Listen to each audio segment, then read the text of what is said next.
Until the invasion of the demon race, the human race stood on the brink of extinction, a master of deception and trickery.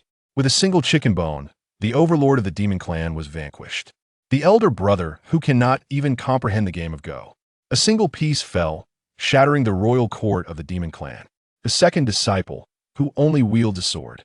The sword cleaves through 700,000 formidable demons. Even the casual doodles of the third senior sister. They can invoke the celestial decree to sever the accumulated fortune of the demon clan over the years. You're only truly aware of your own shortcomings, resembling a mere waste.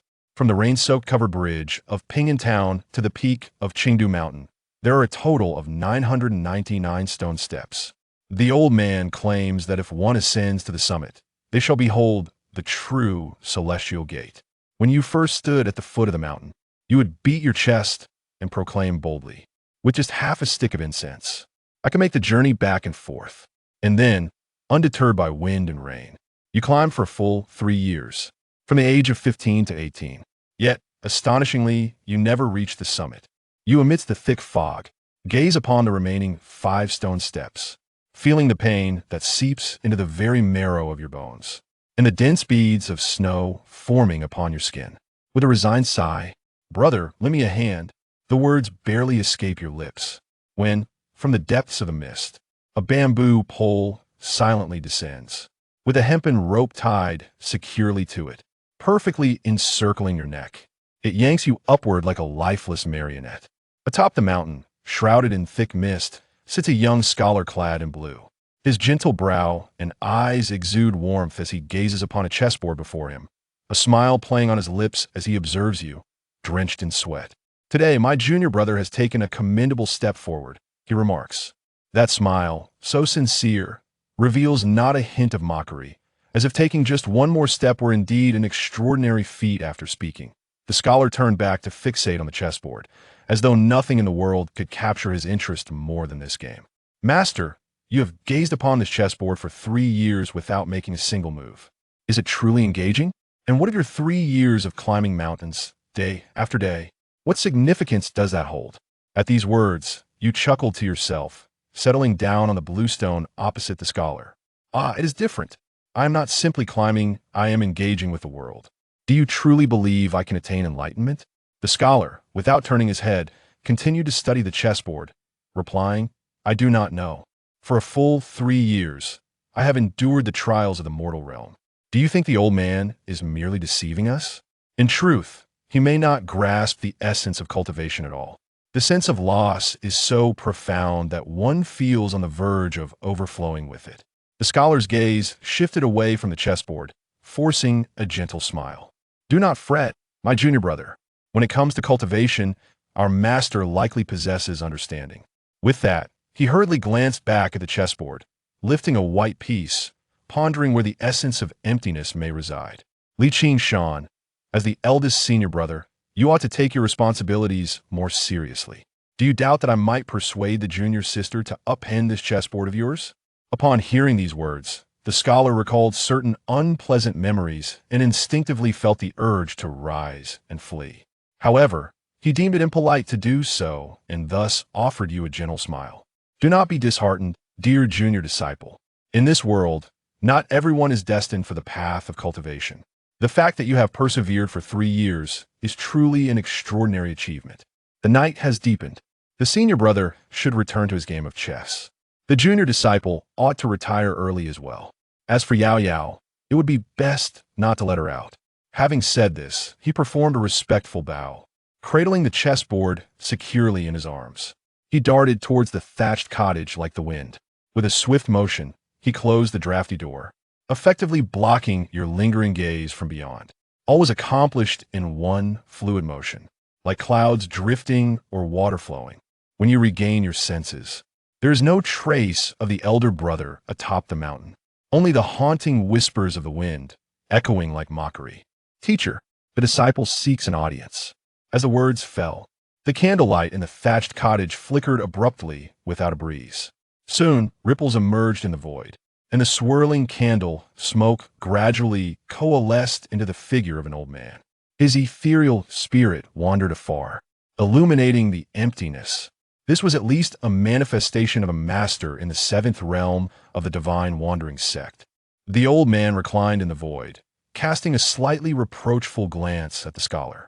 "Ah, my dear disciple, it was no small feat for me to infiltrate that dilapidated temple and to pilfer the chickens tended by the old monk. Your boisterous voice nearly betrayed my presence to him. Do you not realize?"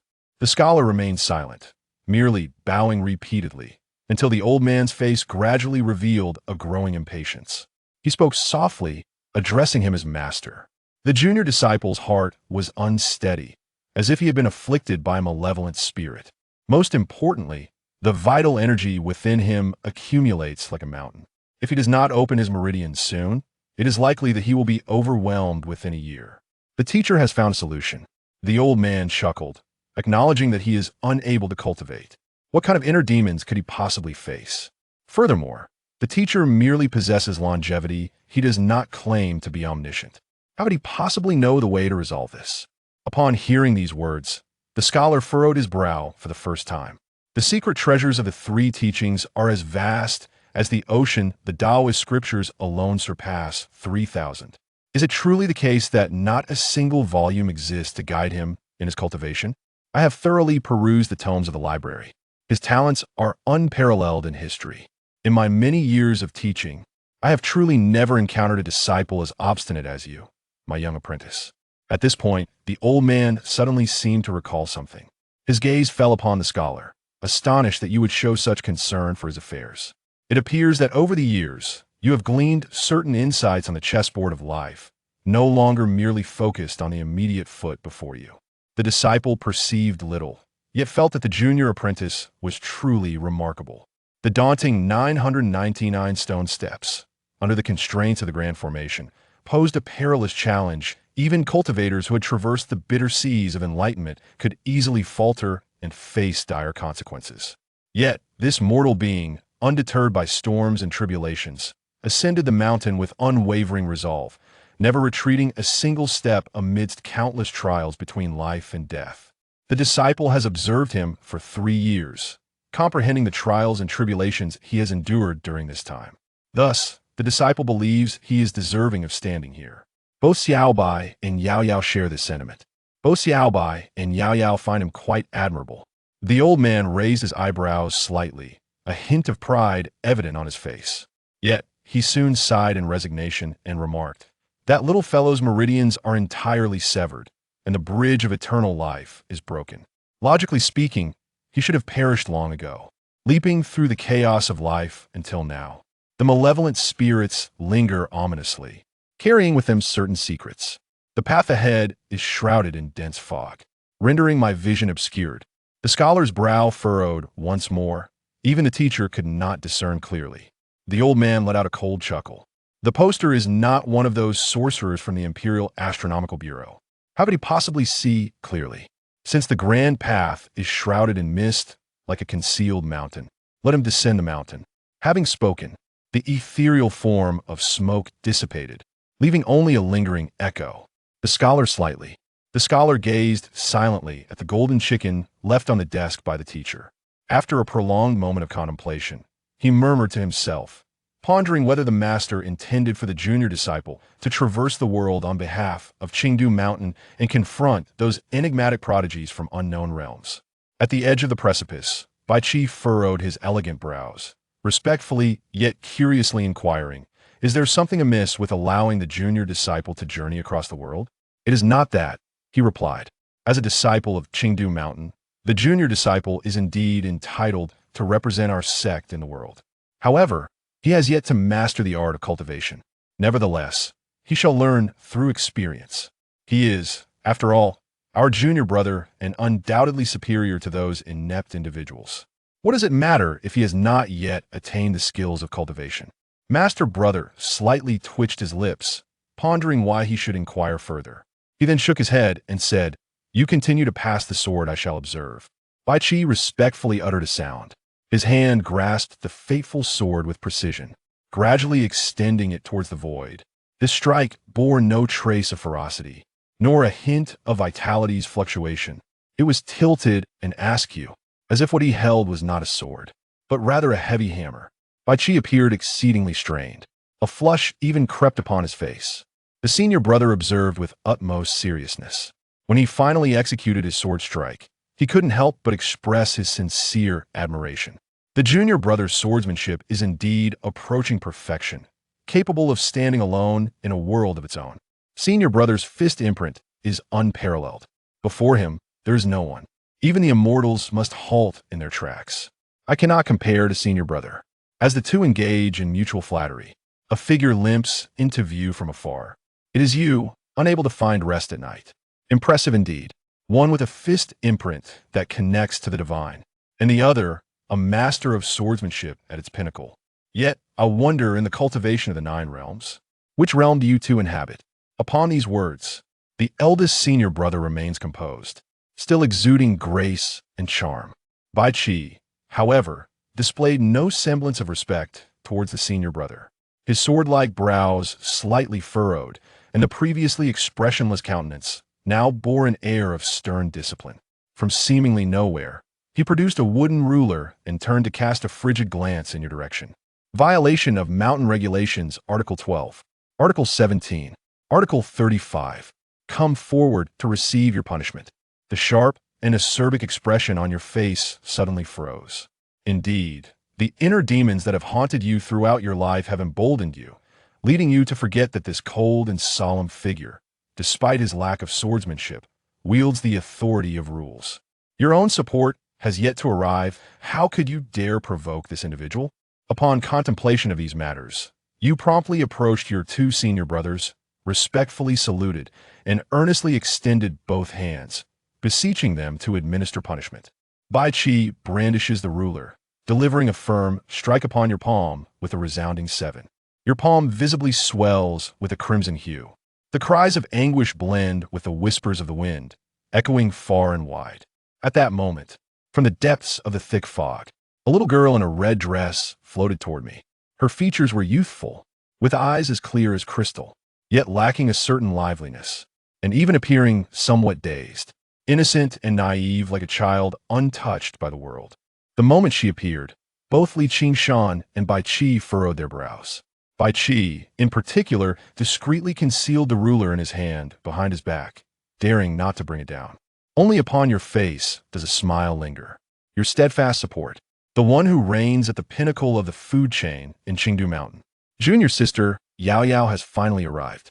Yao Yao floated gracefully between Li Qingshan and Bai Qi, gliding directly towards you, extending her hand and speaking in a clear, melodic voice. You also extend your crimson palm. Upon hearing these words, Yao Yao's brows gently furrowed. She turned to gaze at Bai Qi, her thoughts suddenly ignited, feeling slender to the point of sharpness. Even the originally solemn countenance gradually turned more austere. The sword of destiny resonated with a buzzing sound, as an undercurrent of suppressed, yet formidable energy permeated the void.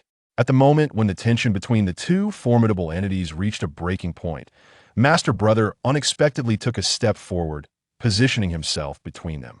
A gentleman remains unperturbed. In that fleeting instant, he seemed to transform into a majestic mountain, obstructing their gazes and diffusing the oppressive aura that hung heavily in the air. You stand bewildered in place, uncertain of what has transpired, and even more perplexed as to why the senior brother has inexplicably spoken. You sense the air suddenly grows somewhat oppressive, yet in an instant, it returns to tranquility. The altercation dissipated without resolution. Yao Yao let out a soft huff and chose to disregard the 2 individuals entirely. She then turned her gaze towards you, her crystal-clear eyes devoid of contemplation, brimming instead with an insatiable hunger for sustenance. You gently tousled her watermelon rind hair, thoroughly pleased with your masterpiece. With a tender smile, you expressed your affection.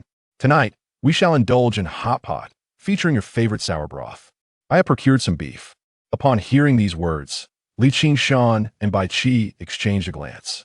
After a moment of silence, they spoke in unison, "I want that too." As the smoke rises from the mountains and the sour soup bubbles vigorously in the iron pot, the 3 individuals sit obediently on their small stools, holding their chopsticks, eagerly awaiting. Even the old yellow dog at the gate is unaware of when a little bird has approached, its misty eyes brimming with a yearning for food. Its forepaws rest gently on the small horse, exuding an air of serene contentment. As your voice resonates in the present, tender slices of beef, akin to delicate snowflakes, are cast into the pot. They swirl momentarily and then vanish without a trace. When you regain your senses and attempt to retrieve them, the beef rolls have already found their way into their bellies. Three individuals, united in purpose, wield their chopsticks with remarkable speed. The sumptuous feast of roasted meat is nothing short of dazzling. There is no moment of pause amidst the delectable spread. In a fleeting moment, the esteemed elder brother, Li Qingshan, retrieves a perfectly roasted, golden-hued chicken leg and tosses it towards you, a delicacy specially prepared by the master for your enjoyment. Where has the old man long gone? Do you still recall that he had a disciple? You casually accepted the chicken, returning it with ease, tearing off a piece of meat to savor. It cannot merely be described as delicious. One can only say it lacks humanity. Indeed, it is the craftsmanship of the old man, both playful and inept. He has squandered such a fine chicken.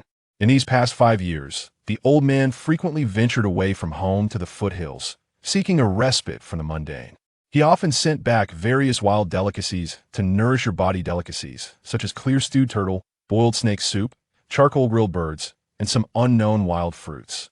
Although the flavors were rather ordinary, and the after effects quite significant, consuming them truly had the potential to restore one's vitality.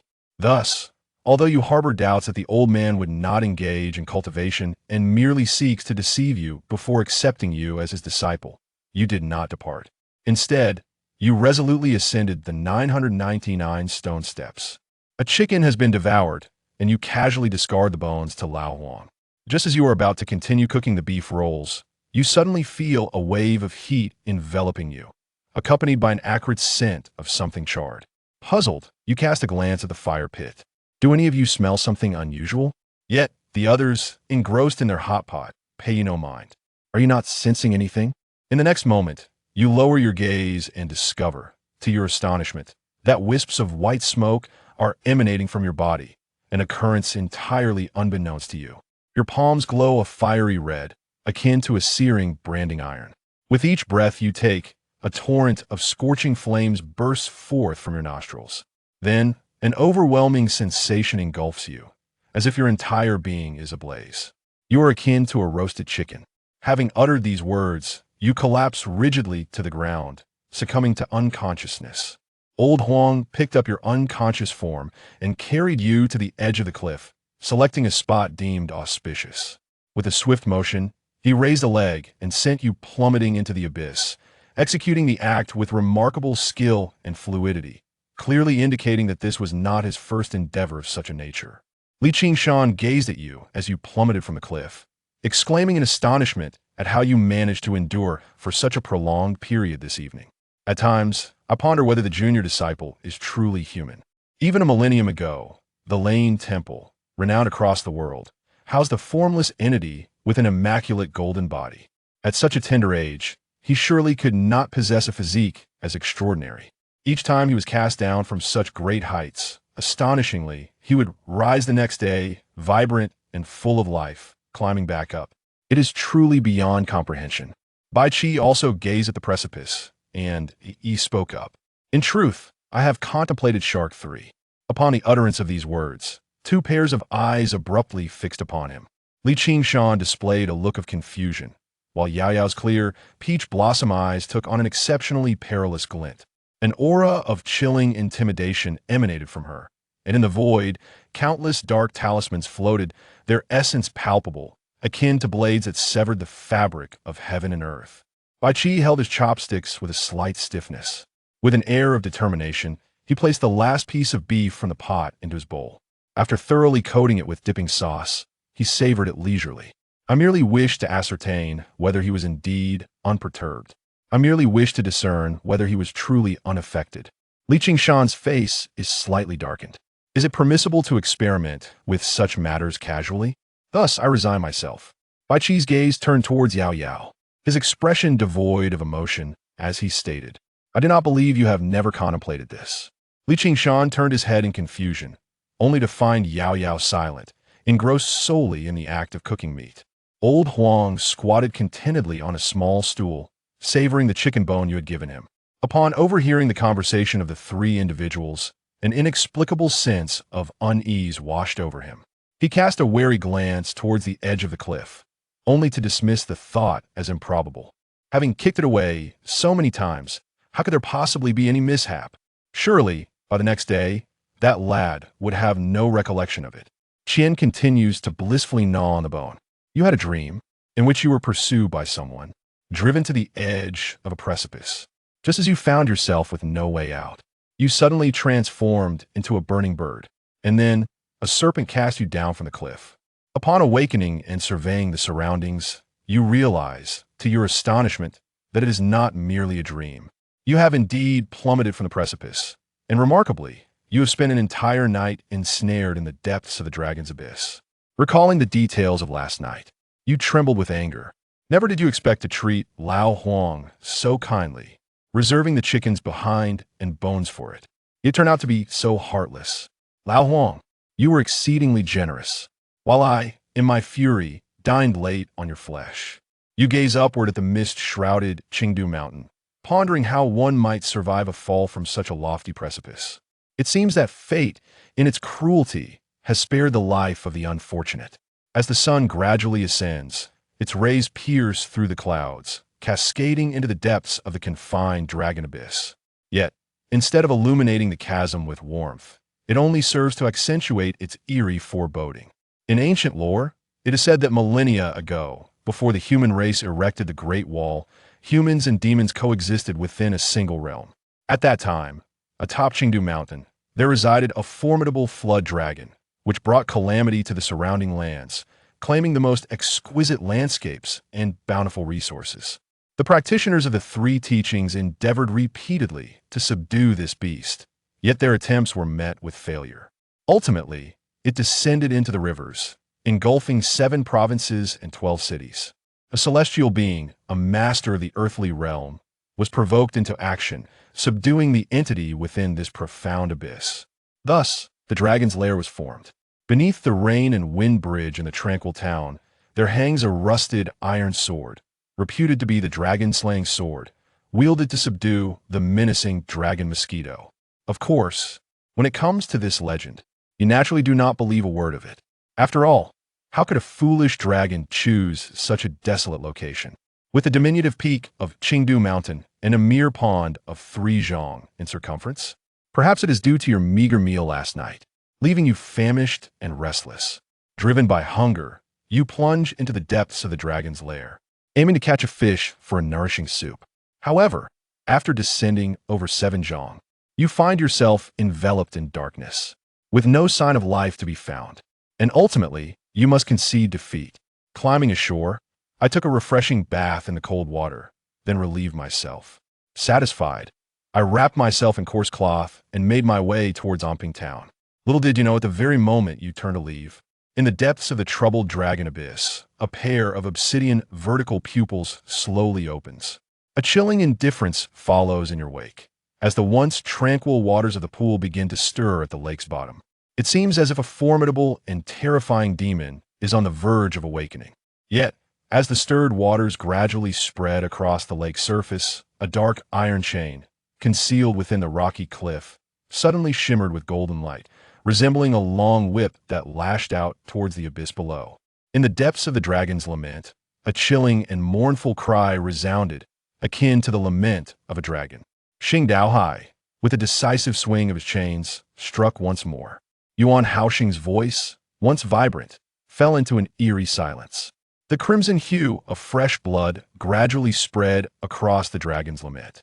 Meanwhile, Li Qingshan suddenly appeared at the water's edge, one hand grasping the ominous, surging iron chain, while the other held a chess piece.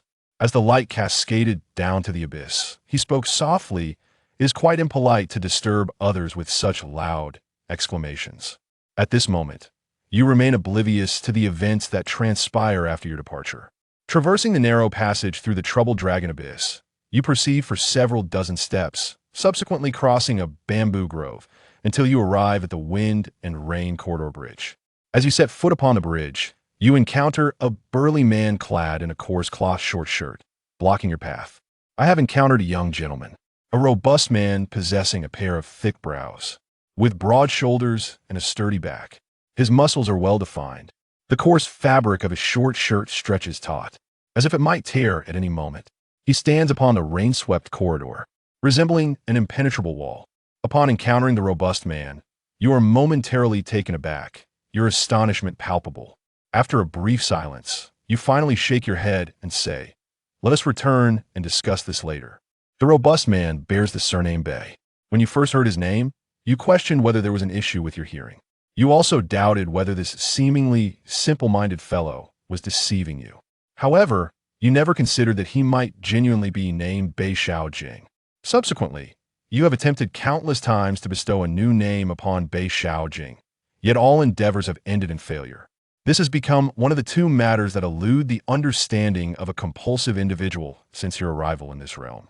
The first is the pursuit of enlightenment, and the second is renaming Bei Xiaojing. Alas, you have accomplished neither. Beijing Xiaojing may go to lawn for you, but she will not change your name. 6 years ago, you awakened amidst a trio, a newcomer in a world fraught with malice, surrounded by scoundrels like a lost dog, anxiously wandering through each day. Yet later, you rose and confronted the brigands. When you severed the head of a bandit with force, the viscous crimson liquid trickling through your fingers. In that fleeting moment, you came to a profound realization of the truth of your transmutation. On that very day, you prepared a pot of meat broth, whisking away the reticent and unresisting Bei Xiaojing. In the subsequent 3 years, you traversed various locales with her, engaging in fleeting endeavors, resorting to thievery, masquerading as a Taoist priest, and peddling charms for safety. You wandered through treacherous paths and even assumed the role of a mountain bandit. Finally gathered together 72 taels of silver. I purchased Bei Xiaojing into Fengxian City, and she became a gatekeeper. You had meticulously devised a comprehensive plan to thrive in Fengxian City, only to encounter an old man and be deceived into climbing mountains for 3 long years. Fortunately, Bei Xiaojing has settled in Fengxian City, providing her with a temporary refuge. Lacking the ability to ascend Qingdu Mountain, where no thatched cottage awaits her, she resides at the foot of the mountain in the tranquil town. Since her arrival in the town, she has supplanted the senior disciple as the sole private tutor in the area. You return to the private courtyard with Bei Xiaojing, changed into a clean cloth garment, and took a smoked fish from the stove. After a brief wash, you sliced 2 radishes and tossed them into the pot. Then, you approached the nearby wicker chair, found a comfortable position, and lay down. All is well now, it is time to speak. Someone is in search of a young master. I overheard their conversation. It seems they are from the pastoral household of Ping, carrying the young master's portrait to the Fengxian government office. Upon hearing this, your body, half reclined, stiffened slightly. However, you soon regained your composure and tranquility, a cold smile playing at the corners of your lips. They have ultimately managed to find me. It seems I am not as elusive as I had hoped. That old crone is indeed relentless. The Northern Yuvija, the esteemed family of the Northern King of the Great Zhou dynasty, holds the distinction of possessing a grandmaster at the realm of carefree transcendence, along with the formidable command of 300,000 iron cavalry, thus earning the title of the Northern King.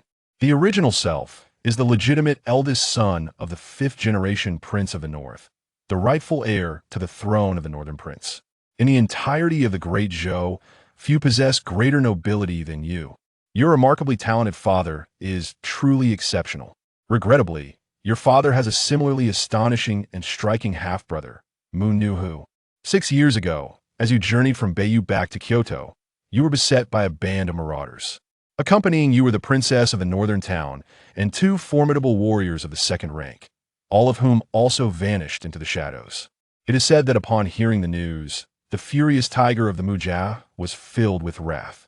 He promptly dispatched an imperial edict to the capital, while simultaneously mobilizing troops to march southward, determined to annihilate the bandits of Yunmangs, leaving the waters stained crimson with fresh snow. Nearly 10,000 individuals suffered as a consequence of this affair. Now, 6 years have elapsed. One might presume that they should have long ceased to concern themselves with your existence. After all, the mighty Muni Tiger has ascended to the position of the Northern King. Even if you were to return to Beiyu, you would scarcely stir the waters. Moreover, Mu Nuhu's eldest son, Mu Shenxiu, has entered the sword pavilion to become a direct disciple of the sword immortal Pmo. It is said that he is highly likely to attain the realm of terrestrial immortals in the future, with great expectations for his path ahead. You recline upon a wicker chair, as the soft whispers of the Princess Lin Lan, consort of the Northern King, echo gently in your ears once more. The gentle pastoral song knows no fear, for she, the graceful and serene lady, shields against the harsh rays of light with her back. Draped in garments as white as snow, she has not loosened her hold on you even in the 3 cities. It is they, the ones who have harmed the young master. Bei Xiaojing hung her head low, murmuring to herself repeatedly. The flickering flames from the stove cast a glow upon her face, illuminating one half in a vibrant crimson, as if she were adorned with a mask, creating a particularly fearsome visage. The other half of her face remained shrouded in darkness, still exuding a gentle and refined demeanor. You observe Bei Xiaojing's demeanor, akin to facing a formidable adversary. The base rises from the wicker chair, hands encircling his shoulders, turning him to face her directly. Sanlin gazes intently into his eyes, lifting her chin, and inquires, "Who am I?" Bei Xiaojing lifted her head, only to behold one eye aflame with a fierce crimson hue, while the other remained as clear as ever. After a brief moment, the scarlet gaze began to fade, resembling a wayward child who bowed their head in shame. "You are a young master." Upon hearing this, you let out a sigh of relief. "Since I am the young master, you cannot be angry or act unjustly without my consent, understand?" Whispers as faint as a gnat's buzz. You sigh deeply. The dried fish has been stewed to perfection. Let's dine first. After the meal, you shall take it forward. Upon reaching the capital, seek out an inn and find Zhu Ergu. Convey to him that I have acquiesced to the matter he proposed back then.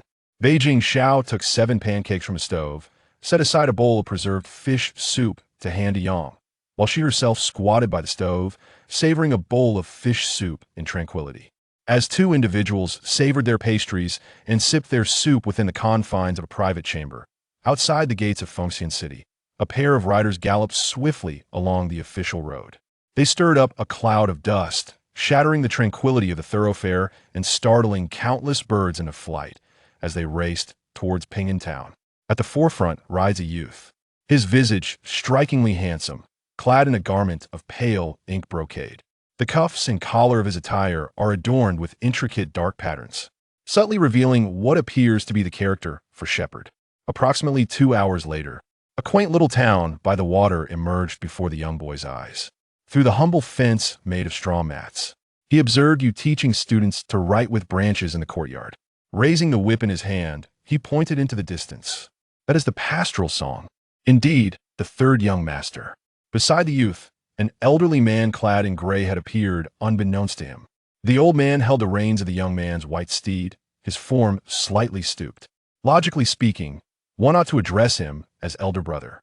The youth's lips curved upward slightly. This young master has but one elder brother. Old Lin, summon him to meet this young master. The old man in gray pushed open the humble wooden door of the private school, entered the courtyard, ignoring the children, and bowed to you, who were squatting on the ground writing. The old servant, at the behest of the venerable Lord Tai, has come to escort you home. Upon hearing this, you lifted your gaze to him. 2 dimples appeared on his delicate face, revealing a charming smile. "Old man, you have mistaken me for someone else. I am not any of the 3 young masters. The 3rd young master is jesting. Although I, an old servant, have aged considerably, I am not yet at the stage of having blurred vision. If I did not possess absolute confidence, I would not stand before you. Your face still bears a smile, yet within your heart there lies a trace of helplessness. You are acquainted with this elderly man, the devoted attendant of the venerable lord of the northern town, a peak practitioner of the 6th realm and a powerful figure of the Mu family. If that dark shar from the past was indeed orchestrated by the old witch, then it is highly probable that this ancient being was perched atop the mountain, observing with a cold gaze, ensuring the path of the shadow they pursued. When a Mu family discovered the Fengxian residence, you had already come to the realization that you could not elude your fate. Indefinitely being found was merely a matter of time. However, You did not anticipate that the Mu family would arrive so swiftly. Furthermore, judging by the demeanor of that old man, it was evident that should you refuse to depart with him, he would undoubtedly resort to force. Seeing you in silence, the old steward spoke slowly. The old matriarch often speaks of you, and the prince has been searching for you as well. They are all waiting for your return home. Upon hearing these words, a look of despair crossed your face. I too miss them dearly. However, I have taken refuge in the sacred mountains to pursue my cultivation. The rules of my sect are stringent, and descending the mountain is not a trivial matter. I kindly ask that you convey to Elder Taijun to take good care of herself. When I have completed my studies and returned, I shall certainly honor her with utmost filial piety. Your words resonate with genuine sincerity, devoid of any pretense. You truly wish for that old hag to live on, ideally until you have attained mastery in your cultivation, until you are capable of boldly infiltrating the residence of the King of the North. At that time, you will undoubtedly honor and cherish her with the utmost devotion. The third young master enters the 7 immortal gates. Mu Lin's eyes narrowed slightly, and soon a chilling aura swept over your body. This aura was unmasked, carelessly probing into the cultivation of others, which is an exceedingly impolite act in the realm of cultivation. Moreover, the act of shepherding is ostensibly a form of enslavement. Such an action is nothing short of treasonous. Nonetheless, the old steward proceeded with this course of action, unabashedly so. Clearly, in the eyes of this ancient figure, you no longer fall within the domain of his master. Of course, you possess self-awareness, hence your mild indignation. The third young master has yet to awaken to his true potential. Moments later, Mu Lin regained his composure, pondering which celestial mountain the third young master had chosen to join. Upon hearing this, you resolutely turned back towards Qingdu Mountain. Mu Lin fell into a moment of silence, pondering deeply in his mind.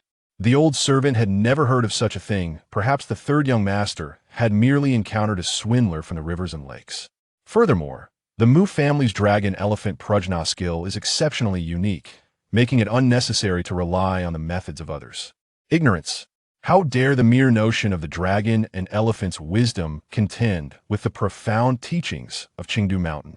Even the 3 teachings must bow before the disciples of Qingdu Mountain. The realm of true unknowability is not something that a mere mortal, such as yourself, can comprehend. As Mulin gazed at you, the tranquility of his expression belied the subtle probing hidden deep within his eyes, which had gradually dissipated. This was especially true when he followed the group of children in the courtyard, catching sight of the modest hill atop the rain-sheltered bridge, causing his previously slouched posture to straighten somewhat. 1 temple, 2 monasteries, 3 academies. For dynasties, 5 cities, 6 sections. Beyond the 3 teachings, there are many that can instill fear in the northern king's residence. Yet, without a doubt, the transparent Qingdu Mountain before us is not among them. Without the intervention of his family, with just his own strength, he alone is capable of flattening this mountain gate and dismantling the ancestral hall.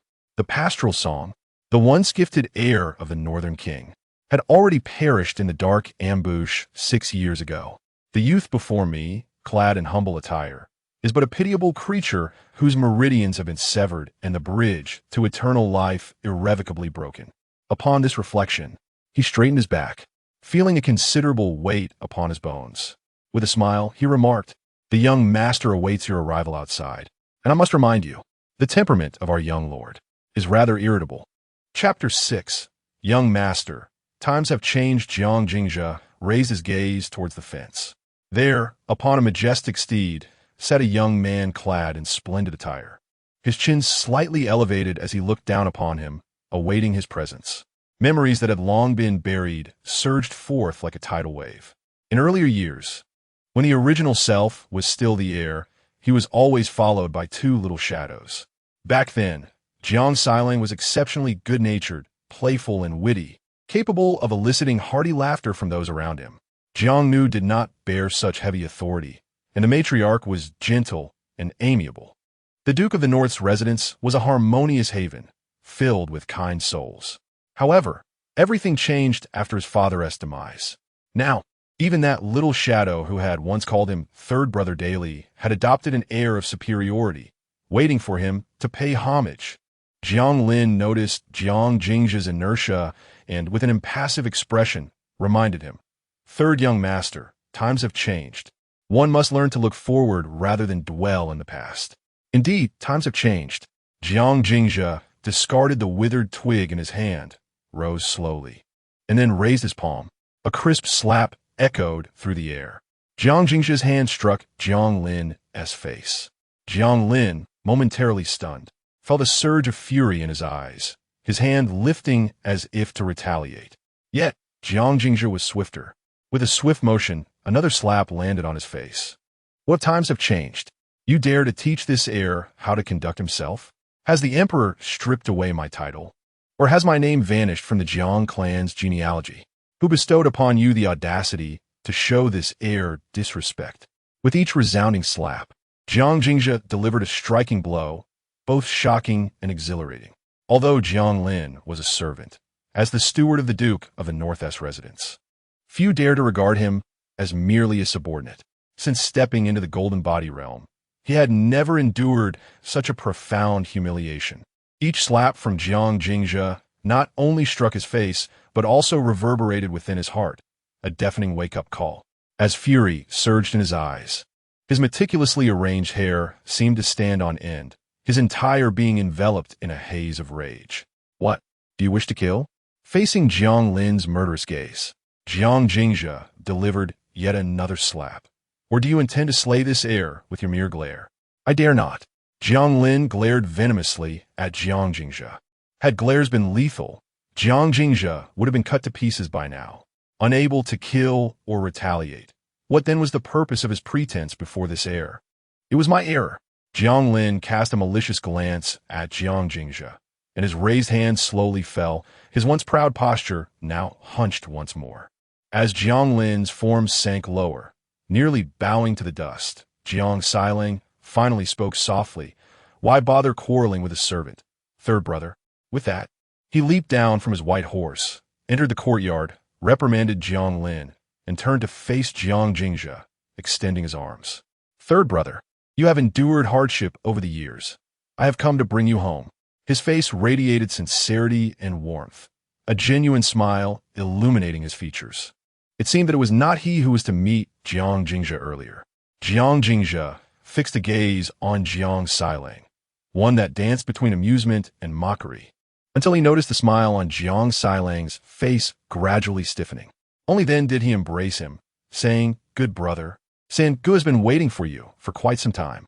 Jiang Jingzha wished to sever ties with the Jiang family, at least until he had mastered his cultivation and was certain of defeating Jiang Nuhu. He yearned to distance himself as much as possible. Yet, fate had other plans. He remained oblivious to the reasons behind the Jiang family's relentless pursuit of him. However, he grasped the reality. Now that the Jiang family had located him, he could no longer evade them. Unless Qingdu Mountain truly was the legendary unknown realm, and unless the old man and the few people atop the mountain were indeed transcendent beings, at least of the 8th realm Grandmaster caliber, willing to offend the Jiang family on his behalf. This was evidently impossible. Even the little ones in the courtyard were aware that the elderly residents of Qingdu Mountain were utterly inept. Had it not been for their ability to recognize a few characters and run this private school for meager sustenance, they might very well have starved atop the mountain, hardly the stuff of immortal sages. Thus, when Jiang Lin's stature grew ever higher, Jiang Jingzha did not hesitate to act. With no one behind him and nothing to lose, what was there to fear? After all, if the Jiang family sought to end his life, no amount of humility or restraint could spare him from death. Conversely, if the Jiang family had no intention of killing him, then no matter how egregious his actions, Jiang Lin would have no choice but to endure.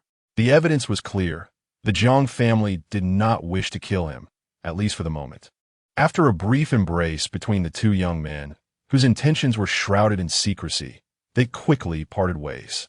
Jiang Xilang surveyed the courtyard, his hand gently resting on the head of an 8-year-old girl. He looked at Jiang Jingzha with a smile and remarked, "Sangu seems to be in high spirits. After all these years away from home, you have taken refuge here and become a teacher. These children are truly adorable. They bring joy at first sight and elicit pity upon closer inspection. At that moment, there were only 7 students from the town in the courtyard. Most were merely 7 or 8 years old, with the youngest being just 5, dressed in tattered clothes, having just experienced a rainstorm 2 days prior. They had been riding in the muddy ground with Jiang Jingzhe, their faces smeared with dirt, resembling a ragged band of little beggars, hardly the epitome of cuteness. The young girl, standing timidly beneath Jiang Sailang's hand, dared not move. In her innocence, she could not discern good from evil. Yet, for reasons unknown, when this young nobleman's hand rested upon her head, despite his cheerful demeanor, an unprecedented fear gripped her, as if the hand were not that of a person but rather the head of a venomous serpent, flicking its tongue, just a group of muddy little feet, far inferior to Jiang Sailang's childhood self. Jiang Jingzhe appeared utterly oblivious to the murderous intent lurking behind Jiang Sailang's smile. He pulled the girl back to his side and calmly said, "You may go home now. We have finished the morning lessons." "Oh yay! Goodbye, teacher." The children cheered, performing a formal bow, and joyfully ran out of the private school. Rarely do children take to schooling with enthusiasm, and aside from that little girl, the others were blissfully unaware that they had just brushed against the precipice of danger, believing instead that a relative had come to visit their teacher, resulting in this unexpected holiday. The young girl trailed behind the children, stepping out the door before glancing back at Jiang Jingzhe, her lips parting as if to utter something. However, upon meeting the subtle curve of Jiang Sailang's lips, she trembled all over and swiftly fled, as if in panic. The few children had just exited the private school when they were promptly retrieved by their anxious parents. What was once the vibrant town of Pinyin fell silent in an instant. Even the barking of dogs ceased, leaving the streets devoid of any figures. Jiang Sailang stood in the courtyard, hands clasped behind his back, observing the tightly shut doors of the fearful townsfolk. He let out a scoff and remarked, "Third brother, behold these lowly peasants. They are truly laughable." Chapter 7, The Final Ascent. Jiang Jingzhe found nothing amusing in the situation. Rather, he felt a profound sense of powerlessness welling up within him. A mere Jiang Sailang, with just 3 riders entering the town, had managed to corner him into a predicament. From any perspective, he was the pitiable and laughable one. Or perhaps the so-called pity and ridicule that Jiang Sailang spoke of were merely directed at him. Once there were only the 2 of them left in the courtyard, Jiang Sailang suddenly spoke again, a smile gracing his lips. "Third brother, are you cultivating at Qingdu Mountain?" Upon hearing this, a chill ran through Jiang Jingzhe's heart, though his face remained serene. Having lived 2 lives, and having narrowly escaped death from a pile of corpses, he had long mastered the art of concealing his emotions. With a self-deprecating smile, he replied, "That year, I was ambushed, though I fortuitously escaped with my life. The Chongqing Bridge was severed. Now, I merely go to the mountain to play chess with that scholar to pass the time, hardly a form of cultivation." Upon hearing this, Jiang Sailang lifted his gaze once more towards Qingdu Mountain, which lay shrouded in rain and wind. The peak was modest, devoid of any sign of spiritual energy, lacking protective formations, and even featured a stone staircase for commoners to ascend. It cannot possibly be deemed a celestial mountain or a place of fortune. Such a peak, even if inhabited by a few wandering souls or reclusive practitioners, would be no more than ants, easily extinguished with a mere gesture.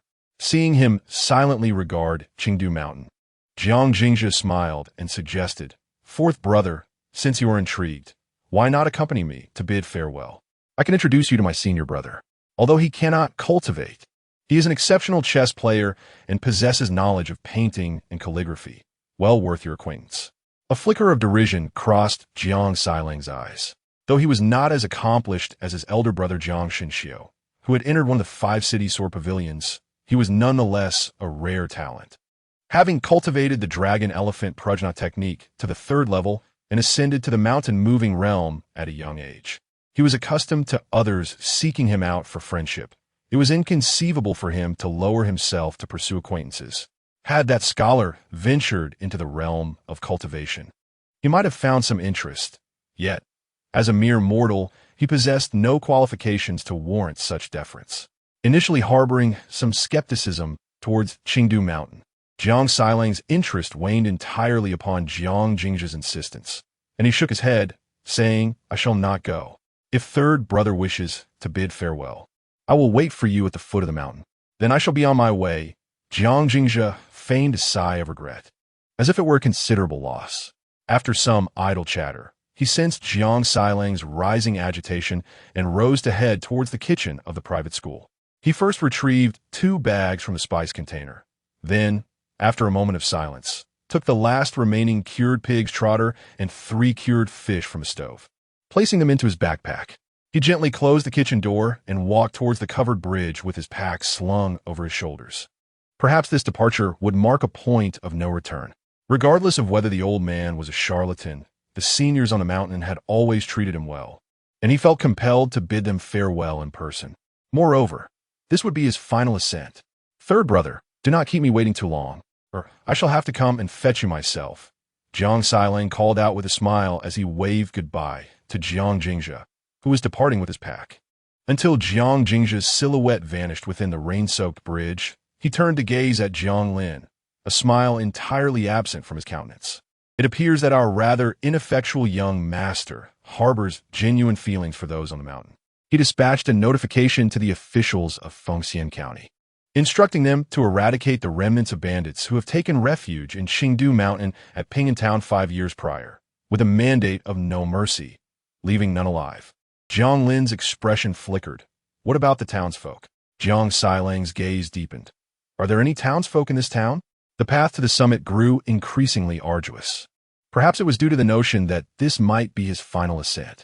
Jiang Jingzhe sensed an unusual ease in this climb. The 999 stone steps, which typically required at least half a day to reach the 900th step, were surmounted in less than the time it takes to burn half an incense stick. It was only upon reaching the last step that the journey became arduous. Junior brother, do you require assistance? In the thick fog, the voice of the elder brother resonated at an opportune moment. Jiang Jingzhe stood upon the stone step, shaking his head. Elder brother, this time I wish to ascend on my own. He had traversed these 999 steps for 3 years. The bravado he once boasted had long been swept away by the winds and rains. Eventually, each time he beheld the seemingly close yet perpetually distant summit, his confidence had waned. But today, on this final ascent, he desired to make the journey alone, even if it were just to stand atop the mountain for a fleeting moment. He inhaled deeply, savoring the crisp mountain air filling his lungs, even as each breath began to weigh heavily. With a thunderous sound, the moment he set foot upon the 996th step, his steps grew unnaturally heavy, as if he bore the weight of the mountain, causing his slender frame to tremble, and in an instant, sweat cascaded down like rain. Had it been any other day, Jiang Jingzhe would have likely crumpled beneath the weight on the stone steps, only to be dragged up the mountain by the neck. Yet now, he stood resolutely upright, his legs firmly anchored on the 996th step. In the next moment, he forcefully lifted his right foot. A dull thud resonated within his chest, akin to rolling thunder, as the vital energy accumulated over 3 years surged through his limbs but was obstructed by sealed acupoints, gathering at Chongqing Bridge, as if a torrential flood had been abruptly dammed, causing blood to seep from his orifices. Come on, if you have the ability, kill me. Jiang Jingzhe wiped the blood obscuring his vision with determination, resolutely placing his left foot upon the 997th step. Little White, do you think he can make it? At the end of the fog, elder brother Li Qingshan sat cross-legged upon a stone platform, a chessboard before him. Today, unusually devoid of pieces, his gentle eyes fixed upon the mountain, observing his junior brother's arduous climb. Nearby, second brother Bai Qi, clad in garments as white as snow, stood like a solitary bamboo in the wind, his brows slightly furrowed, and after a lengthy silence, he spoke coldly. If I had not opened my acupoints, I would have perished halfway up the mountain. Thus, I cannot comprehend why he persists in surviving, nor can I predict whether he will succeed in his ascent. Indeed, perhaps even the master cannot foresee. Li Qingshan sighed softly, a hint of compassion glimmering in his eyes. 3 days you ascended the mountain, traversing 3 realms and unlocking over 100 acupoints. The moment you reached the summit, you found yourself in the realm of mountain moving. Though it was arduous, for you was merely a trifle. In contrast, the innocent spirit of Yao Yao, who upon hearing the Tao in the morning and entering the Dragon Gate by evening, naturally resonated with this realm. For her, climbing the mountain was as effortless as sipping water, meandering through a garden, likely not experiencing even a modicum of pressure before stepping into this domain. Yet, there remained the little junior brother. 3 years of climbing, neither alive nor dead. Acupoints unresponsive. The bridge to immortality shattered, meridians rendered useless, vital energy accumulating within. Coupled with the oppressive forces of this realm, he was likely enduring a torment 1,000-fold greater than ours. It is often said that the path of cultivation is as challenging as ascending to the heavens. Yet, the journey of the little junior brother is perhaps more arduous than that ascent. Hungry.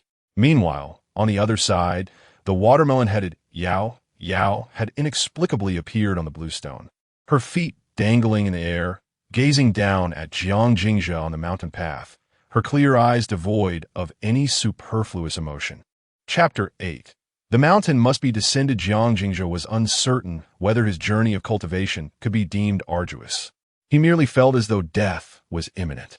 With only 3 steps remaining, so tantalizingly close yet infinitely distant, his legs had begun to tremble, and the blood seeping from his battered limbs became increasingly thick, staining his blue robe a deep black. He could even distinctly hear the sound of his bones fracturing within. Jingzhe was not particularly courageous. Only those who have faced death truly comprehend its horrifying essence.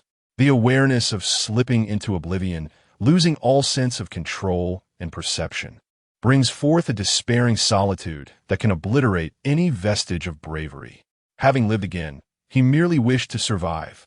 From the glint of blades to the moment he opened his eyes, fleeing for his life, to ultimately wielding an axe to sever the head of a bandit. Everything was done in the name of survival. Had the Zhang family not sought him out, he would have ascended the mountain step by step. Whether it took a month or longer, there would inevitably come a day when he would reach the summit. But now, with the Zhang family's arrival, he was uncertain of what awaited him upon his return to the capital. Thus, he yearned to reach the mountain's peak. Regardless of whether enlightenment awaited him, it would at least fulfill a lingering obsession. If not, then, let it be death. Rise. Jingzhe bared his teeth in fury. With a thunderous roar, his entire body cracked audibly, blood streaming from his 7 orifices, and his spine shattered instantaneously, collapsing like a broken-backed hound upon the mountainside. Yet at last, his right leg stepped onto the 998th stone step. Only a single step remained between him and the summit of Qingdu Mountain. At the peak, masterly Qingshan wore an expression of pity, his brow furrowing in confusion. With bones shattered and not a single organ intact, the pressure of heaven and earth is daunting. Yet the path to enlightenment should not be fraught with such suffering. But he was still alive. Bai Qi's eyes gleamed as he gazed down at Jingzhe, eager to intervene. I wish to lend him my sword. Yao, sprawled upon the blue stone, drooled as he observed Jingzhe's burden.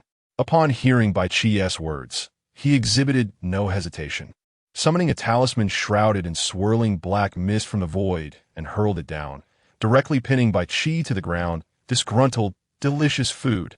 Junior brother has something tasty. Bai Qi remained oblivious. The spirit's sword, regulations, emitted a disgruntled hum. Li Qingshan regarded the row of prone disciples, and then cast his gaze back down at Jingzhe, who lay like a dead dog, his lips twitching in bemusement. 3 madmen. The late autumn weather is often capricious. Unbeknownst to him, a fierce wind had begun to stir on Qingdu Mountain. The tempest whipped up thick fog, obscuring the sun above. The once clear sky became shrouded in dark clouds, with flashes of lightning flickering ominously within, like a stormy abyss. The overwhelming majesty of the heavens resonated, causing even Qingdu Mountain to tremble. Surely, rain was on the horizon. Jingzhe lay upon the final stone step, lifting his gaze upwards. All he beheld was a chaotic void, obscuring his path ahead. He could not see the figures upon the blue stone. Merely 1 step remained, yet it felt as though 2 distinct realms divided him from his goal. The final step, rain or blades, it mattered not. I shall die atop this mountain. Come on, heaven, strike me down if you dare. Jiang Jingzhe gritted his teeth, lifting his gaze towards the mountain peak, his crimson eyes tinged with a hint of wrath. He was but an ordinary man, not a moral sage enshrined in a sacred temple, nor a clay statue of a bodhisattva basking in incense atop the lotus platform of the Thunder Sound Temple. After 3 years of futile attempts to ascend the mountain, he had long since harbored a bellyful of frustration. The ascent had ceased to be merely a path of cultivation. It had transformed into one of his 2 singular obsessions. Moreover, the possibility of not returning after this journey to the capital weighed heavily upon him. To ascend without honor would render his heart of the Tao opaque. Suddenly, a thunderous boom reverberated in his ears, accompanied by a fierce wind that whipped his blood-stained robe, as if even the heavens were mocking his audacity. Then, torrential rain cascaded down. "Give me strength, up I go," Jiang Jingzhe bellowed, grasping his shattered right leg with both hands and dragging it up the final stone step. With a heave, he propelled himself forward, collapsing onto the azure stone. Boom! Another clap of thunder erupted nearby. Faster than the thunder, a bolt of terrifying power struck, causing Jiang Jingzhe to shudder. And he caught a whiff of that familiar scent of charred flesh before losing consciousness entirely. On that vast azure stone of Qingdu Mountain, Master Li Qingshan stared in bewilderment at Jiang Jingzhe, who had been struck by lightning, then looked up in confusion at the dissipating storm clouds. "My junior brother climbs the mountain, and you wail and cry. What is this commotion about?" Bai Qi, with an expression as cold as ice, now completely lost his composure. Squatting beside Jiang Jingzhe, his face strange, his eyes bright with surprise. "He is not dead, master brother. He is actually alive." Yao Yao crouched on the other side, her clear eyes curiously watching the faint rise and fall of Jiang Jingzhe's chest. Unbeknownst to her, a black talisman had appeared at her fingertips, glimmering with a chilling radiance, resembling a blade of wind. "No!" Li Qingshan exclaimed, his expression darkening as he retrieved Jiang Jingzhe's backpack and handed it to Yao Yao. "Be good. Junior brother is not a meal. Here is something delicious."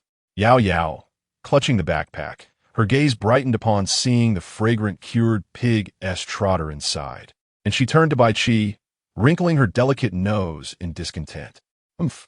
In the next moment, the talisman in her hand truly transformed into a knife, casting the eager Bai Qi down from Qingdu Mountain. Then, with the backpack in tow, she swayed away from the azure stone platform. Li Qingshan looked at the empty mountaintop, helplessly rubbing his forehead and sighing. Indeed, there is not a reliable soul atop Qingdu Mountain. Alas, what a calamity! Just as Li Qingshan sighed in exasperation, a deeper sigh echoed in response. "I have seen the master." Li Qingshan immediately rose, bowing towards the void.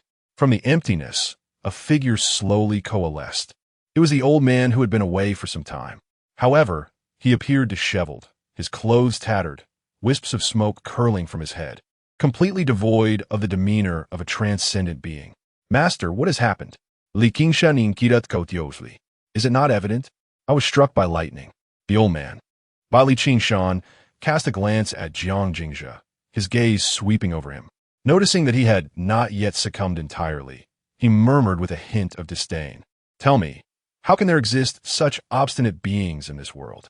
By heavens, if one cannot cultivate, why must they gamble their lives against the heavens? What a foolish child!" Li Qingshan, initially perplexed, suddenly grasped the meaning behind his teacher's words. The earlier phenomenon was not a mere natural occurrence, but rather a divine retribution directed at his junior disciple. Otherwise, how could it be? The old man scoffed. "My little disciple ascends a mountain, and that wretched heaven wails and howls, utterly incomprehensible. Is my junior disciple truly so formidable?" Li Qingshan gazed at the prostrate Jiang Jingzhe, genuinely astounded. In this vast world of cultivators, teeming with prodigies, he had never heard of anyone provoking heavenly tribulation at the mortal realm. For the vast majority of practitioners, the arrival of heavenly tribulation in their lifetime was a mere fantasy. He recalled the last occurrence was during Yao Yao's ascent. Suddenly, a thought struck Li Qingshan, and a smile brightened his face as he looked at the old man with anticipation. Since the tribulation has passed and the junior disciple has ascended the mountain, Does that not mean he can now embark upon his cultivation path without descending? The old man's expression stiffened slightly. Silently, he withdrew his old tobacco pipe from his waist and took a puff. After a while, he exhaled a ring of smoke and replied, "This mountain, one must descend from it regardless." Chapter 9. The innate chaotic Tao body. When Jiang Jingzhe awoke, the sun was gracefully descending on the horizon. Its gentle rays bathed the windowsill in a soft glow, casting a warm halo over the wooden frame. A light evening breeze wafted through, carrying with it a hint of coolness and the fragrant essence of grass and trees. Outside the window, his senior brother, Li Qingshan, was busy constructing a thatched cottage, cradling a bundle of dried grass in his arms. His second senior brother, Bai Qi, diligently scrubbed the bluestone slabs in front of the cottage with a wooden bucket. Meanwhile, his junior sister, Yao Yao, crouched by the hearth, her clear eyes fixated on the simmering pig trotter in the pot. A lazy yellow dog lounged in the yard, gnawing on a leftover chicken bone from the previous night. "Junior brother, you've awakened." Sensing Jiang Jingzhe's gaze, Li Qingshan turned around and smiled warmly. "Your room will be ready shortly, and the meal is almost prepared. Your timing is impeccable." "Is that truly my cottage?" Jiang Jingzhe inquired, observing the newly erected thatched dwelling, feeling an inexplicable sting in his eyes. It was merely an ordinary cottage, something he had never paid much attention to. Yet, seeing it quietly standing in the courtyard alongside its companions filled him with an unexpected sense of belonging. "Of course it is yours," Li Qingshan replied with a smile. "You are our little junior brother, and this was a promise made by the master. He specifically instructed us to build it sturdily to withstand the winds." "So, the old man still remembers." Jiang Jingzhe chuckled self-deprecatingly, murmuring, "I thought he had forgotten." Li Qingshan regarded him with gentle eyes. "Since the master has brought you back to the mountain, you are his disciple, our little junior brother. You can always trust in that." "I understand, senior brother." Jiang Jingzhe felt a flicker of gratitude within. Although his senior siblings were somewhat reclusive, they had provided for him over the past 3 years with the offerings he collected from the foot of the mountain. Had it not been for the Jiang family seeking him out, he would have been content to spend his days at Qingdu Mountain. However, thinking of the Jiang family caused a shift in his expression, prompting him to hurriedly ask, "Senior brother, how long have I slept?" 3 hours. 3 hours? Jiang Jingzhe's heart raced. Jiang Laosi had grown increasingly sinister over the years and would undoubtedly have little patience for his ineffectual heir. If he did not hurry down, it was likely that his thoughts would lead him to raze Qingdu Mountain to the ground. With this realization, he pushed himself off the bed, ready to leave. Yet, in the next moment, he paused, instinctively glancing down at his body. This ascent had been unlike any before. He had climbed with unwavering determination and a resolve forged in the fires of death. Before losing consciousness, he distinctly remembered the sensation of his bones shattering. Even his legs had been crushed, and he vaguely recalled being struck by a bolt of lightning. Such force would surely leave anyone scarred, if not dead. Yet, in merely 3 hours, his body had remarkably rejuvenated. Contemplating the implications, he was left in awe. A sudden spark ignited in his eyes as he hastily lifted his gaze towards Li Qingshan outside the window. "Senior brother, is it now possible for me to?" Upon seeing the eager expression on his face, Li Qingshan felt a twinge of embarrassment, and after a prolonged silence, he softly replied, "Junior brother, the master has stated that your talent is exceedingly exceptionally extraordinary, possessing the innate chaos Tao body. It is said that common Tao texts are unworthy of you. Thus, you must refrain from embarking on your cultivation journey until the opportune moment presents itself, and until you can access the finest Tao texts, lest your remarkable potential be squandered." Jiang Jingzhe looked at Li Qingshan in confusion. Innate chaos Tao body. Bai Qi, standing nearby, cast a cold glance at Li Qingshan. Indeed, the innate chaos Tao body. Li Qingshan, seemingly oblivious, turned his gaze towards the horizon. It is said that the innate chaos Tao body is one of the most formidable physiques in existence. With a spirit as ethereal as a deity and a body as fierce as a demon, seldom seen in a millennium. Legend has it that the one who subdued the overlord of the demon clan and submerged the 9 provinces eons ago possessed this very physique. Such a terrifying constitution naturally leads to a slower awakening process. Jiang Jingzhe silently contemplated Li Qingshan's words, and after a long pause, he murmured, "So, my inability to awaken is due to my extraordinary talent?" "Indeed," Li Qingshan replied with a smile. "If you're not endowed with the innate chaos Tao body, how could one explain your rapid recovery from severe injuries, or the miraculous phenomena of thunderous pools when you reach the mountain's summit? It is a blessing from the heavenly Tao." Thunderous pools, blessings from the heavenly Tao? Jiang Jingzhe raised his head to gaze at the setting sun, his expression filled with uncertainty. For 3 years of mountain climbing, he had sensed that his physique was indeed different from others. There were times when he sustained injuries. Yet the following day, he would feel invigorated and ready to ascend again. Moreover, the health regimen he had mastered, which was primarily practiced by affluent elderly individuals, seemed to radiate a faint warmth within him. This warmth coursed through his limbs, traversing the broken bridges of longevity, eventually converging at his energy sea. However, the health exercises were merely commonplace techniques, lacking the lethal prowess characteristic of the cultivation Tao texts of this realm. Additionally, he had demonstrated the movements of the health regimen to Li Qingshan, and despite 3 months of practice, neither Li Qingshan nor Bai Qi had experienced that warmth. Most notably, he had a remarkable appetite, yet he had never truly felt satiated over the years. All these signs indicated that he was not an ordinary person. Noticing his pensive demeanor, Li Qingshan gently cleared his throat and lowered his gaze towards Bai Qi, speaking in a soothing tone, "Second junior brother, do you believe our junior brother possesses the innate chaos Tao body? Was a previous occurrence of thunderous pools indeed a blessing from the heavenly Tao?" Bai Qi, dressed in white, as pure as snow, exuded an aura of aloofness even while sweeping the floor. However, upon hearing Li Qingshan's gentle words, his slender figure suddenly stiffened. After a moment, he expressionlessly replied, "Perhaps so." Li Qingshan beamed with delight. "You see, junior brother, Bai has never lied. Could it be that I truly possess the innate chaos Tao body?" Jiang Jingzhe murmured to himself. Over the years of acquaintance, it is evident that the second senior brother has never deceived anyone, not even with the slightest white lie. He remains aloof and proud, regarding all with an equal disdain. It is said that his innate sword, embodying the principle of righteousness, directly pierces the heart, and when it concerns the essence of the great Tao, insincere words cannot be uttered. Observing Jiang Jingzhe's demeanor, Li Qingshan continued with a gentle smile. "Thus, junior brother need not doubt himself. In time, you shall surely discover the path to ascend to the heavens. When venturing into the world, carry yourself with pride and confidence.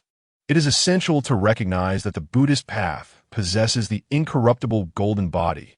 The Taoist path is adorned with the purest disciple, and the Confucian tradition boasts the lofty spirit of the righteous, all of which are deemed the pinnacle of cultivation.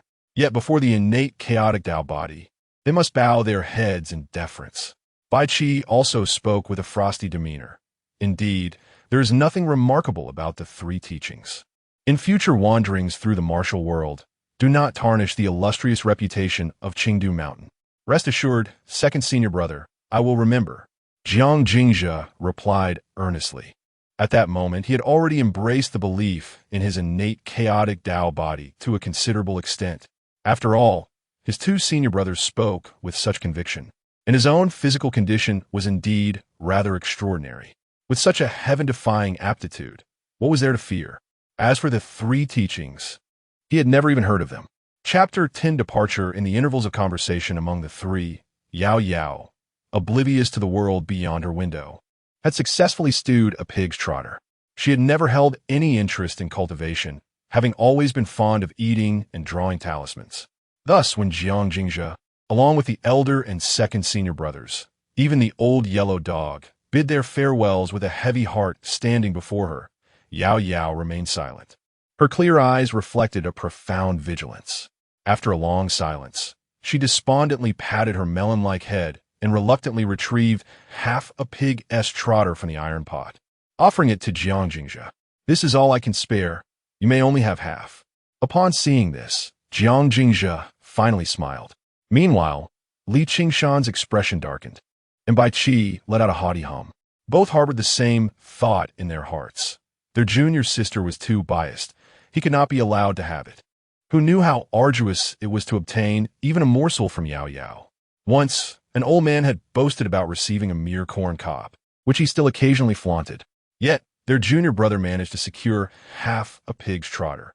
How could they endure such an injustice? However, considering Yao Yao's tendency to hurl talismans at those who offended her, they could only silently pretend not to notice.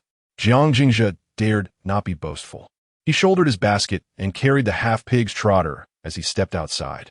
Just as he crossed the threshold of the courtyard, he turned back, bowed respectfully, and softly said, "Elder brother, second brother, junior sister, and old yellow, I'm leaving."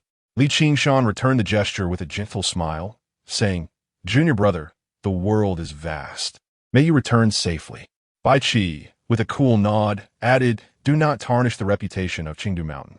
Yao Yao, munching on the pig-esque trotter, had a look of pure bliss in her clear eyes. "Junior brother, do remember to bring back delicious food."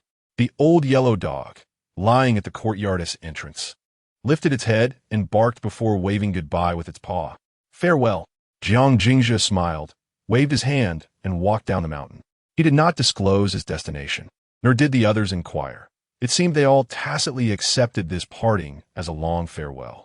To Jiang Jingzhe, his descent from the mountain was prompted by the arrival of people from the Jiang family, wishing to shield his senior brothers and sisters from potential peril, thus rendering any explanation unnecessary. Conversely, those on Qingdu Mountain perceived his journey as a directive from their master, representing the sect in the world, and saw no need for further discussion. "Elder brother, he is not a congenital chaotic body."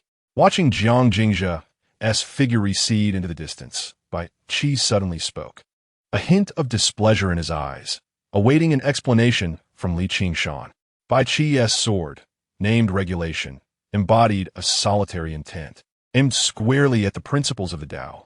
He had never strayed from his true heart, nor did he deign to compromise his integrity. He was the most principled yet the least conventional individual on Qingdu Mountain. Thus, he felt a surge of anger at Li Qingshan for having misled Jiang Jingzhe and for allowing himself to be deceived alongside him. Li Qingshan regarded Bai Qi with a gentle gaze, smiling as he replied, "How can you be so certain he is not?" "Because the concept of a congenital chaotic body has never existed," Bai Qi retorted, his brows furrowing. "Moreover, his connection to the eternal life bridge has been severed, preventing him from progressing in cultivation. Your actions may easily lead him astray. This is inappropriate. A misguided path is certainly preferable to having no path at all." Li Qingshan gazed at the figure gradually vanishing into the forest and sighed softly. The little junior's aptitude is obstinate, and even the master is unable to reconstruct the eternal life bridge for him. Should the last glimmer of hope be extinguished, it may completely sever his path to cultivation. Whether or not he possesses the innate chaotic body is of little consequence. What truly matters is that his heart for the pursuit of the Tao must not perish. Bai Ti Thimai Silen. He sensed that Li Qingshan was mistaken, but could not find a reason to refute him, so he chose to remain mute. Thus you see, rules are not immutable. Some are meant to be shattered. Your sword heart ought not to be a shackle binding your blade, but rather a measure of your sword intent. The reason you have yet to unleash that strike may stem from being overly bound by tradition and weighed down by excessive concerns. More importantly, have you ever witnessed a mortal body with shattered bones and a ruptured core being struck by heavenly lightning yet remaining unscathed? Bai Qi continued to hold his silence. He had not only never witnessed such a thing, he had never even heard of it. Li Qingshan pated Bai Kai's shoulder. So little Bai, the little junior is indeed the innate chaotic body. When Jiang Jingzhe returned to the foot of the mountain, Jiang Sailang and the steward Jiang Lin had already vanished. Only 2 armored knights and a brown horse awaited him below. Upon his appearance on the rain-swept bridge, the 2 riders clasped their fists to their chests in a slight gesture of respect. The elder among them, devoid of expression, stated, "The 4th young master has pressing matters to attend to. Please, 3rd young master, depart with us first, and he will rendezvous with you en route." Jiang Jingzhe narrowed his eyes curiously, scrutinizing the two knights clad in cold armor. After a moment, he smiled and inquired, "May I ask the names of the two generals?" "I am Jiang Erqi, ranked 27 in the Wind Division. He is Jiang Sanjiu, ranked 39. Jiang Erqi spoke with a mechanical indifference, while Jiang Sanjiu seemed almost mute. Their faces revealed no extraneous emotions, exuding an aura of grim severity. Only upon the mention of the Wind Division did a flicker of intensity pass through their eyes. Solemn and dignified, as if those two words embodied unparalleled glory. However, upon hearing Jiang Erqi's response, the smile on Jiang Jingzhi's face abruptly turned cold, even tinged with mockery. "Ah, so you're from the Wind Division. I never imagined that the Wind Riders, known for their swift strikes and ruthless killings, have now been reduced to mere guardians. Young master, be cautious with your words." Jiang Erqi and Jiang Sanjiu gripped their sword hilts with palpable menace, their gazes fixed on Jiang Jingzhi's throat, as if prepared to draw their blades in an instant. Confronted with such blatant murderous intent, Jiang Jingzhi scoffed, his countenance still brimming with derision. "If you dare to kill me, you best draw your blades immediately. If not, then best restrain yourselves. A dog who seeks glory by selling out its master has no right to bark." With that, he disregarded the lethal aura, leaping onto the brown horse, and setting off towards Fengxian City. The Northern King is reputed to command an army of 300,000, in truth. Aside from the first generation of the Northern King, who may have genuinely possessed such forces, each subsequent generation has proven weaker than the last. Presently, the actual military strength barely exceeds 80,000, with the remainder being mere hollow titles. In the frigid land of Beiyu, from the very beginning, the court has failed to disburse military salaries, leaving the Jiang family unable to sustain an army of 300,000. Even among the 80,000 troops, fewer than 20,000 were truly capable of engaging in battle. Thus, despite the imposing title of the King of the North, the power has been in decline for centuries. A few years prior, there appeared to be a resurgence, with the emergence of the exceptionally talented Long Ke and Nuhu from the Jiang family. However, 6 years ago, when the barbarian horde from the plains invaded, they lost Long Ke and mocked Nuhu. That war ultimately saw the great Zhou emerge victorious, yet it was a comprehensive defeat. The once promising king of the north, Jiang Long Ke, perished in battle, and 500 cavalry of the Fire Division were nearly annihilated. The Iron Cavalry of the Plains surged into the Central Army. At that time, the Wind Division's commander, now the King of the North, Jiang Ne, stood by while his brother was besieged and killed, refusing to send troops and choosing to watch coldly. Only when Jiang Long Ke and the barbarian forces were mutually devastated did he lead his troops out to tidy up the aftermath, repelling the invaders and alleviating the threat to Beiyu. From that moment, the name of Jiang Nuhu resonated throughout the Great Zhou dynasty. Had each remained loyal to their own lord, Jiang Jingzhi would not have harbored resentment towards the Wind Division. In the future, grievances would only be settled with vengeance. However, the cold armor of the Wind Division was the private military of the Jiang family, ultimately mere servants to the Jiang clan. At that time, Jiang Long Ke was still the king of the north, yet they dared to disregard military orders, standing idly by while Jiang Long Ke was besieged and killed. This was not loyalty to their own lord, but rather treason. No matter how Jiang Nuhu tried to embellish the events afterward, he could not escape the stain of being a traitor. Logically, Jiang Jingzhi should now adopt a low profile, feigning madness or pretending to be subservient, bending low to survive and bide his time. Yet he understands that his life and death have never depended on his demeanor, but rather on his value. The fact that the Jiang family has found him and refrained from covertly eliminating him can only be attributed to the notion that a living Jiang Jingzhi is more advantageous than a deceased one. Once he becomes of no use, the Jiang family would undoubtedly eliminate him without hesitation. It matters not whether he feigns insanity or submits. Even if he were to kneel and serve Jiang Nuhu like a dog, he would still not escape death.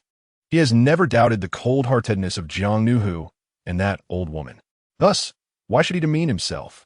If only he were armed, he would confront these two directly. Instead, he remains powerless, unable to defeat them, regrettably resorting to curses. Chapter 11. the bandits of Yunming's at the very moment when Jiang Jingzhe departed from the small town. A conversation of significance was unfolding within the government office of Fengxian County. The old steward, Jiang Lin, who had been submissively bowing before Jiang Sailang, now occupied the most esteemed position in the office. With his fingers lightly tapping the edge of the table, he maintained a stoic expression as he regarded Su Zhiqian, the county magistrate. Steward Jiang, there is still one matter that perplexes me, Su Zhiqian said, lowering his head with a sycophantic grin. The common folk have resided in Ping'an Town for over 5 centuries, their ancestral halls flourishing and their incense unceasing. How could they possibly be branded as bandits of Yunming's?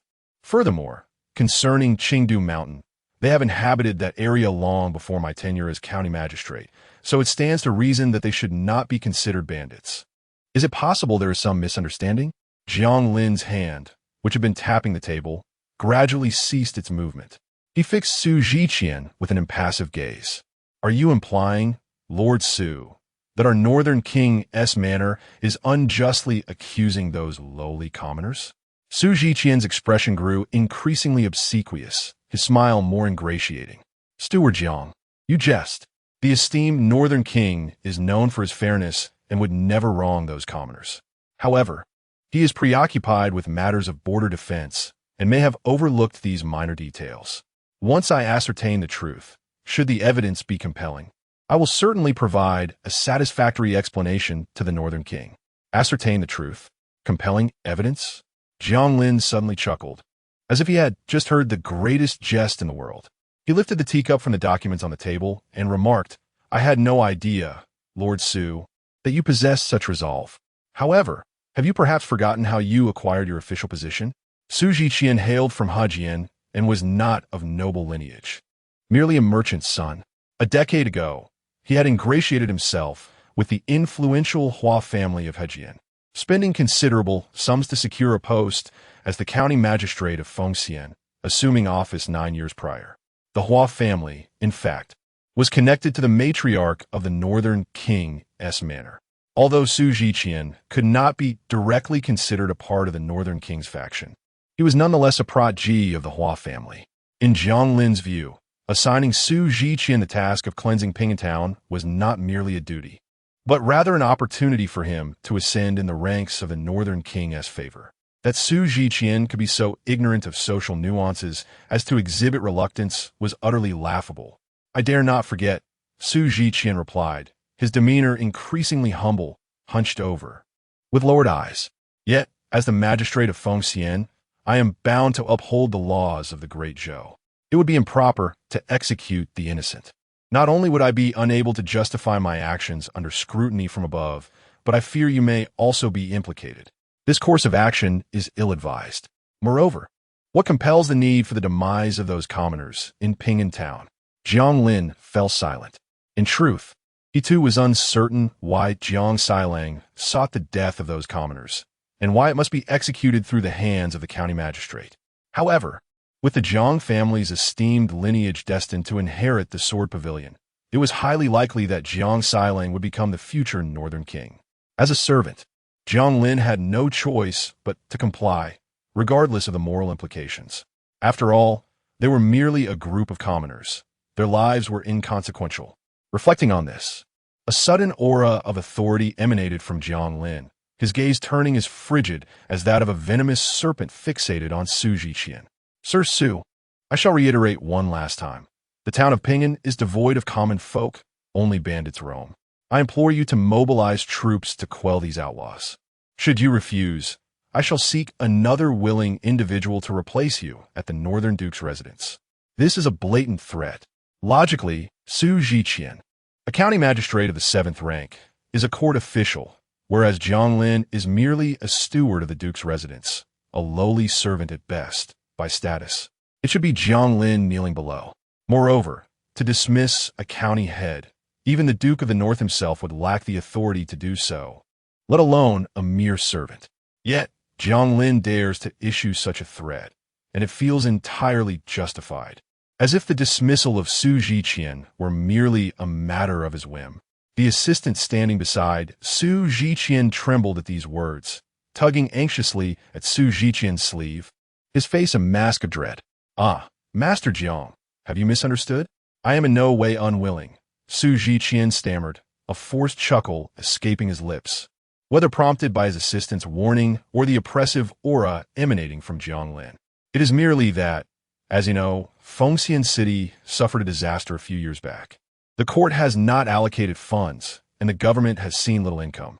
My salary has been long overdue, and while I desire to eradicate these bandits, I find myself lacking in manpower, an earnest desire hindered by circumstances." With a cold smirk, Jiang Lin tossed a banknote to the ground, losing interest in further discourse, and rose to leave. As he stepped out, he scoffed, "I once believed Sir Su to possess some integrity. It appears I was mistaken. Farewell, Master Jiang." Su Zhiqian feigned picking up the banknote, bowing his head as he watched Jiang Lin exit. Jiang Lin glanced back, noticing Su's pretense, and the derision in his eyes deepened, a sinister chuckle escaping his lips before he vanished from view. Su Zhiqian maintained his submissive posture, still grinning obsequiously. Only when Jiang Lin's figure was completely out of sight did he retrieve the banknote from the ground, his demeanor shifting as he sneered. "A miser, is it? 100 taels is hardly a princely sum."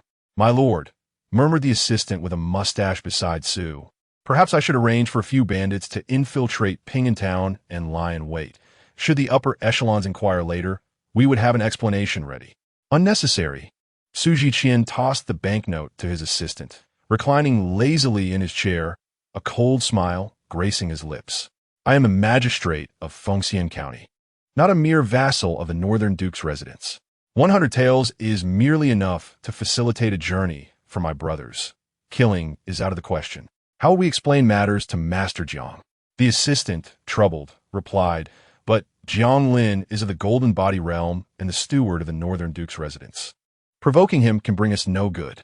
Old Jiang, do you truly wish for bloodshed?" Su Zhiqian regarded his assistant with disdain, a cold smile upon his lips. "Do not forget, I am not a true official. How could I engage in such morally reprehensible acts of indiscriminate slaughter?" The assistant's expression darkened, weariness washing over him as he sighed in resignation. "Then what do you propose we do?" Su Zhiqian pondered for a moment, then shook his head. "Since someone is offering funds, let us rid ourselves of those worthless fools outside Fengxian City and treat them as equals. I cannot afford to lose face over such matters." "Very well. You are the magistrate. Your word is law." With a deep sigh of resignation, the advisor lamented the unfortunate circumstances of having such a county magistrate. He felt that his aspirations for a grandiose career in the officialdom were gradually slipping away. "Old Jiang, you have handled this matter commendably," he thought to himself, disheartened and fearing that he would never advance further in life. Just then, Su Zhiqian placed a reassuring hand on his shoulder and encouraged him. "Had you not discerned the identity of the Jiang family, revealing it to the entire city, that fool Jiang Sailang might have truly succumbed to the urge to kill Jiang Jingjia. You, old dog, have many admirable qualities, but your obsession with officialdom is excessive. What is there to achieve in the ranks of the great Zhou? Once I tire of this game, we shall return to Yunming's together. I shall employ you as my strategist, indulging in wine and feasting on meat, which is far superior to serving as someone else's lackey." Zhang the advisor forced a smile, responding with resignation. "My lord, even without our intervention, the Jiang family likely would not have executed Jiang Jingjia. The matriarch may have harbored such thoughts, but Jiang Nuhu is no fool. He would never bear the disgrace of killing his brother's orphan, especially now that the Luo family of Baidi City is aware that the deposed heir is still alive. He would be even less inclined to commit such an act." "Is that so?" Su Zhiqian exclaimed, smiting his thigh in frustration. "Why did you not mention this sooner? Bei Shaojing has already departed, causing me to lose a brother." Reflecting on the reserved and bashful warrior, he felt a deep sense of regret. He recalled his promise to offer that warrior a tome capable of guiding him to the realm of transcendence, but was unable to persuade him, as the warrior remained steadfastly loyal to the deposed heir, inciting a desire to lament his misfortune. "My lord, if you hold Bei Shaojing in such high regard, why then allow him to leave?" Zhang the advisor looked at Su Zhiqian in confusion. At that moment, Su Jiqian was unaware of the Jiang family's intentions. Once the deposed heir was dead, Bei Shaojing would be without a master and would inevitably fall under Su Jiqian's banner. At the very least, he could observe from the sidelines. Previously, when Jiang Jingzhe was located by the Jiang family, whether killed or taken away, it would render Bei Shaojing homeless. And with Su Jiqian's capabilities, there was no way Bei Shaojing could escape. It is quite natural that you cannot comprehend this with your intellect, Su Jiqian remarked disdainfully, casting a glance at the advisor as if he were simpleton. That old hag of the Jiang family may commit murder herself, yet she dares to sully the name of Yunmeng's. How could I allow her to have her way? Chapter 12. Then the vast territory of the Great Zhou stretches far and wide, bordered to the north by the Great Qi, to the south by the Great Jin, to the west by the Moon Wheel, and to the east by the sea. It encompasses the fertile heartland, comprising 7 prefectures, 12 municipalities, and 36 counties. Consequently, both the North Qi and South Jin, as well as the Moon Wheel, eyed Great Zhou with covetous intent. In times of unrest, various nations sharpen their blades, eager to seize the central plains, to establish dominion over the imperial capital of Chang'an, and to claim the mantle of the rightful emperor. Fengxian, a modest town under the jurisdiction of the Xiling Prefecture in Great Zhou, lies a considerable distance from Chang'an. Even the swiftest steed, capable of traveling 1,000 miles in a day, would require nearly half a month for the journey. Furthermore, Jiang Jingzhe rides but a mere yellow mare, hardly a remarkable steed, and he possesses no inclination to hasten his travels. Thus, after 3 days, they have scarcely managed to depart from Fengxian. After being ridiculed by Jiang Jingzhe, Jiang Erqi and Jiang Sanjiu have grown increasingly silent, resembling 2 cold statues. They refuse to partake in the local fare, subsisting instead on their own provisions of cold flatbreads and tepid water. Having endured years of desperate survival, Jiang Jingzhe is no stranger to hardship, yet he deems it unnecessary. Consequently, each time they pass through a town, he dismounts to seek refuge within the inn, indulging in a hearty meal, naturally at the expense of Jiang Erqi and Jiang Sanjiu. He believes this to be a business trip funded by the public purse, and thus he is loath to part with even a single coin. This behavior only serves to deepen the frostiness in Jiang Erqi and Jiang Sanjiu's gazes directed at him. However, Jiang Jingzhe remains indifferent to their growing resentment, leaving them to simmer in their silent fury. At this moment, Jiang Jingzhe sits in the bustling lobby of an inn in Xiling Prefecture, deftly wielding his chopsticks, consuming one piece of meat after another. Before him lies a plethora of empty plates, each having been cleared of its contents. After finishing the last morsel, he glances at Jiang Erqi and Jiang Sanjiu, who are gnawing on their cold flatbreads, their eyes cold and piercing. Ignoring their murderous glares, he chuckles softly. I truly cannot fathom your thoughts. With such delectable dishes at hand, why resort to gnawing on cold flatbreads? Is this journey not considered a business trip, rendering any expenses non-reimbursable? When did the Northern King's residents become so miserly? Jiang Erqi and Jiang Sanjiu remain silent, their expressions growing even more desolate. Jiang Jingzhe scoffs, dismissing them once more. A cheerful young attendant swiftly replaces the empty plates with new ones, and with a flourish of his rag draped over his shoulder, several more serving boys emerge from the kitchen, presenting an array of new dishes upon the table. Roasted lamb, clear stewed mountain chicken, oil-braised green dragon, Highland smoked bamboo shoots, 2 pounds of braised beef, and the inn's signature dish, knife fish hot pot. Once all the dishes are laid out, the exuberant young attendant beams and inquires, "Young master, is there anything else you would like to add? Our dessert after the meal is truly exceptional." Jiang Jingzhe raises an eyebrow. What nonsense is this? Did we not agree to have everything? Bring it all out. Hurry. The attendant, overjoyed, disregards Jiang Erqi and Jiang Sanjiu's murderous glares as he scurries back to the kitchen with his orders. This inn is the most venerable establishment in the Great Zhou dynasty, steeped in history and mystery, with its true ownership shrouded in secrecy. Its establishments are spread across various nations. It is said that before the Great Wall of Humanity was erected, they even established wine houses in the northern wilderness inhabited by the demon tribe. With formidable strength and a profound background, their prices were naturally exorbitant.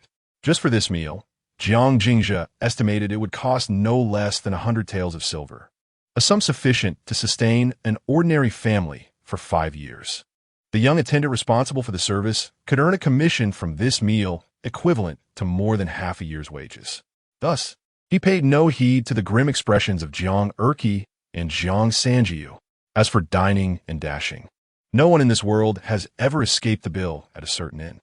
It seems my little uncle holds you in little regard. Such a trifling amount of silver is as if you have slaughtered your entire family. Jiang Jingzhe picked up a slice of knife fish, briefly dipped it in the pot until it was cooked, and savored it with dipping sauce. The knife fish was tender and fragrant, truly deserving of being the signature dish of the inn. Before long, he devoured the entire table of dishes with remarkable speed. He then lifted a bowl of chilled dessert and savored it leisurely. Only then did he recline contentedly in his chair and let out a long sigh. "Erqi, go settle the bill and arrange for a room, large and comfortable." "Young master, we must depart," Jiang Erqi replied coldly, remaining rooted in place. "Tired? If you wish to leave, then go." Jiang Jingzhe cast a sidelong glance at Jiang Erqi and chuckled softly. "Of course, you could also attempt to kill me and take my head as a trophy. If you cannot succeed, it will be prudent not to regard me with such murderous intent, for you must know that a gaze cannot slay." Having said this, he disregarded the two further. He casually summoned a waiting attendant, smilingly inquired, "I have heard that one can enjoy music and flowers here?"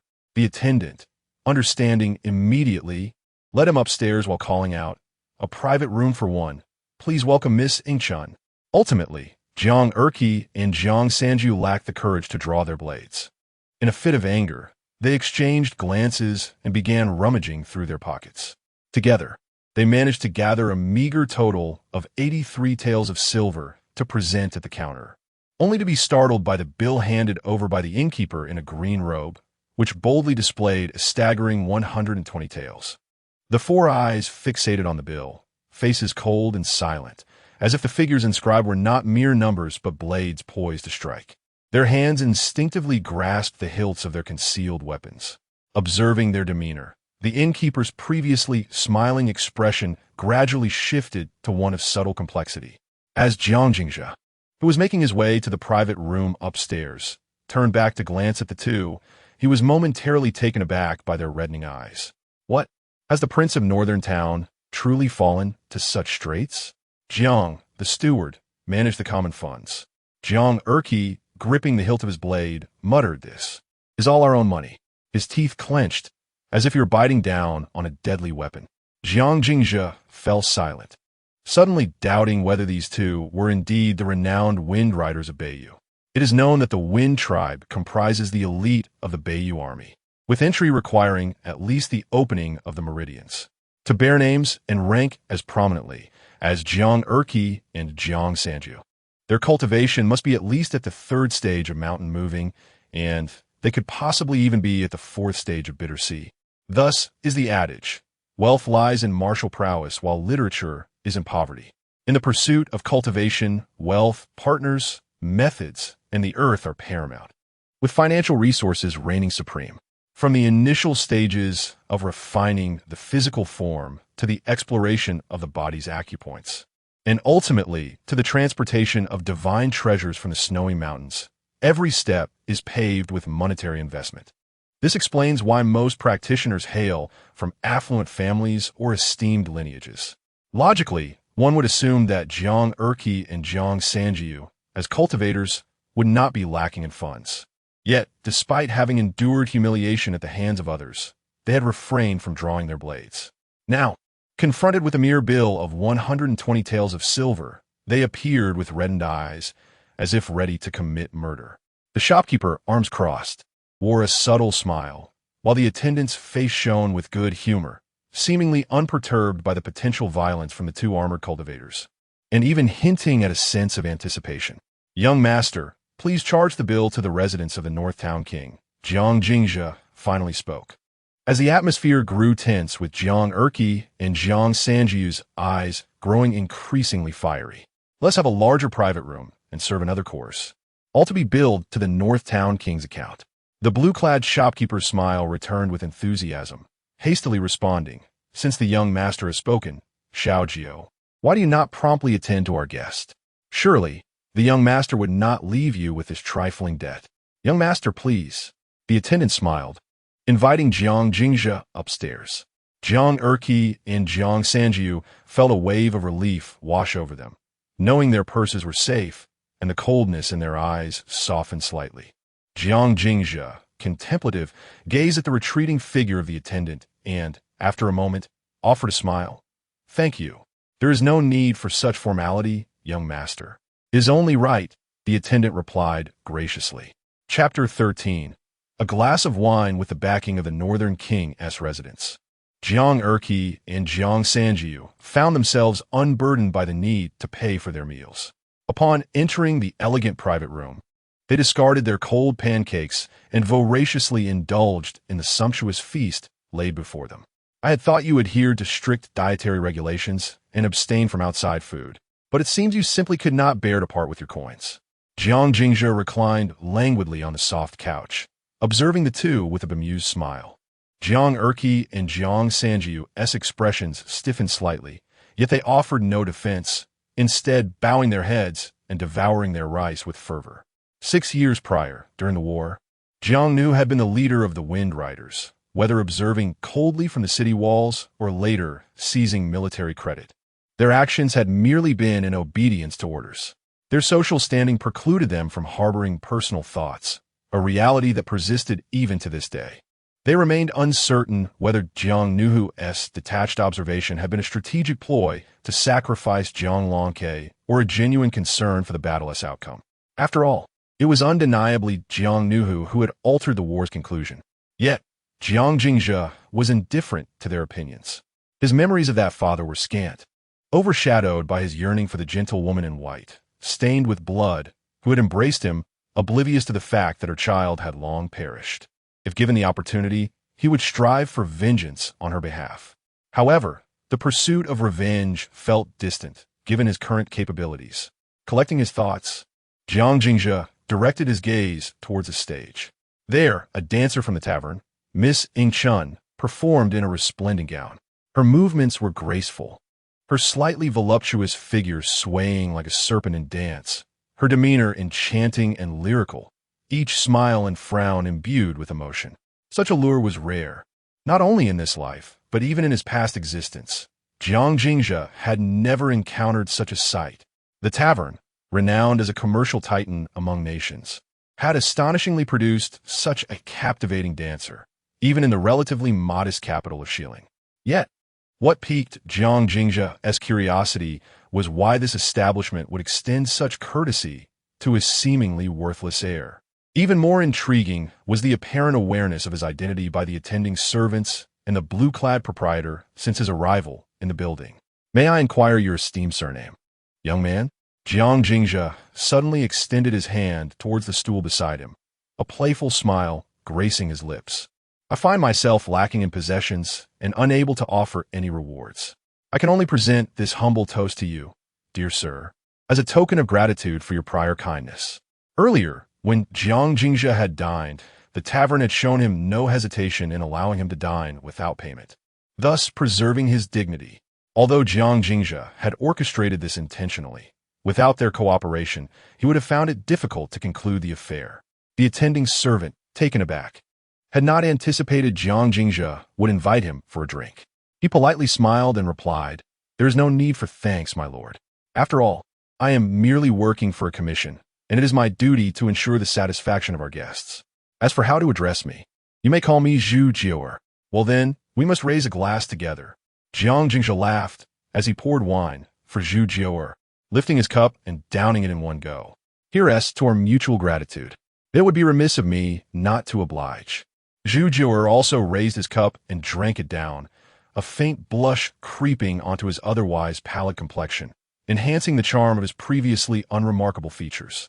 Jiang Jingzhe appeared slightly taken aback, but dismissed the thought, attributing it to the youth's inability to hold his liquor. He tactfully shifted the conversation. "Brother Jiao, there is something I find perplexing." "Please, speak, your highness," Zhu Jio replied. Jiang Jingzhe pondered before asking. It seems you all discern my origins quite early on? Zhu Jio's expression flickered with surprise as he casually brushed a stray lock of hair that had escaped from his braid. Regaining his composure, he smiled politely.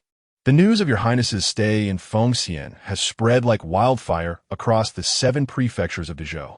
If we were unable to deduce your identity, it would indeed be illogical. Jiang Jingzhe raised an eyebrow. Like wildfire? Indeed, from the capital to Xiling. Who is unaware of your imminent return to the capital? A fleeting look of inexplicable emotion crossed Zhu Jio's eyes before he fell silent, seemingly lost in thought. What, after all, did the Jiang family intend? Jiang Jingzhe, too, became contemplative, unable to fathom the Jiang family's motives. Although he had lost both parents, and everyone knew that with Jiang Nuhe's presence, his succession to the title of King of the North was nearly impossible, he still held the official title of heir. It was perplexing that the Jiang family would seek him out without attempting to eliminate him covertly, and yet they stirred such a commotion about his return to the capital. This was hardly in their interest. He realized that such a public announcement would hinder any clandestine plans for his demise, tarnishing Jiang Nuhe's reputation. While he wrestled with these thoughts, a sudden knock at the door interrupted him. Zhu Jio frowned and opened it, only to find a servant, similarly attired, whispering something in his ear. Startled, Zhu Jio glanced at Jiang Jingzhe with a look of bewilderment, then murmured a few more words before returning to Jiang Jingzhe, apologetically stating, Your Highness, a guest has arrived. I would not normally disturb your leisure, but this guest possesses a unique status, and the other attendants are unable to assist. May I greet him briefly before returning? Not at all. Please proceed, Jiang Jingzhe replied, his mind preoccupied with deeper concerns, indifferent to the trivialities at hand. Once Zhu Jio departed, he turned to Jiang Erqi and Jiang Sanjiu, his expression somber. I sense that this journey is fraught with peril. Surely, you do not wish to meet an untimely end along the way? Jiang Erqi and Jiang Sanjiu looked up in confusion, unsure of what he meant. Jiang Jingzhe sighed in exasperation. Why does the Jiang family want to summon me back? Without understanding the reason, we may very well perish en route. Still bewildered, Jiang Erqi and Jiang Sanjiu hesitated before uncertainly replying. It is said that it is due to the matriarch's deep longing, compelling the prince to seek the son's return to the capital. A longing so profound, Jiang Jingzhe retorted, left speechless. He turned back to admire the dancers welcoming the spring. He had initially assumed that Jiang Erqi and Jiang Sanjiu, selected to escort him to the capital, were Jiang Nuhe's trusted subordinates. It now appeared he had misjudged them entirely. They were nothing but fools, their indifference merely a fade for their inadequacy. After Zhu Jio vacated the elegant room, he personally went to the kitchen to prepare 2 bowls of sweet soup, instructing a servant to deliver one to Jiang Jingzhe before he proceeded to the adjacent room. Pushing the door open, a smile reached his eyes. Ji Bai. It has been a while. In the room, a young gentleman stood with his hands clasped behind him at the window, turning to face Zhu Jio with a faint smile. It has indeed been a long time, Jio. Clad in a robe of dark silk, the fabric was luxurious yet understated, adorned with subtle patterns of flowing clouds and bamboo leaves, exuding an air of elegance in its modesty. He possessed a tall and slender figure, and although he wore masculine attire, his exquisite beauty could not be concealed. His skin was as pale as jade, seemingly untouched by the dust of the world, and his demeanor bore a coolness akin to the moon, his every movement imbued with an aura of aloofness. Yet, when a smile graced his lips, it seemed to instantly radiate warmth. Zhu Jio gazed at the gentleman by the window and could not help but exclaim, No matter how many times I see you, I remain utterly immune to your beauty. How wonderful it would be if you were truly a man. The gentleman merely smiled in response, softly inquiring, What brings you to Xiling? I simply wish to be closer to you, Zhu Jio replied, her face a picture of grievance. But who could have anticipated that you would leave first? Those in the imperial city have not even granted you the time to return home, and yet, Lord Baidi is willing to let you enter the capital. The nation is weak and the family impoverished. My grandfather had no choice, she added. The gentleman shook his head gently, murmuring, As for the imperial city, Perhaps they do not concern themselves with such matters. After all, who would truly care for a solitary girl whose cultivation has been completely wasted? She is merely an afterthought. A flicker of worry flashed in Zhu Jiuer's eyes, yet she skillfully concealed it. Ji Bai, is it true that your cultivation has been completely lost? Yes, he replied softly, nodding, his cool gaze devoid of any sorrow. Simply smiling as he added, if that were not the case, how could Nanjing bear to let me go? Chapter 14. The young master does not consume beef. Zhu Jiuer fell silent, her gaze towards the young master increasingly filled with compassion. Yet she found herself unable to utter a single word of comfort. After all, she understood better than anyone the extraordinary talents of the former heir of the Luo family from Baidi City. In the realm of the younger generation, few could rival him, aside from the enigmatic world beyond. Luoan, styled Ji Bai, was as exquisite as the jade of Kunlun and as graceful as the autumn waters woven into silk. Her name derived from the revered Confucian classics of the past, signifying uncarved beauty and untainted elegance, resplendent yet unadorned, pure and clear. She attained enlightenment at the tender age of 8, embarked on the path of the mountain mover at 12, and a year later plunged into the sea of hardship, joining the ranks of practitioners in the Four Realms. As the esteemed disciple of the sword Saint Pmo, she had once bested the genius swordsman Jiang Shenxiu, who was widely hailed as a potential immortal on land. However, 3 years prior, her cultivation was inexplicably severed, and she was sent as a hostage to southern Jin. After enduring great trials, her return was met with yet another arrangement to act as a hostage in the capital, this time bound for an alliance with a neighboring individual. The thought of that neighboring individual deepened the sorrow in Zhu Jiuer's eyes.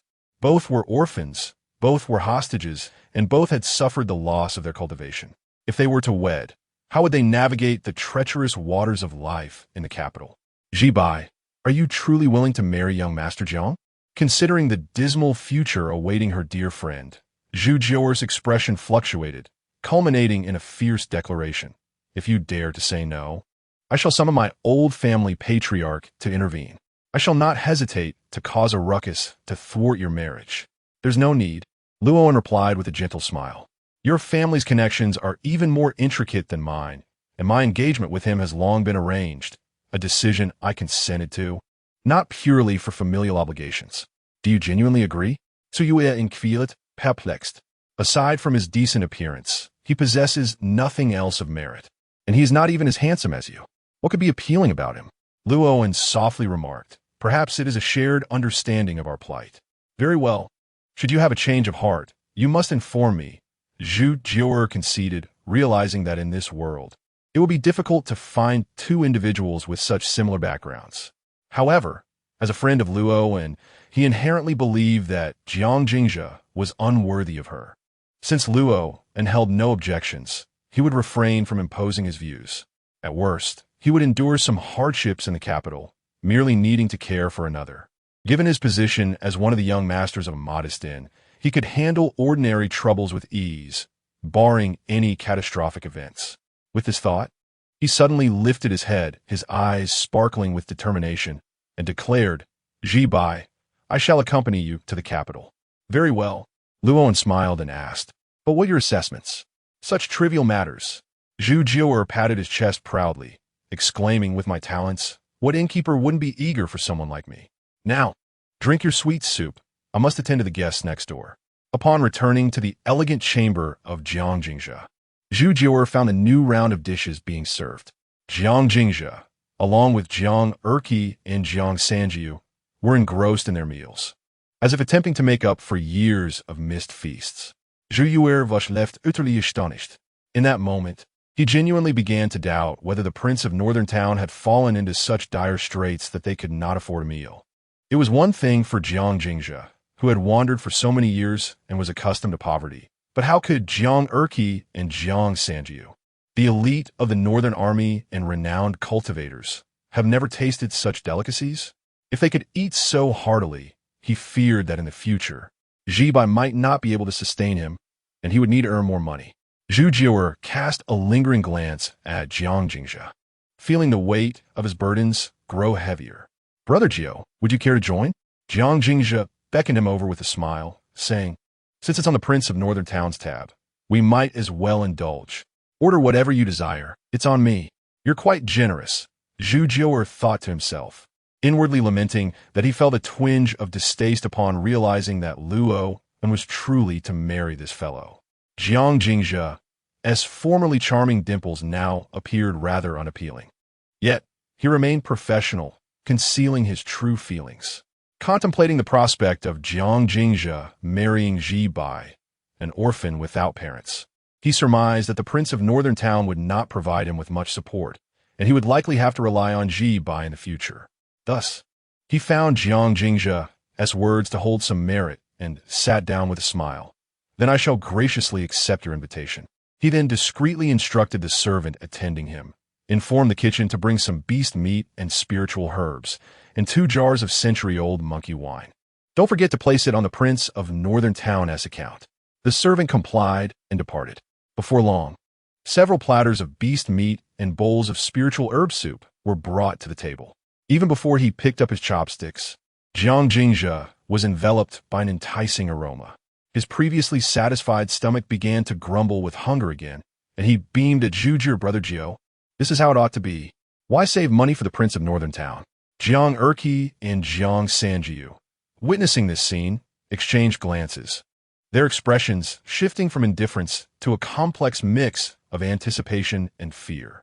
After a brief moment of contemplation, they silently discarded their chopsticks and stood aside, too intimidated to partake, their eyes fixated on the sumptuous dishes before them. The beast meat and spiritual herbs were clearly of great value, and given their meager salaries, indulging in such a feast would take them years to repay. They dared not touch their food. Why the hesitation? Jiang Jingzhe cast a disapproving glance at the two, chiding, "With such a lack of ambition, others might think the Prince of Northern Town cannot afford a meal. How did Zhang Laosi end up with such useless companions?" Receiving such a scolding, the two would have likely drawn their swords had it been earlier in their acquaintance or just before the meal. However, having just set down their chopsticks, they refrained from any such action, opting instead to lower their heads and stare at their feet like mere statues. "Eat," Jiang Jingzhe scoffed. "If I, Zhang Laosi, can eat, why can't you? You want tea, have to pay." Indeed, the two exchanged another glance and quietly resumed their seats, resuming their meal. After all, they were cultivators. The flesh of the demon beasts and the elixir soup, imbued with primordial essence, are a veritable feast for them. Such delicacies are seldom available in their ordinary lives. Now, with abandon, they consume dish after dish, and the energy within their cores begins to surge. A chill gathering in the elegant chamber. Before long, Jiang Erqi's expression shifted slightly, a glimmer of delight flashing in his eyes. He hastily discarded his chopsticks and seated himself cross-legged to the side. Waves of primordial energy emanated from him, howling like a winter gale, causing the furniture in the chamber to creak and groan, as if the very earth were trembling. In a moment, he inhaled deeply, drawing in the errant energy swirling about the room into his belly. The chamber resonated with the sound of rushing wind, akin to a dragon siphoning water, or a mighty river cascading into the sea. Faintly, a shadow of a tempest manifested behind him, though it remained indistinct. After a considerable time, the primordial energy in the void dissipated, and the tempestuous shadow behind him faded away. The chamber fell into a tranquil silence. Jiang Erqi slowly opened his eyes, regarding Jiang Jingzhe with a complex expression, and after a prolonged moment, he bowed respectfully, saying, "Thank you, my lord, for aiding me in entering the bitter sea realm." Jiang Jingzhe, equally complex in demeanor, shook his head. "Your own fortune is of no concern to me." Jiang Jingzhe was consumed by envy. This was his first close encounter with a practitioner since arriving in this world. The swirling primordial energy, the tempestuous winds, the extraordinary phenomenon of unlocking the bitter sea, all seemed like an enchanting little sprite. "I must cultivate." As he recalled what his senior brother had said about the innate chaotic body, his gaze gradually hardened, resolutely thinking, "It is only natural. The more extraordinary the constitution, the slower the cultivation speed. When I ascended the mountain, I attracted the phenomenon of thunder, receiving blessings from the heavenly Tao. This fellow merely encounters a trivial chill in the bitter sea, nothing more. Lost in thought, he realized that at some point, his chopsticks had grasped the final piece of sauced beef. A sense of disinterest washed over him. When will I be able to toss my chopsticks aside and laugh, declaring that I no longer eat beef? Chapter 15. The Northern Prince's mansion and mortgage, Zhu Jiu'er, truly exemplifies a servant from an inn, well-versed in the affairs of the world. Before her lay an abundance of vibrant beast meats, yet she merely sampled a morsel, taking only a delicate sip of the monkey wine. This fortuitously left ample provisions for Jiang Jingzhe and his two companions, who were rather naive in the ways of the world. Jiang Erqi, having ventured into the Bittersea realm, had grown considerably more courteous, ensuring that as much beast meat and elixir soup as possible was reserved for Jiang Jingzhe and Jiang Sanjiu, while he himself quietly consumed beef. Jiang Jingzhe, preoccupied with his aversion to beef, selectively indulged in the beast meat. Before long, the table was once again cleared. Observing this, Zhu Jiu'er waved her hand, summoning more beast meat and elixir soup. Time passed, and suddenly, Jiang Sanjiu grew noticeably peculiar. Casting aside his chopsticks, he crossed his legs and sat to the side, overwhelmed with excitement. Despite consuming an ample amount of beast meat and elixir soup, he had seamlessly transitioned into the bitter sea. Jiang Jingzhe, witnessing this, felt increasingly disheartened, and his distaste for beef intensified. Little did he know, Zhu Jiu'er was regarding him with an expression of intrigue. It is widely acknowledged that the higher one's cultivation, the greater the capacity to absorb vital energy. Jiang Erqi and Jiang Sanjiu were able to consume such quantities of beast meat and elixir soup due to their arduous training in the mountain-moving realm and their inherent status as cultivators. Even then, it was a laborious endeavor. However, what was Jiang Jingzhe's situation? Zhu Jiu'er could sense that he was merely at the mortal realm stage, having only begun to sense vital energy and in the foundational stage of cultivation. With sufficient talent, he might successfully open his meridians and embark on the path of cultivation. Conversely, if his aptitude were lacking, he might remain in the mortal realm for his entire life. Logically, he should not have been able to consume such an abundance of beast meat without suffering grievous consequences. Yet, he continued to eat. Moreover, he consumed more than Jiang Erqi and Jiang Sanjiu combined. Were it not for Zhu Jiu'er sampling a few pieces herself, she might have suspected that her inn was serving counterfeit goods. Contemplating these matters, she discreetly arranged for more dishes to be brought forth, eager to discover the limits of his capacity. It was only when the waiter entered, hands spread in a gesture of defeat, indicating that there were no more dishes infused with vital energy, that Zhu Jiu'er reluctantly ceased her efforts. Observing Jiang Jingzhe, who appeared still unsated, she felt a renewed concern for her dear friend's future. After a moment of silence, her eyes glimmered as she softly inquired, "My lord, have you ever heard that our inn also engages in lending services?" At that moment, she noticed Jiang Jingzhe's previously languid eyes suddenly sparkle with unprecedented excitement. Gripping her hand tightly, "Are you saying that you would lend to the Northern Prince?" Zhu Jiu'er felt a twitch at the corner of her mouth. She had merely intended to con the Northern Prince for a sum, yet this fellow seemed even more enthusiastic than herself. Moreover, why did he enunciate the title Northern Prince so distinctly? Jiang Erqi and Jiang Sanjiu exchanged glances, their expressions shifting with a hint of unease. However, with their newly attained breakthrough still fresh and their bowls not yet set down, they felt somewhat embarrassed to interject. After a silent exchange, they tacitly assumed the role of mute observers. "Good brother, what you just mentioned." As Jiang Jingzhe observed that Zhu Jiu'er remained silent, a sense of urgency welled up within him, yet his countenance grew increasingly gentle.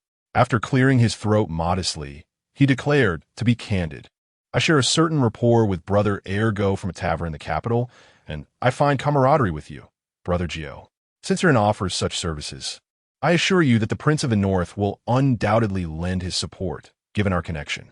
Zhu Jiu'er, however, stifled a cold laugh within. This fellow had clearly succumbed to the allure of wealth and was feigning decorum. Nonetheless, he had no intention of exposing him.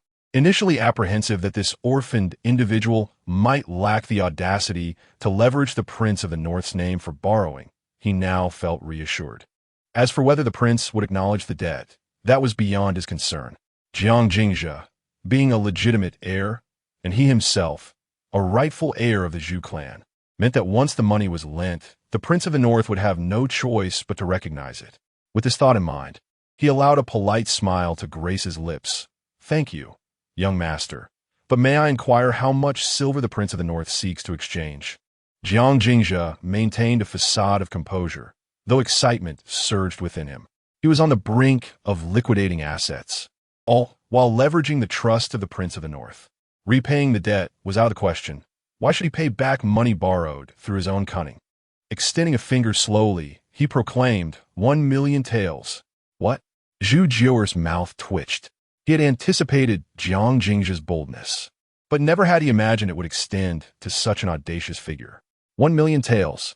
Setting aside whether Jiang Jingzhe possessed such authority, even if he did, the entirety of the Prince of the North's estate could not repay that sum. Did this man truly misunderstand his own circumstances? Did he genuinely believe he was destined to become the Prince of the North? How daringly he spoke. Jiang Erqi and Jiang Sanjiu were equally astounded, unable to fathom that this seemingly inept heir possessed such audacity. If Brother Jiao finds this unacceptable, we can always negotiate, Jiang Jingzhe thought, regretting his overambitious request, yet maintaining an impassive demeanor as he regarded Zhu Jiuer. He was acutely aware that, given his status, he had no right to speak of 1,000,000 taels, nor even 1,000.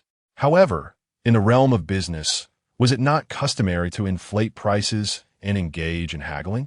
10,000 taels. Seeing Zhu Jiuer poised to leave in silence, Jiang Jingzhe realized he must seize this opportunity. He hastily interjected, "I guarantee repayment in the name of Prince Jiang Nuhu of the North, and I shall offer the highest interest rates in the industry." Zhu Jiuer turned to face him, the depths of his dark eyes shimmering as he suddenly smiled. 10,000 taels is insufficient. I can offer you 100,000 taels, but there is a condition. Jiang Jingzhe was momentarily taken aback. Observing Zhu Jiuer's wandering gaze, a chill crept into his heart as he thought of certain possibilities. "No, I am an artist, not a commodity. You wish for too much." Zhu Jiuer rolled his eyes in disdain. "I have a friend who is also traveling to the capital. I hope you will ensure his safety throughout the journey. Upon successful completion, I can authorize the loan of 100,000 taels to the Prince of the North." Jiang Jingzhe's expression shifted to one of surprise as he silently regarded the depths of Zhu Jiuer's dark eyes, striving to discern the true intent behind this proposition. If previously it was merely speculation, now he could be entirely certain. Zhu Jiuer undoubtedly knew his true predicament. Moreover, she seemed unperturbed by the idea of recovering the funds from him, having evidently resolved to deceive the Duke of Jinbei. Her audacity was remarkable, demanding a sum of 100,000 taels, far more ruthless than himself. As for the so-called escort, he believed not a word of it. Did the inn, with its capabilities, truly require the assistance of Erqi and Sanjiu for protection? After a prolonged silence, Jiang Jingzhe smiled and said, "Brother Jiao, you must be aware of my situation. Once this sum reaches my hands, do not expect to reclaim it." "I understand," Zhu Jiuer replied with a smile. "The Duke of Jinbei's residence is vast. 100,000 taels is certainly worthwhile." Jiang Jingzhe continued, "So, you are willing to antagonize the Duke of Jinbei for this deal? And you truly dare to seize properties? Antagonize? How can that be?" Zhu Jiuer laughed. "Are you not the heir of the Duke of Jinbei? Is this not a normal business transaction? For this deal, I stand to earn at least 1,000 taels in commission. Then, to a fruitful collaboration." Jiang Jingzhe extended his hand, firmly clasping Zhu Jiuer's. Their gazes met, and in each other's eyes, they perceived a profound mutual admiration. Jiang Erqi and Jiang Sanjiu bowed their heads, feigning ignorance. Who would dare believe it? The heir of the Duke of Jinbei had indeed mortgaged his own estate.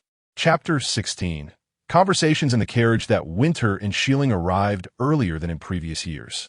In just one night, the clear autumn sky transformed into a gloomy overcast. A winter rain fell upon Shilin, its fine drops cleansing the dust from the official road and stripping the red maples lining the path. As carriages rolled over the fallen leaves, the wind swept them away, adding a touch of melancholy to the late autumn atmosphere. The mournful cry of the cicadas echoed against the backdrop of the long pavilion at dusk. As the sudden downpour began to subside, Jiang Jingzhe rode his golden-maned horse away from Shiling County, with no one to bid him farewell. Ahead of him, a black carriage moved slowly along the road. The carriage bore no insignia, making its origins a mystery. It was drawn by a magnificent beast that resembled both a deer and a cow. Inside the carriage sat a middle-aged man dressed in black, his eyes closed in quiet contemplation. The understated luxury of the carriage and the extraordinary nature of the beast exuded an air of formidable presence, while the iron-clad garments further accentuated the carriage's grandeur. In contrast, Jiang Jingzhe, riding behind on his horse, appeared almost like a mere servant. "Jibai, do you think that fellow is concealing his true strength?" he mused. "I have never encountered such an insatiable glutton among those of the mortal realm. No, not even among the golden body cultivators." Inside the carriage, Zhu Jiuer maintained her guise of a young servant, reclining on a soft couch with her legs slightly crossed. Through a gap, her dark eyes observed the drowsy Jiang Jingzhe trailing behind, filled with curiosity. After returning home yesterday, she had reflected on the quantity of food Jiang Jingzhe had consumed, astonished to discover that he had devoured nearly half a Bittersea Realm beast. Just by himself, he had consumed enough to feed an inn for 2 months. Who could afford to sustain such an appetite? At times, she even wondered if he were a transformed, voracious beast, reminiscent of the legendary glutton that had consumed much of Beiyu thousands of years ago. He had not concealed his prowess. Luoan, clad in brocade and holding a volume of Taoist scriptures, appeared like an ethereal gentleman, softly remarked, "The bridge of longevity has been severed, and the energy apertures remain unopened. Unless an unforeseen event occurs, he shall remain in the mortal realm for this lifetime. Indeed, he has not hidden his capabilities. How then can one account for his terrifying appetite?" Luoan pondered. He has always had a hearty appetite. A fleeting smile flickered in his eyes as he recalled something. He has changed significantly over the years. Zhu Jiuer's eyes suddenly sparkled with curiosity. Though her friend had lost his cultivation, no one understood Luoan's pride better than her. Even if she possessed nothing, she would never compromise for the sake of the so-called greater good. Yet this time, inexplicably, there was a marriage contract, and it was said to be voluntary. There must be a story behind it. Be honest. Did you two know each other since childhood? I recall he was in Beiyu when he was young, and you were in Baidi City, each leading your own lives. How could that be considered childhood sweethearts? His mother has some connections with Baidi City. We met once in our youth, but it hardly qualifies as childhood sweethearts. We crossed paths again later, but he did not recognize me. Luoan pressed his lips together, refraining from further elaboration. 3 years ago, she encountered a fortuitous event at the ancient battlefield ruins, which led to the destruction of her vital energy center and the loss of her entire cultivation. On her journey back to Baidi City, she was further beset by bandits, nearly suffering indignity. Just as despair enveloped her, a familiar youth descended from the heavens. Wielding a machete, his expression devoid of emotion as he severed the heads of the marauders. The crimson blood stained his eyes, and in that moment of their gazes locking, she felt as though she was witnessing another version of herself. No time remained for gratitude. The young man had already turned to vanish into the desolate mountains with his companions. It was not until half a month later that she learned of his whereabouts. Thus, she acquiesced to the schemes of Baidi City and embarked on the journey to the capital as a hostage. However, things were not as simple as they seemed. While Luoan was lost in her thoughts, Zhu Jiuer suddenly regarded her with a solemn expression, fiercely stating, "Something is amiss with you. Have you been enamored with that fellow for a long time, which is why you so readily agreed to go to the capital?" At this juncture, a realization dawned upon him, and he looked quite aggrieved, adding, "So yesterday you didn't come to find me at all. You were deliberately seeking him out, weren't you? You have forgotten your friends for the sake of romance. It was merely an accident." Zhu Jiuer remained unconvinced, his face a mask of sorrow. "You two are so engrossed in each other that you forget about me. A solitary soul?" It truly was an accident, Luoan replied, her once clear eyes now clouded with complexity. After a long pause, she murmured, perhaps he has long since forgotten me. It seemed to be a case of unrequited love.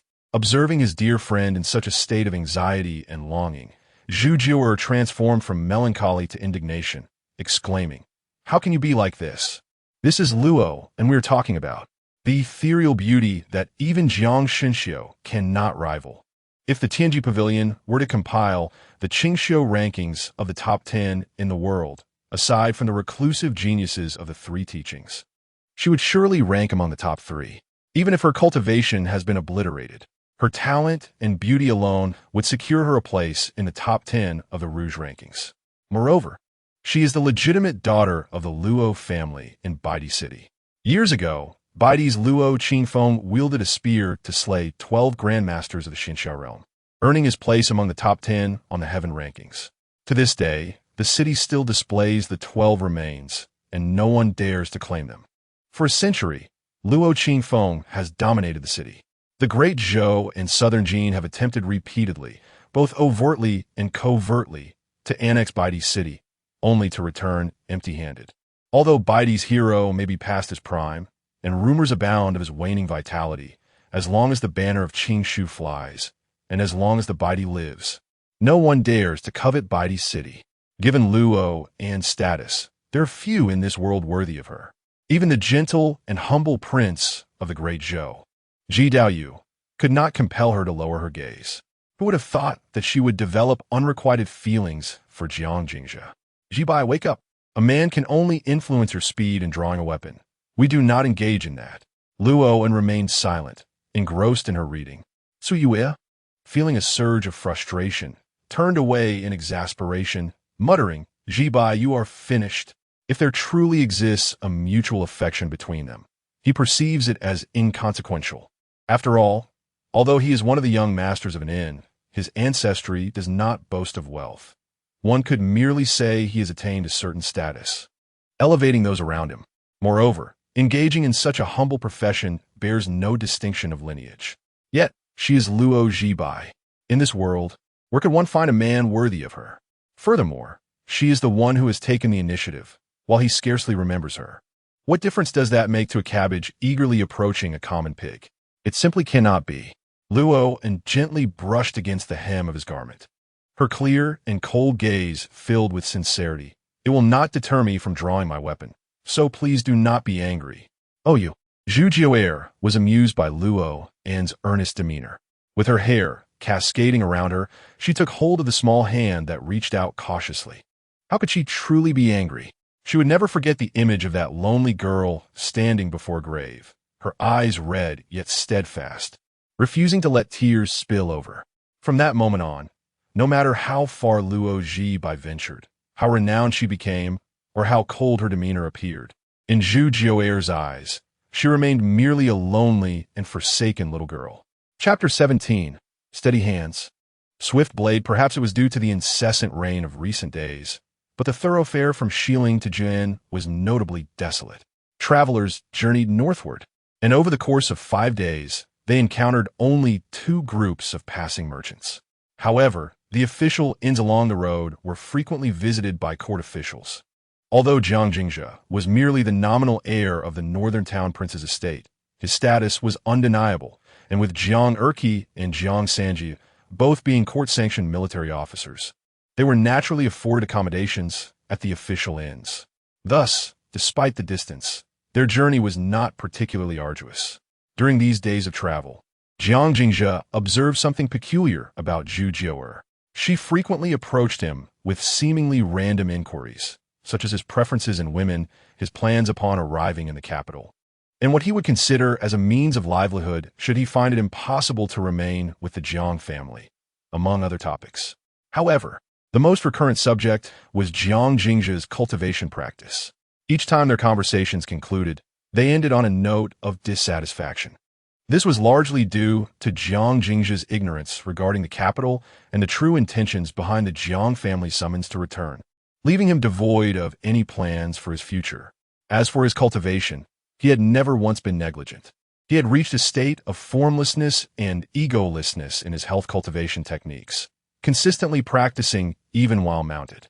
His mastery of the 7 health techniques had become second nature, akin to muscle memory. In a previous life, he would have been considered a master in the realm of community dance, capable of effortlessly besting any challenge. Naturally, he could not share such matters with Zhu Jiu'er, deeming it unnecessary. He felt a palpable mix of disdain and concern emanating from her, which ultimately transformed into a sense of pity for her misfortune and frustration at her lack of ambition. This strange sentiment reminded him of a caring landlady from his past life. Jiang Jingzhe found it difficult to comprehend why she was so invested in his emotions and future. Ultimately, he could only conclude that Zhu Jiu'er was simply a good-hearted brother. Jiang Jingzhe remained acutely aware that Zhu Jiu'er was both his creditor and employer. Thus, despite provoking her ire on multiple occasions, he would always manage to placate her with his culinary skills. His prowess in the kitchen was well established, a fact he could substantiate with experiences from 2 lifetimes. In his previous life, shortly after graduation, he ventured into an unfamiliar city, where he fell victim to a deceitful rental agent and a thief who stole his wallet. Reduced to eating simple noodles for 2 months, he scavenged for vegetable scraps at the market, honing his cooking skills. Eventually, as his circumstances improved, he discovered his innate talent for culinary arts. In this lifetime, his years of evasion had further propelled his culinary abilities to extraordinary heights, sufficient to make even wood taste delectable, as attested by Bei Shaojing. Moreover, he possessed a secret blend of spices. Every time he angered Zhu Jiu'er, he would promptly ignite the stove. Jiang Erqi and Jiang Sanjiu, once formidable companions, had now become mere background figures and relentless hunters, alternating between venturing into the mountains to hunt and preparing game. After several barbecues, Zhu Jiu'er had grown less inclined to fume and even expressed her intention to support him in opening a restaurant in the capital. Jiang Jingzhe, however, graciously declined, for he was aware that others had already seized that opportunity. In recent days, Jiang Jingzhe has encountered the young gentleman in the carriage several times. He concedes that Zhu Jiu'er's friend truly deserves the epithet of a celestial being descended to the mortal realm. He has never beheld such an exquisite figure, particularly those eyes, cold yet tinged with a hint of aloofness, as if existing apart from the world. However, the young man seems somewhat bashful. Whenever Jiang Jingzhe meets his gaze, he promptly averts his eyes, transforming that cold detachment into a flustered demeanor, reminiscent of a startled rabbit. "Old Jiang, the beast meat you requested has arrived." Just as he settled in at the Jiyuan post station, Zhu Jiu'er burst into Jiang Jingzhe's room, brandishing a piece of ferocious meat that exuded an aura of menace. The human realm's great wall isolates them from the dangers of the world, having eradicated the calamities posed by demonic entities. After millennia, this land has nearly been purged of monstrosities. Yet, cultivation is not the sole province of humanity. Fierce beasts still roam the wilderness, albeit without the power to become a significant threat. The meat in Zhu Jiu'er's grasp was the belly flesh of a Dragon Gate realm beast, hunted by the taciturn coachman. Uncle Tong. This man is reticent, seldom exchanging words with anyone, always keeping his head bowed. Yesterday, Jiang Jingzhe casually mentioned that if they had beast meat, he could prepare them a true barbecue, which would surely be delightful. Consequently, at some point during their journey, Uncle Tong suddenly dashed away, resembling an arrow released from its bow, vanishing from the carriage in an instant and carving a deep trench through the mountains. When he returned, he carried a beast in his hands. Jiang Jingzhe had long suspected that Uncle Tong was not ordinary, but he did not anticipate him to be a practitioner. And according to Jiang Erqi, he was at least of the Golden Body realm. This revelation suggested that the nobleman in the carriage likely held a significant status. Jiang Erqi and Jiang Sanjiu were on high alert, subtly cautioning Jiang Jingzhe to remain vigilant. After all, with Uncle Tong's prowess, he had no need for their escort. In the presence of Jiang Jingzhe, whom they perceived as a liability, indicated ulterior motives. Ultimately, one is at a disadvantage when accepting favors. The previously hostile Feng Bahanjia, who once drew his blade at the slightest disagreement, has since softened his stance towards Jiang Jingzhe. Nevertheless, Jiang Jingzhe felt their concerns were rather excessive. Setting aside the debt he owed to the inn of the intermediary, Zhu Jiu'er had no reason to harm him. If Uncle Tong harbored any intent to kill, it would be a matter easily settled with a mere punch. Returning to his thoughts, Jiang Jingzhe accepted the meat from Zhu Jiu'er, preparing to clean it. He had previously informed the steward of his intentions, thus entering the kitchen unimpeded. The robust chef Su, ever affable, stood by watching in fascination, marveling at the privileges of nobility, even requiring a dedicated cook while traveling. With winter upon them, although Jiang Jingzhe did not feel the chill, he had changed from his blue robe into a plain gray long coat. Now appearing inconspicuous in the kitchen, Chef Su naturally assumed him to be a mere attendant. Jiang Jingzhe paid no mind, engaging in casual conversation with him. His fingers traced the texture of the beast meat, and after a moment of contemplation, he drew a knife from his waist. In the next instant, his hand moved with swift precision, flowing like clouds and water. The blade strikes with the swiftness of the wind, leaving behind fleeting shadows. In mere moments, a substantial piece of meat is sliced into evenly proportioned pieces. Such steady hands and such a swift knife. The chef, witnessing Jiang Jingzhe's deft movements as he skillfully transforms the ferocious meat into uniform slices, cannot help but exclaim in astonishment. In the mountainous regions of Xiling and Jiyuan, the terrain is treacherous, and fierce birds of prey and beasts often roam.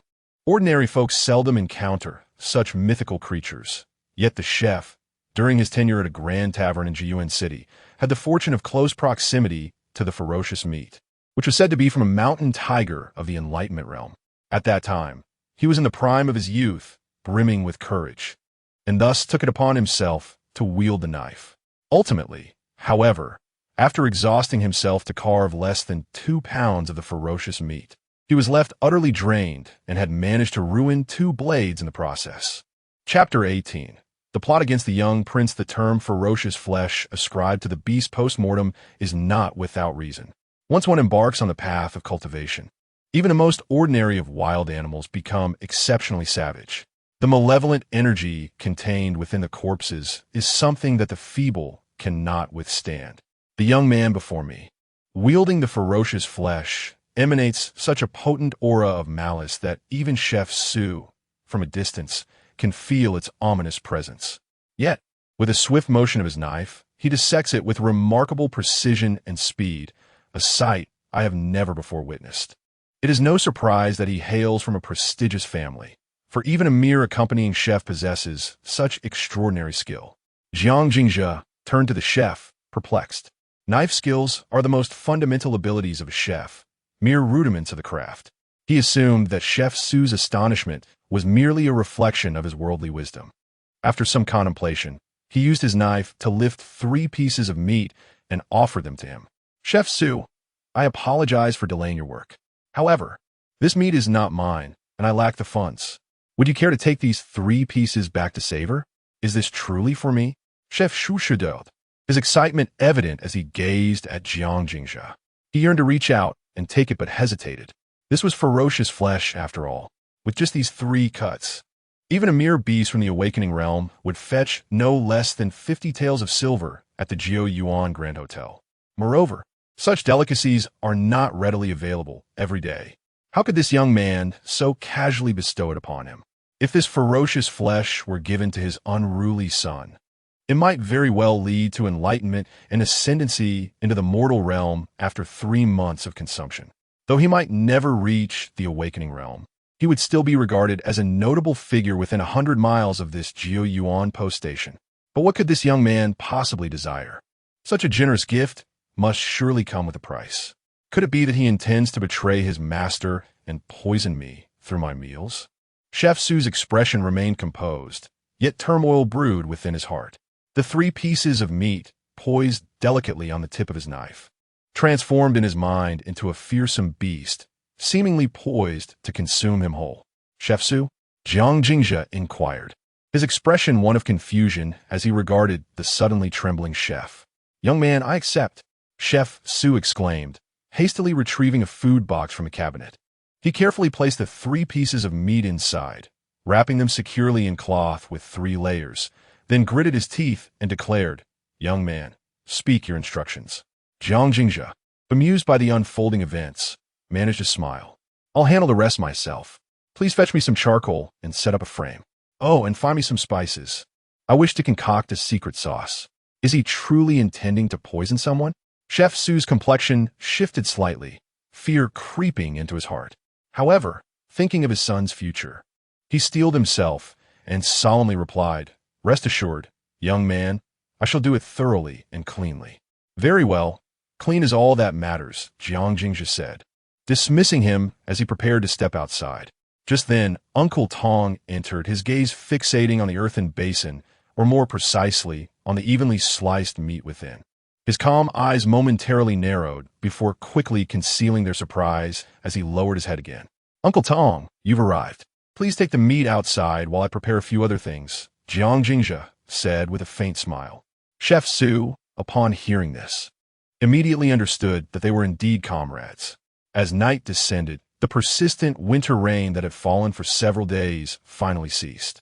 A bright moon emerged from behind the clouds, casting a serene glow over the Jiyuan official post. The post stood between the Xiling and Jiyuan, surrounded by a few scattered villages, primarily inhabited by hunters who often exchanged goods at the post, eventually forming a bustling market nearby. Earlier on the road, Jiang Jingzhe had asked Zhu Jie to purchase some vegetables and tofu, which, combined with ordinary slices of meat and a dish of game, filled several plates. As night fell, they lit a few candles and began their meal in the courtyard, enjoying the autumn breeze. Jiang Jingzhe had initially wished for a private room, considering that the aloof young master Luo preferred solitude. Unfortunately, the only available private room at the post had already been occupied, leaving him no choice but to abandon the idea. Fortunately, young Master Luo, having a refined demeanor, showed no displeasure at the lack of a private space, but merely donned a large cloak to shield against the wind before joining them in the courtyard. Under the night sky, his complexion appeared pale, hinting at some frailty, and he still hesitated to meet Jiang Jingzhe's gaze directly. "Is young Master Luo unwell?" Jiang Jingzhe inquired, as he picked up a piece of sizzling game meat, mingled with perfectly seasoned pickles, and wrapped it in a sheet of seaweed before offering it to Luo, who was nestled within the cloak. With a cheerful smile, he remarked, "This dish is quite delightful." After finishing, a cup of warm wine would be the perfect accompaniment. "This game meat is nutritious and can be enjoyed abundantly." "Thank you, young Master Jiang." Luo accepted the roasted meat, softly expressing his gratitude before indulging in it.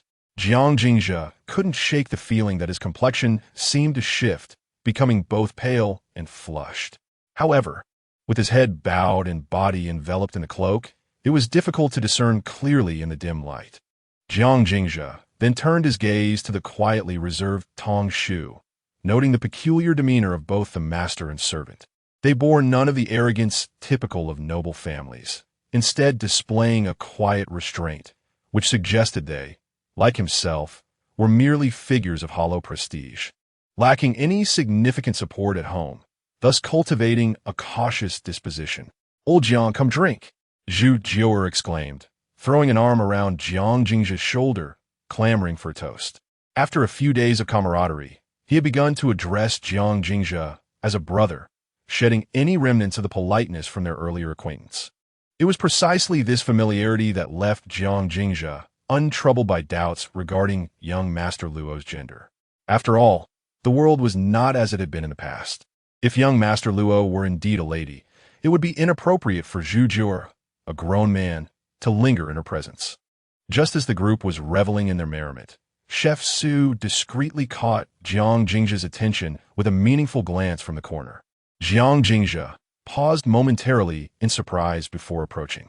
There he found Chef Su beaming with excitement, pulling him into the kitchen and whispering fervently, "Jiang, marvelous news. The occupants of that private room are planning something as well. They provided me with a vial of lost fragrance, claiming it to be colorless and tasteless, instructing me to mix it into your food. I was worried about not having the means to affect practitioners, uncertain of its efficacy, but now it seems foolproof." "What do you mean by planning something and this lost fragrance?" Jiang Jingzha's brow furrowed, sensing something amiss. Yes, I understand. Chef Su whispered, rest assured, Brother Jiang. I have devised a meticulous plan. Once the task is accomplished, I shall seek refuge with my sworn brother, who has connections and can pave the way for me. I will not burden you in the least. Jiang Jingzha felt a chill of realization. He finally understood the predicament. It seemed that the sinister meat he had previously provided had led this coarse but cunning chef to misconstrue his intentions, believing he meant to poison young Master Luo, thus concocting his so-called comprehensive plan. Through a series of fortunate misunderstandings, he had learned that the group in the secluded room shared the same aim, seeking to claim credit and requesting his cooperation. After a moment of contemplation, Jiang Jingzha pulled Chef Su aside and said softly, Old Su, the plan has changed. You must reconsider. In the secluded room of the inn, 5 men were seated around a table laden with 8 exquisite dishes, each a feast for the senses. Although the inn typically hosted few travelers, it still catered to officials, and Chef Su's culinary skills were commendable. Merely the presentation suggested the flavors were delightful.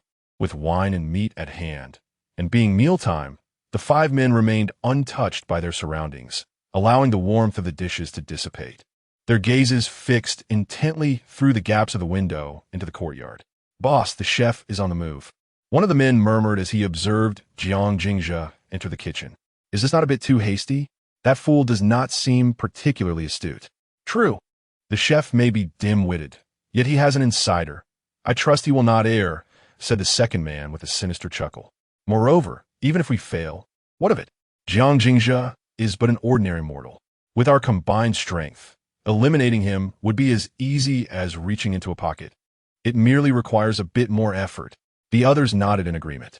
The eldest among them wished to speak, but found himself at a loss for words, ultimately stating, Let us eat a little first. Once the effects of the poison take hold, we shall act. The third man, seated to the side, smirked with a hint of derision, closing his folding fan with a snap, and remarked, to eliminate the young master, your brilliance shines through, boss. Chapter 19. Outside Baidi City, the moonlight cast a dim glow as night deepened. Baidi City lay in profound silence, bidding farewell to the autumn winds that swept over the 12 desiccated bones hanging from the city walls. The haunting notes of the bones echoed, narrating a chilling intent to kill. At the western gate, the young master Jiang Xilang, a scion of the Wang family from Ping town, sat astride his dragon steed. Clad in luxurious fur and silk, he bore a smile, exuding an exuberant spirit. Jiang Lin, holding the dragon steed, stood by his side like an old hound. Behind them, a stately and resplendent palanquin stood still, with 2 magnificent beasts bowing their heads. 2 figures atop the palanquin, a man and a woman, radiated warmth and kindness, gazing at Jiang Xilang as if he were a beloved junior, bidding him a heartfelt farewell. Parting is inevitable after a long journey. Jiang Xilang gently caressed the dragon steed and slightly cupped his fists in respect towards the middle-aged couple, smiling as he said, Thank you, Uncle Luo, for your hospitality during my stay in the city. As I depart for the capital, I shall ensure the safety of Sister Luo. Please convey my apologies to Senior Baidi. Once he recovers, I shall pay my respects in person. The elegantly attired man returned the gesture, his face reflecting reluctance as he sighed softly. Jibai has always been rather reclusive and has few friends. With no family by her side in the capital, we feel reassured knowing you will look after her. I shall not disappoint your trust, Jiang Xilang replied with a light chuckle, gently patting the dragon steed.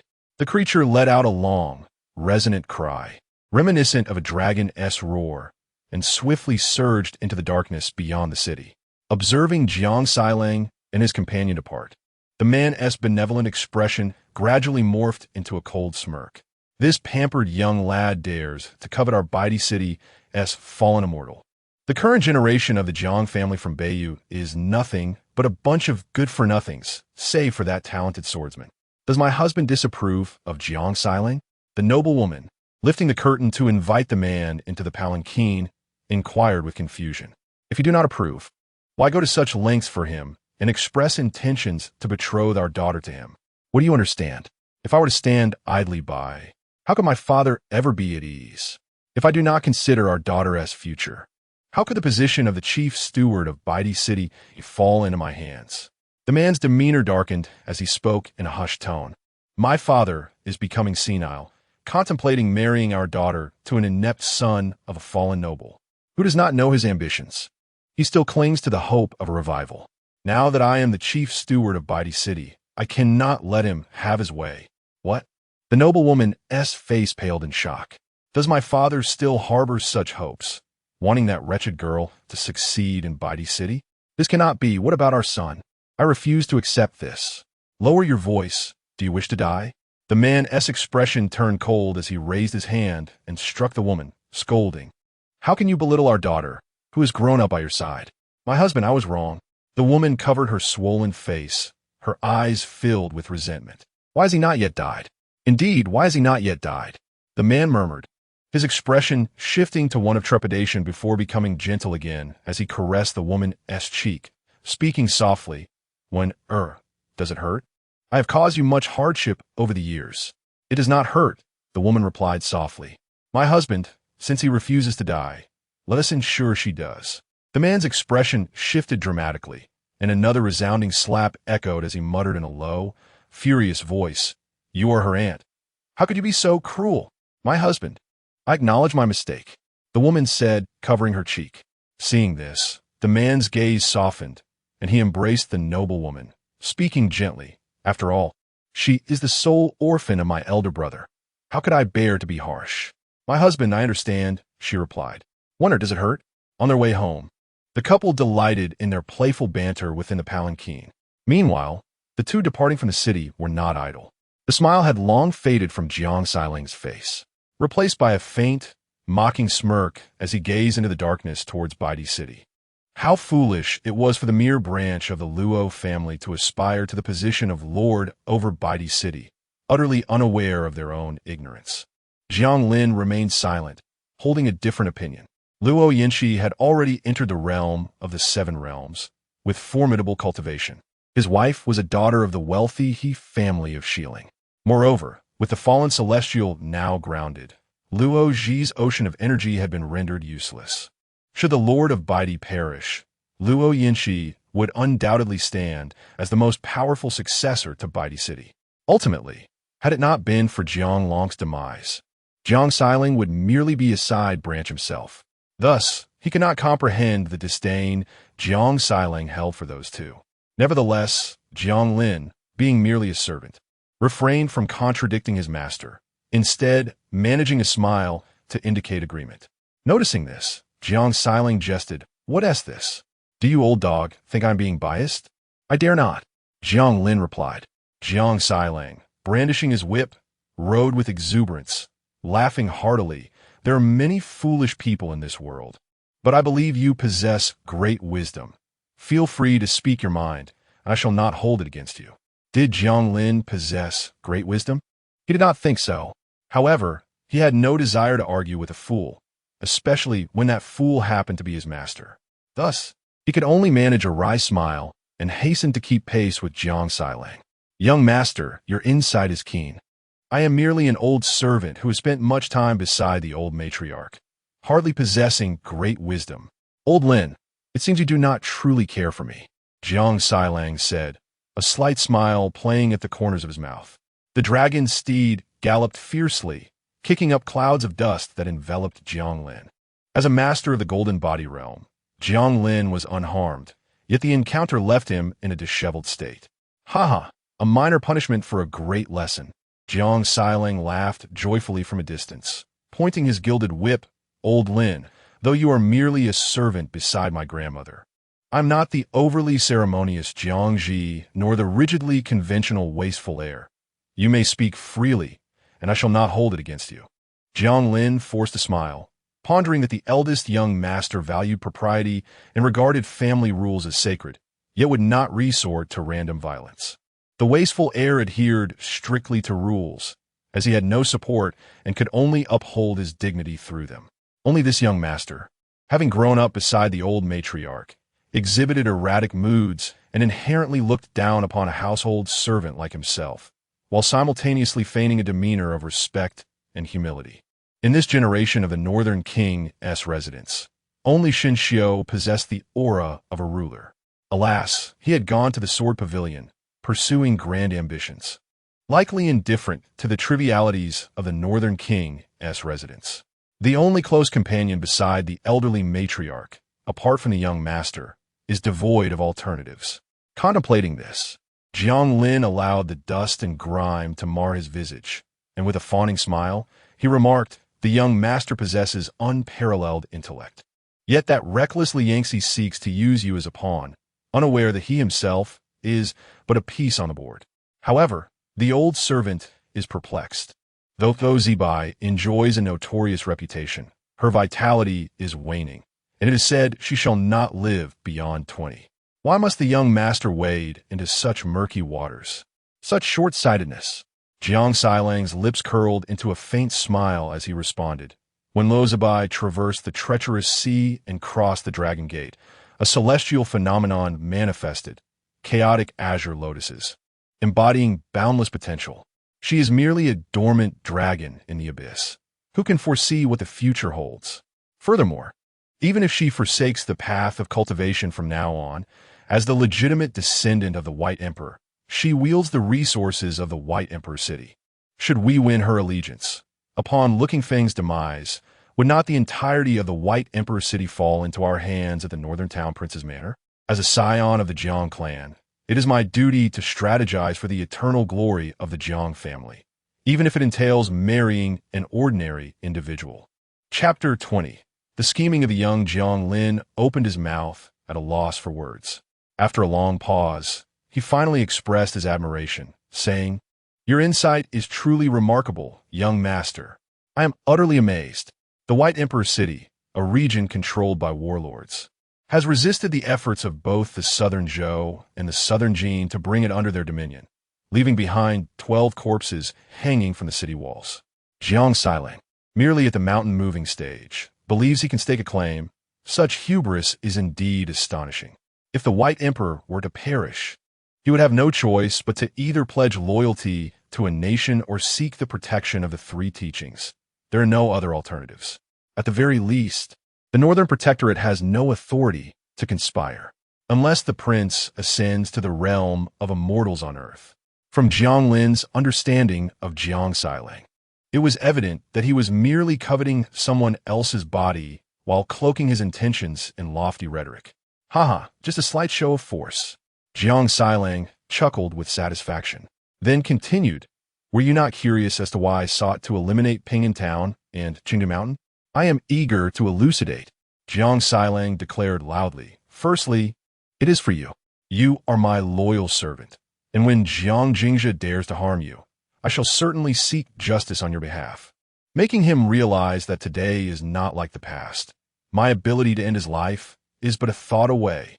Secondly, it is to eradicate the roots of the problem, ensuring no future troubles arise. That scoundrel should have perished 6 years ago, yet he has survived until now. It is inconceivable that he has done so without assistance. Ping'an Town and Qingdu Mountain must harbor his accomplices." At this point, Jiang Xilang gently caressed his dragon steed and spoke with an air of mystery. "Do you know why I did not allow you to take action, but instead commanded the county magistrate of Fengxian to dispatch troops to eradicate the bandits?" Jiang Lin lowered his gaze obediently and replied, "I am but a foolish servant. Please enlighten me, young master. There are indeed 2 layers to this reasoning.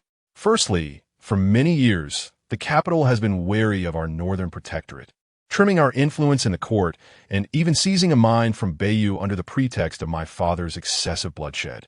We are currently in a precarious position and cannot afford to give the court any leverage against us. Secondly, the county magistrate Su Zhiqian, hailing from a humble background in Hajian and having received the favor of the Hua family to secure his position, has been outwardly compliant, yet secretly defiant. He has discovered the existence of the useless heir, but has chosen to remain silent. This action serves as a warning to him, ensuring he is entirely subservient to my will. Your strategies are unfathomable, young master. I am in awe." Jiang Lin gazed at the spirited and eloquent young master, and the anxiety that had weighed on his heart was finally laid to rest. Ignorance is not to be feared, but rather the foolishness of being unaware of one's own folly. Since he understands that the capital is wary of the Northern Protectorate, he should practice restraint. Why resort to indiscriminate slaughter of inconsequential commoners? Having killed, what necessity was there to involve the county magistrate? The Northern Protectorate has always had few pieces on the board within the court. Yet with this reckless move, he has exposed even those few. And this fool remains self-satisfied. Old Lin, follow me from now on. Jiang Sailang looked down at Jiang Lin, and beneath the night sky, his previously frivolous face had unexpectedly gained a hint of gravitas, as if a divine being were choosing his servant. Have I not always been by your side, young master? I require true loyalty. Jiang Sailang's expression turned serious, his demeanor devoid of emotion as he stated, "Time spares no one. The matriarch is aging, and my father will ultimately grow old as well. I shall become the rightful master of the Northern Protectorate." Jiang Lin's expression shifted slightly. He had not anticipated that this fool would reveal such desperation. The Northern King is at the pinnacle of his power, yet this fool has begun to enact a drama of power struggles. The question remains, within the vast expanse of the Northern King's residence, who would engage in childish games with a mere child? At this moment, he profoundly regretted accompanying this imbecile. How had he not noticed his foolishness while in the capital? Are you unwilling? Jiang Sailang's face revealed displeasure. How could I be unwilling? This old servant has awaited this day for long. Jiang Lin knelt low, speaking softly. This old servant is willing to serve my master, ready to brave fire and water without hesitation. Jiang Sailang was elated, cracking his whip, and cryptically declared, "You shall soon understand how correct today's choice truly is, and the formidable presence that stands behind you." The old servant comprehended. Jiang Lin sighed inwardly, aware of the existence that stood behind Jiang Sailang, while Jiang Sailang himself remained oblivious. With his loyal servant at his side, Jiang Sailang's spirits soared, and he whispered with pride, "Old Lin, since we are comrades, I shall not conceal from you.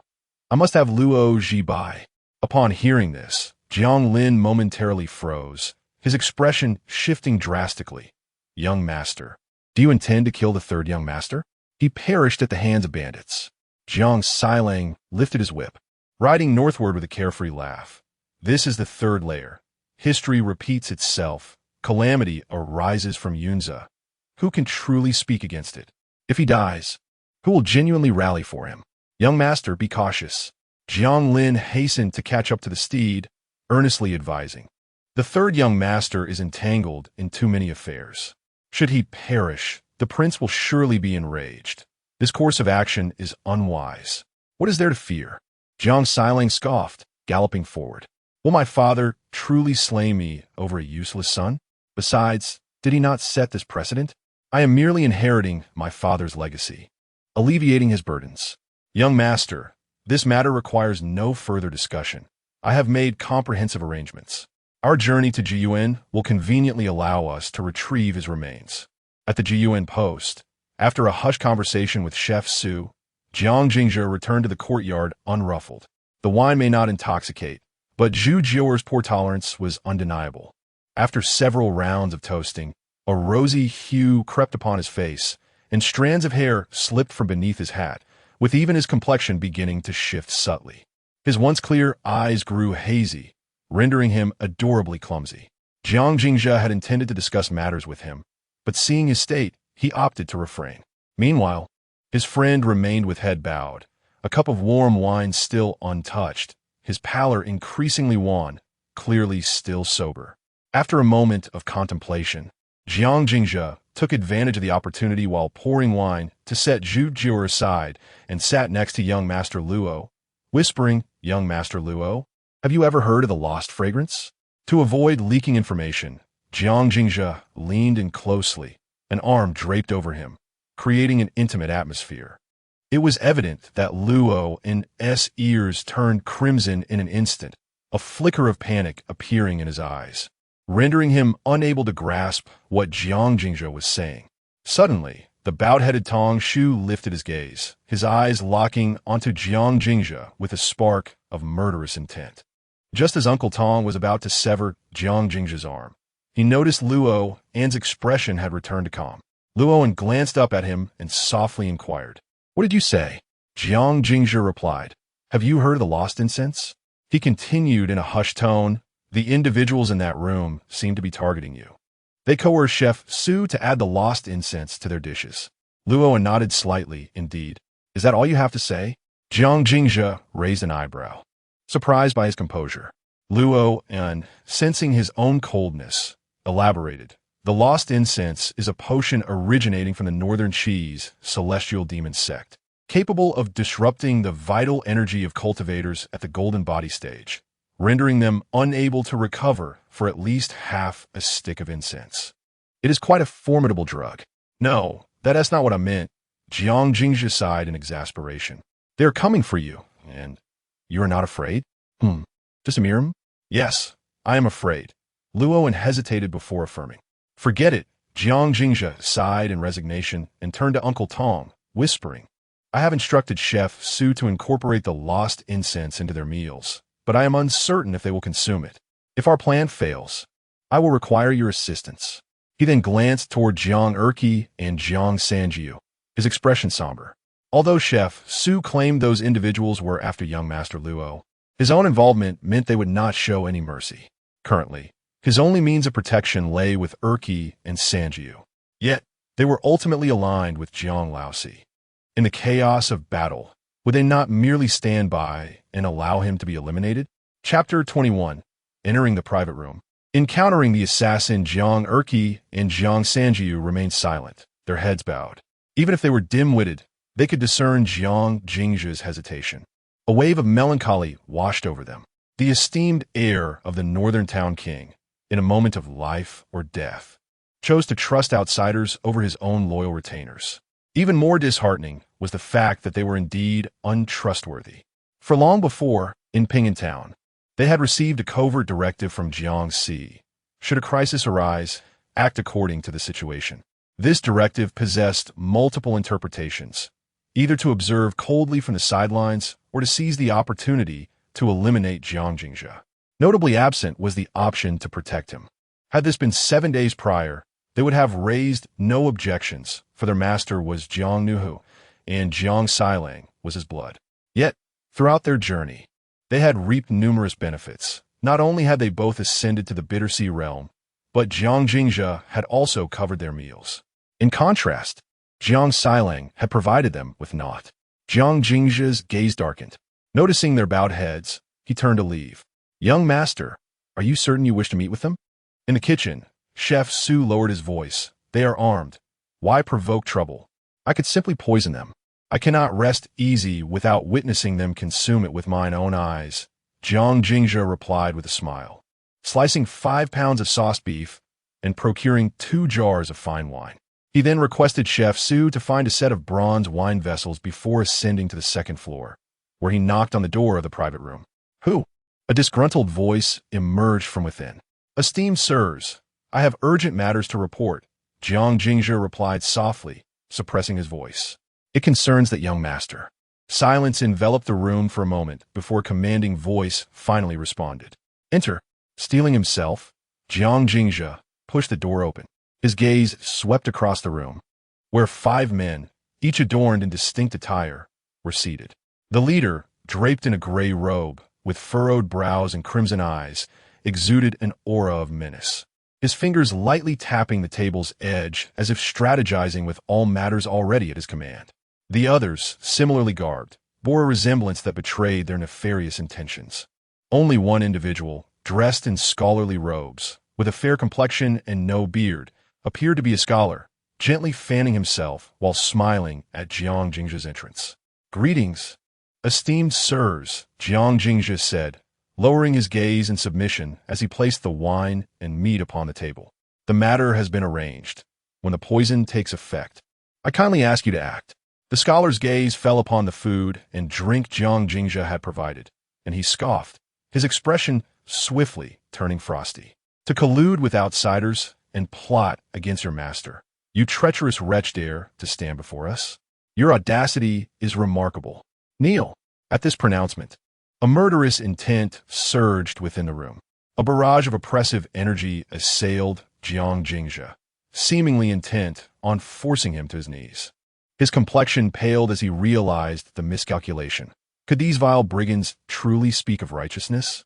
Yet, in the next instant, he was momentarily taken aback. The terrifying pressure that had initially weighed upon him like a heavy burden soon transformed into a gentle breeze. Devoid of any real threat, less formidable than he had encountered on Qingdu Mountain, the scholar, seeing Jiang Jingzhe remain steadfast, felt the coldness in his eyes deepen. The folding fan suddenly unfurled, and an overwhelming aura of terror surged forth. "Kneel!" The command resonated as if it were decreed by the heavens, each word carrying the weight of 1,000 pounds. The other 4 men responded with a disdainful snort. Even the bandit leader, who sat at the helm with an air of calculated authority, rapped his fingers sharply upon the table, casting a terrifying pressure that enveloped Jiang Jingzhe. In that confined space, the oppressive force loomed like an ocean, causing cups and dishes to crack. "What are you all doing?" Jiang Jingzhe, seemingly unscathed by the menacing atmosphere, appeared unfazed. He casually shielded the food and drink, exuding an air of nonchalance as he remarked, "I come to offer you wine and delicacies. And this is how you treat your guest." The moment his words echoed through the room, the terrifying pressure dissipated. Vital energy surged chaotically in all directions. Aside from the food and drink Jiang Jingzhe protected, everything else shattered into pieces. The men emitted muffled groans, their expressions turning to one of astonishment as they gazed at Jiang Jingzhe. Who are you?" The scholar's folding fan disintegrated into dust, and the wooden hairpin, imbued with a noble spirit, snapped in two, leaving him disheveled and somewhat disoriented. Jiang Jingzhe's gaze danced with contemplation as his expression shifted to one of impassivity. "You need not concern yourselves with my identity. However, I must inquire, is this truly how you conduct your affairs? Can you bear the consequences of failing your master?" The scholar regarded Jiang Jingzhe with uncertainty. The bandit leader, draped in a grand robe, suddenly appeared alarmed, his former authority evaporating as he stammered, "My lord, forgive us. We have made thorough preparations. After the interval of a half-stick of incense, we shall present Jiang Jingzhe's head." The mention of Jiang Jingzhe's head sent a ripple of calm across his visage, while his heart raced violently. Damn it, these people are indeed after me. He had initially presumed that they mistook him for an insider, intending to assassinate Lord Luo, fearing entanglement that would force them to fight back. To his astonishment, they were here to kill him. It is no wonder Jiang Jingzhe was bewildered. Who would expect that their assassination target would be a stranger to them? After a moment of silence, he let out a cold snort. Mocking, is your so-called comprehensive plan to sit idly by and wait? To reap the benefits after I am drugged? My lord has misunderstood. The bandit leader's brows knitted together, and he offered a sycophantic smile. We are indeed blind to your stature. Had we known of your esteemed presence, even 100 of us would not dare scheme against you. At that moment, the bandit leader was genuinely terrified. On one hand, he feared Jiang Jingzhe's unfathomable strength. On the other, he was apprehensive of his identity, particularly when he subtly speculated that he might be the shadow that accompanied a formidable figure. His panic was palpable. It is not surprising that the bandit leader's fears were exaggerated. Jiang Jingzhe's aura was undeniably sinister. In this realm, the paths of cultivation adhere to certain rules and connections. A mere difference in realms could be as vast as a chasm. Among them, even the least skilled, the 5th member, had already entered the sea of suffering realm, while the most proficient among them had ascended to the 6th realm of golden body. Ever since the Northern King swept through Yunming's 6 years ago, they had emerged as a formidable force within Yunming's, with influential figures in the court keen on nurturing them to take charge of the martial world, aiming to revive the glory of the 7 great bandits from years past. Such formidable power could easily annihilate not only Jiang Jingzhe, but even obliterate an entire sect. It was solely due to their inaugural task for that esteemed individual that they mobilized en masse, striving to eradicate every trace and ensure not a single misstep. Previously, they had employed their oppressive aura to intimidate. For an ordinary person, Merely managing to move without succumbing to a fatal hemorrhage would be considered an extraordinary gift. Yet, this seemingly mundane youth traversed through their murderous intent with an air of tranquility, completely untouched. This enigmatic and profound ability instantly conjured in his mind the legendary shadow.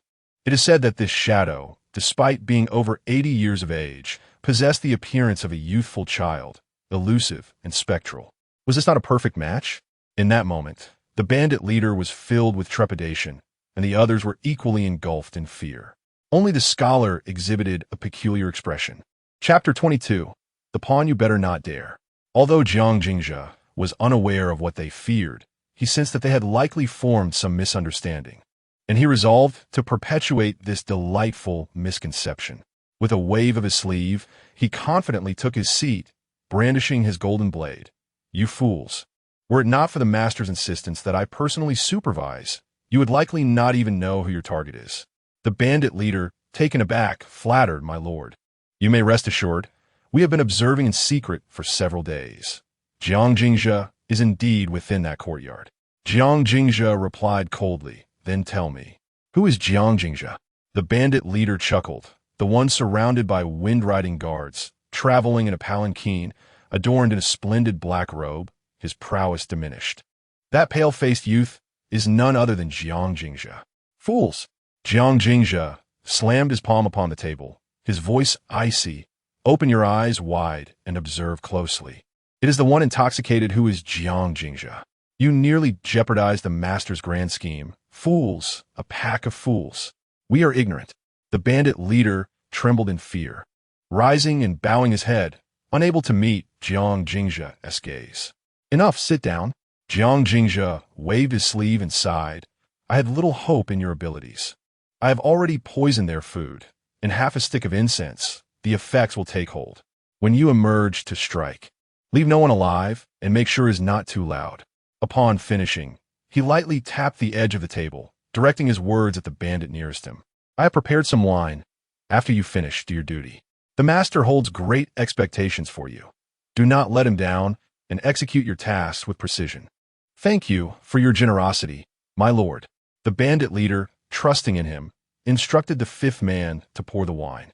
Suddenly, the scholar stood, respectfully saying, "My lord, allow me to pour the wine for you." As he hurriedly set the cups, he discreetly mixed a hint of gray powder into the marinated beef, then took the wine jar and similarly sprinkled some gray powder. Seeing no peculiarities in the wine, he poured it into the goblets for everyone. He then presented the goblet to Jiang Jingzhe with a radiant smile, saying, "I have long admired you, esteemed sir. Today is a joyous occasion, and I dare to request that we drink together. You are quite commendable." Jiang Jingzhe's gaze was profound as he accepted the goblet and drank it all in one go. Then with a wave of his sleeve, he departed, returning half a stick of incense. "Third brother, you are truly commendable."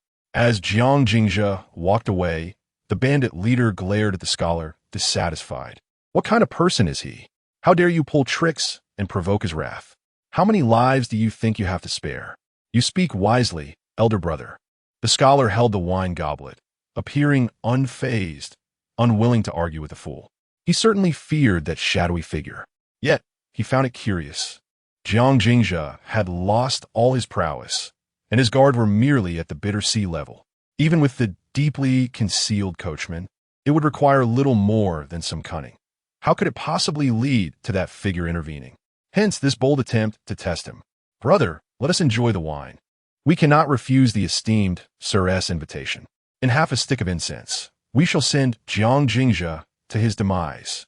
The scholar smiled and urged his elder brother to drink, personally serving him a piece of marinated beef. Only then did the bandit leader calm his anger. Half a stick of incense hurriedly passed.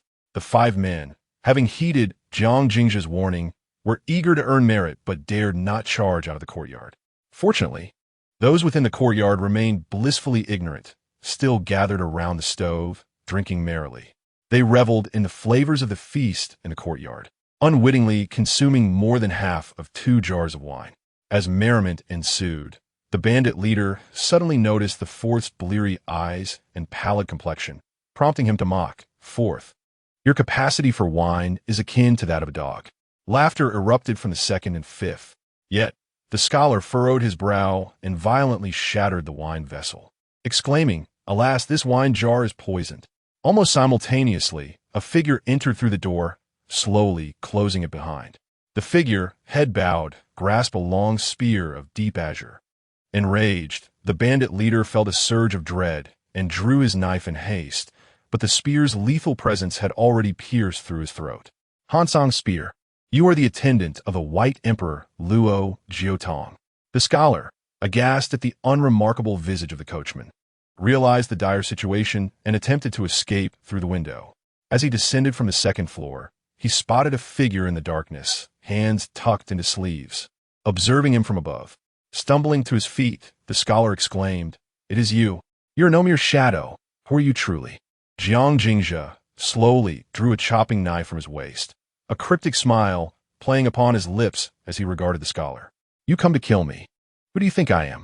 Enlightenment dawned upon the scholar as he gazed upon the face in the shadows, breaking into a smile of realization. "Huh, I knew it. Spending too long with fools can turn even the wisest into one. I should never have allowed that imbecile to scheme, nor followed his assumptions. I, a scholar of Jixia Academy, have ventured southward in humble garb, yet I find myself entwined with such buffoons and demise. Does that displease you?" Jiang Jingzhe raised an eyebrow, suddenly bringing the blade down, severing the scholar's limbs. With the final thrust, he plunged the knife into the scholar's abdomen and calmly stated, "I apologize, but villains perish by their verbosity. Lacking in cultivation, I must first incapacitate you. Now, you may vent your frustrations." Brat, the scholar, now maimed and bleeding profusely, his complexion wan and drenched in sweat, managed to retort, "A gentleman may be slain, but not dishonored. How dare you humiliate me thus? I am capable of much more, but alas, you shall not witness it." Jiang Jingzhe tightened his grip on the knife, allowing blood to seep through his fingers as he regarded the scholar's bloodshot eyes with calm detachment. "Now speak. Who are you? Who do you serve? And who is this shadowy figure you speak of?" "I am Xiao Zigue, a scholar of Jixia Academy."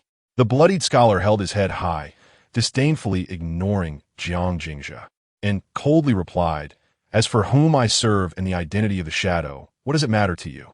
You are merely a pawn on the board, your life and death dictated by others. Do you truly believe you can exact revenge?" "I am indeed but a pawn." Jiang Jingzhe's gaze darkened, akin to two cold moons amidst the night. He pressed the knife back into Xiao Zigue's abdomen, softly proclaiming, "Yet you must realize on the chessboard, even a pawn crossing the river may capture the king. Just as you, a scholar, have fallen to my hand. Do you not find that disheartening? If I were in your position, why not upend this chessboard and scatter these pieces? Let those lofty players know what it means for a scholar to strategize in the foreground and strike after the spring and autumn. A scholar strategizes in the foreground, striking after the spring and autumn." Xiao Zigue murmured to himself. In the depths of his dim eyes, a spark was rekindled, shining brilliantly under the blood-red glow. Jiang Jingzhe, with such poise, why not seek knowledge at the academy? Matters of study can wait for another time. Jiang Jingzhe replied, "First, let us ascertain who exactly it is. You are on the brink of death. I am a practitioner. It is not so easy to perish." Xiao Zigue spat out a mouthful of blood, dismissively saying, "I am not certain who that person is, but they must belong to the imperial family. The people of Yunmings refer to him as the hidden young master, and as for the shadow beside him, it is likely a eunuch." The imperial family? I had thought it was Jiang Sailang. Jiang Jingzhe frowned slightly. He had initially suspected this group to be sent by Jiang Sailang, but it turned out to be members of the imperial family. "There is Jiang Sailang." Xiao Zigue scoffed. "Our journey was indeed commissioned by Jiang Sailang. Yet the true mastermind is the hidden young master. That fool Jiang Sailang is merely a scapegoat brought to light." Jiang Jingzhe, disinterested in discussing Jiang Sailang, inquired curiously, "Do you know why that hidden young master wishes to kill me?" "The reasons for your assassination are likely twofold: personal vendetta or your identity." Xiao Zigue explained, "Having concealed yourself for many years and being of tender age, the likelihood of a personal motive is minimal. While your identity serves the interests of the imperial family, including your recent entry into the capital, which is undoubtedly part of their scheming. Thus, for both personal and political reasons, the imperial family should not wish you dead. Yet, the hidden young master, as a member of the imperial family, ambushed you on the road and even had that fool Jiang Xilang take the forefront. There must be undisclosed secrets within this, and it is imperative for you to investigate. Chapter 23. The young wild goose flies south, and the return of Qi Jiang Jingzha's gaze was heavy with foreboding. He was acutely aware that his venture into the capital would be fraught with peril, yet he had not anticipated the multitude of individuals wishing for his demise. Are you frightened? Xiao Zigui mocked, observing Jiang Jingzha. Indeed, even if a pawn crosses the river, it remains merely a pawn, easily manipulated. I'm certainly afraid, Jiang Jingzha replied in a somber tone. But what of it? A pawn cannot choose to live, yet it can choose to die. If pressed, I shall append this chessboard and cease this game. Death is but a singular event. I have faced it before. Ah, splendide. How splendid. Xiao Zigui suddenly erupted into laughter. Blood mingled with his mirth, spilling from his mouth and staining his scholarly robe with dark splotches. Jiang Jingzha, I find myself unexpectedly eager for your arrival in the capital. Promise me you must survive, live on like wild grass, tenaciously enduring. Upend that chessboard, traverse the path I could not complete, and ensure they know my name. Jiang Jingzha was momentarily taken aback, unable to comprehend. Yet, the fervor in Xiao Zigui's eyes intensified, bordering on madness. I possess half of a token. The young wild goose flies south. The return of Qi. These words, imparted by the distinguished scholar of the Jixia Academy, shall henceforth belong to you. Why would I desire your words when I have my own? Jiang Jingzha found the situation perplexing, suspecting that Xiao Zigui's mind might be somewhat unhinged. However, Xiao Zigui offered no reply, his gaze unwaveringly fixed upon Jiang Jingzha, as if perceiving another version of himself. The other half of the token resides at Shuyang Academy. Promise me, live on with this name. The son of the cold door, Zigui. With those words, Xiao Zigui suddenly expelled a mouthful of blood and succumbed to death. Until the very end, his eyes were firmly affixed upon Jiang Jingzha. Madman, Jiang Jingzha murmured, gazing down at Xiao Zigui, rendered speechless. During his years of flight, he had taken many lives. The blood upon his fingers could never be cleansed, and he had long since grown accustomed to the harsh realities of survival in this world. Yet, witnessing the passionate demise of this scholar, he found it impossible to maintain his composure. Perhaps it was the intensity of Xiao Zigui's gaze, or perhaps it was that he was the first cultivator Jiang Jingzha had slain. Ultimately, he picked up the token, the blood staining the white jade and illuminating the fragmented inscription. The young wild goose flies south, the return of Qi. In the meantime, while Jiang Jingzha and Xiao Zigui hesitated, Tong Shu had efficiently dispatched the bandits. With so many lives lost at the post, the innkeeper, who had gone to bed early, remained in a deeper slumber than before. Jiang Jingzha understood the reason well. Without interruption, he instructed Chef Su to gather firewood and commanded Jiang Erqi and Jiang Sanjiu to pile the corpses. Initially, he hesitated over whether to sever the heads and send them to the capital. However, realizing that neither the Prince of the North nor the royal family would come to his aid, and that it would only serve as fodder for ridicule, he opted instead to incinerate them. By the time he cleared the aftermath, it was already midnight. Young Master Luo appeared to be unfazed by such occurrences, exhibiting a remarkable calmness. After bidding farewell to Jiang Jingzha in a soft voice, Qing Sheng supported Zhu Jiu'er as they made their way to their room, deliberately leaving Tong Shu behind. Jiang Jingzha watched the departing Lord Luo with a touch of emotion, unable to refrain from exclaiming, "Your master truly is a good person." Tong Shu remained silent, his head bowed. Despite both being taciturn, Luo Jiotong, wielding the cold song gun, and the coachman Tong Shu were two entirely different individuals.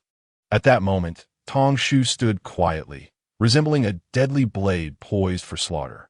Tong Shu, you hail from Baidi City, don't you? Jiang Jingzha, accustomed to Tong Shu's silence, felt no trepidation from the ominous aura, merely sensing a slight chill. Tong Shu continued to remain mute. 3 years ago, I passed through Baidi City as well. But lacking a travel permit, I dared not enter. The 12 skeletons hung upon the city wall, and the spear atop the battlements instilled a sense of dread. The venerable Baidi is indeed one of the 10 legendary spear masters. Your master shares the surname Luo, and with a formidable practitioner like you by his side. You must be of the direct lineage of the Luo family? Standing before the flickering fire, Jiang Jingzhe gazed at the few charred corpses ablaze, chattering incessantly.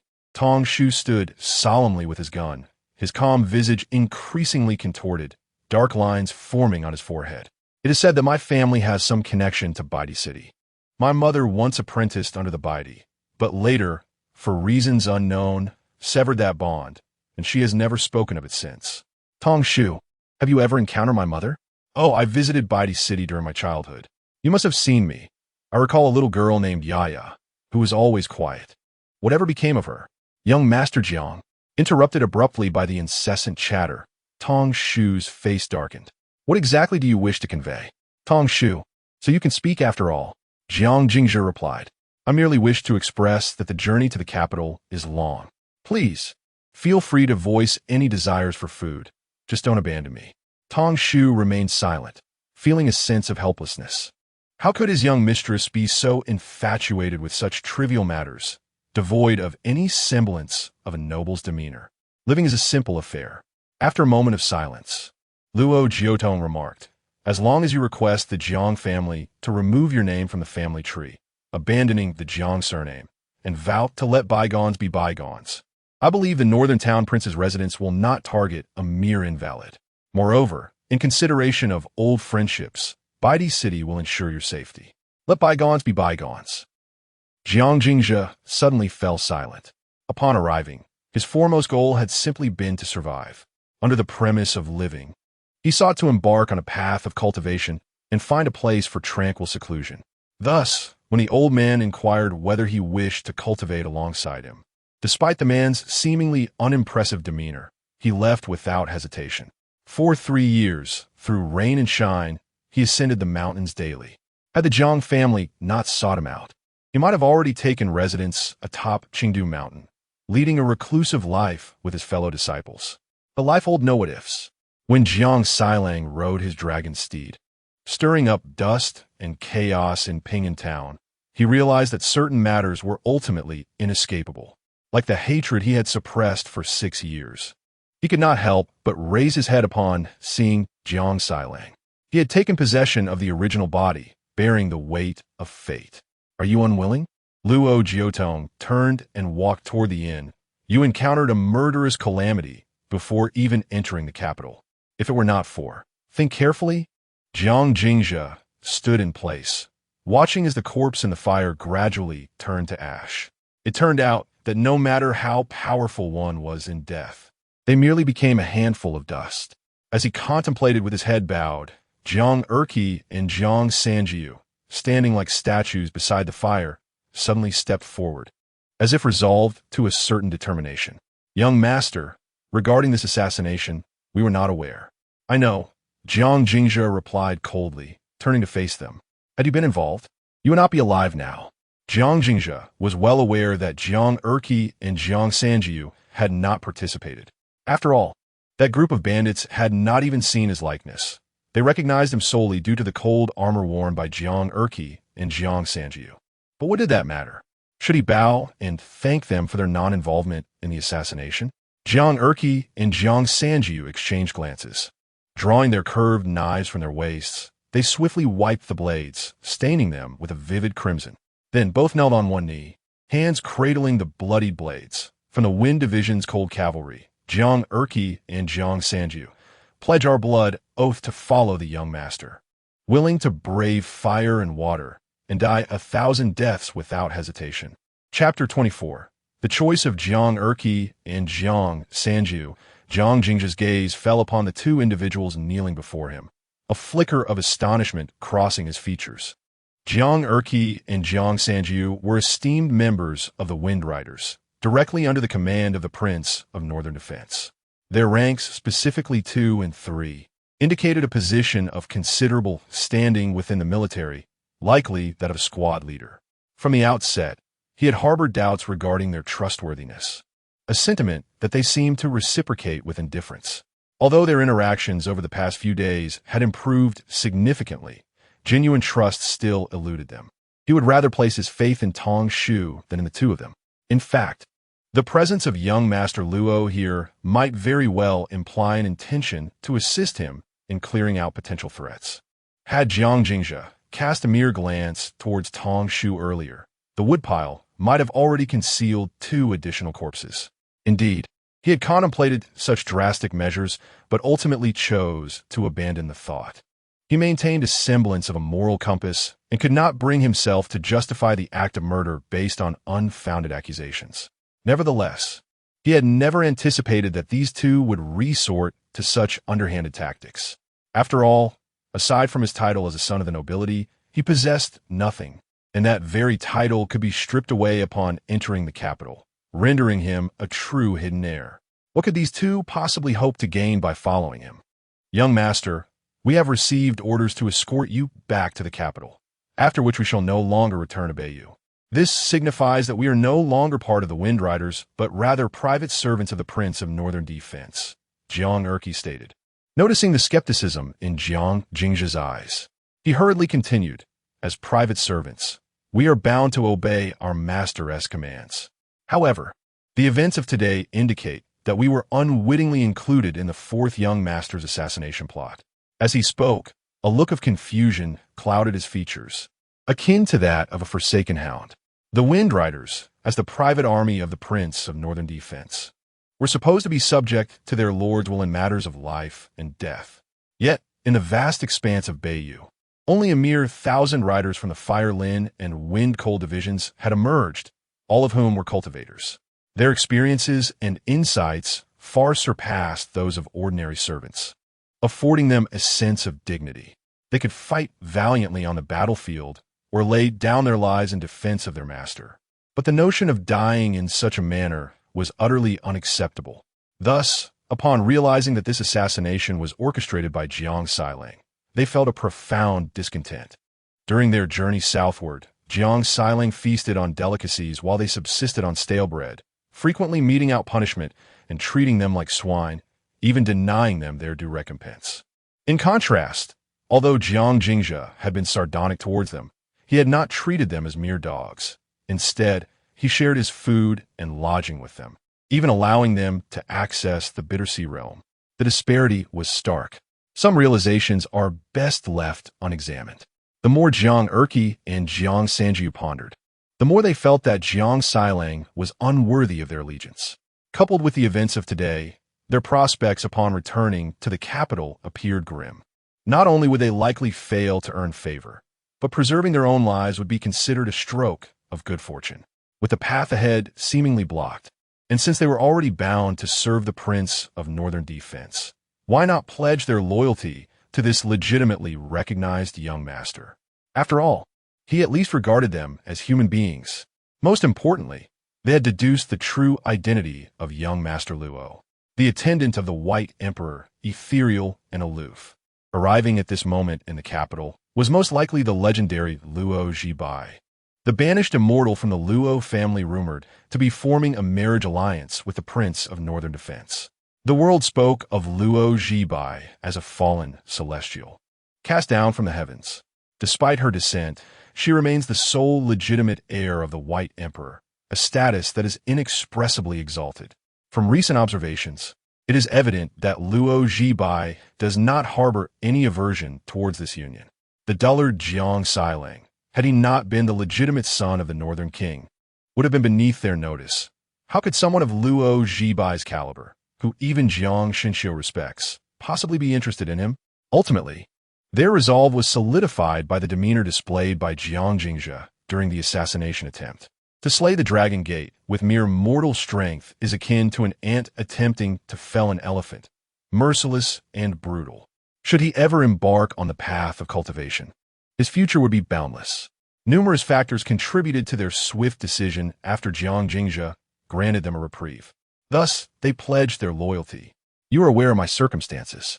Jiang Jingzhe's gaze was as sharp as a blade, his expression impassive as he regarded the two. life in the Northern King's residence will undoubtedly be fraught with challenges. There are those outside who wish for my demise. Associating with me offers you no advantages, and I have little to provide you. We understand.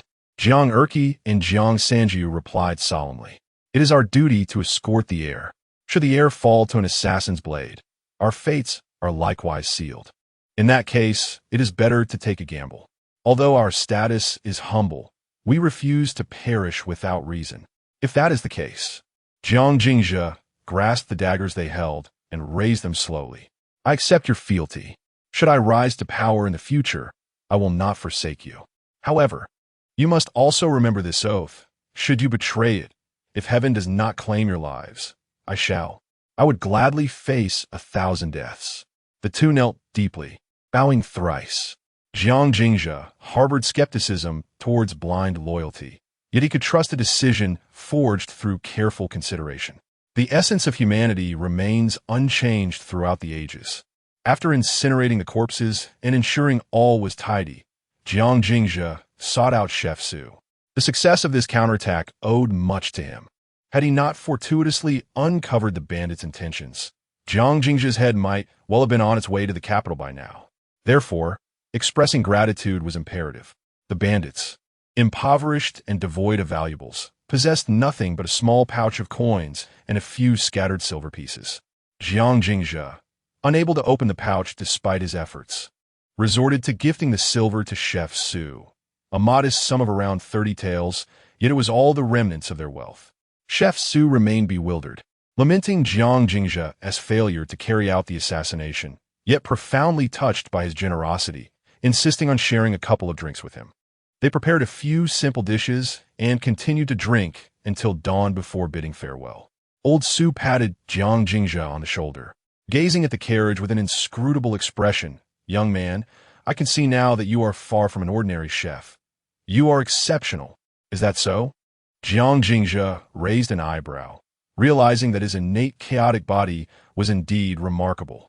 No matter how he concealed his brilliance, the aura of dominance could not be entirely hidden. Had he truly discerned it? Yet, old Su, with the demeanor of one who has traversed the path before, earnestly advised, there is nothing inherently wrong with relying on others for support. However, my dear brother, I must remind you to amass some savings. After all, patrons seek novelty, and one cannot subsist on such arrangements for a lifetime. Jiang Jingzhe, in a fit of anger, retorted, I do not.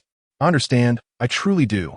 Old Su patted Jiang Jingzhe's shoulder and chuckled. We have all our tales to tell. There is no need for concern. Without waiting for Jiang Jingzhe to respond, he handed him a bundle, saying, My dear brother, you should journey to Kyoto. Once I have concluded my affairs, bring my wayward son to broaden his horizons.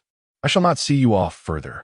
Jiang Jingzhe wished to articulate more, but he noticed Zhu Jiuer in the carriage. Her neck craned as she laughed joyfully. Those who rely on others, do hurry along. If you are late, you shall miss your chance. Chapter 25. By the shores of Zhuayue Lake in the following days, the group departed from Jiyuan, the mountain path gradually becoming more navigable. The region of Shilin-Jiyuan is predominantly mountainous, with the official road winding and twisting, crossing over Mount Tai towards the Heavenly Gates, leading to the expansive Yunmeng Marsh. Many years ago, upon the demise of the Northern Protector King, his consort, Lady Chun, was commanded to escort the heir back to the capital. She took a detour through Hajian, entering Jiyuan, and intended to traverse Yunmeng Marsh, crossing Zhuoshui and ascending northward to the capital via Qin Pass. Unfortunately, she fell victim to an ambush along the way, meeting her demise at Zhuayue Lake. This incident led to Jiang Nuhu stepping up as the Northern Protector King in a time of crisis, commanding the Iron Cavalry southward and ruthlessly cleansing Yunmeng Marsh. Jibai, just 10 more li, and we shall reach Zhuayue Lake. Within the palanquin, Zhu Jiuer gazed anxiously at the figure ahead on horseback. 6 years ago, the shocking purge that reverberated through the court was ignited by Zhuayue Lake. Now, they tread the same path once more. Although Jiang Jingzhe appeared unfazed, one could only imagine the turmoil within his heart. After all, he was still but a youth. Throughout this journey, she had shared many meals with him, and her initial scrutiny had faded, evolving into a genuine camaraderie. On that day, when Uncle inquired whether the past could be buried in dust, he offered no reply. Luo, her expression intricate, murmured, "I have perused the archived documents from the Ministry of Justice 6 years ago. That assassination was not solely orchestrated by the matriarch, but involved others as well." The ministry dared not delve deeply into the matter, hastily concluding the case, and I harbor great concern. "Are you worried that hatred may cloud his judgment?" Zhu Jiuer sighed softly. "He is but a mortal and cannot embark on cultivation, should he focus solely on vengeance. It may indeed summon calamity. There is cause for concern, yet I fear he may not heed my counsel." Luo shook her head. "Vengeance is a natural response. My only worry lies in the slow pace of his cultivation, which may leave him vulnerable." Suddenly, she turned to Zhu Jiuer and declared, "Upon entering the capital, I shall seek to propose marriage, at least to exchange birth dates and establish a betrothal, and it must be known to all." Zhu Jiuer stared at her in disbelief. "You have lost your mind. What woman proposes marriage herself, especially you?" Then her expression shifted. "So, the earlier rumors originated from you, not from the schemes of Baidi City?" Luo pressed her lips together. "We had an engagement arranged in our childhood. It is not mere gossip. Childhood engagement. Jibai, you are finished, truly finished." "Je are glad that Luon, exasperation evident." She understood well what such engagements entailed. Merely playful banter among elders over drinks. In her youth, while out and bustling with patrons, she had seen countless such engagements made. Who would take them seriously? She found it perplexing.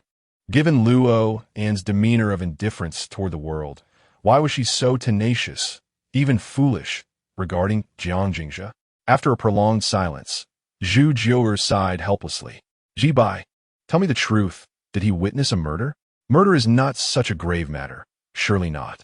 He saved my life and—" Luo paused for a moment, then continued, "He needs me." The distance of 10 li was traversed in an instant. Soon, they arrived at Zhuayue Lake. As dusk descended, a luminous moon hung high in the sky, casting its silvery glow upon the expansive Dragmoon Lake, its waters shimmering like scattered diamonds. In the heart of the lake stood a small island, a reflection of the moon appearing as if it were drawn from the heavens. Jiang Jingzhe stood at the water's edge, gazing serenely at the island. That night, the moon was resplendent, and they concealed themselves in the shadows. Ghostly figures with only the glint of blades piercing the darkness. Dressed in simple attire, the moonlight bathed her in an ethereal glow. She shielded me, the blade's edge glimmering like the moonlight upon her, as I watched her form gradually turn crimson. Until her last breath, she worried for the survival of her child, unaware that her offspring had perished the moment the blades fell.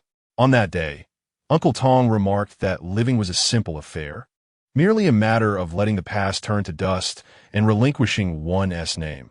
Perhaps the Northern Princess Manor would not target a discarded person.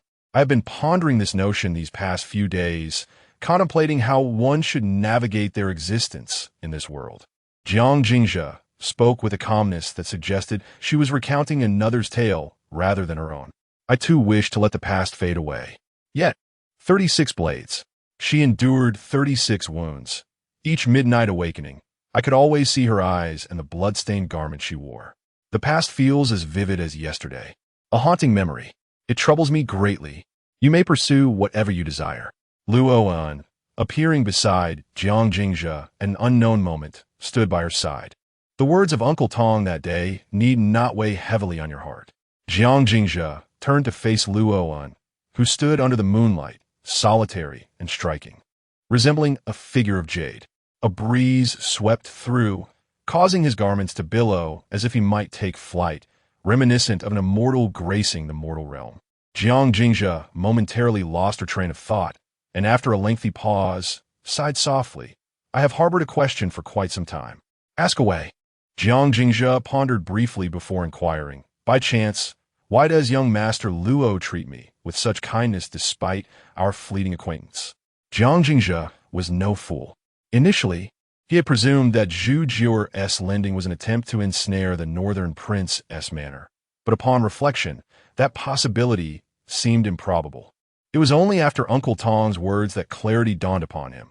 Perhaps all of this was due to Luo, and yet he found it incomprehensible, as he could not recall any prior connection with this young Master Luo.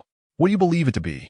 Luo arched an eyebrow, his previously cool demeanor becoming animated, unexpectedly charming. Jiang Jingzhe, oblivious to this change, reasoned, there are two possibilities. Either my identity serves some purpose for you, or it relates to my mother. I vaguely remember she was a disciple of the White Emperor. It cannot truly be because you covet my form. Why not? Luoan fell silent for a moment, then suddenly lifted his gaze to him, speaking in a low tone. Old Su mentioned that you possess the potential to live off others. Jiang Jingzhe's expression stiffened, and he subtly shifted to the side. Young Master Luo was indeed handsome, perhaps even surpassing the second senior brother, yet he was male. Jiang Jingzhe had no inclination towards such inclinations. However, in the next instant, he suddenly lunged forward and seized Luo, and with urgency, shouting, "Enemy attack!" Almost at the very moment his voice resonated, a feathered arrow shattered the silence, silently embedding itself in the ground where they had previously stood, leaving only the quivering fletching vibrating in the stillness. Concurrently, a cerulean spear cleaved through the air, piercing towards the islet at the heart of the lake like an arrow. From the darkness came another swift gust of wind. The clash of the spear against a finely forged iron arrow resonated with a series of explosive sounds, causing the lake's waters to churn and a tempest to arise. While the spear managed to intercept the terrifying projectile, it was nonetheless forced back by the impact. In the blink of an eye, Luo Jio's figure appeared upon the lake's surface.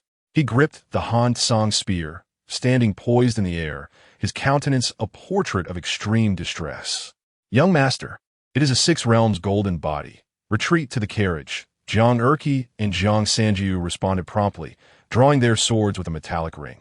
They flanked Jiang Jingzhe and Luoan, vigilant as they surveyed the darkness.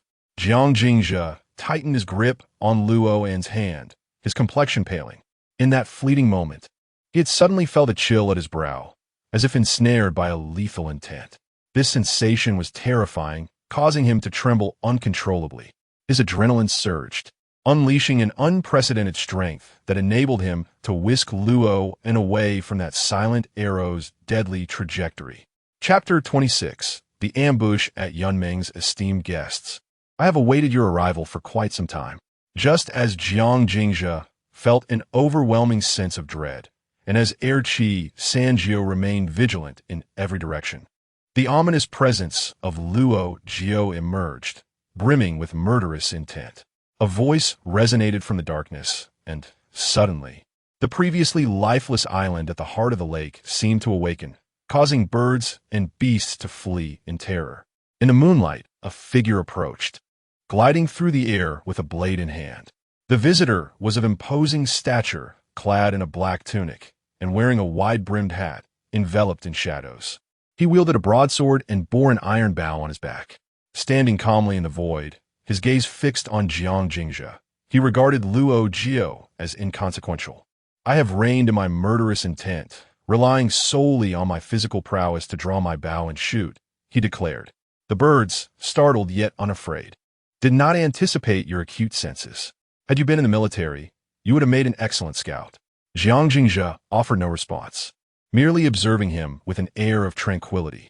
Whether it was innate talent or the result of hardship, years of evasion and countless brushes with death had sharpened his instincts to a remarkable degree, akin to an instinctive awareness of peril. For him, detecting the earlier arrow was not difficult. The true challenge lay in evading it. 4-foot blade, iron crossbow, and the delicate beauty of your eyebrows. Are you not the notorious General Yang? Luo Jio's expression shifted upon recognizing the newcomer, his murderous aura almost materializing in the air. General Yang was not merely a title, it was a moniker.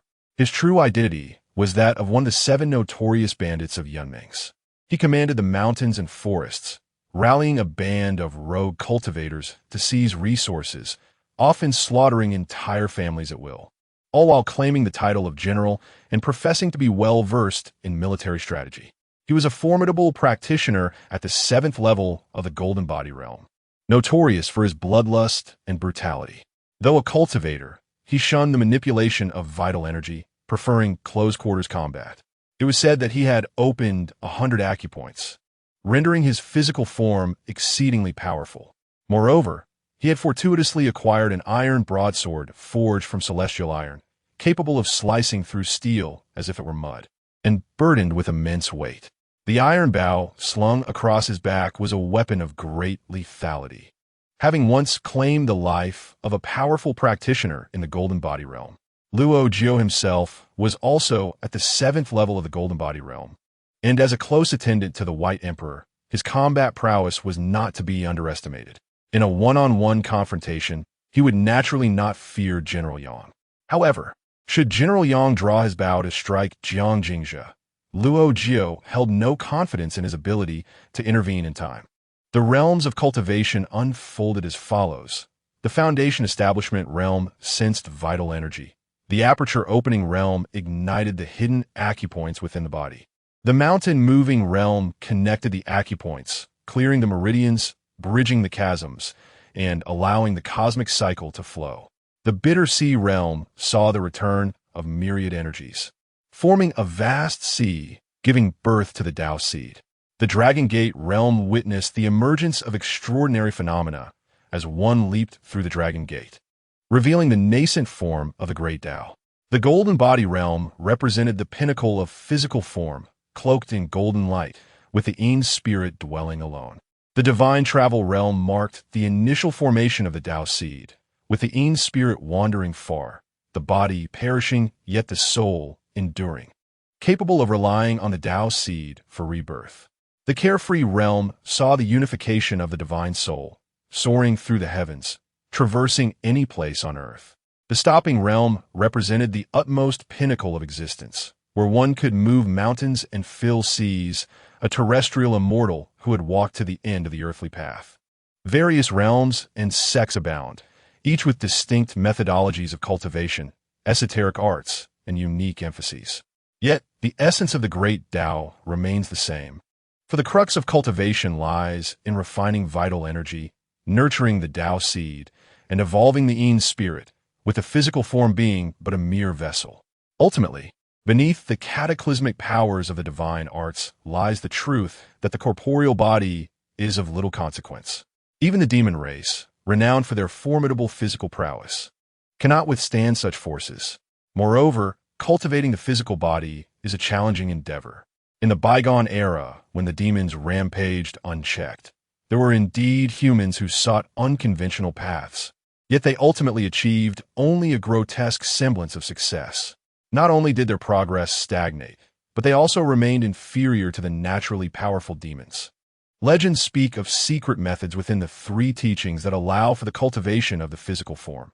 The Buddhist sect even produced the innate and flawless golden body.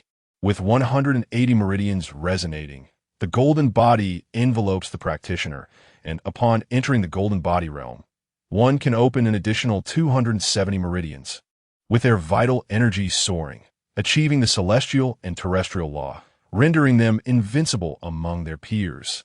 Yet, such talents are exceedingly rare, appearing only once in a millennium. For the average cultivator, illuminating just 24 meridians suffices to form a small circulatory cycle. Individuals like General Yang, who expend their vitality on refining their physical forms and illuminating over 100 meridians, are indeed few. Luo Jiao, do you truly wish to obstruct me? General Yang declared, brandishing his blade with a commanding presence, seemingly piercing through the apprehensions of his adversary. With a swift motion, the night owls took flight, and the mountain wilderness reverberated with the sound of rushing winds. Shadows darted forth, revealing a veritable throng of over 30 figures, all practitioners of the martial arts. Luo Jiaotong's heart sank. While he regarded these individuals as inconsequential, their numbers combined with General Yang rendered him unable to provide assistance. Luo Jiaotong, I have no intention of opposing the White Emperor city, General Yang stated, his eyes narrowing with determination. However, I must detain those from the northern King's manor. 6 years ago, Jiang Nuhu wreaked havoc upon Yunming's, and today, I shall exact vengeance. Should you choose to withdraw now, I shall not hinder you. Luo Jiotong fell silent. He harbored no fear of General Yang, yet he dared not place the young lady in peril. Ultimately, Jiang Jingzhi's fate was of no concern to him. It would be a simple matter, yet there was no need to risk his life for another. However, the issue remained. The young lady would undoubtedly disagree. After a moment's contemplation, he raised his cold song spear anew and turned abruptly. Jiang Shitzi, if you refuse to kneel, then allow me to witness your abilities. As the words left his lips, the winds surged. Beneath the night sky, a long spear soared like a dragon, transforming into a colossal pillar that crashed down with a resounding force. The waters of Jiuel Lake churned violently, shattering the moon's reflection and sending General Yang hurtling away. Almost simultaneously, the airborne General Yang drew his bow and nocked an arrow, a projectile forged from fine iron that tore through the fabric of space. It shot forth like lightning from the darkness, aimed directly at Luo Jiotong. The aura it carried akin to a white torrent, heralding a tempest of wind and thunder. The clash of two formidable beings at the Golden Body realm reverberated across the mountains and valleys, causing the trees and boulders within a mile radius to tremble. The two combatants separated at the initial contact. General Yang drew his bow once more, his fury igniting his command. Annihilate them. Leave no one standing. Amidst the wilderness, the 30 scattered cultivators charged forth. Their levels of cultivation varied. The majority were at the opening meridian stage. Yet there were 7 at the mountain-moving stage and 6 at the sea-suffering stage. Logically, cultivators of such caliber are rare among thousands. Even without the support of sects or noble families, they should not have resorted to banditry. Yet, the reality painted a different picture. The teachings of the 3 sects have influenced the masses governing the world. Regardless of the shifts in imperial authority, the rules of this realm have never faltered. A strict hierarchy persists, and the rites and music remain unbroken. In a world where those from humble origins strive to rise, the path is fraught with insurmountable challenges, particularly for those deemed rogues who are utterly devoid of opportunity. The esteemed families and sects, having operated for millennia, possess a profound foundation. With esoteric teachings and magical arts firmly intact, alongside control over resources and a rigorous cultivation system. Naturally, resources are preferentially allocated to their own kin. Even if a child of humble birth exhibits talent for cultivation and seeks to pledge their loyalty, they are at best offered mere scraps from the table. For the noble families and sects, innate talent is of secondary importance. Lineage reigns supreme. Only those with an ethereal disposition are deemed worthy of their utmost investment in training. Moreover, they are likely to implement countermeasures to ensure such individuals are assimilated into their ranks. While merchants may also support guest cultivators, the expense of nurturing a practitioner is exorbitant, often beyond the means of the ordinary. Once a cultivator is supported, there exists a significant risk of rebellion, as they lack any checks on their power. Consequently, for those from humble backgrounds, the pursuit of cultivation becomes an exceedingly arduous endeavor, even if one possesses a celestial demeanor. A century of cultivation pales in comparison to the millennia of accumulation enjoyed by others. Many prodigies languish without resources, wandering aimlessly through life, ultimately either settling for a sect or becoming solitary wanderers, venturing into the wilderness in search of fortune. Should someone rally them, they may become a band of outlaws. For the allure of wealth as a rogue far surpasses that of serving as a guest cultivator of a noble family. This explains the notoriety of the 7 infamous bandits, who have garnered a reputation that hints at their potential rise as a new power in the realm. Chapter 27. The Clash of Steel and Shadows. The Crown Prince commanded, "Take young Master Luo away."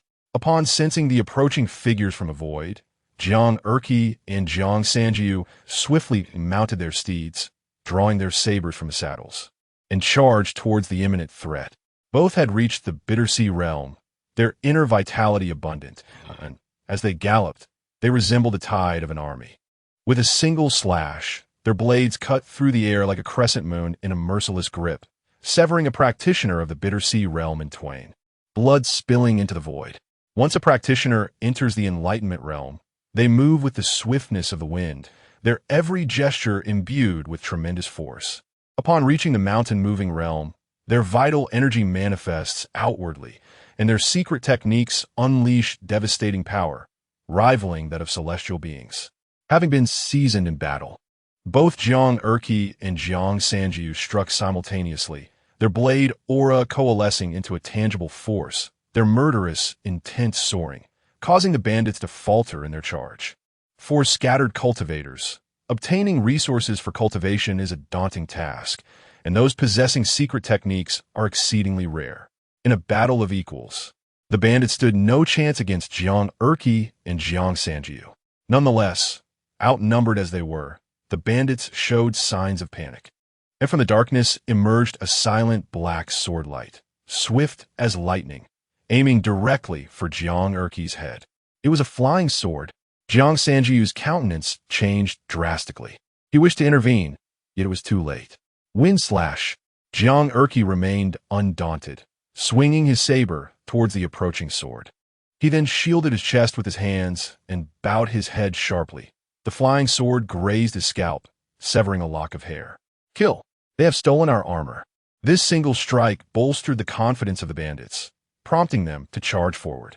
The flying sword veered silently, altering its course towards Jiang Sanjiu. Sanjiu! Jiang Erqi bellowed, sweeping his blade, inadvertently aiming toward Jiang Sanjiu's head. Yet, before the blade's light reached him, Jiang Sanjiu had already bent low and surged forth, like a meteor streaking across the sky, slaying one assailant while narrowly avoiding the lethal arc of the dark sword. Both Erqi and Sanjiu were Windriders, elite warriors of the Northern Army.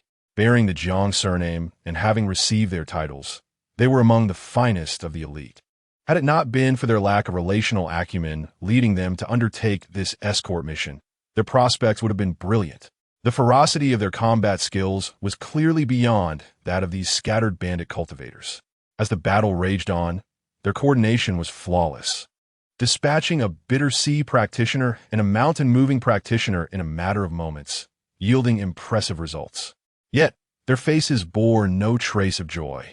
For the hidden bitter sea swordsman and the old Taoist who had yet to engage loomed as significant threats. Casting a glance back, they noticed several cultivators bypassing them to assault the palanquin, causing their hearts to plummet. It seemed they were doomed. Focus on the enemy. Do not concern yourselves with us. Just as anxiety gripped them, a calm voice emerged from within the palanquin.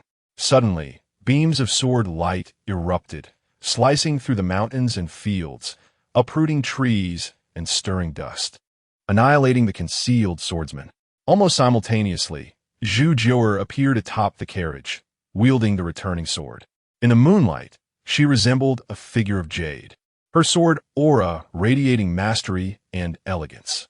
He stood with his hands clasped behind him, sword pointed towards the shadowy mountain wilderness, and calmly declared, "Esteemed guests, the carriage of the inn is beyond your reach. Depart now, and I shall hold no grievances. Should you persist in your folly, I shall perish today. Yet tomorrow the Yunming Marsh shall witness rivers of blood. Your 9 clans shall be utterly annihilated." Zhu Jiuer spoke these formidable words with a serene voice, towering over them as if the extermination of their clans were but a mere thought away. Upon hearing her proclamation, the bandits trembled, glancing furtively at one another, none daring to advance. As their hesitation lingered, a raspy voice emerged from the darkness. "I knew you would not flee. You are relying on the reputation of the inn, and you have a sword master from the bitter sea realm among you. Is this your final resort? Yet, little one, you are rather absurd. For those like us, the road ahead is fraught with peril. If you lack the courage to kill, what business do you have as bandits, and what path do you seek?" The bandits, unsettled by this voice, fell silent, as if they had found their anchor. In the ensuing stillness, the voice continued, "Kill them, and I shall grant you a tome of divine transcendence and 100 primordial stones." At this, the remaining 20-odd bandits erupted into a frenzy. The extermination of the 9 clans was a future concern, but the immediate lure of treasure was irresistible. With a fervent cry, they charged. Violence erupted anew, as several bitter sea cultivators surrounded Jiang Erqi and Jiang Sanjiu, while the rest rushed towards the carriage. The owner of that voice descended from the void, revealing himself to be a practitioner of the Dragon Gate realm, clad in a Taoist robe, wielding a Tao sword, with flowing white hair and a long beard that imparted an air of ethereal grace. Zhu Jie, how enviable it is that at merely 18 years of age, you have already ascended to the Bitter Sea realm and even managed to slay my disciple. That previous strike, could it be from Howren? Knowing my identity as a disciple of the Zhu clan, why do you not retreat? Zhu Jie's expression hardened, her gaze sharp as a blade, shedding any semblance of a mere servant. There is no choice. We are desperate. The old Taoist laughed. After I kill you, I shall flee to the vast mountains, or, at worst, to the moonwheel. No matter how powerful the Zhu clan may be, there will always be realms beyond your reach. Come fort, my life as sword, breaking armor. Though merely a mundane weapon, I wish to test the might of your Zhu clan's Howren sword intent. As he spoke, the old man flicked his finger, and the iron sword that had been resting against his back was drawn. The name of his life as sword, breaking armor, might lead the uninformed to believe his sword intent was grand and sweeping, and coupled with his ethereal demeanor, many would assume he was a righteous cultivator. In truth, however, his sword intent was cunning and devious.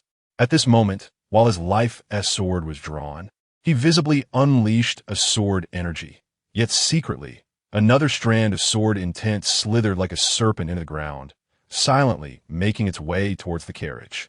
On the surface, it appeared to be a contest of swordsmanship with Zhu Jie, but the true intention remained the assassination of Jiang Jingzhe. With a thunderous roar, Zhu Jie, youthful and spirited, though a realm below, wielded her sword with equal prowess. Witnessing the breaking armor slicing through the void, she held her sword aloft, and in an instant, inscribed the character for kill in the air, as if a dragon or serpent had danced across the canvas of space. The radiant brilliance of the swordsmanship shone forth, reminiscent of the sun's ascent, clashing with the old Taoist's sword energy in a stalemate of equal might. Before he could revel in his triumph, he observed a cold smile curling at the corner of the Taoist's mouth as he vanished into the void. Simultaneously, the enigmatic sword energy concealed in the shadows surged forth, penetrating the palanquin and aiming directly for Jiang Jingzhe's head. The sword's glow, though muted, was nearly as elusive as General Yang's earlier arrow, and alarmingly, it possessed a remarkable agility akin to a serpent coiling and darting forward. Jiang Jingzhe could sense the murderous intent, even catching the faint, almost inaudible hiss of the wind in the void. Yet, he found himself in a state of despair. Escape was impossible as he was backed against Luoan. A mere tilt of his neck would redirect the sinister sword's trajectory towards Luoan. The confines of the palanquin left them no room to evade. They could only watch helplessly as the ominous blade inched closer to his throat, just as a chill enveloped him, signaling the imminent kiss of death. Two fingers unexpectedly emerged from the void, pinching the sinister sword. The fingers, pale as jade and long and slender, bore no hint of malice. Yet the sword, which had been poised to claim Jiang Jingzhe's life, seemed to encounter an object of profound fear, thrashing wildly in its attempt to escape.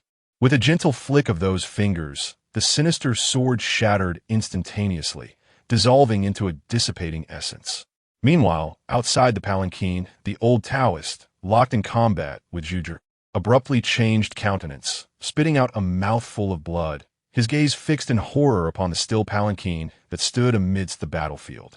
Chapter 28. From Death to Demonic Transformation, Old Thief, dare you betray me? Zhu Jie suddenly howled, mercilessly striking down the drowning dog.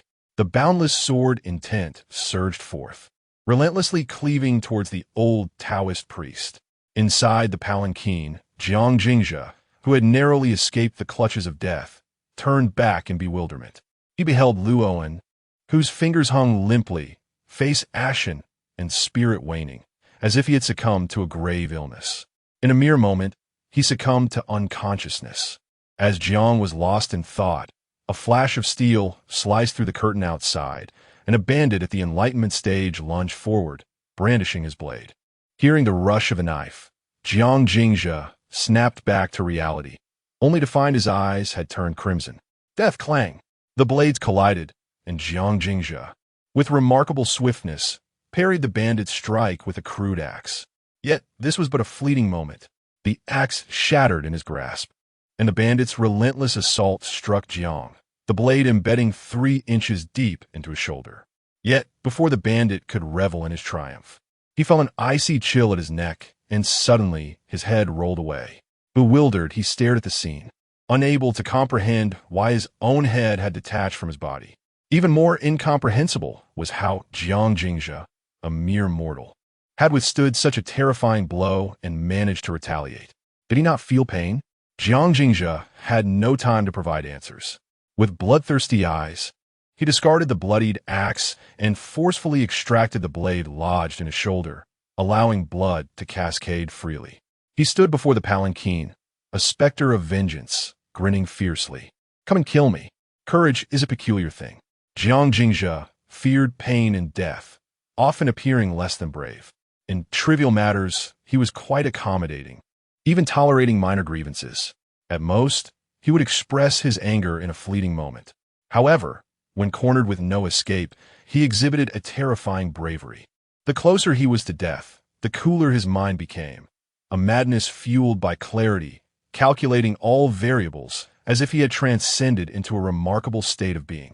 At this moment, he stood atop the palanquin, a fearsome specter with blood-red eyes. To him, the bandit's incoming strikes seemed to slow dramatically. He could even discern the trajectory of the blade with clarity. Swish, the blade sliced through the air. Instead of retreating, he advanced. The clash of steel echoed, and as the flurry of blades subsided, Jiang Jingzhe fell from the palanquin, a ghastly wound marring his body, the injury deep and sorrowful. Meanwhile, the bandit lay decapitated, blood spattering into the sky. Struggling to rise, Jiang Jingzhe was a blood-soaked figure, hair disheveled, resembling a vengeful spirit, brandishing his sword. Come again and kill me. How could this be? Zhu Jiu'er, having repelled the old Taoist with a strike, was poised to rescue, only to witness this shocking spectacle. Not only she, but even the bandits who had initially sought to scavenge the corpse were taken aback by Jiang Jingzhe's ferocity. In that moment, none dared to step forward. The chasm between the ordinary and the cultivator was vaster than that between man and dog. Though the frail body may be dismissed, even when facing 100 foes, the disparity is not so vast as to be insurmountable.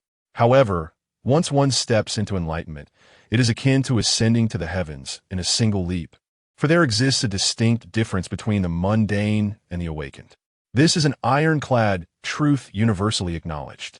Previously, when heads rolled from the carriage, all presumed it to be mere happenstance.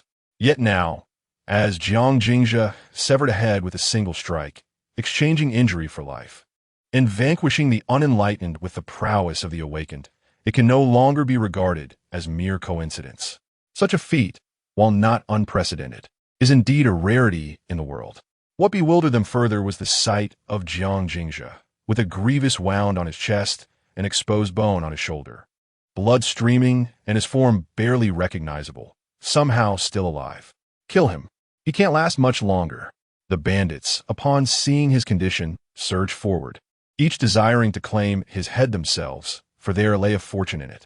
With a resolute motion, Jiang Jingzhe tore a strip of cloth to bind his bloodied hand and the hilt of his blade. His crimson gaze fixed upon the advancing bandits. He could hear the thunderous beat of his heart, the rush of wind. This was the drum of battle and the breath of death. The blood and wind obscured his vision, yet rendered it clearer in many ways. The figures of the bandits, charging at him, played in his mind like a slow-motion reel. And then he struck. There was no flash of the blade, no surge of energy. It was as if a silver arc had flashed through the darkness. The foremost bandit froze, incredulous, as another head fell. The speed of that strike was so astonishing that none had time to comprehend the fate of the bandit before his head dropped. Was this the realm of the mundane? Which ordinary being would dare wield a blade against the enlightened, and moreover, to behead with such swiftness? While lone cultivators may find themselves at a disadvantage against the disciples of noble families in combat, it certainly should not allow them to slaughter with impunity. The bandits were horrified, Yet Jiang Sanjiu, rushing to save his brother, was filled with elation, exclaiming, "Brother, this is splendid. The heir lives. We are saved." Jiang Erqi, however, paid no heed to his foolish sibling, as he single-handedly faced 3 cultivators of the bitter sea and 5 from the mountain-moving realm. Together, let us slay him and share the bounty. The remaining enlightened cultivators realized that further delay was untenable and charged towards Jiang Jingzhe in unison. Gripping his crew blade, Jiang Jingzhe's heart raced like a war drum. Feeling the surge of vitality within, he could not help but reflect, "Truly, I am the innate chaos Tao body. And it is terrifying indeed." Yes, with the blade in hand and a fierce desire to kill ignited, he felt the surge of adrenaline.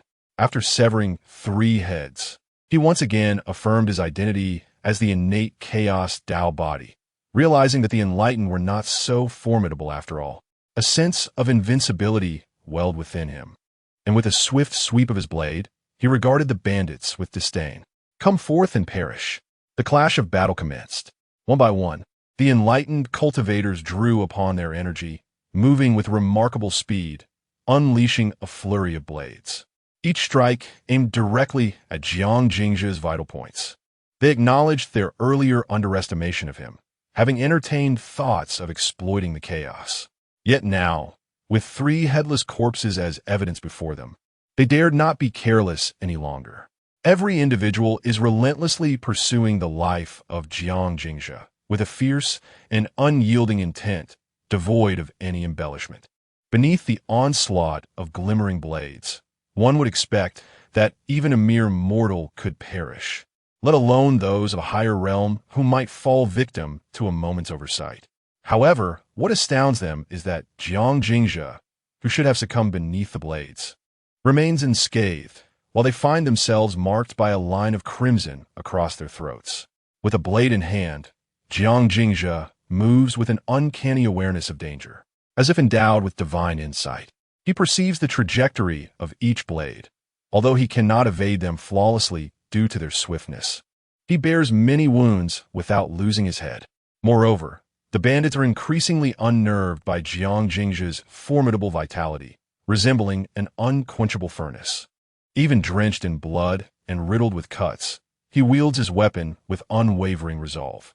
Initially, they managed to strike him a couple of times, but soon their attacks dwindled. The battlefield was left with nothing but the sight of him gracefully dancing amid the flashing blades, accompanied by the severed heads that fell like ripe fruit. "That damned old hag, I curse you!" Jiang Jingzhe awoke amidst the pile of corpses to the echoing lament that resonated across Zhuangyue Lake. Before him stood General Yang, his sword firmly planted in the ground, a long green spear protruding from his chest, and a curved blade embedded in his neck. Crimson blood flowing down the blade to Jiang Jingzhe's gripping hand. One of the 7 notorious bandits traversing Yunming's, having realized that his comrades could not vanquish Jiang Jingzhe, abandoned the strategy of cat and mouse. With a powerful swing, he repelled Luo Jiotong, intent on personally claiming Jiang Jingzhe's head. He successfully closed in to within 3 feet of Jiang Jingzhe, and in that fleeting moment, he could have severed Jiang Jingzhe's head. Alas, Luo Jiotong did not grant him that opportunity. Both being of the same golden body realm, the disparity was minimal. Earlier, he had relied on his 4-foot blade and mysterious iron bow to engage evenly with Luo Jiotong. However, with the opening of the gate, he was swiftly impaled through the waist. Despite this, he still had a chance to eliminate Jiang Jingzhe, for with his cultivation, slaying a mere mortal should have been effortless. Yet, fate conspired against him. Jiang Jingzhe, lost in a profound state, with bloodied eyes, had no awareness of the approaching figure. Upon sensing someone closing in, he instinctively swung his blade, only to discover that his opponent was remarkably resilient, failing to sever his neck and instead becoming entangled. It was this very strike that yanked him from that enigmatic state. Chapter 29. He is on the brink of death. In contrast to Jiang Jingzhe's mild disappointment, General Yang felt an overwhelming sense of frustration. After all, he was at the golden body stage, having meticulously honed his physical form to the 7th level, opening all 100 acupoints. Logically, even standing before Jiang Jingzhe, He should have been impervious to harm.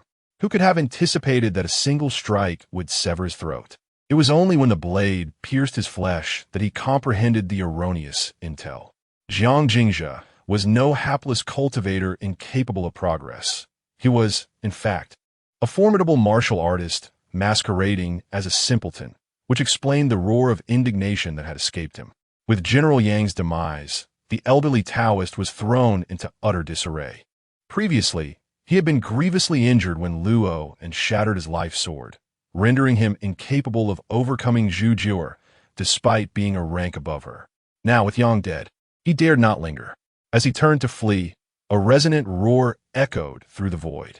A beam of golden light descended, obliterating the old Taoist into a mist of blood and flesh. Amidst the sanguine haze, Jiang Lin clasped his hands within his sleeves and bowed slightly. Third young master, I have arrived late. Please forgive my transgression.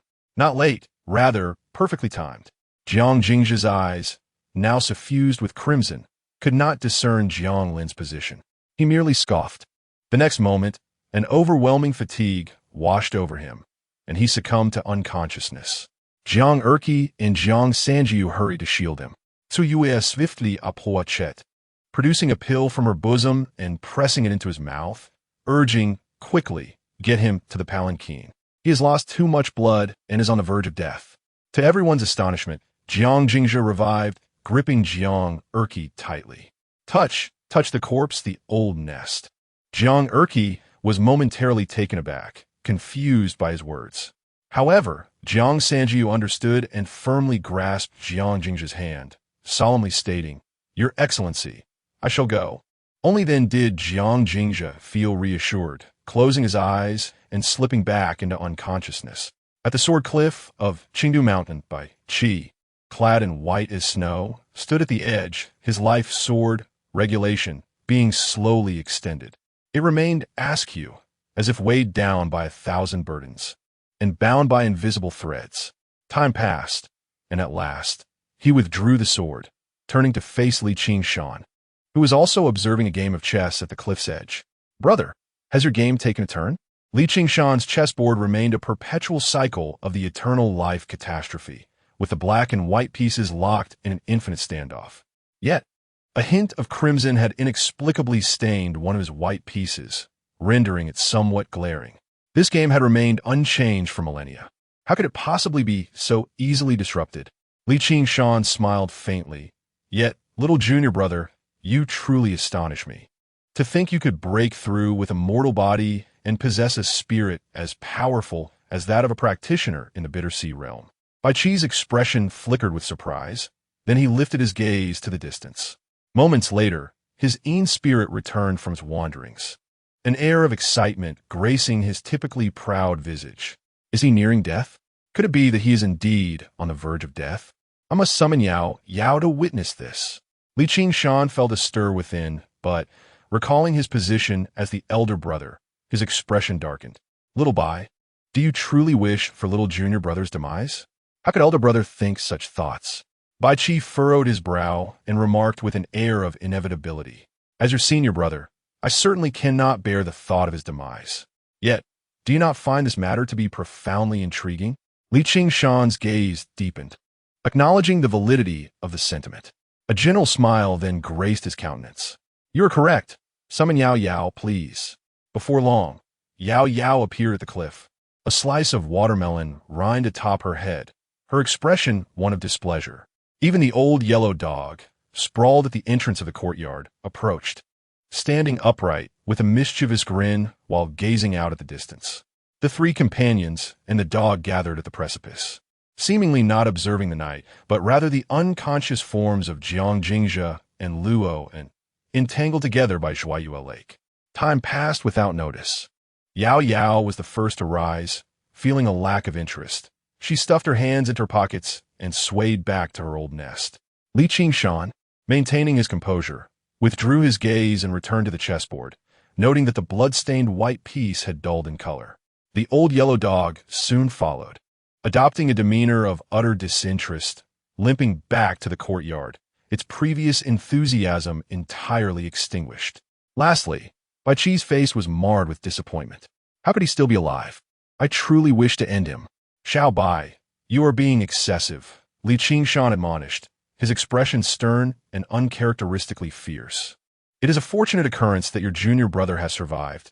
You must not entertain thoughts of ending his life out of mere curiosity. You are right, senior brother. It was my error. Then you should take action. Very well. Bai Qi gazed once more into the void, and in the next moment, the sword he had rested against his back vanished from sight. Simultaneously, at the summit of Qingdu Mountain in Yunming's, a figure clad in white, bearing an ancient sword, underwent a swift change in expression, terror flooding his countenance as he stared into the abyss. Within his pupils, the shadow of an iron sword rapidly magnified. Approaching with unparalleled speed, the engraved characters of regulation upon its blade strikingly clear, as though etched into the very hearts of men, transforming into bonds of constraint that rendered him immobile. In the blink of an eye, the white-clad swordsman was drenched in blood, his head severed, even his soul fragmented by a single strike. Bai Qi extended his hand in a gesture of retrieval, the iron sword returning to him. He stood at the cliff, hands clasped behind his back, his demeanor tranquil yet indifferent, coldly uttering, "You dare wield a sword? You dare don white garments?" The white-robed swordsman, until his last breath, remained oblivious to the identity of his assailant. None knew of his origins, nor the reason for his presence in Yunming's. In the days that followed, the realm trembled. The head of the He family from Xiling met an untimely demise. The noble clans of Xiling were thrown into disarray, their hierarchy reshuffled. The He family, once on the cusp of claiming supremacy among the Xiling nobility with the backing of Baidi City, found themselves once again relegated to their original position. In response, Baidi City remained silent, as did the He family and the court. In summary, the head of the He family, a swordsman of the divine wandering realm, met an inexplicable end, with none paying heed to his passing. The moonlight over Zhuayue Lake was frigid. 30 bandits lay exposed in the wilderness, their blood staining the waters of the lake, casting a crimson hue upon the reflected moon, echoing the events of 6 years prior. The returning convoy to the capital was halted, as Luo lay in a coma while Jiang Jingzhi's fate hung in the balance. The entire team was enveloped in a heavy silence. Luo Jiotong stood vigil before the palanquin daily, often contemplating the idea of forcibly dragging Jiang Jingzhi out and secretly wishing for his demise, hoping he would no longer burden his lady. However, the memory of that night, when Jiang Jingzhi had valiantly defended the palanquin against all intruders, his bloodied form resembling a vengeful spirit, compelled him to reconsider. After all, Jiang Jingzhi was the son of an old acquaintance and, in a sense, one of their own. In contrast, Luo Jiotong's gaze fell upon Jiang Sailang, who stood by the lakeside, feigning profundity. He coldly mused that this foolish, humanoid creature dared to harbor designs on his lady, clearly courting death. Jiang Sailang's machinations were so transparent that even someone regarded as a fool by the White Emperor, like himself, found them laughable. The intent to kill Jiang Jingzhi was evident, or rather, he believed himself to be discreet. Yet, anyone could perceive the murderous intent in his eyes, given how insincere his smile was, the hatred simmering beneath the surface, and the fervent gaze directed at the palanquin. Had Jiang Sailang been a touch more resolute that day and allowed Jiang Lin to take action, he would likely have met his end. With his demise, Zhu Jiu'er would be left defenseless, stripping away any chance of survival. Consequently, the entire team would be bereft of hope. In such an eventuality, with his lady fainting and Jiang Jingzhi barely clinging to life, they would be at his mercy, subject to whatever narrative he chose to spin. Who could have foreseen that Jiang Lin would resort to murder to silence the priest? That aside, there was still hope upon reaching the capital, albeit with some difficulty. Yet, when Jiang Sailang saw Jiang Jingzhi sharing a vehicle with his lady, he inexplicably felt the urge to kill again, intending to commit murder before Luo Jiotong. Was this not sheer folly? Luo Jiotong could hardly fathom it. How could a man of Jiang Nuhuo's caliber spawn such a son? Chapter 30. Entering Chang'an, Jiang Sailang was unaware that in Luo Jiotong's eyes, he was categorized as a semi-human entity. Noticing Luo Jiutong's gaze upon him, he revealed a smile he deemed appropriate and, with an understanding demeanor, inquired, "Shu, shall we set off?" Although he was reluctant to subject his third brother to the discomfort of travel, he could not bear the thought of delaying matters concerning Ji Bai. It weighed heavily on his heart. Luo Jiutong had no pressing matters of his own, and likely neither did his young lady. He simply found it tiresome to entangle himself with the Jiang family, preferring to reach the capital as soon as possible. "Then let us depart," he said, walking over to the sedan chair and lifting the curtain for a glance. He observed his young lady lying side by side with Jiang Jingzhe, while Zhu Jiuer leisurely turned the pages of a book. Without uttering a word, he quietly returned to his place. Luo was someone he had watched grow since childhood. After her grievous injury 3 years prior, he had become her charioteer. No one understood Luo's character better than he did. Beneath her cold and aloof exterior lay an intense sense of insecurity, coupled with an inexplicable inferiority complex. Despite her celestial beauty, having entered the Bitter Sea at 13 and reached the Dragon Gate threshold by 15, her self-doubt remained unchanged. It was not until her return 3 years ago, when her cultivation regressed and her vital energy was depleted, rendering her powerless, that Luo Jiutong was astonished to see a marked improvement in her self-esteem. He was unaware of what transpired on the ancient battlefield, but he sensed that the loss of her powers might not be entirely detrimental. After all, the once seemingly powerful, yet inherently fragile young lady was far more concerning. This time, she had stubbornly involved herself in the affairs of the Northern King's residence, and he had never thought to dissuade her. His previous discontent stemmed merely from the belief that Jiang Jingzhe was unworthy of her. Now, seeing Jiang Jingzhe's spirited nature, he had no further objections. As the sedan chair resumed its journey, Jiang Xilang took the lead. His steed, a dragon horse with the bloodline of a demon beast, had reached the Bitter Sea realm, allowing for remarkable speed. Jiang Erqi and Jiang Sanjiu, as wind riders, though their mounts could not match the dragon horse, had also consumed fierce blood, enabling them to gallop swiftly, significantly increasing their pace. Within half a day, they had departed from Yunming's. 3 days later, they crossed the Qin Pass. A magnificent ancient city loomed before them. From a distance, it appeared grand and imposing, its weathered walls bearing the scars of time. The imperial capital of Chang'an, guardian of the Central Plains. Throughout history, countless heroes had stood at the Qin Pass, gazing down with aspirations to conquer this majestic city, only to become fleeting passers-by. The masters of Chang'an had changed repeatedly, yet Chang'an remained eternally the same. "This is Chang'an," Jiang Xilang, riding his steed atop the mountain peak, surveyed the city below with an air of ownership. His arms opened slightly, as if to embrace the entirety of Chang'an within his grasp, embodying the exuberance of youth. Unrestrained and bold. 3 years, merely 3 years, and the name of Jiang Xilang would surely echo throughout Chang'an. Just as he was about to express his fervent ambitions, the sedan chair's curtain, which had been drawn for several days, slowly parted to reveal Jiang Jingzhe, pale-faced, stepping out without a word. Her gaze fixed upon the city of Chang'an. Jiang Xilang, feeling a sense of ennui, found his fervor somewhat dulled. He could not be bothered to engage further and rode down the mountain. At the city gate, members of the Jiang family awaited his arrival, evidently having received news of their return to the capital. Upon witnessing Jiang Xilang descend on horseback, they immediately knelt in unison, exclaiming, "We welcome the third young master back to the capital." As for Jiang Jingzhe, standing resolutely against the wind, they chose to ignore him. Jiang Jingzhe remained unfazed. Presently, the matriarch of the northern town prince's residence was that old woman, and naturally, all within the estate were her people. Such a clumsy display of intimidation did not even stir a hint of anger within him. Casting a glance at the still unconscious Luo, he paused in silence before dismounting the palanquin to bow respectfully to Uncle Tong. "Uncle Tong, my path ahead seems uncertain, and for now, I cannot make any promises.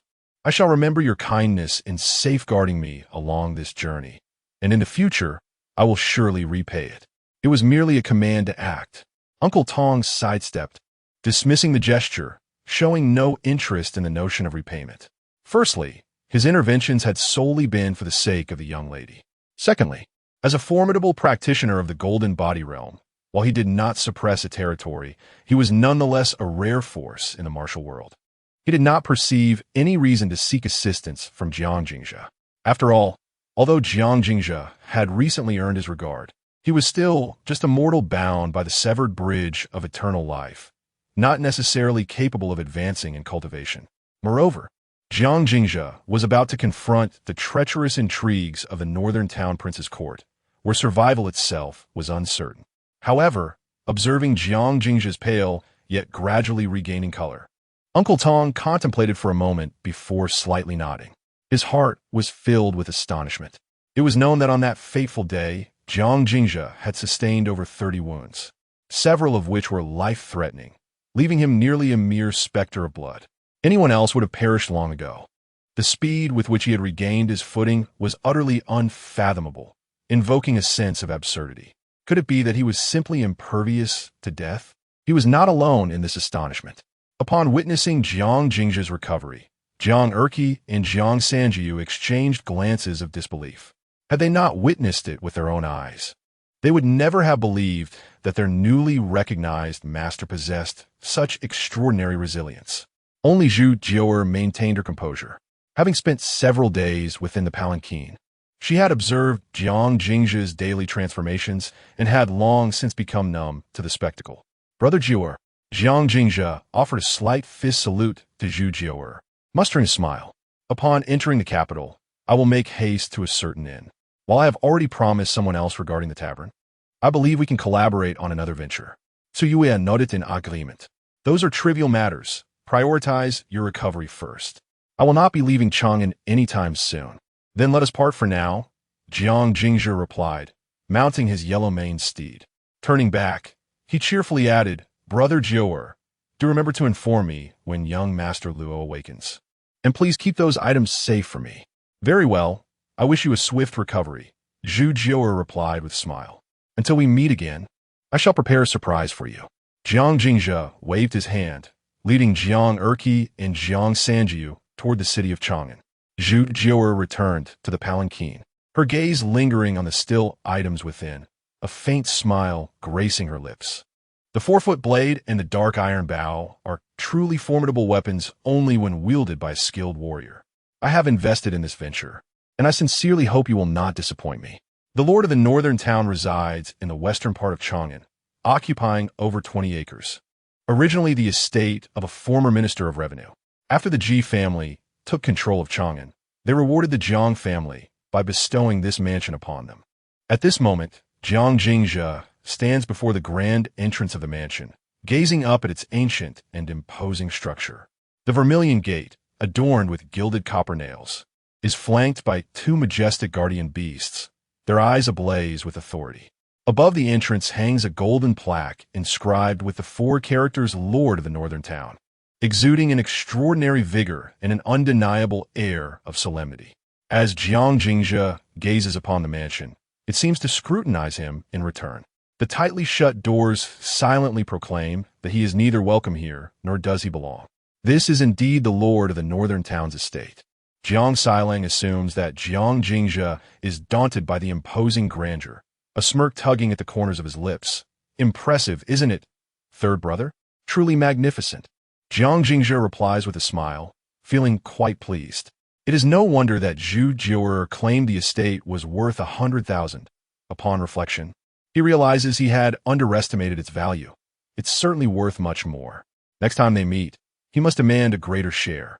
With that thought, he ascends the steps toward the closed gate. Jiang Xilang watches him with keen interest, eager to witness his humiliation. Yet, Jiang Jingzhe remains undeterred. Calmly advancing and addressing the guard stationed before the gate. Please inform the inner court of my return. Tell them to open the main gate. And be sure to mention my identity. I am Jiang Jingzhe, the heir of the Lord of the Northern Town. The guard glances at Jiang Xilang for guidance, and upon receiving no nod of approval, he coldly declines. I apologize, but I have not received notice of your return. Jiang Jingzhe turns to Jiang Xilang, a bemused smile gracing his lips. So, You won't even feign compliance, dear brother? Jiang Xilang shrugs. Third brother, you misunderstand me. This is beyond my control. Look, I am left standing outside. Jiang Jingzhe lets out a soft sigh. As the saying goes, a name must be just for words to hold weight. He had merely wished to notify the old matriarch within, to avoid being at a disadvantage later, since they have chosen to make this situation so ungracious. He feels no inclination to endure it any longer. From the moment he stepped out of Ping'an Town, he had no intention of playing the role of submissive recluse within these deep confines.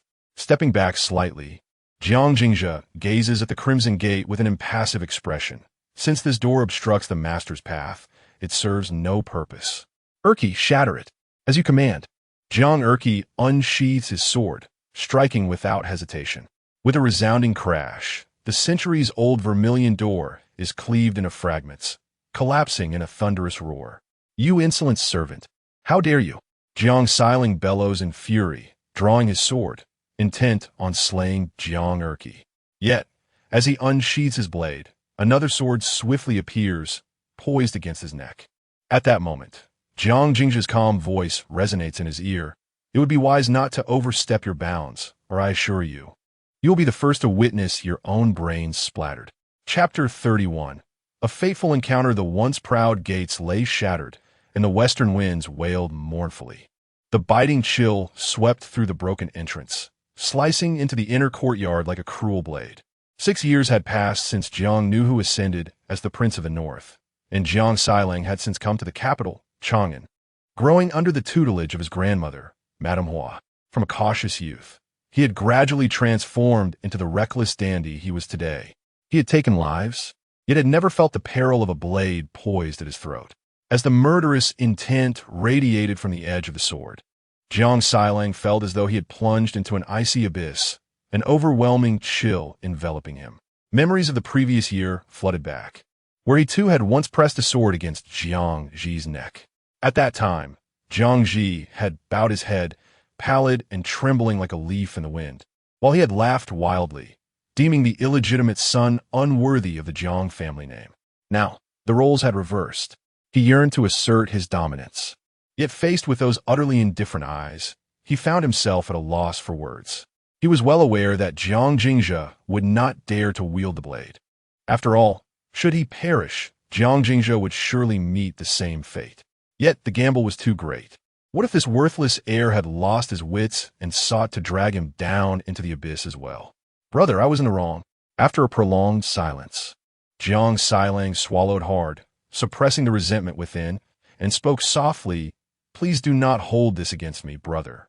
With his words of concession, the raging winds outside the gates abruptly stilled.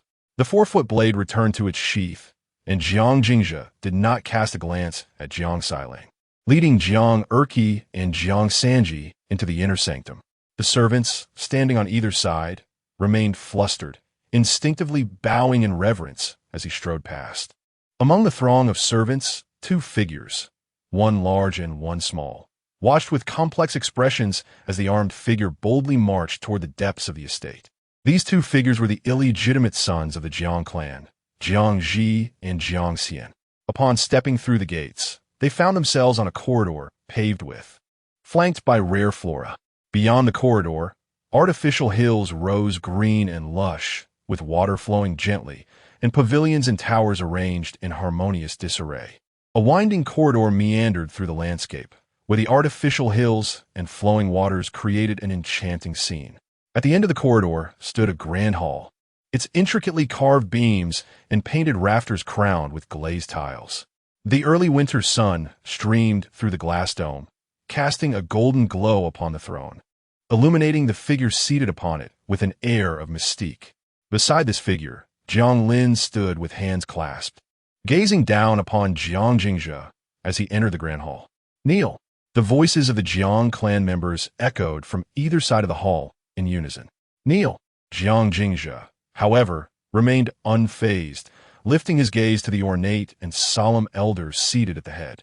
After a long silence, he finally spoke with measured calmness. "Forgive me, but I am injured and cannot perform the full courtesy." "Impudent! Kneel!" Jiang Lin thundered. "You have been away from home for many years. failing to honor your family or achieve merit for the clan. Now, you dare to enter the hall with a sword and refuse to kneel before your grandmother? What is your intention? To betray your kin? Jiang Jingzhe remained silent, his gaze unwavering upon the elderly matriarch seated on the throne. Jiang Xilang entered the hall, though it was unclear when he had arrived. The depths of his gaze were filled with resentment. Yet as he beheld the solitary figure standing within the grand hall, he found himself momentarily struck silent. Though he believed himself not to rival Jiang Xinxiu, he was undeniably a prodigy. Having attained the mountain-moving realm at the tender age of 16, a promising future ahead. Previously, in a moment of carelessness, he had been threatened by Jiang Jingzhe, an unparalleled humiliation that he was determined to avenge personally. Nevertheless, he resolved to let go of past grievances, dismissing the need to kneel. As the tension escalated and the air grew thick with hostility, the venerable matriarch, Lady Hua, spoke slowly from her throne, her tone as light as a breeze. Jiang Erqi and Jiang Sanjiu, as loyal retainers, bore the grave responsibility of protecting their young master, yet they had allowed him to be grievously wounded, a transgression beyond forgiveness. Jiang Lin, execute them, she commanded. Her words ignited a wave of dread within the hall, sending shivers through the elders of various clans. While they had anticipated that the young lord's return to the capital would be fraught with challenges, they had not expected Lady Hua to be so utterly ruthless. Intent on severing the young lord's support, they had all witnessed Jiang Erqi's earlier attack on the mansion's gates, clearly recognizing them as allies of the young lord. Her call for blood was as much a blow to the young lord as it was a stark reminder to the royal household of who truly held dominion over this estate. Jiang Lin responded to her command, golden light emanating from his palm, manifesting a fierce tiger that lunged toward Jiang Erqi and Jiang Sanjiu. However, just as the tiger was about to strike, Jiang Jingzhe abruptly stepped forward, positioning himself protectively in front of the two. His clear, indifferent eyes gazed coldly towards the figure seated at the head of the hall. Had it not been for Erqi and Sanjiu risking their lives to save me during our journey, I might have perished at Jiu Yuan Station. They are not only innocent, but deserving of praise. How could one so readily call for their demise? If Lady Hua truly cares for her descendants, she should first deal with Jiang Lin and Jiang Xilang, who fled at the first sign of danger, leaving no trace behind. Their transgressions are beyond redemption.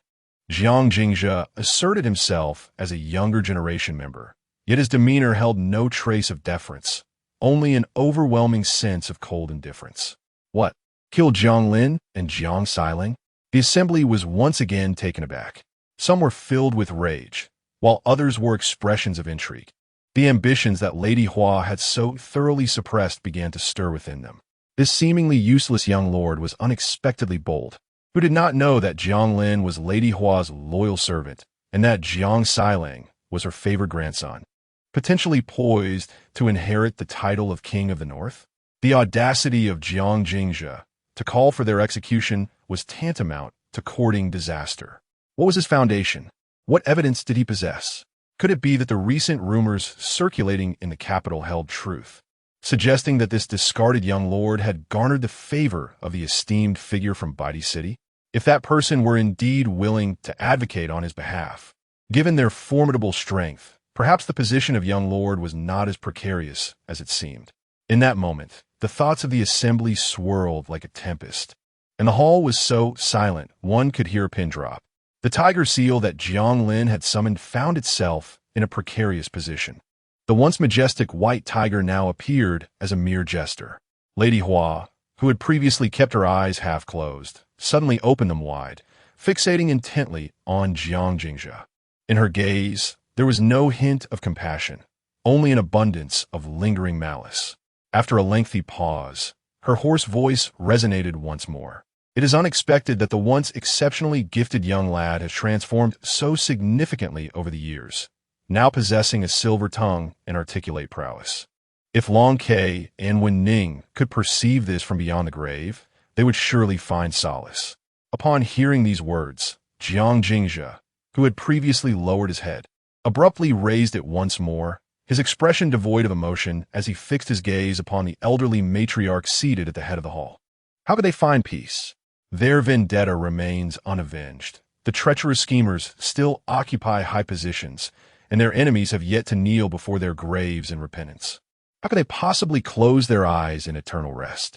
The atmosphere within the grand hall grew increasingly sinister, as all present recognized that the relationship between Jiang Jingzhe and the matriarch had nearly reached a breaking point.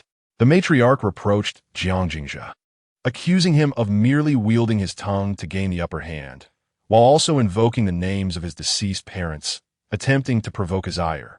In retaliation, Jiang Jingzhe denounced the matriarch as a treacherous usurper of power and demanded that she kneel in contrition.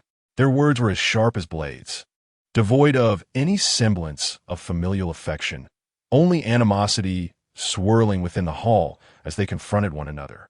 You harbor such intentions. You must indeed be encouraged. The matriarch, however, refrained from completely severing ties, maintaining a semblance of dignity. She spoke slowly. Jiang Lin, take the third young master to the garden for rest. Jingzhe has been weary from his travels and bears grave injuries from the treacherous. So inform all within the Wang residence that none are to disturb his recuperation. At your command, Jiang Lin responded softly, approaching Jiang Jingzhe. Young master, please. Jiang Jingzhe smiled faintly, recognizing the matriarch's intention to confine him, cutting off any ties to his clan. Yet, having arrived here, he resolved that unless he met his demise, he would never be trapped within these estate walls. After a moment of silence, he slightly inclined his body and calmly stated, for the merits of protecting the crown on the 2739th day, I beseech the matriarch to bestow rewards accordingly. A flash of murderous intent ignited in the matriarch's eyes. Jiang Jingzhe's words had effectively slapped her in the face. The 2739th day only involved a couple of inconsequential figures, whose lives held little importance. Yet she had previously opened her mouth to condemn them. Jiang Jingzhe, instead, sought to commend them. Was this not an outright affront? However, recalling her son's letter, the peculiar attitude of the imperial city, and the royal carriage for Baidi City, she ultimately chose not to sever all ties, dismissing herself with a wave of her sleeve. Chapter 32. Koi feeding after the departure of the venerable Lady Jiang. The oppressive atmosphere within the grand hall lessened somewhat. Jiang Jingzhe cast a sweeping glance over the assembly, slightly bowed, and with a smile remarked, I shall take my leave for now. Once my health improves, I will pay my respects to all the esteemed elders. These individuals were members of the Jiang clan, albeit from the branch of the collateral line. However, their presence in the grand hall indicated a certain standing. Several among them were even Jiang Jingzhe's own relatives, including his elder uncle, Jiang Yu, who stood foremost, his demeanor humble and submissive. His mother had once served as a maid to the late dowager of the Northern Defense, who was also Jiang Jingzhe's grandmother. After the passing of the dowager, the favored concubine, the Hua family, took control of the inner court, their power steadily increasing. Subsequently, the late Northern Defense Prince met his demise due to a failed coup, leading to the complete takeover of the estate by the Hua family. As the illegitimate son of Jiang Yu, his status was markedly diminished. Fortunately, his meek and compliant nature had allowed him to survive thus far. Jingzhe prioritized his recovery, not rushing his return. Jiang Yu offered a slight nod to Jiang Jingzhe, maintaining a neutral demeanor, concealing all emotions within, and led the clan members away. After the dispersal of the assembly, Jiang Lin guided Jiang Jingzhe towards the Dew Garden. Although the Dew Garden was also part of the Northern Defense Prince's estate, it was situated in a secluded corner, distant from the main courtyard. It occasionally hosted transient guests, yet remained starkly quiet, managed by merely 8 servants. Logically, as the heir apparent, and with an injury to tend to, Jiang Jingzhe should not have been placed in the Dew Garden. The matriarch, Lady Hua, intended to establish her authority and ensure the household recognized who truly held dominion over the estate, hence this arrangement. Jiang Lin led the way, reflecting on the prior encounters. Despite harboring resentment towards Jiang Jingzhe for previously threatening his life, he could not help but feel a measure of respect. The earlier confrontation had appeared evenly matched, yet in reality, Lady Hua had emerged the loser. She had orchestrated a grand display, barring entry and interrogating the servants, seemingly maintaining her authority and instilling fear in Jiang Jingzhe as allies. However, the door had ultimately yielded, and the situation was resolved without calamity. Even in the verbal exchanges, Lady Hua had failed to gain the upper hand. As for the confinement in the Dew Garden, it seemed a tolerable arrangement. Nevertheless, Jiang Jingzhe remained the nominal heir. Numerous individuals sought to manipulate him, and it was implausible that Lady Hua could maintain sole control over him. Ultimately, if Jiang Jingzhe were to conspire, would Lady Hua truly dare to fracture his legs to prevent his departure? In Jiang Lin's perspective, the moment they located Jiang Jingzhe, he should have been quietly eliminated, allowing this hidden heir to vanish entirely. Regardless of the ambitions of others, Jiang Jingzhe's demise would render their schemes futile. Since they had spared him initially and allowed him to enter the capital, they should have refrained from further complicating matters with such petty maneuvers. At the very least, they ought to have upheld the faade of familial affection while discreetly controlling his actions, severing any intrusive influences. Now, with the situation escalating to such a degree, it served only to heighten Jiang Jingzhe's caution and embolden the Jiang family as adversaries, yielding no beneficial outcomes. Before long, the group arrived at the Dew Garden. Jiang Lin instructed the 8 servants to diligently attend to the 3rd young master, bowing respectfully to Jiang Jingzhe before retreating. After his departure, Jiang Jingzhe finally released the pin-up breath he had been holding, feeling as if the world were spinning around him before he fainted once more. The palanquin from Xiling to Chang'an diverged at Qin Pass. Alone, Jiang Jingzhe entered the Prince of Northern Town's mansion. The palanquin from Baidi City was taken away by a scholar, silently making its way into the Shuyang Academy. The one who carried the palanquin was a remarkably handsome young man, exuding an aura as gentle as jade. He was none other than Ji Daoyu, the crown prince of the Great Zhou. Zhu Jiu'er donned the guise of a young servant once more and entered an inn in the capital. The 3 young men who traveled with her neither expressed their thoughts in fervent words nor waved their arms with bravado. They silently pursued their respective destinies. On this day, the capital was calm on the surface, yet turbulent beneath. Jiang Jingzhe's decisive action at the gates of the mansion announced the return of the heir to the Prince of Northern Town, stirring memories of the tragic incident from 6 years prior, and the various forces covertly influencing events quickly sensed the tension within the mansion. In the royal garden of the crown prince's residence, Ji Daoyu, adorned in a deep crimson brocade robe, held a small bowl of bait in his hands. He tossed a handful into the placid lake, which was immediately met by a group of rare koi shimmering like gold, eagerly leaping from the water to consume the bait. Amidst their joyful feeding, the surface of the lake suddenly broke, revealing a massive white fish stretching 3 zhang, its gaping maw filled with sharp teeth. Entirely disregarding the bait, as it devoured more than 10 koi whole before swaggering away. In the midst of its feasting, it cast a glance back at Ji Daoyu on the shore, its eyes gleaming with mockery.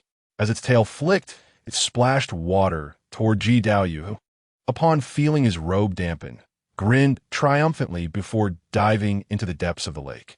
Ji Daoyu waved away the splashed water and smiled brightly at the scholar, standing beside him.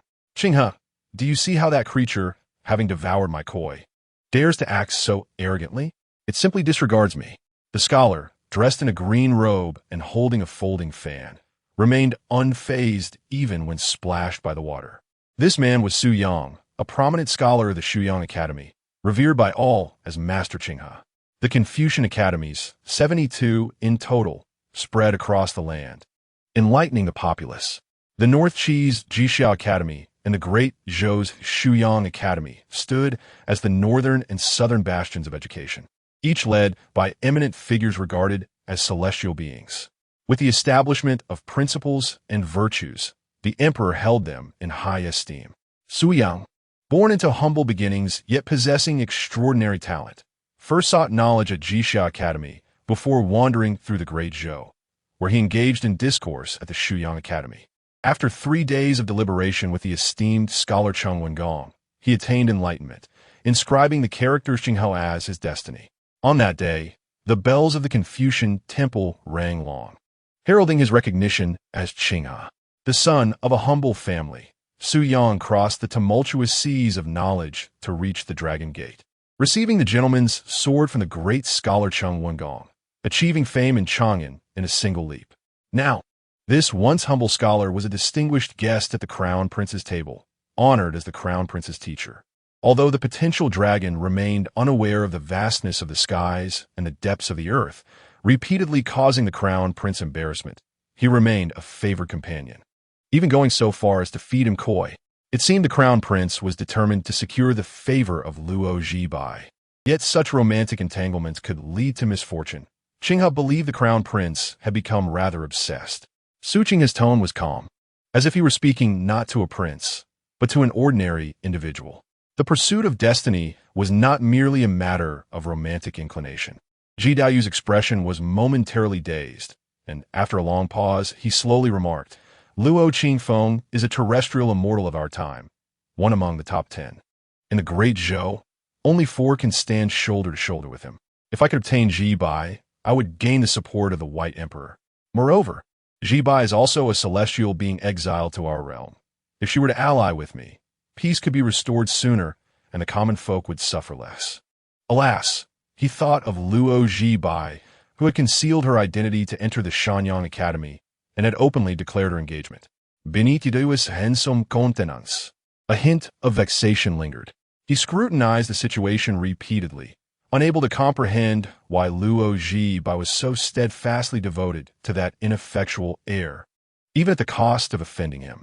It is worth noting that although the White Emperor occupies a city, Luo Qingfeng's demise is imminent.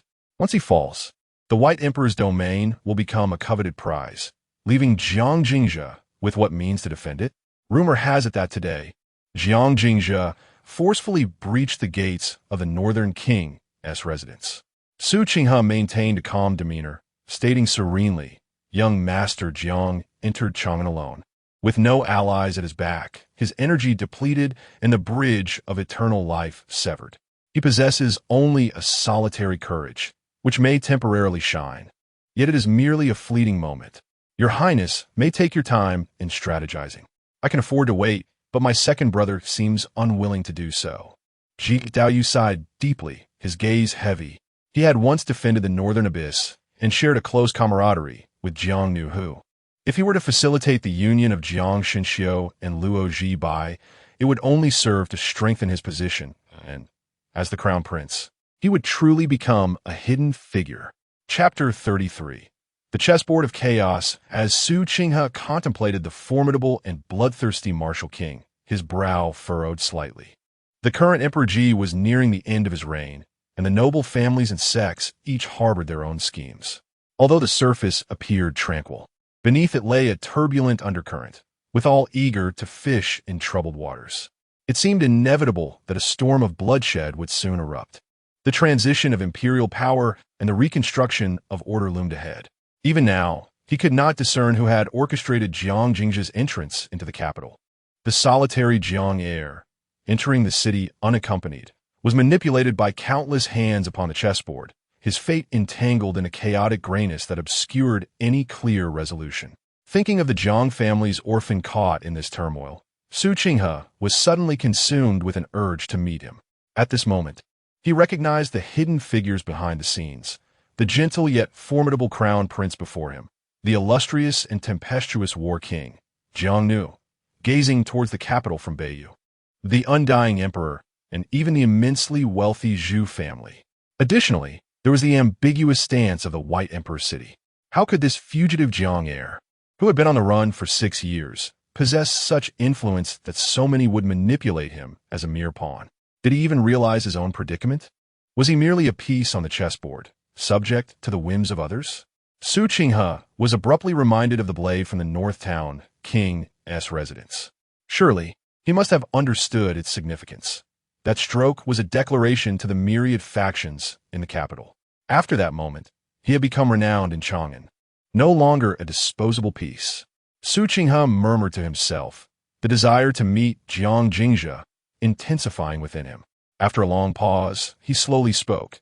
In the past, the North Town King's residence produced the dragon sparrow and the angry tiger, both figures of extraordinary talent.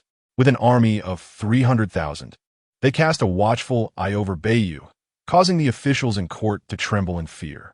This led to the downfall of the dragon sparrow in the wild. Subsequently, the North Town princess was assassinated, and the young Jiang Jingzhe miraculously survived. This incident reeks of conspiracy. Perhaps the bloodshed at Yunming's had long been orchestrated. Indeed, Ji Daoyu remarked, his expression calm, reflecting, once, the dragon sparrow was a prodigy of unparalleled brilliance, and it is said that Jiang Jingzhe bears resemblance to his father. The North Town King's residence was once filled with heroes, yet now only Jiang Nuhu and a so-called talented swordsman remain to uphold its legacy. Such a scheme runs deep. It must surely be the work of my father. At this juncture, Ji Daoyu suddenly turned to Su Qinghe and said, Sir, you possess lofty aspirations and keen insight. Might you assist me in observing Jiang Jingzhe and uncover the specters that lurk behind him? It would enable me to make early preparations. Su Qinghe nodded slightly. I indeed hold such intentions. The Shuyang Academy lies to the south of Chang'an City. It is said that this place was once merely a desolate mountain, where a sage imparted teachings on the ground. As disciples learned and flourished, it gradually evolved into an illustrious institution renowned across the land. The sage transcended to the Confucian temple, and the academy he left behind became the Shuyang Academy. In the wake of this, many noble families migrated southward, eager to connect with the sage's scholarly legacy, transforming the surrounding area into the most prosperous part of Chang'an. For countless years, as Chang'an changed hands amidst the ravages of war and the shifting tides of imperial power, the Shuyang Academy remained untouched, a bastion isolated from the world. In a secluded courtyard of the Shuyang Academy, Luo sat by the window, clutching a scroll of text. Her complexion remained somewhat pallid, adding a touch of frailty to her otherwise cool visage. Though she had her own plans for this journey to the capital, she merely drifted along with the current. Her true identity was that of a hostage from Baidi City. Naturally, for the sake of appearances, it was proclaimed that she had come to study at the Shuyang Academy. Ji Daoyu appeared tender and affectionate, embodying an air of necessity, yet unexpectedly acted swiftly and ruthlessly, effectively confining the poor little Ji by here. Zhu Jiu'er sat cross-legged on the windowsill, still dressed as a servant, having taken advantage of a food delivery from an inn to the Shuyang Academy. When the subject of the crown prince arose, her eyes betrayed no respect, only a hint of dissatisfaction. In a nation weakened and a family impoverished, isolated in a foreign land, one naturally endures some hardship. This was not surprising. Luo remained composed, closing the scroll and gazing out the window.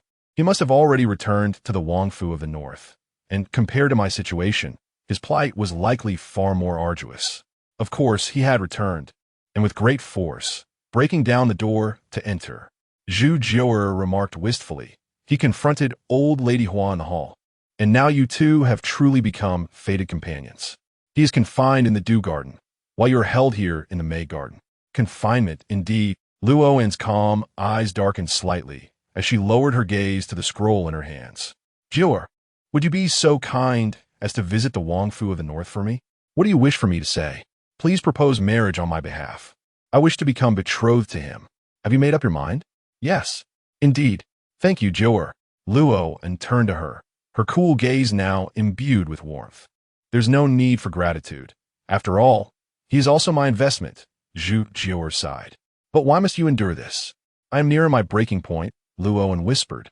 I must settle the marriage before I reach that threshold. Otherwise, they will not consent.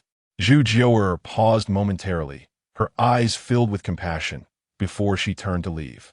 After Zhu Jiu'er departed, Luo opened the door once more and addressed Tong Shu, who stood watch outside. Tong Shu, please inform my grandfather that Ji Bai will not allow Baidi City to become the next Frost City. This is my promise. However, should I be used as a bargaining chip once more, I assure you that the day he ascends will also be the day Baidi City falls. Tong Shu's expression changed dramatically. He wished to defend Baidi, but faced with her cold, resolute gaze, all words were lodged in his throat, and he could only bow and withdraw. The May Garden fell silent once again. Luo sat alone by the window, holding the scroll, her pale fingers lightly gesturing towards the void. Before her, a branch of winter plum, which had peeked through the window, slowly began to blossom, standing proudly in the wind. Meanwhile, upon entering the May garden, Su Qinghe furrowed her brow, suddenly looking up at the solitary blooming plum blossom before the window, murmuring to herself, "This winter plum typically blooms only in late winter. It is still early winter, yet it has already blossomed. Could heavy snowfall be imminent?" As dawn broke in Chang'an, the overcast sky, which had lingered for several days, finally began to sprinkle with fine snow, quickly escalating into a relentless flurry, and within half a day, snow had piled high upon the eaves. After a night of deep slumber, Jiang Jingzhe opened his eyes to behold a vast expanse of pristine white snow. "Young master, you are awake?" Jiang Erqi, upon noticing Jiang Jingzhe's consciousness returning, hastily swept his sleeves to cover his face and knelt on the ground. The previous day, after Jiang Jingzhe fainted, he and Jiang Sanjiu had remained vigilantly by his side, fearing that their newly pledged master might encounter any misfortune. After all, within the grand confines of the Northern King's residence, there was no one trustworthy. Should Jiang Jingzhe perish, neither of the two brothers would survive. Jiang Jingzhe cast a glance at him and inquired, "How long have I slept? Why do you keep kneeling? Rise. You have slept for 9 hours, young master." Jiang Erqi stood, bowing his head in deference, his voice hoarse as he stated, "As your humble servant, it is my duty to kneel and pay my respects." Jiang Jingzhe's gaze darkened as he regarded him, and suddenly spoke, "Move your sleeves aside, young master." Jiang Erqi did not comply, but softly replied, "I shall fetch water for you. I command you to move your sleeves aside. Do so." Jiang Erqi slowly lowered his arms from his forehead, his head bowed, and his body hunched. The light from outside streamed into the dim chamber, illuminating the red marks upon his face and the character slave that was stark against his skin. Chapter 34. No applications for compensation. Jiang Erqi is a servant, yet he's also a practitioner, a warrior forged in the crucible of battle. Had they not been the private slaves of the Jiang family, they would be esteemed guests anywhere else. However, now, a single character, slave, marred his countenance. The distinct marks of several slaps inflicted little physical damage, and the slave label did not strike at his core, yet it weighed heavily upon him, rendering him unable to stand tall. Jiang Jingzhe regarded the imprints on his face, and, after a prolonged silence, softly inquired, "Was it Jiang Xiling?" Jiang Erqi remained silent. "Let us first procure some food. I am famished." Jiang Jingzhe refrained from further questioning, donned an old coat, and with an untroubled demeanor, stepped outside. Beyond the door, Jiang Sanjiu bowed his head, a similar mark inscribed upon his forehead. He wielded a hatchet, diligently chopping wood in the yard. Each stroke echoed dully in the frosty courtyard. The other servants, upon seeing Jiang Jingzhe emerge from the main chamber, approached with trepidation to offer their greetings. In a noble household, intrigue and scheming abound, and even servitude is not devoid of its intricacies. Those relegated to this desolate courtyard are often the vanquished in the relentless struggle for power, their fates likely to decay in this somber place. Previously, the courtyard was without a master, and the worst they faced was hunger and cold. Now, however, a master has arrived. The whispers they have heard have already alerted them to the impending storm, a foreboding aura emanating from their very souls. "I am aware of your fears." Jiang Jingzhe's gaze swept over the assembly, his expression calm. "You fear my temper, whether it be harsh or overly lenient. You dread being unwittingly ensnared in conflicts that do not pertain to you, leading to a dismal fate." Upon hearing this, the crowd bowed their heads even lower. To speak candidly, I too harbor fears. As a newcomer, I am alone in this vast city, and many wish to see my demise. I shall not conceal from you that I have faced death twice on my journey here. Having brushed against death, I am indifferent to facing it once more. Thus, regardless of whether you find yourselves here due to grievances or with a mission, I have but one request. Let no one outside this courtyard be privy to our affairs. Not even a matriarch. This is my bottom line, and it is also your lives at stake. Of course, you may choose to gamble once more. We are all adrift without prospects, destined to languish in this bleak courtyard. Perhaps a bold move might yield a better outcome. The assembly remained silent. Yet within several pairs of lifeless eyes, a flicker of hope began to emerge. Very well, prepare lunch. I grant you time, if your spirits have not yet withered. Write down your experiences and hand them to Erki. I shall review them one by one. With that, Jiang Jingzhe waved them away. The servants bowed in respect and prepared to depart. Just as they were about to leave, Jiang Jingzhe's voice resonated once more. I almost forgot to mention, from this day forth, the monthly wages in this courtyard will be doubled. Perhaps it was the promise of increased pay that lifted the weight from their shoulders. They moved with renewed vigor, swiftly and efficiently preparing the meal. The meal before him was insipid and unappetizing, leaving little desire to eat. Young master, the courtyard has lacked a master for some time, and the kitchen serves nothing of quality, whispered an elderly servant beside Jiang Jingzhe, who remained seated at the table. Hesitating to pick up his chopsticks, Jiang Jingzhe did not display anger. He had endured far worse fare before, and this was of little consequence. He merely lifted his gaze to the old man and, after a prolonged silence, inquired, "Have we met before? You are Jiang Shan?" He found the man somewhat familiar, yet the memories he had inherited were hazy after so many days, and the elder's face bore the marks of age, making it difficult to recall. "Young master, I am indeed Jiang Shan," the old servant replied, his head bowed, his voice tinged with melancholy. "I arrived in Kyoto 6 years ago from Beiyu to prepare for your arrival. But when the news of the master's assassination reached Kyoto, I too was assigned to this courtyard." Recognition dawned on Jiang Jingzhe as he furrowed his brow. "You were by my mother's side. No wonder you have changed so much." Jiang Shan was not an ordinary servant, but a figure associated with Jiang Lin. If memory served him right, Jiang Shan had once possessed considerable cultivation. In his childhood, he had even been the one to carry him aloft. It was unexpected that the assassination attempt had ensnared him as well. Not only me, but most of the people in this courtyard were originally from the main residence. After the princess's demise, all 36 of us servants were relegated here, and I am now the last one remaining. Jiang Shan reflected on the years past, his expression somber. "I am genuinely delighted that you have returned to the Northern King's residence, young master, but alas, I am now a mere shadow of my former self, incapable of alleviating your burdens, and I dare not approach you." Jiang Jingzhe remained silent. "How did you lose your cultivation?" he asked. Jiang Shan attempted a smile that was more akin to a grimace.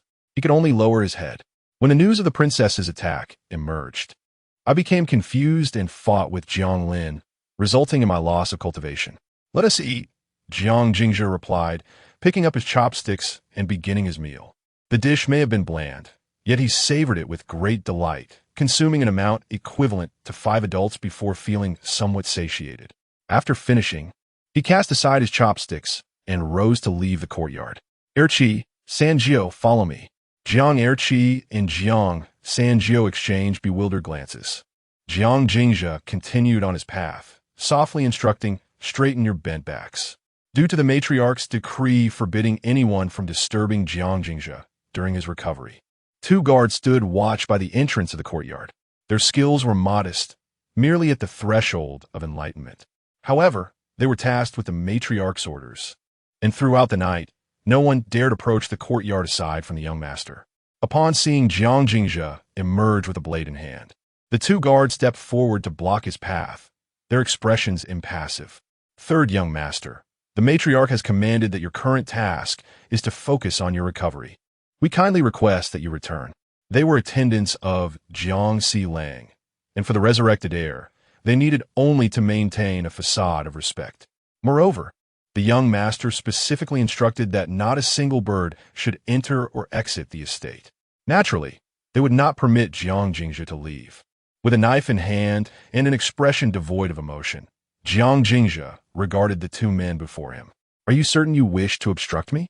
"Third young master, I am merely following orders," one replied, their demeanor neither servile nor arrogant, a faint smirk gracing their lips. They had heard the rumors. This third young master, his vitality crippled, his bridge to longevity severed, was nothing more than a complete waste. Last night, when the 4th young master had stormed into the courtyard to strike Jiang Erqi and Jiang Sanjiu, this one had hidden away, feigning death. Today, having learned that the fourth young master was out and about, he had emerged with a knife, seeking to salvage his pride. However, his performance was rather excessive. With us standing in his way, it would be wise for him to retreat gracefully. Did he truly intend to pursue the fourth young master for vengeance? Not only these two, but even the servants in the courtyard likely shared similar thoughts. Seeing Jiang Jingzhi's silence, Jiang Shan assumed he was caught in a dilemma and subtly stepped forward, preparing to offer counsel to facilitate his young master's descent from this predicament. Just as he was about to speak, he caught sight of Jiang Lin hastily approaching from a distance, prompting him to retreat quickly. The two guards also noticed Jiang Lin's figure and recognized a rare opportunity. Their smirks were no longer concealed as they casually remarked, "Third young master, it will be best for you to return." Making a scene like this would at least provide an explanation to your subordinates. At these words, Jiang Lin, who had been advancing swiftly, suddenly halted, his gaze towards the two guards becoming exceedingly complex, tinged with pity. Indeed, in the next moment, the knife in Jiang Jingzhi's grasp was already unsheathed. Lacking any aura or glimmer, it was simply a direct and unadorned swing. The cold smiles on the faces of the two guards froze abruptly. In disbelief, they lowered their heads falling. Jiang Jingzhi wiped the blood from the blade on the bodies before turning to the hurriedly approaching Jiang Lin. "Old Jiang, you have arrived just in time. Do not permit them to apply for compensation." Chapter 35. The blade strikes Jiang Xiling. Jiang Lin stood numbly, gazing at Jiang Jingzhi. He had anticipated this moment. He understood that Jiang Jingzhi would not remain quietly in the Dew Garden. He was also acutely aware that the disgrace inflicted upon Jiang Erqi and Jiang Sanjiu by the fourth young master the previous night would not be easily forgotten. Yet, he had not expected Jiang Jingzhi's vengeance to arrive so swiftly, nor could he have imagined that Jiang Jingzhi would truly resort to murder. As he beheld the two headless corpses, Jiang Lin was inexplicably reminded of the moon that had stained the Zhuanyue Lake crimson. The cycle of life and death had awakened his latent ferocity. He had exchanged wounds for lives, enduring over 30 strikes to slay a dozen bandits, ultimately delivering a single blow that sealed the fate of General Yang. This abandoned son of a noble family, who had ventured alone into Chang'an, was by no means a soft target to be manipulated. He was a madman. Both the matriarch and Jiang Xiling believed they could threaten him with death. Yet, if one does not fear death, how can one be intimidated by it? "Go summon the matriarch," Jiang Lin commanded a nearby servant. "Inform her that the fourth young master is in danger." The servant's face paled, and he stood frozen. The matriarch was accustomed to her afternoon nap at this hour, and no one was permitted to disturb her. The elderly lady was already deprived of sleep. This brief half-hour was her only respite. Who, other than the young master, would dare intrude upon the courtyard at this time? "Go quickly. I shall take care of your family," Jiang Lin retorted, disregarding the servant's hesitance, and with a swift kick sent him flying. He then followed closely behind Jiang Jingzhi, praying fervently that Jiang Xiling would return later. Much later, at least until the matriarch had awakened. As he caught up to Jiang Jingzhi, Jiang Lin humbly took the blame upon himself. "Third young master, it was I who intruded upon the Dew Garden last night. It was my folly, my mistake." "Old Jiang, you're not so foolish," Jiang Jingzhi replied without turning back, resolutely advancing with his weapon in hand. Just then, the sound of galloping hooves echoed through the alley, and Jiang Lin's expression shifted. He whispered, "The fourth young master is a master in his own right. He simply seeks to regain his dignity after feeling humiliated. Please do not stoop to his level, nor commit any foolish acts. As an elder, I possess some measure of strength. Let it be my responsibility." Jiang Jingzhi suddenly halted and turned to face Jiang Lin. "He is my brother, and though he may seek to restore his pride, what relevance does that hold for me?" "But he is still your brother," Jiang Lin implored, his conviction wavering. "The fourth young master is youthful and impetuous. Yesterday, you threatened him publicly. With Erqi and Sanjiu at your side, he acted rashly out of indignation. They are merely two guards. I can compensate them with money or valuables. Escalating the situation would be detrimental to both you and them. They are indeed merely guards." Jiang Jingzhi replied, his eyes devoid of warmth his voice icy. "Yet they're my guards, Jiang Jingzhi's guards. When Jiang Sailang storms into my dew garden, striking them, he is not merely assaulting Urki and Sanju. He is assaulting me, Jiang Jingzhi. You say he is young and privileged, that I should grant him face.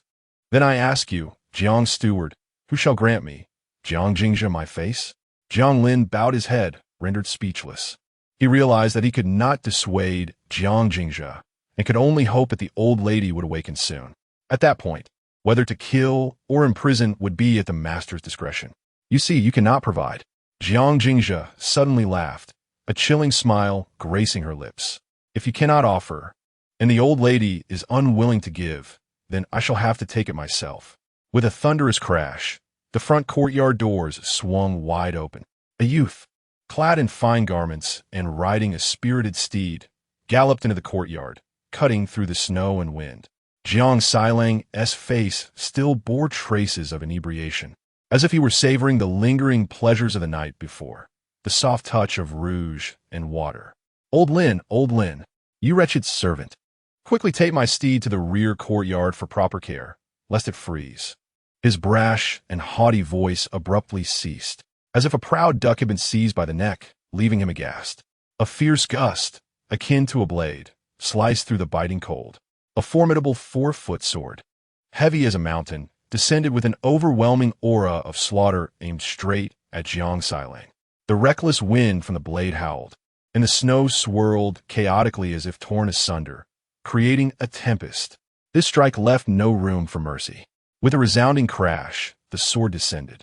A figure was propelled from the Wang residence like a cannonball, Jiang Sailang. He was not merely slashed away, he was hurled out. In his stead stood Jiang Lin, his sleeves tattered. In that fleeting moment before Jiang Jingzhi swung her blade, Jiang Lin's mind raced, and he had no intention of intervening. Firstly, since the old lady had not completely severed ties, he was reluctant to harm Jiang Jingzhi out of fear of hidden schemes. Secondly, though Jiang Sailang was not on par with Jiang Shenxiu, he was still a prodigious talent of the Jiang family, a 16-year-old in the mountain-moving realm. Having cultivated the dragon-elephant prajna that approached the immortal level, his strength was formidable. Though Jiang Jingzhi could cleave through the mundane with her prowess, Jiang Sailang was, after all, 2 realms above her, granting him a significant advantage. He intended to observe Jiang Jingzhi's strength further. Little did he anticipate that her strike would be so fearsome. In that instant, he was certain that if he did not act, the Jiang family's prodigy would undoubtedly perish under that murderous intent, a malice that could not possibly belong to one of the mundane realm. In a moment of desperation, he had no choice but to cast Jiang Sailang away. Yet, even he, a distinguished practitioner at the 6th realm of the golden body, was left with his sleeves severed by the blade. Now, gazing at the frail figure on the white marble steps, he no longer felt a shred of contempt.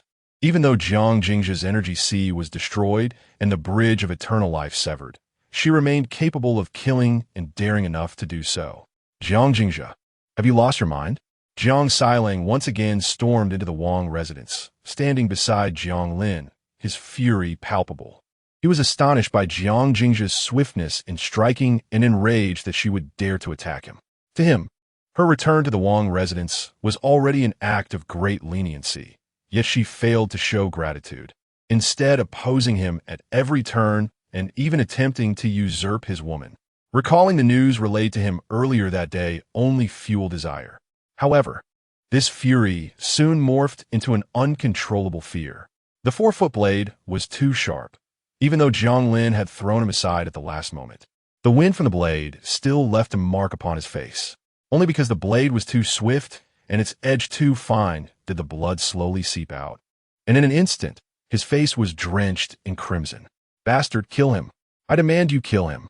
Jiang Sailang shoved Jiang Lin, his demeanor frenzied and his voice hoarse. "Third young master, how have we come to this?" Jiang Lin sighed deeply. The oppressive aura of the golden body realm was fully unleashed, locking Jiang Jingzhi firmly in place. He understood that today's events could not simply be resolved.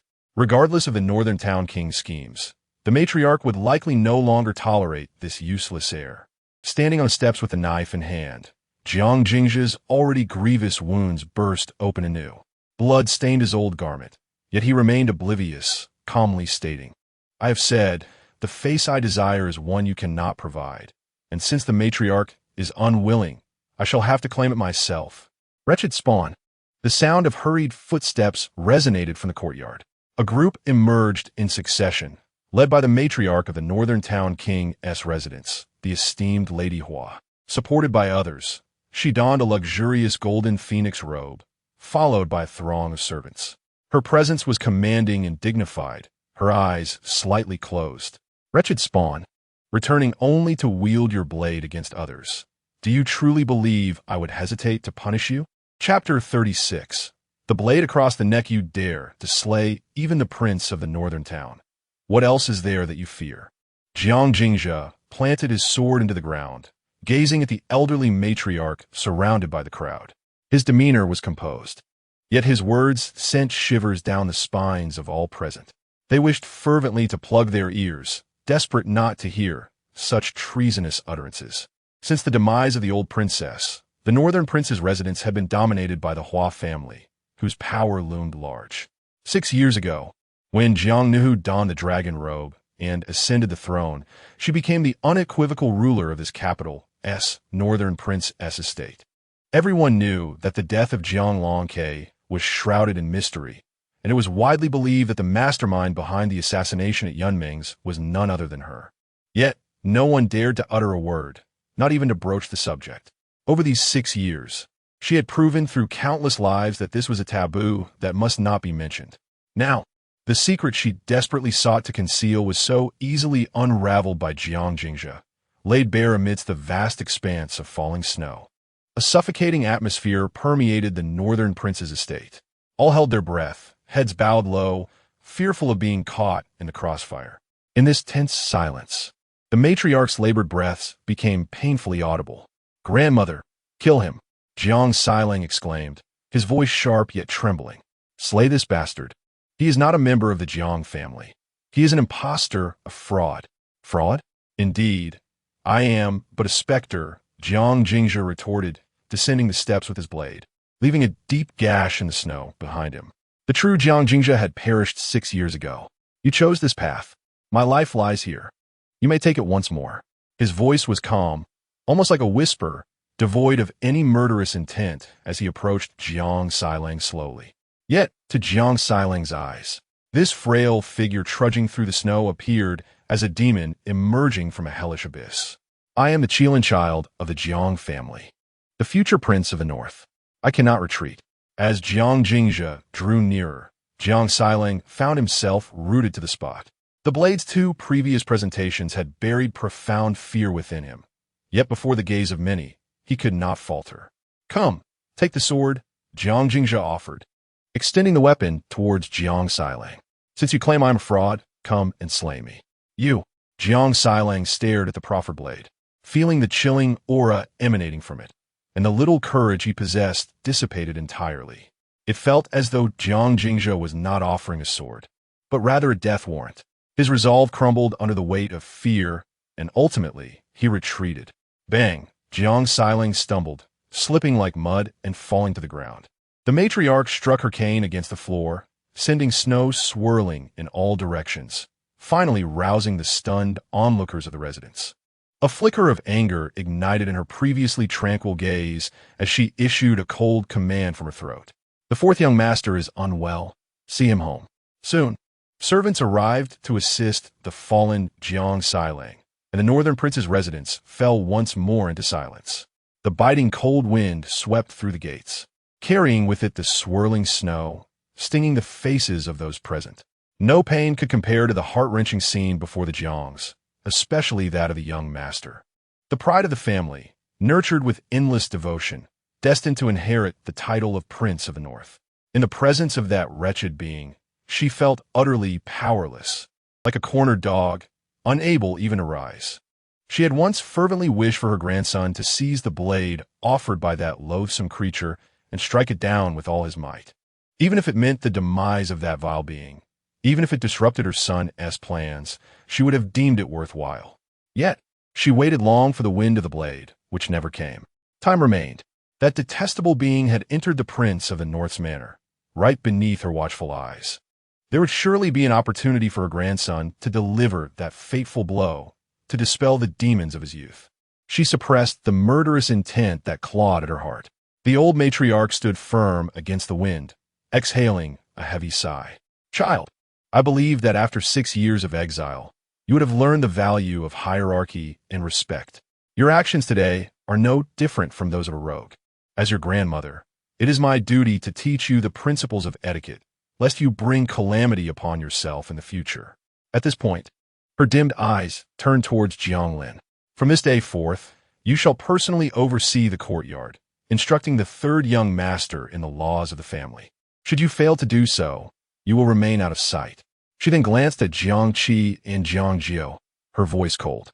"The private slaves who dare to defy the established order and disrupt the manor must be executed." The chill of the capital was biting, yet it paled in comparison to the coldness of human hearts. Jiang Qi and Jiang Jiu lowered their heads, the blood from the word slave staining their faces, obscuring their emotions. All present were acutely aware of the events that had transpired.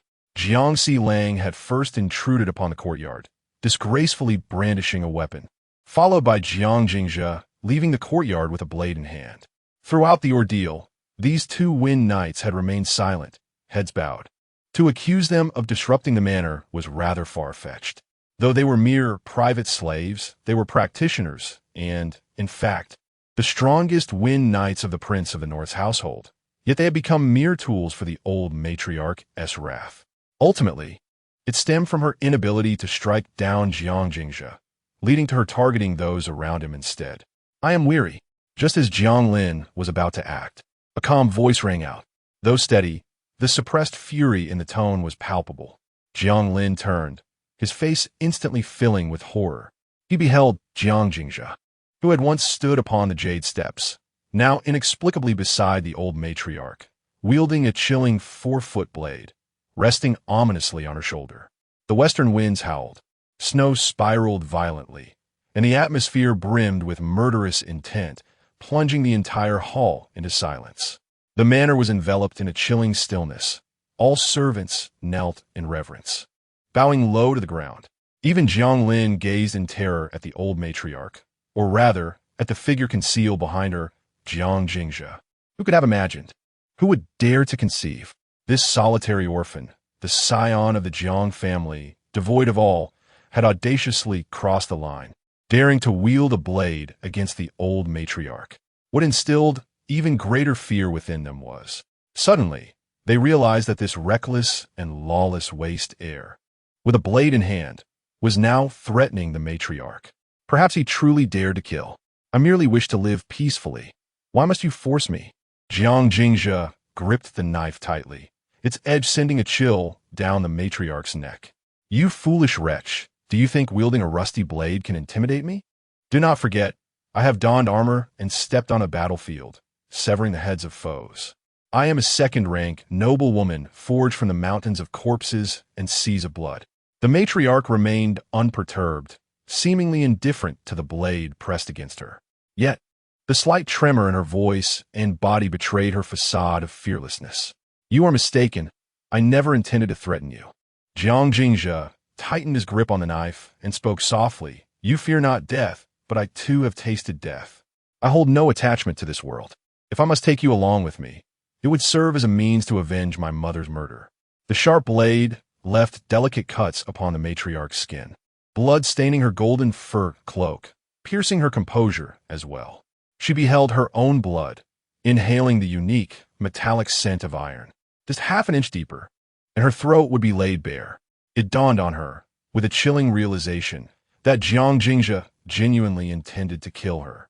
This was not a mere threat, but a desire to take her down with him.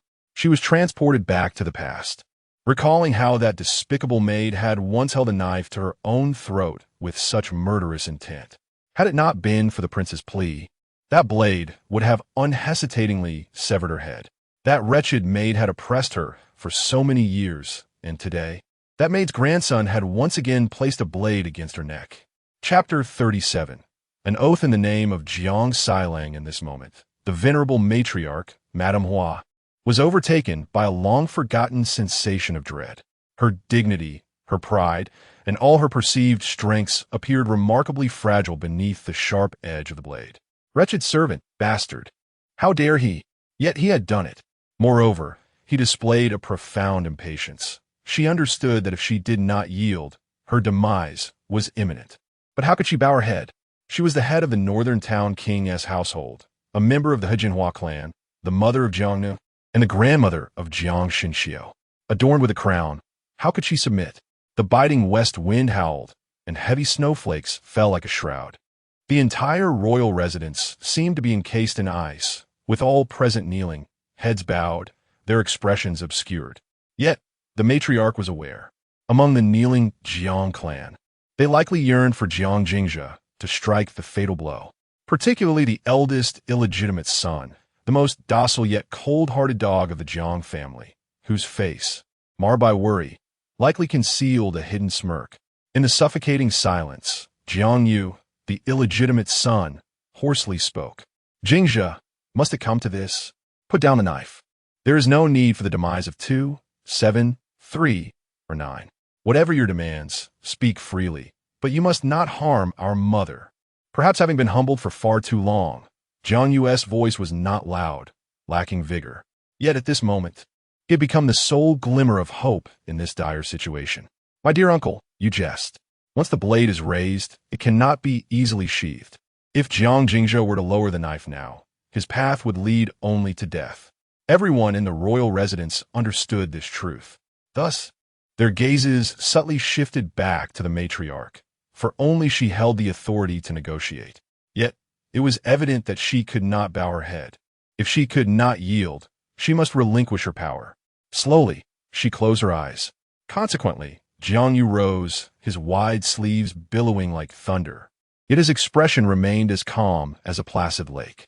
He had awaited this day for 6 years, initially believing he would have to wait even longer. To his astonishment, his resurrected nephew displayed such courage, presenting this once-in-a-lifetime opportunity before him. If he failed to seize it, what right would he have to the Jiang name? Jingzhe, I understand you have suffered injustice, but our mother was also kept in the dark. The person who went to the garden yesterday was someone else. It was not Silang. Jiang Yu fabricated his claim. Everyone was fully aware of the truth, yet none dared to expose it. This situation required a scapegoat to deflect the blame of insubordination and turmoil within the royal household, conveniently attributing it to a misunderstanding, bringing forth mutual satisfaction. Even Jiang Jingzhe remained composed, awaiting his uncle's next move. Jiang Yu's gaze swept over the numerous servants. Those who met his eyes hastily lowered their heads, fearful of being unjustly implicated. Only Jiang Lin maintained an unperturbed demeanor. As a close confidant of the matriarch, he had executed countless clandestine tasks for her, demonstrating unwavering loyalty and wielding significant power within the royal house. Even with 100-fold courage, he would not dare to take the blame upon himself. However, in the next instant, he suddenly perceived a shift in the expressions of those around him. Then he beheld the once submissive Jiang Yu, whose eyes now sparkled with intensity, fixed upon him intently. Last night, it had been Jiang Lin who visited the Dew Garden, and today he had incited his mother, leading to this misunderstanding. Jiang Lin, will you not kneel? Boom! Jiang Lin felt a slight dizziness, incredulously gazing at Jiang Yu. How dare this illegitimate son challenge him? He stood silently, hands tucked into his sleeves, awaiting the matriarch's wrath to obliterate Jiang Yu. He waited and waited for a long duration. Ultimately, he met the matriarch's somewhat complex and dim gaze. His heart sank gradually. The wind in Chang'an was indeed cold. It was the first time Jiang Lin truly felt it. Kneel! Jiang Yu's voice concealed an excitement and an inexplicable pressure. In the next moment, a phantom of a golden dragon erupted from Jiang Yu, crashing down towards Jiang Lin with a resounding roar. Boom! The whirlwind howled fiercely, and the snow fell in a flurry as the dragon's figure slowly dissipated. Jiang Lin had already prostrated himself on the ground. The most loyal dog by the matriarch's side, the head steward of the Northern Defense Prince's mansion, now resembled a stray dog, disheveled and trembling. Rendered useless, He garnered no one's attention. Jingzhe, the malevolent leader, had been slain.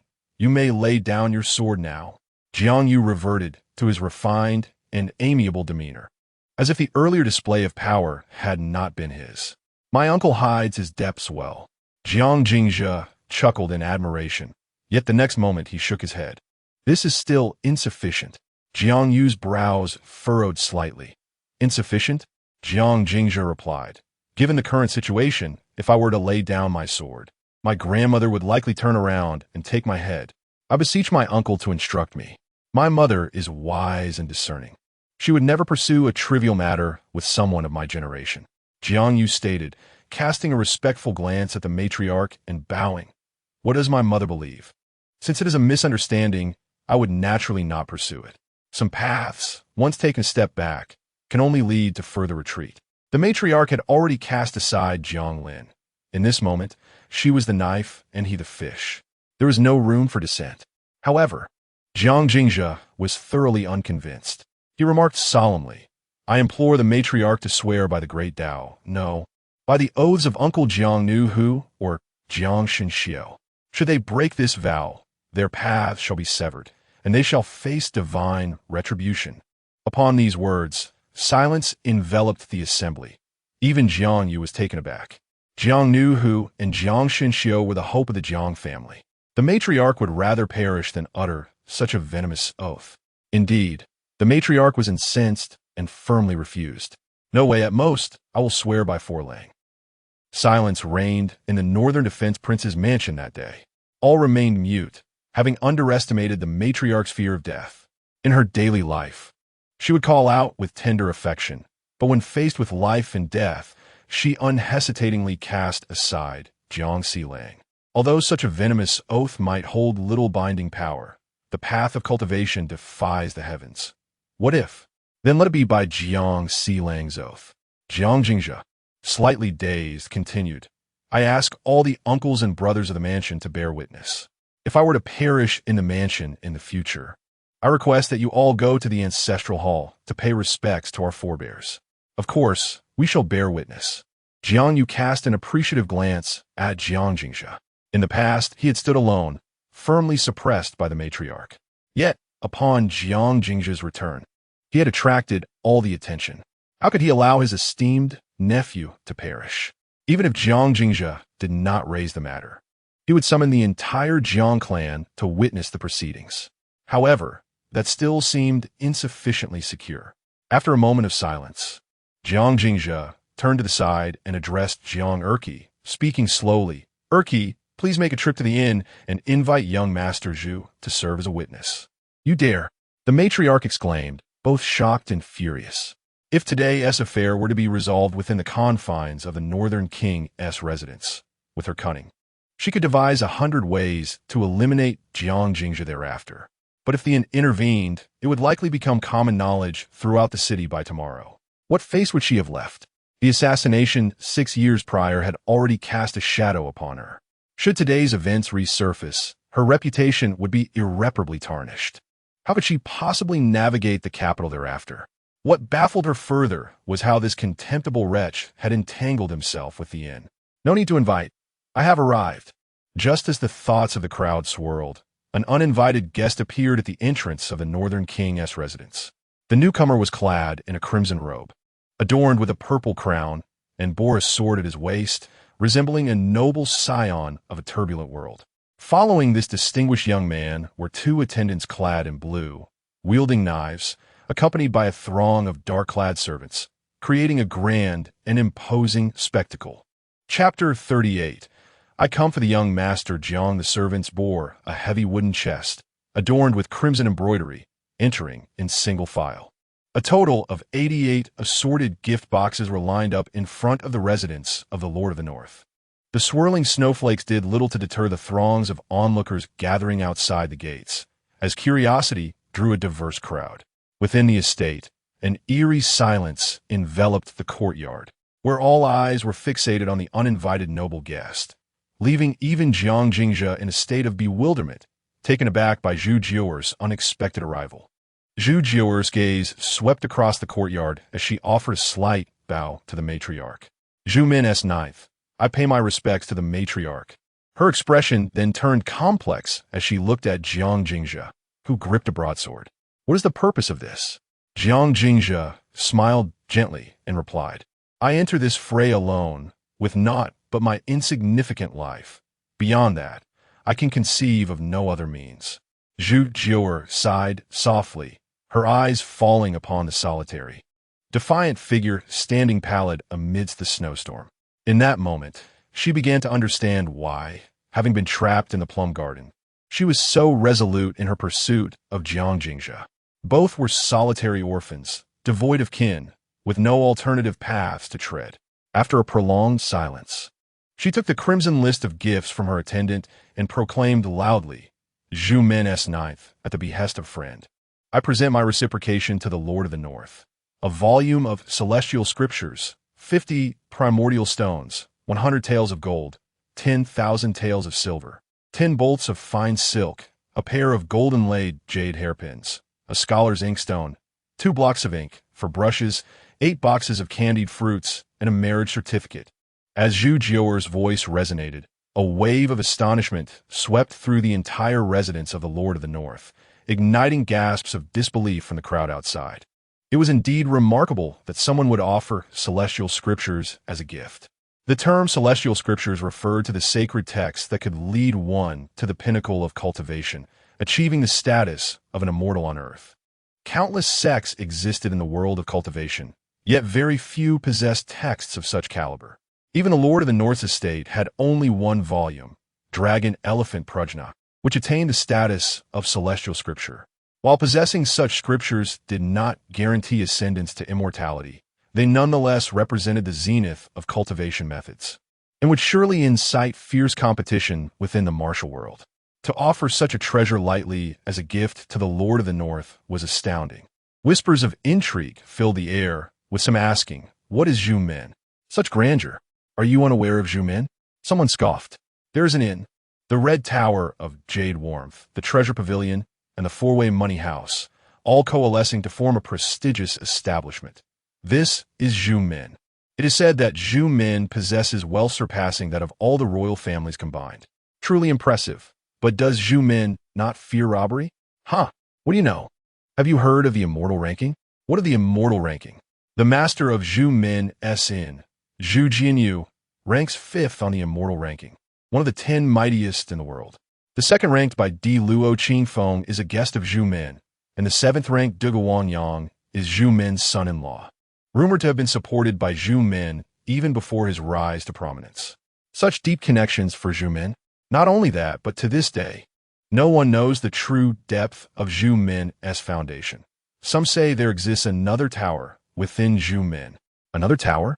Indeed, it is often said that the 3 teachings are realms shrouded in mystery, yet that building remains even more enigmatic, a place unknown to all for millennia, its name unheard. The crowd is left astounded. The Crimson Gate alone exudes an aura of profound depth, should one dare to push it open, revealing yet another towering edifice. Who would possess the audacity to covet what lies beyond?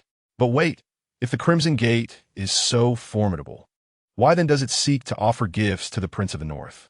Someone has unearthed a flaw in the reasoning and curiously inquires, could it be that the Prince of the North harbors hidden depths as well? You fail to grasp the essence. The individual, cloaked in mystery, explains, the Crimson Gate, with its substantial heritage, naturally looks down upon a mere prince of the North. However, one must not forget that the Crimson Gate once forged a bond with the young emperor of the White Dynasty and supported the peerless Wang Yang. Their current venture is undoubtedly an investment in youthful genius. Are you referring to the sword immortal Pei Mo's disciple, the naturally gifted swordsman Jiang Shenshou, who harbors the potential to ascend among the earthly immortals? In this era, who else within the Prince of the North's domain could capture the Crimson Gate's attention? Furthermore, let me share another revelation. Jiang Shenshou has traversed the bitter seas and leaped the Dragon's Gate. His life-bound sword named Jinghong has set forth southward, rumored to engage in another duel with Prince Ji Daoyu to redeem past humiliations. Should the Qingxiu ranking emerge, the young sword immortal may well ascend to the pinnacle. Imagine A mere 20-year-old swordsman poised to dominate.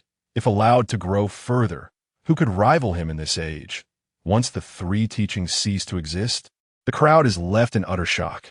If it is indeed Jiang Shenshou, then the gift of an immortal-grade Taoist text from the Crimson Gate seems entirely justifiable. All eyes turn towards the Prince of the North-Est Manor, filled with envy. Who could have foreseen that the once-fallen Jiang clan of the North would not only give rise to a furious tiger, but also to such an extraordinarily talented individual? As a swordsman, his lethal prowess is unparalleled. Pei Mo, with his carefree slaying of earthly immortals, has secured a place among the top 10 of the immortal rankings. Should Jiang Shenshou ever reach the ultimate realm, who in this world could stand against him, aside from the unknowable domains? In a Dragon Gate realm, Shenshou has entered the Dragon Gate realm. The members of the manor listen to the cacophony, their expressions a tapestry of varied emotions. Jiang Yu, who had gradually straightened his back, now finds it reverting to a slouch. Though a smile graces his face, it is laced with bitterness. For years he has humbled himself, begging for resources from the matriarch, leading his children to endure lives worse than that of servants. Yet he has barely dipped a toe into the realm of spiritual transcendence. He had hoped to seize a substantial advantage with the blade Jiang Jingzhe offered to secure a measure of authority within the manor, ensuring a better life thereafter. Who could have anticipated that his nephew, far away in Beiqi, has already entered the Dragon Gate realm and is journeying southward? Ha ha ha! The joys and sorrows of this world are seldom aligned. Jiang Yu feels as though he has lost a loved one, while the matriarch exults in wild delight. She even forgets the dagger hanging around her neck, feeling that this moment is the epitome of beauty in the world. The prodigy is returning. Wretch, do you hear? The prodigy is returning. Moreover, being esteemed by the Crimson Gate, receiving gifts and forging connections. How long will you persist in refusing to kneel and acknowledge your wrongs? With that, her gaze shifts to the resplendent Zhu Jiu'er. Earlier, she had assumed that Zhu Jiu'er and Jiang Jingzhe were old acquaintances, harboring a sense of disdain. Now, it appears she has misjudged the esteemed guest. I see you have lost your senses. Jiang Jingzhe tightened his grip on the knife, his expression devoid of emotion as he remarked, I fail to comprehend the source of your joy. Can he, from a distance of thousands of miles, extend a blade to rescue you from peril, or is he capable of bestowing upon you the gift of life anew? Pray make your vows swiftly. The old matriarch, incensed, seemed unfazed either by the news of Shun Xiu's impending return or the presence of the young master of the Zhu family, which provided her with a sense of security. With a disdainful snort, she disregarded Jiang Jingzhe and addressed Zhu Jiu'er, saying, Young Master Zhu, I shall graciously accept this gift on behalf of Shenxiu. Upon his return, I shall ensure he pays his respects.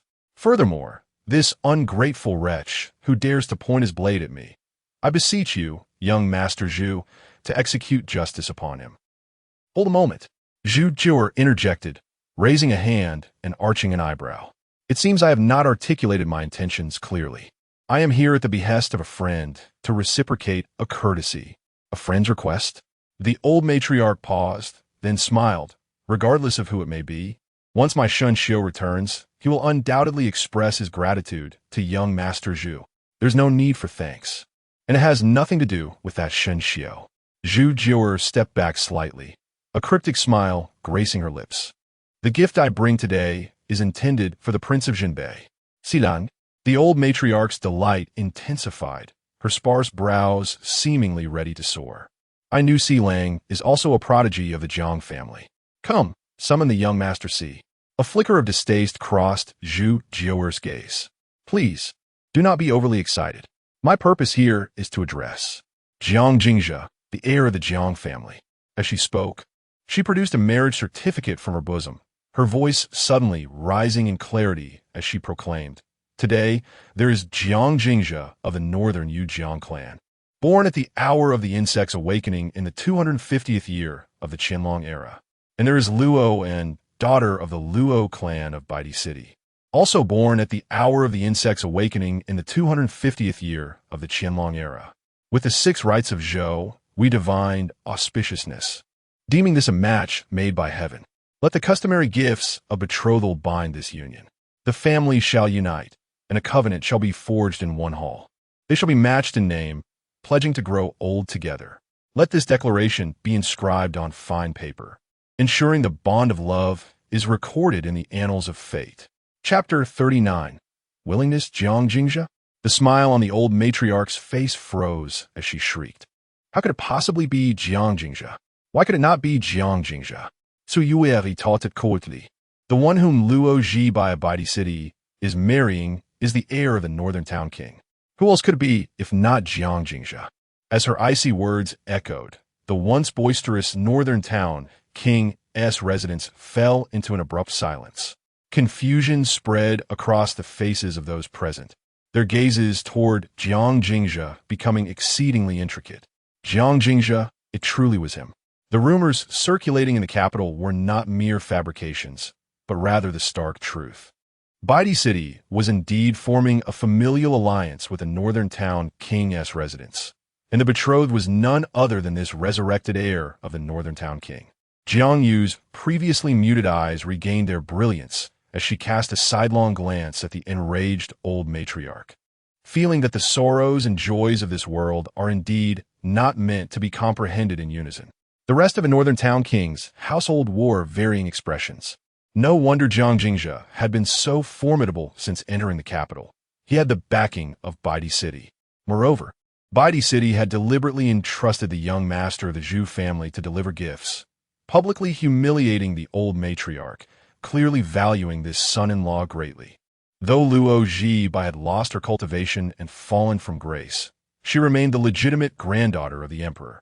As long as the emperor lived, she would always carry an aura that rendered her untouchable. Now, a fragment of that aura had indeed fallen upon Jiang Jingzhe. Henceforth, should the old matriarch wish to eliminate Jiang Jingzhe, she would have to consider the stance of Baidi City. Zhu Jiuer observed the expressions of the crowd with keen interest. Winking at Jiang Jingzhe, she flashed a teasing smile and announced loudly, "Young Master Jiang, the gifts have been delivered. I shall not impose further." Additionally, the 100,000 taels of silver bestowed by the northern town king's residence to Ji Bai has been sent to the Meiyuan of Shuyang Academy. As for the promissory note, that shall be entrusted to my grandmother, as she manages the family's finances. Despite being equally bewildered and unable to comprehend why young Master Luo had suddenly transformed into young Mistress Luo, and why he had entrusted Zhu Jiuer to deliver the marriage decree as his endorsement, Jiang Jingzhe recognized the importance of seizing this opportunity. To forego it would be to squander the goodwill of young Master Luo and Brother Jiuer. Why should the northern town king's residence be responsible for repaying a debt that you incurred yourself? I will not acknowledge this debt. The old matriarch's complexion turned ashen, her joy and sorrow arriving too abruptly for her to maintain her composure. Her voice became sharp and distorted, revealing her spiteful and unscrupulous nature. Ultimately, for all these years, the Hua family had managed to project an air of calm and authority within the royal residence, seemingly powerful without displaying anger. Yet in truth, it was merely the privilege of maternal lineage. Her methods and capabilities had never received genuine acknowledgement. Otherwise, the late northern town king would not have refrained from elevating her to the status of queen for so many years after the passing of his wife. Even now, she held merely the title of a second-rank consort. In the past, none dared to provoke her, and she had raised Zhonglin, her loyal dog. Thus, she had maintained her dignity and appeared enigmatic. However, now confronted with Jiang Jingzhe, who dared to wield a metaphorical knife at her throat, the authority she had painstakingly cultivated was being swept away by this farcical scene. In this moment, she appeared no different from a common street shrew. It turns out she perished at the hands of such a person. Jiang Jingzhe gazed at the querulous and acerbic old woman, maliciously lifting her chin, her voice once again turning frigid. You inquire why? I can enlighten you. Simply because I am the heir of the North Town King, and my blade rests upon your throat. You should consider yourself fortunate to have borne a good son. Otherwise, you would lack the standing to utter such a question. The old matriarch trembled, suddenly reminded of her precarious existence held within Jiang Jingzhe's grasp. Too fearful to retort, she tilted her head and fainted. Jiang Jingzhe, indifferent, reached for the key to the treasury at her waist and tossed it to Jiang Yu beside her. "Uncle, go to the treasury and retrieve 50 yuan stones and 100,000 taels of silver to present to young Master Zhu. That is the betrothal gift from my Northtown King's manor to Baidi City. Additionally, today this heir is in high spirits. Everyone present shall receive a reward of 5 taels of silver each." With this proclamation, joy spread across the faces of both the servants kneeling in the snow and the onlookers outside. It was unclear who initiated it, but soon the crowd resounded with shouts. "Young Master Jiang is virtuous, destined to gain a worthy spouse." Jiang Yu grasped the key, feeling its heat in his hands. He had merely sought to seize an opportunity for gain and had not anticipated wielding the treasury key.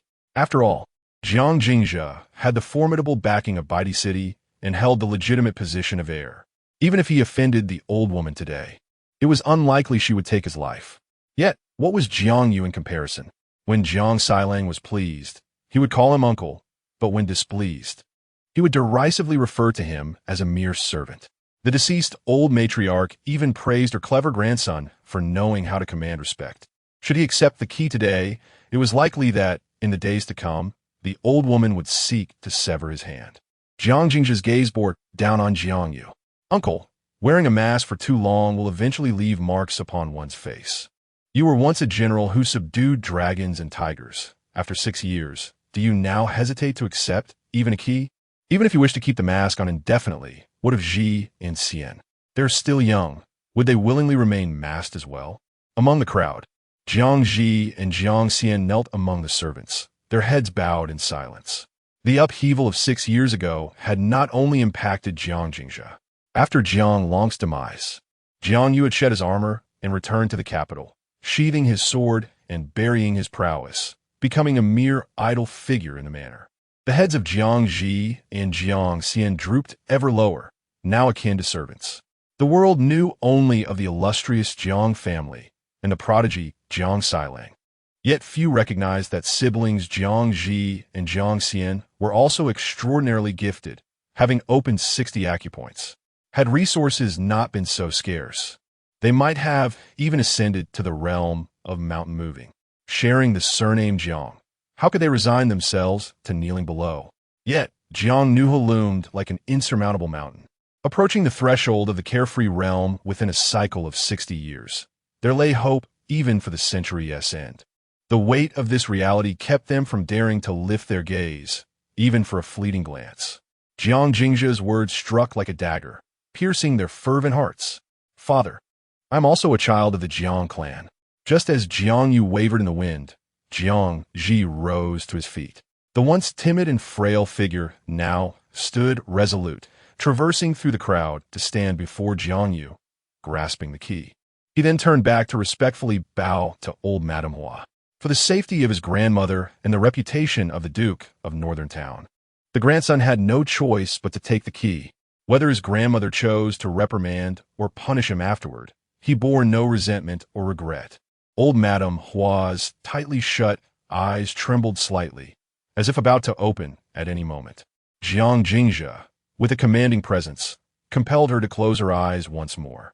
Jiang Ji summoned a few servants to accompany him to the treasury. Jiang Jingzhe also signaled for Jiang Erqi and Jiang Sanjiu to follow.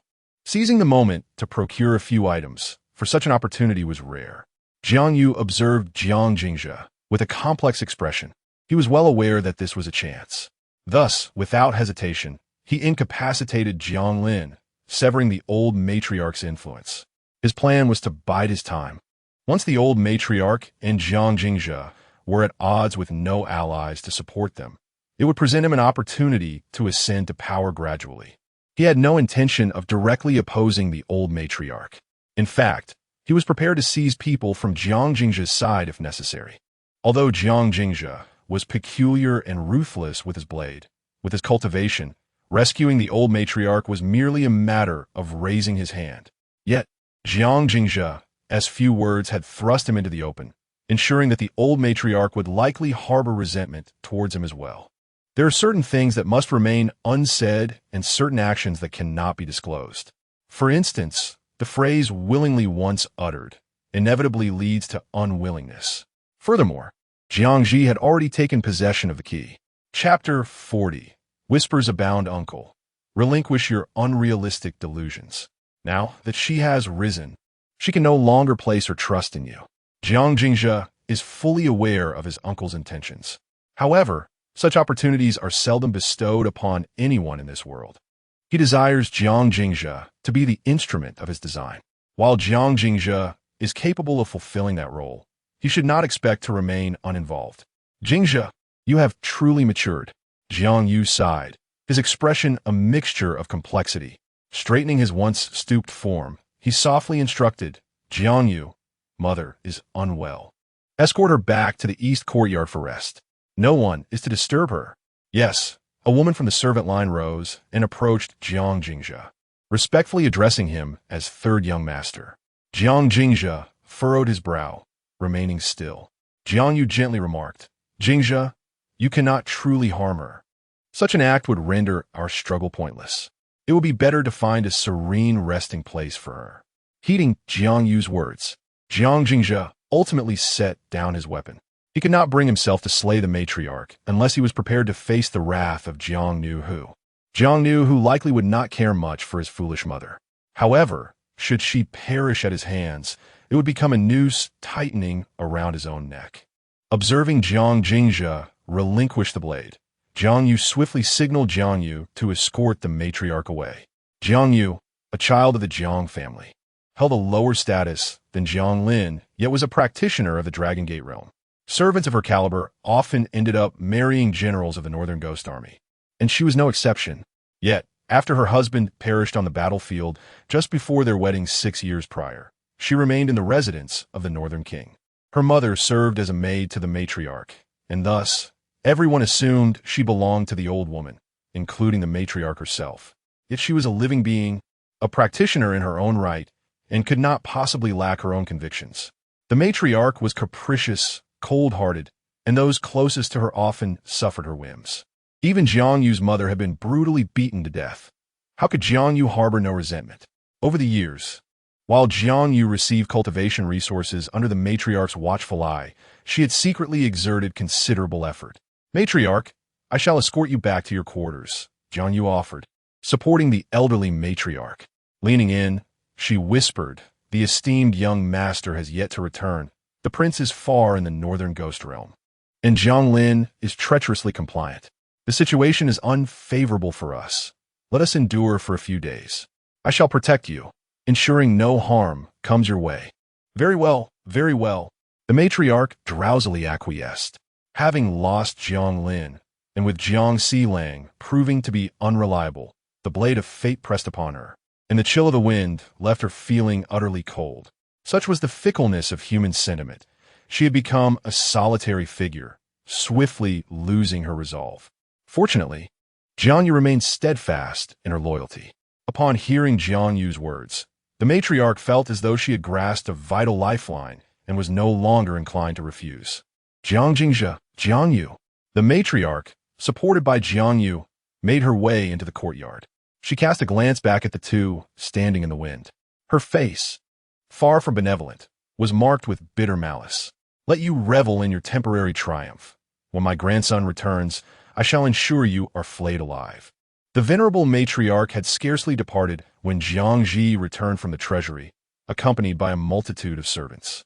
They bore with them chests containing 50 pieces of yuan stones, 90,000 taels of silver notes from the Qitong Bank, a box of gold, several boxes of silver, all meticulously draped with red silk, and the birth date of Jiang Jingzhe.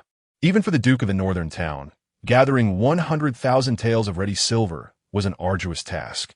Jiang Ji had, however, managed to empty more than half of the treasury. He felt no remorse for depleting the family wealth. Rather, it brought him a sense of exhilaration as he led his trusted servants to distribute rewards. Naturally, the recipients of the bounty showered him with compliments, praising him profusely. In high spirits, they summoned friends to find a venue for revelry. After exchanging marriage contracts, Zhu Jiuer dismissed the pretext of a celebratory feast and arranged to visit Jiang Jingzhe 3 days hence before departing from the Duke's residence. To be fair, she had not anticipated such smooth sailing on this venture, nor did she expect Jiang Jingzhe to exhibit such courage. Upon entering the courtyard and witnessing Jiang Jingzhe brandishing a sword before the venerable matriarch, a flicker of concern surged within her. She feared that he might indeed act rashly, driven by fury to spill blood. Thus, she spared no effort in supporting him, seemingly challenging the matriarch while subtly advising Jiang Jingzhe that the situation had not escalated to that degree, urging him against foolish actions. However, when she saw Jiang Jingzhe's sword raised towards his grandmother, a singular thought raced through her mind. It was over. Subsequently, she contemplated how best to envelop Jiang Jingzhe in an aura of mystery, instilling in others the misconception that he was not only backed by the White Emperor city, but also supported by the Zhu family. Such a perception might temper the Duke's wrath and dissuade him from resorting to violence. Yet, she was taken aback by the matriarch, renowned for having vanquished the former royal consort and raised the Jiang family's fierce tiger, who had clandestinely orchestrated the assassination of the Duke's consort. It became evident that her control over the residence was far more intricate than anticipated. Within the estate, there was not a soul who remained truly loyal to her. Perhaps there was one, she mused, recalling Jiang Lin, who had been stripped of his powers and now resembled a forlorn stray. The only support in the capital had been forsaken by the matriarch herself. Meanwhile, Jiang Yu, with his profound cunning and years of experience within the Duke's court, likely possessed considerable contingencies. As Jiang Jingzhe was a newcomer with no allies, he might unwittingly become a tool in Jiang Yu's hands. However, this was not entirely disadvantageous. The deeper Jiang Yu's cunning, the more it would benefit Jiang Jingzhe in the present circumstances. Jiang Yu, who had reached the semi-divine realm, posed a greater threat than Jiang Jingzhe, a fact that Jiang knew who was likely aware of. Furthermore, having stirred up considerable attention around the engagement, it would soon be known throughout the capital that Jiang Jingzhe and Ji Bai were betrothed. Those scheming against Jiang Jingzhe would have to take into account the stance of the White Emperor city. Should news of Ji Bai's return to the Dragon Gate realm circulate, even the fierce temper of the raging tiger might warrant caution. The first snowfall in the capital lasted for 7 consecutive days. Except for those officials on duty, the court was largely deserted as many returned home to nestle in for the winter, with no significant matters to bring them to court. As the festive season approached, social interactions were inevitable, and during tea drinking and revelry, discussions naturally turned to current events and fresh topics of interest. In the esteemed capital, beneath the feet of the sovereign, whether among high-ranking officials or common folk, there exists an inherent sense of grand ambition and access to clandestine information whispered beneath the grapevines. It is difficult to ascertain the truth, yet the wild tales abound. Thus, amidst the heavy snows of winter within the tea houses and taverns, the news of the resurrection of the heir of the northern town prince and his impending marriage to Luo and of Baidi city has spread like wildfire. Some assert that the northern town prince has shone too brightly in recent years, with the north shadows only aware of Jiangnu, oblivious to Jihuan. They claim that the alliance between Jiang Jingzhe and Luo Ji Bai is the result of covert machinations aimed at elevating Jiang Jingzhe, a mere puppet, to contest against Jiang Nuhu. This audacity has emboldened Jiang Jingzhe to commit egregious acts, such as besieging the palace gates, imprisoning his grandmother, and inflicting harm upon his cousin, a true depravity. Others whisper that Jiang Jingzhe, on his journey to the capital, drugged Luo and clandestinely climbed into Luo Ji Bai's carriage, coercing the Baidi to capitulate, thus securing the marriage pact. They label Jiang Jingzhe as nothing more than a shameless seducer, a disgraceful scoundrel who thrives on the fortunes of others. Additionally, some suggest that the two are childhood sweethearts, with Luo Ji Bai's journey to the capital being solely for the purpose of reuniting with Jiang Jingzhe. Yet, this notion is met with skepticism. After all, Jiang Jingzhe, a man of no power or influence, possessing neither charm nor capability, could hardly be the object of affection for a transcendent beauty. Such a notion seems utterly implausible. The most widely circulated tale is the second rumor, precisely because it is so audacious. Chapter 41. Who is the pawn? In the prince's mansion, the gentle and refined crown prince Ji Du casually scattered bait, enticing a multitude of koi to chase after it, creating countless splashes. However, after waiting for a considerable time, he still had not caught sight of the large white fish, leading to a sense of disillusionment. He poured the remaining bait into the lake and, after a long pause, softly spoke. "Mr. Qinghe, have you heard me?" Sukinged frowned slightly. "Your Highness, you are agitated. Indeed, to desire something unattainable, to merely prepare the wedding attire. How can one not be disturbed?" Yidao sighed lightly. "What do you think of the rumors in the capital? How much of it is true? That inexplicably resurrected heir. Whose pawn is he? That day, I caught a glimpse of him in the crowd." Su Qinghe retrieved 5 taels of broken silver from his bosom and calmly remarked, "He is entangled in too many karmic threads, a chaotic mess, much like a marionette. Yet, there is one peculiar thing." "What is it?" "At the ends of those karmic strings hang a talisman, a sword, and a mountain. In other words, those who consider themselves the players are, in fact, the pawns, and someone is observing him." "A talisman, a sword, a mountain?" Ji Daoyu's expression turned slightly perplexed. "Can Mr. Qinghe discern their origins?" "I barely caught a glimpse and nearly went blind." Su Qinghe rubbed the broken silver with a somewhat fearful expression. "I do not advise you to make any moves involving him. The waters are too deep, and you cannot grasp them." Ji Daoyu fell silent. "Are you unwilling to accept this?" Su Qinghe furrowed his brow and slowly continued. "Even if you cannot see who stands behind him, the player must undoubtedly include your father. He intends to fish for the furious tiger during the awakening of insects. Your current situation should not only avoid enmity with him, but also require you to offer a gift." "I understand." Ji Daoyu's brows knitted slightly. "Mr. Qinghe, how much better it would be if I were not born into the imperial family. How much better it would be if I were not the crown prince. My father placed me in this position, yet he bestows such honors upon my second brother. Does he not realize this only sows suspicion between father and son, and strife among brothers? I cannot even attain what I desire. What good is it to occupy that position? The royal family knows no personal affection." Sukinged spoke softly. "From the day your esteemed name spread far and wide, there's been no turning back." "I understand." Ji Daoyu's expression regained its customary warmth, and he spoke gently. "Yet, I do not quite comprehend why the mere northern town prince's mansion would compel my father to scheme so meticulously." Sukinged replied, "The hereditary title is both an honor and a sword suspended above one's head. Have you seen how many of the 4 kings and 18 dukes remain today?" Ji Daoyu's expression changed subtly, and he suddenly looked up at the deep palace. After a long moment, he slowly spoke. "Mr. Qinghe, do you believe my father's lifespan is truly nearing its end? He has aged for so many years, and even my elder brother has been worn away.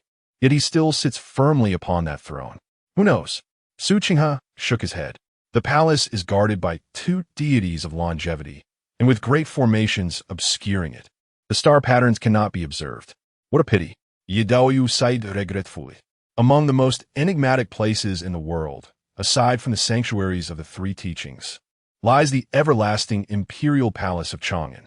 Even the esteemed diviners of the Imperial Astronomy Bureau cannot penetrate its mysteries. It is said that 3 centuries ago, during the war between the Great Zhou and Northern Qi, a diviner who aspired to ascend to the heavens sought to glimpse the source of human destiny within the imperial city, only to be blinded as a consequence. Thus, a decree was established. The Imperial Astronomy Bureau is strictly forbidden from observing the imperial city. Su Qinghe, a sage of the Shuyang Academy, is also the next appointed diviner of the Bureau. If even he cannot discern the fate of Emperor Ji, it is likely that no one else can. As for the aforementioned diviner, a being capable of glimpsing the threads of fate, even as he nears death, Ji Daoyu does not dare to hope that he might receive a glance of insight. The emperor is but one thread. What are the other strands of fate that intertwine with him? It remains unclear.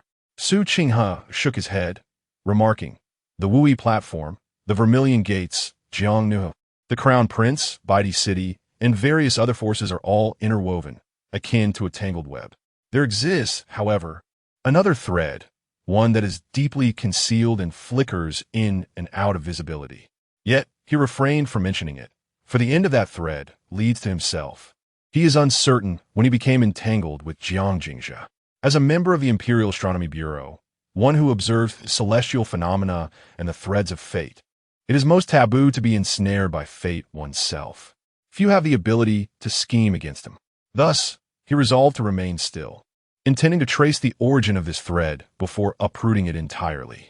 Ji Daoyu remained oblivious to Su Qinghe's peculiarities, preoccupied with analyzing the forces Su had mentioned. His tone growing colder. The assassins of Wuyi platform see everyone as a traitor.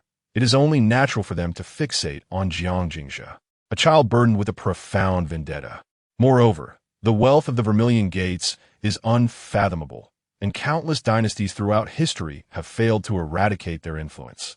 Given their resources, it is illogical for them to concern themselves with a mere orphan like Jiang Jingzhe, unless he possesses something of value to them. After articulating this, he turned his gaze towards Su Qinghe. Understanding Ji Daoyu's thoughts, Su Qinghe elaborated. It is not a matter of concealment. Jiang Jingzhe's bridge of longevity is indeed severed, his meridians unopened. Perhaps he has cultivated some martial techniques, utilizing secret methods to temper his physical form. Ji Daoyu merely nodded. He continued, asking, "What does Mr. Qinghe believe Jiang Nuhu aims to achieve? He has dared to betray even his brothers and sisters-in-law. It makes little sense for him to spare an orphan. Furthermore, if he truly intended to kill Jiang Jingzhe, neither the emperor nor Baidi City could stop him. Jiang Jingzhe is but a pawn. Many seek to manipulate him. Yet, no matter how significant a piece may be, it remains merely a piece on the board. If the player wishes to overturn the board, others can only watch helplessly. Jiang Jingzhe is a pawn of the Northern Protectorate, with Jiang Nuhu as the player. Ultimately, the other forces are merely dirty hands extending from outside the board." Su Qinghe remarked. Jiang Nuhu, though seemingly a brutish and tempestuous man, is in truth a strategist of rare caliber, a formidable hero. Perhaps, in his eyes, Jiang Jingzhe does not pose a threat at all.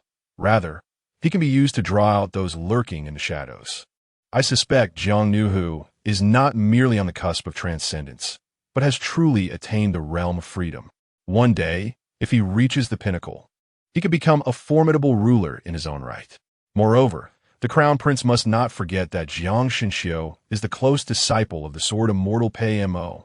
Upon hearing this, Ji Daoyu was momentarily taken aback, and after a long pause, he sighed, saying, "The pinnacle, the Sword Immortal. If Mr. has indeed perceived the truth, then my father's plans may come to naught. After all, Jiang Jingzhe, as a piece on the chessboard, has no chance of defeating a tiger." Su Qinghe recalled the talisman, the sword, and the mountain she had seen that day, pondering the uncertain status of who truly was the pawn. There were too many secrets surrounding Jiang Jingzhe. If he were truly driven to a corner, who could predict what might ensue? Perhaps overturning the chessboard would be an option. And what a Baidi City? Ji Daoyu could no longer contain himself, and posed the question that truly lingered in his mind. Su Qinghe cast a heavy glance in his direction, feeling no surprise. After a moment of contemplation, she spoke. "The White Emperor is in the twilight of his years, his vigor waning, gravely injured and not long for this world. Ultimately, Baidi City will have to be entrusted to Luo Zhibai." The stance of Luo Zhibai naturally reflects that of the White Emperor. The stance of Luo Zhibai is the stance of the White Emperor?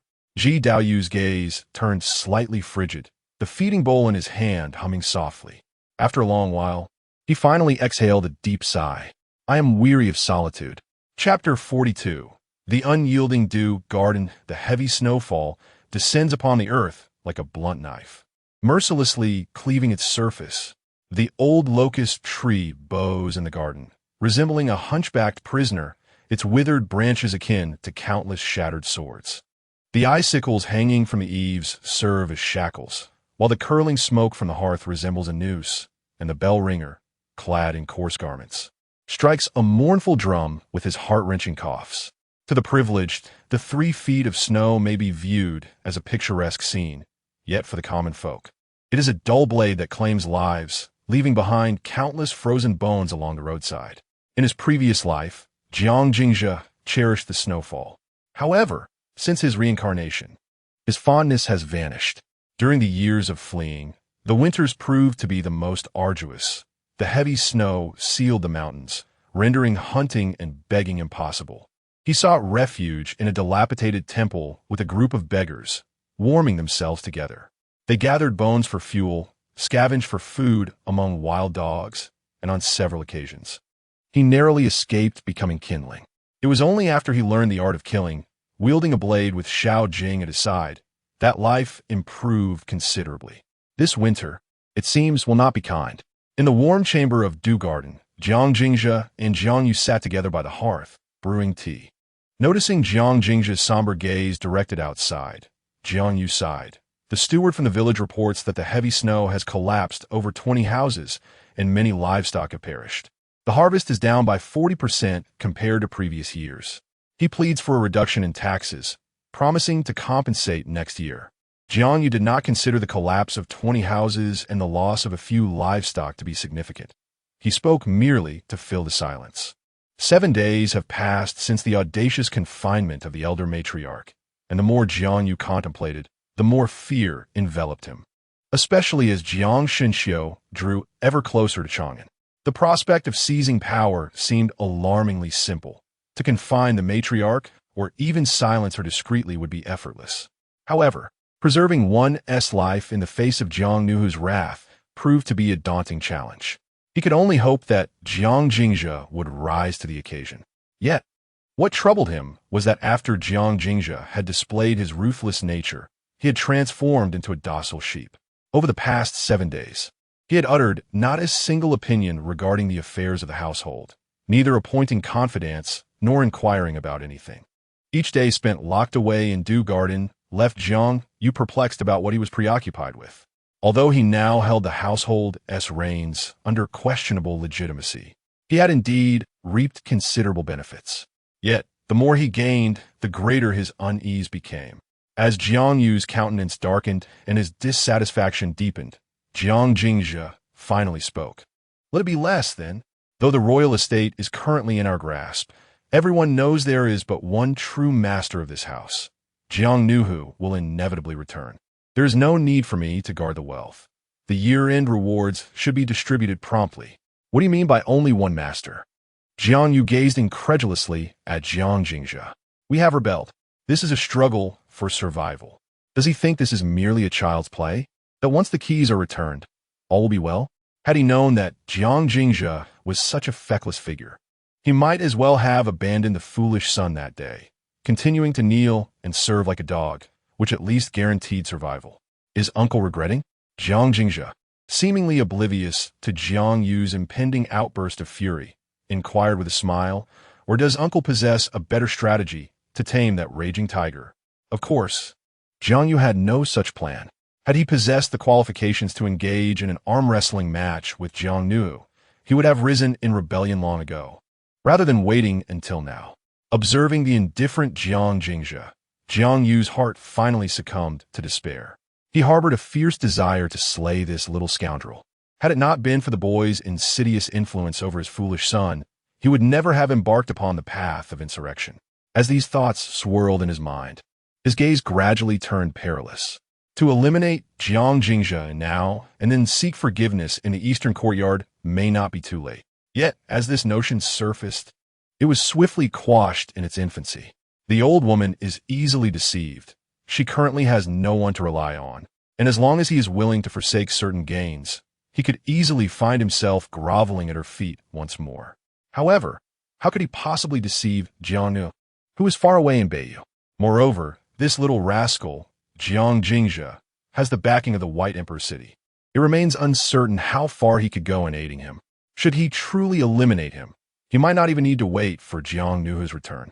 After much contemplation, he found himself ensnared in a deadlock. Uncle, do not act impulsively. Jiang Jingzhe poured tea into the cup for the fidgeting Jiang Yu, smiling cheerfully. You are a wise man, uncle. You must understand that once a path is chosen, there is no turning back. I have waited here for 7 days. I am delighted that you have come. Jiang Yu narrowed his eyes, silently scrutinizing Jiang Jingzhe. After a long silence, he finally spoke gravely. You were waiting for me? Indeed, I was awaiting your arrival. I perceive you, uncle as a blade of wild grass swaying upon the wall, hesitant and searching for an escape route. Therefore, I have been waiting for you to decide which path to take.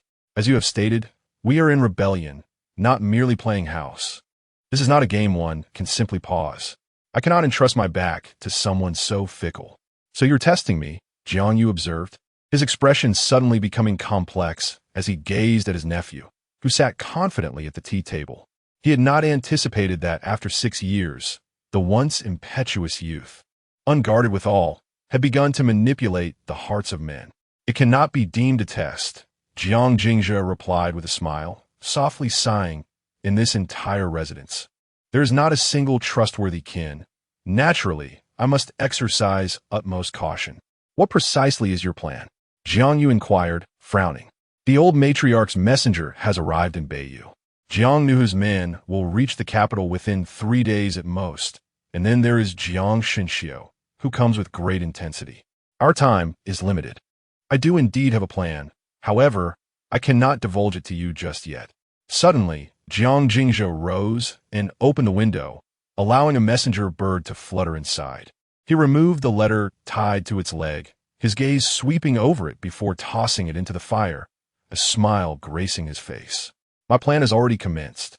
If you wish to know, uncle, you must undertake a task for me. A task? Yes.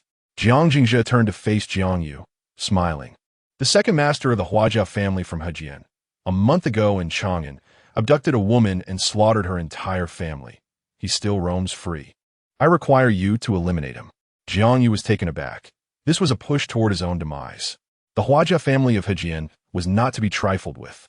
The current head of the family is merely a specter adrift in a realm of illusions. However, therein lies the dilemma. That flower belongs to the venerable matriarch. Moreover, the second master of the Hua family is her own brother, the uncle of Jiang Nuhu. Should one take his life, there would be no turning back. I possessed no justification for such an act. After a moment of silence, Jiang Yu shook his head in refusal, asserting that killing that fool would serve no purpose other than inciting Jiang Nuhu's wrath. Jiang Jingzhe let out a derisive laugh. If that is the case, then let my uncle continue to kneel. Such filial piety should surely not incur the matriarch's ire for Brother Ji's expenditure of the treasury. I implore you. Jiang Yu's expression darkened. He had not anticipated his nephew to so readily forsake familial bonds, flipping allegiances without hesitation, forcing him into a corner. At that moment, he found it difficult to discern who was truly wielding the blade. After a lengthy silence, Jiang Yu sighed deeply and ultimately chose not to depart. Was there truly no alternative? The case had been resolved. It was the work of the bandits from Yunming's. I have no grounds to kill him, and resorting to extrajudicial measures would invite retribution from the Chang'an government. I see no purpose in his demise. Jiang Jingzhe coldly interjected, to annihilate an entire clan and violate the wife and daughter of another. Should he not face death? Indeed, he should perish. But that is a matter for the court. It could also be your concern. Jiang Jingzhe slowly rose, retrieving a jade token from his bosom and tossing it to Jiang Yu. I have secured a prestigious position for my uncle as a scribe at the Wui platform, with the white jade seal in hand, adorned in the 7-tailed white phoenix robe, empowered by imperial decree to oversee all officials, with authority to execute first and report later. Chapter 43. Dependence is a double-edged sword. Jiang Yu received the white jade seal thrown by Jiang Jingzhe, his expression numb, realizing it was the infamous Wui Terrace. Wui Terrace was not merely a pavilion, but an independent city within the grand city of Chang'an. Originally, it was a subordinate bureau under the Ministry of Rites, tasked with archiving the records of sects and noble families engaged in cultivation, as well as collecting folk Taoist texts. The officials, required to wield their pens year-round, donned durable black robes, thus earning the moniker Wui officials. What began as a mundane office, trapped in a dim and constricted realm, was irrevocably transformed by a single individual, becoming the sharpest blade and the most loyal confidant of His Majesty. This person was once a minor servant in the Central Palace, whose inadvertent mishap of breaking a glass lamp while dozing off at midnight disturbed the emperor. Naturally, the emperor would not bear ill will toward a mere servant. Merely furrowing his brow, while the unfortunate servant was beaten and cast into the washing house. In the harsh winter snow, on the brink of death, this servant encountered the similarly forsaken seventh prince within the palace walls. Thus, these two unfortunate souls forge a bond. Though the seventh prince had little favor, he was still of noble birth. Under his care, the servant gradually regained his health, and a profound friendship blossomed between them. As time passed, the seventh prince's maternal clan rose to prominence, and he began to emerge from the shadows. A position within the Ministry of Rights was secured for him. Had events concluded there, it would have been a mere tale of youthful camaraderie, destined to fade as they drifted apart into their respective confines.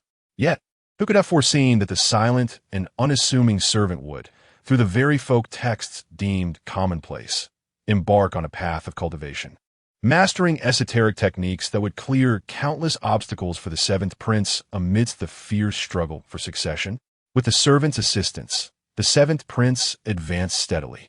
The once humble bureau transformed under his leadership into a dark and formidable entity. Upon the demise of the late emperor, the seventh prince ascended to the throne, and the servant reached an apex, rendering Wui Terrace an inescapable shadow over Chang'an, so dark that it was blinding, with none daring to gaze upon it directly. Wui Terrace, adorned with a 9-phoenix garb, granted by imperial decree, operated under the principle of strike first and report later. This was the honor bestowed upon the servant, as well as the glory pursued relentlessly by the subordinates of Wui Terrace. Jiang Jingzhe informed Jiang Yu that he had secured a position for him. Jiang Yu believed it to be a mere appointment. However, he found himself in possession of a dangerously coveted white jade seal, the emblem of the Great Zhou, represented by the fire phoenix, with the 9 tails symbolizing 9 realms, each tail corresponding to a different plane of existence. The servant of Wui Terrace donned a robe of 9-tailed red phoenix, entering the court with an air of authority that rivaled the Prince of the North, save for the hereditary titles. Meanwhile, adorned with the white jade seal and garbed in 7-tailed white phoenix attire, Jiang Yu stood in a respectable position within Wui Terrace's hierarchy. If memory served him correctly, the pen-wielding officials could command 100 Wui guards, and officials of 3rd rank or below could act with impunity, executing orders before reporting, although no more than 20 would ever serve in Wui Terrace. This implied that behind Jiang Jingzhe stood not only the White Emperor city, but also that enigmatic servant, one of the 2 divine beings within the palace. Do not entertain overly rosy notions, for Jiang Jingzhe observed the complex expression in Jiang Yu's eyes, clearly realizing he had conjured many vivid images in his mind. With a somber expression, he remarked, "Hasn't my uncle always been curious about what exactly my leverage is?" I pondered for 7 days and conducted inquiries for an equal duration. It was only upon receiving a message from the messenger bird that I finally discerned the nature of my advantage. Jiang Yu resumed his seat and poured another cup of tea for Jiang Jingzhe. "My leverage is but a single piece on the chessboard." Jiang Jingzhe let out a self-deprecating laugh, saying, "It was a mere twist of fate that I survived 6 years ago." I inquired with Jiang Lin, and he confirmed that he was indeed on the mountain outside of Jiayue Lake that year, having witnessed my demise with his own eyes. I was meant to perish in an unremarkable corner, unnoticed by all. Yet a month ago, he unexpectedly received word that I had been discovered in Fengxian. At that time, the matriarch's intent was to eliminate any future threats. However, Beiyu opposed this, and the sudden interference from Baidi City rendered my quiet demise an exceedingly difficult endeavor. Hence, my journey to the capital ensued. I did not comprehend. Jiang Yu expressed his confusion. "What does this have to do with your leverage?" A month prior, Jiang Nuhu ascended to the realm of tranquility. Jiang Jingzhe, with a wry smile, responded, "Moreover, he has received the blessings of the heavenly path. The white tiger of the thunder pool has emerged, plunging him into the depths of suffering. The blessings of the heavenly path. The emergence of the white tiger of the thunder pool." Jiang Yu was taken aback. He has actually achieved this step. Does that not mean he will inevitably ascend to the pinnacle, becoming invincible among his peers? "But what does this have to do with you?" Jiang Jingzhe replied with a smile. "He commands an army of 300,000 in Beiyu, should he ascend to the pinnacle. Do you believe our emperor will remain at ease?" Jiang Yu's expression shifted slightly, yet he shook his head. The palace possesses 2 pinnacles and has the oversight of Lord Jianzhong. Nuhu would not dare to rebel. Rebellion is never a matter of courage, but rather one of qualification. Jiang Jingzhe chuckled. How can one sleep soundly beside a looming threat? Baidi City is one thing, as it barely poses a threat to the capital. However, should Beiyu rise and revolt, Beiki and the wastelands could march straight into the capital, placing the Ji family dynasty at risk of upheaval. No one would dare gamble on such audacity. Jiang Yu paused momentarily, gazing at his nephew across the table, perceiving him as akin to a cunning little fox.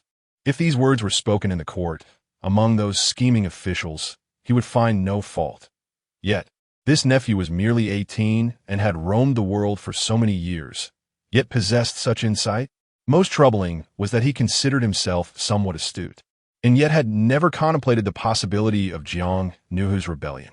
However, he could not deny that Jiang Jingzhe's conjecture might indeed reflect the truth. Then, even if he were to rebel, what connection does that have with your journey to the capital? Jiang Jingzhe smiled. Every individual has their vulnerabilities, but regrettably, Jiang Nuhu has delivered his sole weakness to the sword pavilion, becoming the disciple of the sword immortal Pmo. The emperor cannot seize his flaw. He must instead fabricate one for him.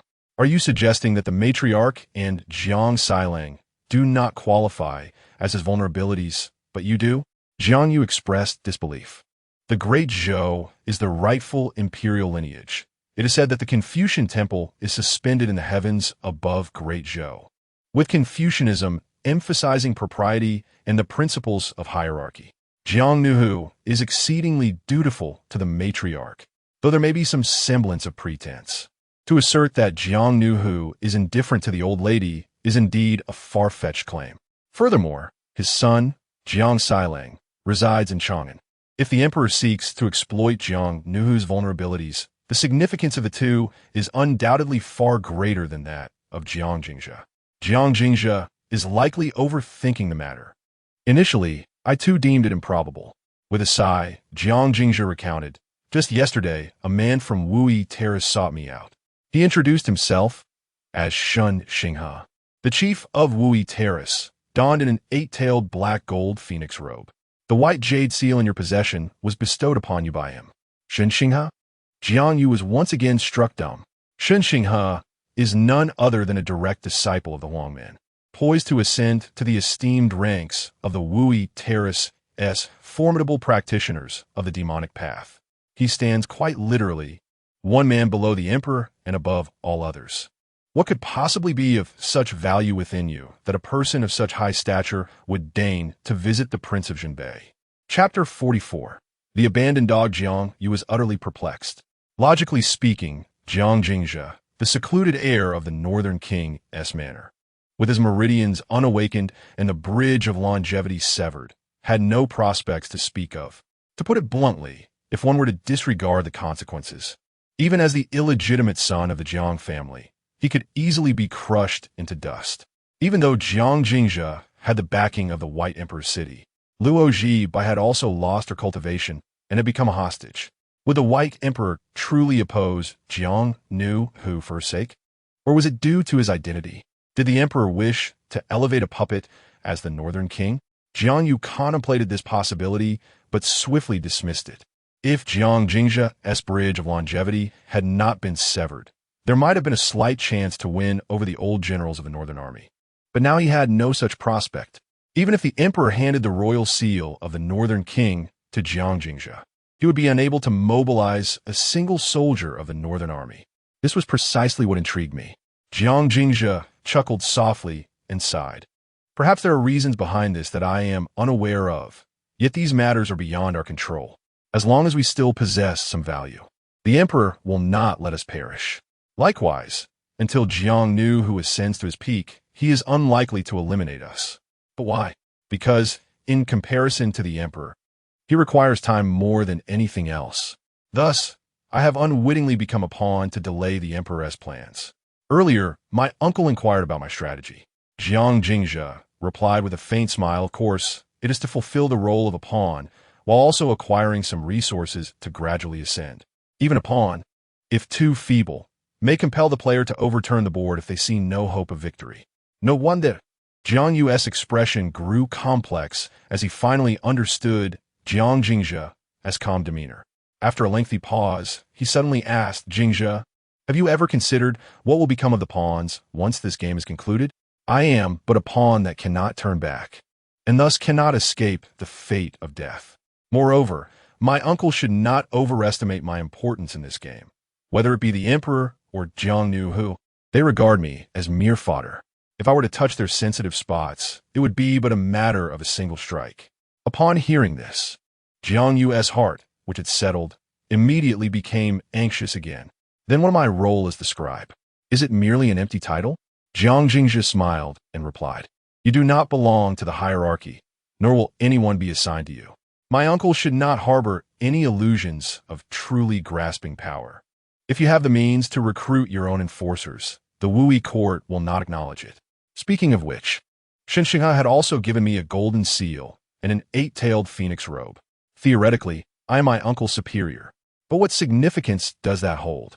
You possess a golden seal and an 8-tailed phoenix robe?" Jiang Yu gasped, gazing at Jiang Jingzhe as if he were a monster. The Wui court governs 4 divisions, commanding nearly 10,000 Wui guards, and only 4 individuals have the authority to don the 8-tailed phoenix robe. All of them are feared by both court and commoners alike, serving as royal enforcers.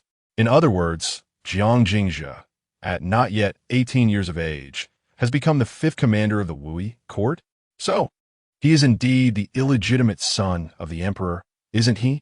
No, even an illegitimate child does not possess such honor. Moreover, not even the crown prince dares to reach into the Wui platform. What is so strange about this? It has been stated that it is merely a hollow title, not part of the lineage, and no one truly cares. Jiang Jingzhe harbored some disdain for his uncle. Just a few days ago, he appeared quite shrewd, although he swayed like a reed in the wind. Yet today, he is startled and unstable. Jiang Yu had no desire to elaborate. To have reached this point in the game is already an honor in itself. If the emperor could scheme this way against him, Jiang Yu felt he might kneel with remarkable ease, wholeheartedly becoming his servant. "Uncle, by tomorrow I wish to see the head of Lord Hua." Jiang Jingzhe did not wish to linger on this matter and rose to see his guest off. Very well. Jiang Yu did not prolong his stay. Now clad in a white phoenix robe, his confidence had significantly increased. He understood that Jiang Jingzhe was requesting him to prove his loyalty. Only by eliminating Lord Hua could he truly be regarded as one of their own. Thus, he no longer resisted. Holding the white jade seal, he took his leave. Just before departing, he seemed to recall something and turned to Jiang Jingzhe, saying, "It is rumored that there's a pill at Wui platform called the longevity pill. Although the claims may be exaggerated, it can mend the meridians and acupoints. It is said that the esteemed one of you relied on the longevity pill to open the channels." Jiang Jingzhe was momentarily taken aback. After a long pause, he softly replied, "Understood. Thank you, uncle." After Jiang Yu's departure, Jiang Jingzhe too left the warm pavilion and made his way to the woodshed. In the frigid winter months, the woodshed was piled high with firewood for the season, rendering it somewhat cramped. The once powerful steward of the Wang residence, Jiang Lin, now cowered in the corner, his attire in tatters, hair disheveled, and his once rosy complexion now withered. Having lost his cultivation, his vitality had dwindled, resembling a decaying tree. The cold wind, laden with snow, howled through the space. He lifted his head to see Jiang Jingzhe, adorned in a white cloak, and the faint glimmer of hope in his eyes dimmed entirely. Disappointed? Jiang Jingzhe, with his hands tucked into his sleeves, regarded the pitiful figure before him without any particular emotion. Having served as a loyal dog for a lifetime, he was effortlessly cast aside, fully aware of the suffering Jiang Lin endured of his lost powers while she reveled in the east courtyard, enjoying the snow and the opera, never once contemplating saving him. To follow such a master, disappointment was to be expected. Jiang Lin lowered his head, akin to a lifeless, withered branch. Was he disappointed? Indeed he was. Ever since the Hua family entered the residence, he had remained by her side, plotting and committing murder on her behalf, with blood on his hands, all because of her. He had never lived a life of his own. He had believed himself to be different from other servants, that he would not be so easily discarded. But that day, when faced with Jiang Yu's slander, she did not hesitate for even a moment, choosing to abandon him outright. He had watched helplessly as his powers were stripped away. This would have sufficed. One might assume she was compelled by the sword hanging over her neck. Yet, 7 days had passed. She offered not even a word of solace, immersing herself daily in the melodies of opera, seemingly forgetting her own existence. In this master-servant relationship, her heart was so frigid, how could he not feel disheartened? Third young master, please end my life. Jiang Lin's voice was hoarse as he spoke slowly. I shall never betray my master, so do not waste your efforts on me. You truly are a loyal hound, Jiang Jingzhi scoffed, a cold laughter escaping his lips. But alas, your master harbors little faith in you, having arranged for your eternal silence. I have come to inform you, lest you remain oblivious to who shall be your end. Oh, by the way, if it weren't for her, perhaps no one would have known you had a daughter residing in the estate. With that, Jiang Jingzhi turned to leave. Eternal silence. Let me remain forever silent. Jiang Lin curled up in the corner, gazing at the sliver of light filtering through the door, despair and anguish crawling into his lifeless eyes. Madam, are you truly willing to go this far? Old dog, today is your day of reckoning. Outside, Jiang Shan, hunched over, laughed coldly, feeling an overwhelming sense of delight as he followed Jiang Jingzhi away. Chapter 45. The Demonic Blade, Young Master. Do you think that old dog will divulge anything? As they traversed through the swirling snow, Jiang Shan, appearing considerably younger, murmured that old Kerr has been in the service of Lady Hua for many years, handling a plethora of her clandestine affairs. He must possess a wealth of knowledge. It would be a pity for him to perish without revealing it. Who can say? Jiang Jingzhi sighed softly. He had not anticipated Jiang Lin's unwavering loyalty. Despite Jiang Shan's relentless tactics over the past few days, he had been unable to extract a single word from him. The old man's cultivation had been thoroughly crippled, leaving him in a frail state, unable to endure much strain. Were it not for the old lady's chaotic miscalculations leading her to consider silencing him, he would have found himself at a loss for a viable solution. Young master, shall we bury Nyoda and Li San tonight? On that fateful day, Jiang Jingzhi had brandished his blade at Du Yuan, slaying 2 guards and wounding Jiang Sailang, even threatening the old matriarch. Subsequently, all 8 of Du Yuan's servants had come forward, pledging their utmost loyalty. Who could have foreseen that within less than a week, 2 of them would be swayed by bribes? As the steward of Du Yuan, Jiang Shan felt profoundly insulted. Were it not for the necessity of their involvement in the young master's plans, he would have already sent them to meet their end. Jiang Jingzhi furrowed his brow. Shanbo, let not the bloodlust run so deep. Their crimes do not warrant death. We must leave them a path to survival. Young master, you possess a kind heart, Jiang Shan replied, though inwardly he deemed his master overly merciful. If they dared to accept money to assassinate Jiang Lin today, what would stop them from doing the same to the young master tomorrow? There could be no mercy shown. As he shook his head internally, he suddenly heard Jiang Jingzhi's voice carried by the wind. Send them to Meishan to mine. Be sure to collect payment from the overseer. Each could fetch at least 30 taels of silver, allowing the old comrades in the courtyard to celebrate the new year in style. Huh, young master, you're truly wise. Jiang Shan gazed at the retreating figure, striking himself across the face in frustration. Damn it, I am so foolish. This is not mercy. This is the essence of a living hell. What kind of place is the Meishan mine? It is akin to a living tomb with no exit. To enter that realm is to endure a fate worse than death. It is said that the mine is plagued by malevolent spirits, sapping away a man's vitality with each descent, ensuring that even the most robust among them cannot survive beyond 3 years. Were it not for the mine's powerful backing, it would have been sealed off by the Chang'an government long ago. To sell those 2 to the mine would be tantamount to granting them a death sentence. After breakfast, Jiang Jingzhi practiced his martial arts in the snow, executing a refined version of the 7 forms of health cultivation. Ever since he discovered he possessed the innate chaotic Tao body, he had cast aside any trepidation regarding his cultivation journey. Moreover, following his merciless rampage upon entering the capital, he had grown increasingly convinced of his senior brother's words. After all, if he were not an innate, chaotic Tao body, what right would he have to shift mountains in the mortal realm? What significance did Jiang Shenxiu's innate sword body hold, or his invincibility within the same realm? Given time, he would wield his mortal form to slay celestial beings above. The refined version of the seven forms was tailored to his internal meridians. After the battle at Zhuayu Lake, he realized that his physical body had significantly enhanced in both explosive power and recovery speed. The only inconvenience being the turbulent flow of energy within him, akin to a roach scuttling chaotically through his being. He had been injured for several days without recovery, largely due to his inability to suppress that cockroach. In his quest to capture it, he had no choice but to alter his movements, transforming from a hesitant approach into bold, sweeping actions. Effort does not betray the diligent. Today, he finally succeeded in capturing that cockroach with a seamless motion, guiding it along a path of his own design until it vanished within. How to express it? His regimen of 7 health-preserving techniques gradually wore the cockroach down to its demise. After completing the 7 techniques, he had successfully terminated 7 cockroaches. Feeling his body stabilize once more, he slowly withdrew his energy and picked up the 4-foot broadsword forged from celestial iron to commence his swordsmanship training. Practitioners typically cultivate mystical arts, where mere gesture unleashes torrents of vital energy and tumultuous winds.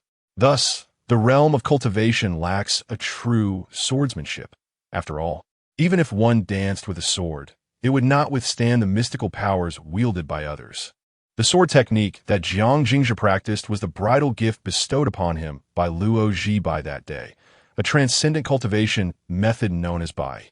Initially, Jiang Jingzhi had no intention of training, for he lacked enlightenment, and the bridge to immortality had been severed. Even if he were to wear out the text, he could not reach the pinnacle of cultivation. Yet, that day, he casually flipped through a few pages and immediately realized that this was not merely a cultivation method. It concealed within it a terrifying assassination technique. In fact, compared to enhancing his cultivation, that assassination art was perhaps the true treasure of immortality. The Bai sword strikes were simple yet ruthless, and according to the descriptions, upon reaching the ultimate state, one could even comprehend mystical powers, rendering the sword invincible, shattering the void, and dispelling countless foes. The moment he executed his first strike, he understood that the Bai sword technique was remarkably suited to him. The malevolence he exuded while wielding the sword was astonishing, perfectly complementing the 4-foot broad sword in his grasp, as if it had been tailor-made for him. Zhang Sanju, Gome. After completing a sequence of strikes, Jiang Jingzhi felt invigorated. With a swift turn of the blade, he fiercely swung it toward Jiang Sanjiu, who stood unmoved beneath the ancient locust tree. Jiang Sanjiu's expression remained unchanged as he drew the broadsword from his waist, emitting a resonant hum that stirred the falling snowflakes. The sword energy, coalescing like a radiant crescent moon, shattered the descending snowflakes in countless fragments, crashing down upon Jiang Jingzhi's sweeping blade. Clang! The clash of blades reverberated, sending Jiang Jingzhi reeling backward, falling a considerable distance away. Jiang Sanjiu stood firm, poised to conclude the unchallenging sparring session. Over the past few days, Jiang Jingzhi had been seeking duels with them, while Jiang Erqi and Jiang Jingzhi exchanged blows. Jiang Sanjiu always ended the battle with a single stroke. It was not that he was oblivious to the nuances of human interaction. He merely believed that his foolish elder brother failed to grasp the importance the young master held for them. During their practice, he refrained from going easy. What if the young master, in a fit of zeal, were to attack the Bitter Sea realm? In the 9 realms of cultivation, each realm comprises 9 levels. Even within the same realm, there exists a significant disparity with every minor advancement after entering the Bitter Sea. Moreover, the young master was merely immortal. Having the talent to shift mountains was already exceptional, yet if he were to confront the Bitter Sea, it would amount to a single strike. However, just as he believed his day of labor had come to an end, amidst the swirling snow, a blade of light, imbued with an unstoppable aura of malevolence, cleaved toward him, just one person wielding a single sword. Yet it bestowed upon him the illusion of confronting a multitude of soldiers. Even more astonishing was the realization that this strike was utterly unavoidable. With a clang, the sword was unsheathed. Jiang Sanjiu had no time to ponder. Channeling the abundant vitality of a lake to deliver a blow, all the while shouting urgently, "Be cautious, my lord." With a resounding boom, the garden was engulfed in swirling snow, the blade's aura tearing through the air like a tempest. Jiang Sanjiu's strike was the clandestine technique known as armor breaking, a manifestation of his considerable cultivation. This blow embodied much of his prowess, relentless in its force, for he sensed that failure to demonstrate his abilities might lead to dire consequences. "Jiang Sanjiu, you are doomed." Jiang Erqi quaked in fear, hastily swinging his blade in an attempt to rescue his foolish brother from the perilous strike aimed at their lord. A cacophony erupted as three blades of light intertwined, the fierce snowstorm rending the air. When the dust settled, Jiang Jingzhe had fallen into the hall, while Jiang Erqi coughed up blood. Jiang Sanjiu was also thrown far back, colliding with the gnarled old locust tree before coming to a halt. Jiang Erqi, disregarding his own profuse bleeding, stumbled into the hall, relieved to find that despite his lord's pallor and the blood oozing from his hands, he still drew breath. He hurried to support him. Turning, he glared at the disheveled Jiang Sanjiu and scolded, "You wretched autumn grasshopper, a foolish pig incapable of comprehension. If anything were to happen to my lord, I shall personally cleave your thick skull." Jiang Sanjiu stood rooted in place, silent and filled with trepidation. In that earlier moment, he had been powerless to withdraw. The ferocity of Jiang Jingzhe's blade had left him with no avenue for escape. Had he not executed that strike, he would have likely been cleaved in two. Even so, he now felt a tumult within, suffering considerable internal injuries. Chapter 46. Truly the innate chaos body, you foolish pig. You foolish pig. Jiang Erqi exclaimed, her frustration evident as she watched him. His usually taciturn demeanor appeared particularly comical at that moment. Enough of the pretense. Jiang Jingzhe shot Jiang Erqi a disapproving glance. Do you truly find me so untrustworthy that you would misplace your ire upon him? If you lack the intellect, refrain from engaging in such heart-wrenching matters. My lord, I did not. Jiang Erqi attempted to express her loyalty, but words eluded her. After much contemplation, she donned a sycophantic smile. That fool deserves to be scolded for daring to draw a blade against you. He is more astute than you realize. Jiang Jingzhe coughed twice, suddenly expelling a mouthful of blood. As his turbulent energies began to stabilize, he inquired, Sanjiu, did you hold back with that strike? I. Jiang Sanjiu knelt in the snow, his voice subdued. I intended to hold back, but I could not. I apologize, my lord. Please punish me. Could not hold back. You say? Jiang Jingzhe's expression brightened slightly as he asked, how many times could you execute such a strike? As a novice in the Bitter Sea realm, I have barely attained the second level. I could manage perhaps 3 strikes before my vitality wanes. 3 strikes. Jiang Jingzhe's eyebrows lifted, a smile illuminating his eyes. Jiang Sanjiu was in the second level of the Bitter Sea realm, proficient in the Wind Rider's killing techniques, his strength formidable. The fact that he had previously withstood a blow from Jiang Sanjiu suggested that Jiang Jingzhe's current prowess could be likened to that of the Bitter Sea realm himself. If he were to exert himself, Jiang Sanjiu might not be able to slay him before exhausting his energy. Truly, he was the innate chaos body. Oh, how fortunate am I beneath the vast heavens. Jiang Jingzhe gazed up at the heavy sky, reciting to himself, feeling as though the falling snow had turned a touch warmer. Innate what body? Jiang Erqi and Jiang Sanjiu exchanged puzzled glances, their hearts filled with concern. Their young master seemed unable to embark on the path of cultivation. He appeared to be slipping into madness. While he could endure a blow from a Bitter Sea realm practitioner, his martial prowess was undoubtedly impressive. Yet he remained an ordinary person. No matter how many celestial materials he used to forge his body, he could only reach the pinnacle of a formidable martial physique, ultimately falling short of the immortal realm. The martial arts of the secular world, while swift in cultivation, bore significant drawbacks. One's entire cultivation was almost a drain on life force. With good fortune, One might begin to suffer from waning vitality in their 40s, perhaps living to see their 60th year. Should fortune turn against them, their body might succumb to the energy, resulting in a catastrophic explosion. The former Marquis of Jinyuan was a prime example. To maintain his title, he, lacking any aptitude for cultivation, resorted to tyranny, seizing countless celestial materials and forcibly constructing a golden body. At the time, the entire nation was astir, proclaiming the emergence of a genius from the Jinyuan Marquisate. A golden body at the age of 30, the path to greatness seemed assured, with the prospect of becoming an earthly immortal. Yet, this brilliance lasted less than a decade. In a single battle, that promising genius was reduced to a mist of blood when his internal energy erupted. Now, the situation of the young master mirrored that of the former Marquis of Jinyuan. Very well, you may leave now. Have Brother Ji prepare the marrow soup.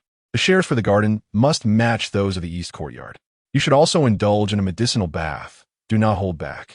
Jiang Jingzhe, blissfully unaware of the peculiar glint in their eyes, cheerfully returned to the warm pavilion with a blade in hand. After completing the medicinal bath and donning a plain robe, Jiang Jingzhe was poised to continue her study of the Bai Yi sword technique when Shanbo arrived to announce that Zhu Jiu'er wished to see her. Jiang Jingzhe's heart leaped at the news. On the day of her departure, she had left an agreement to visit 3 days hence.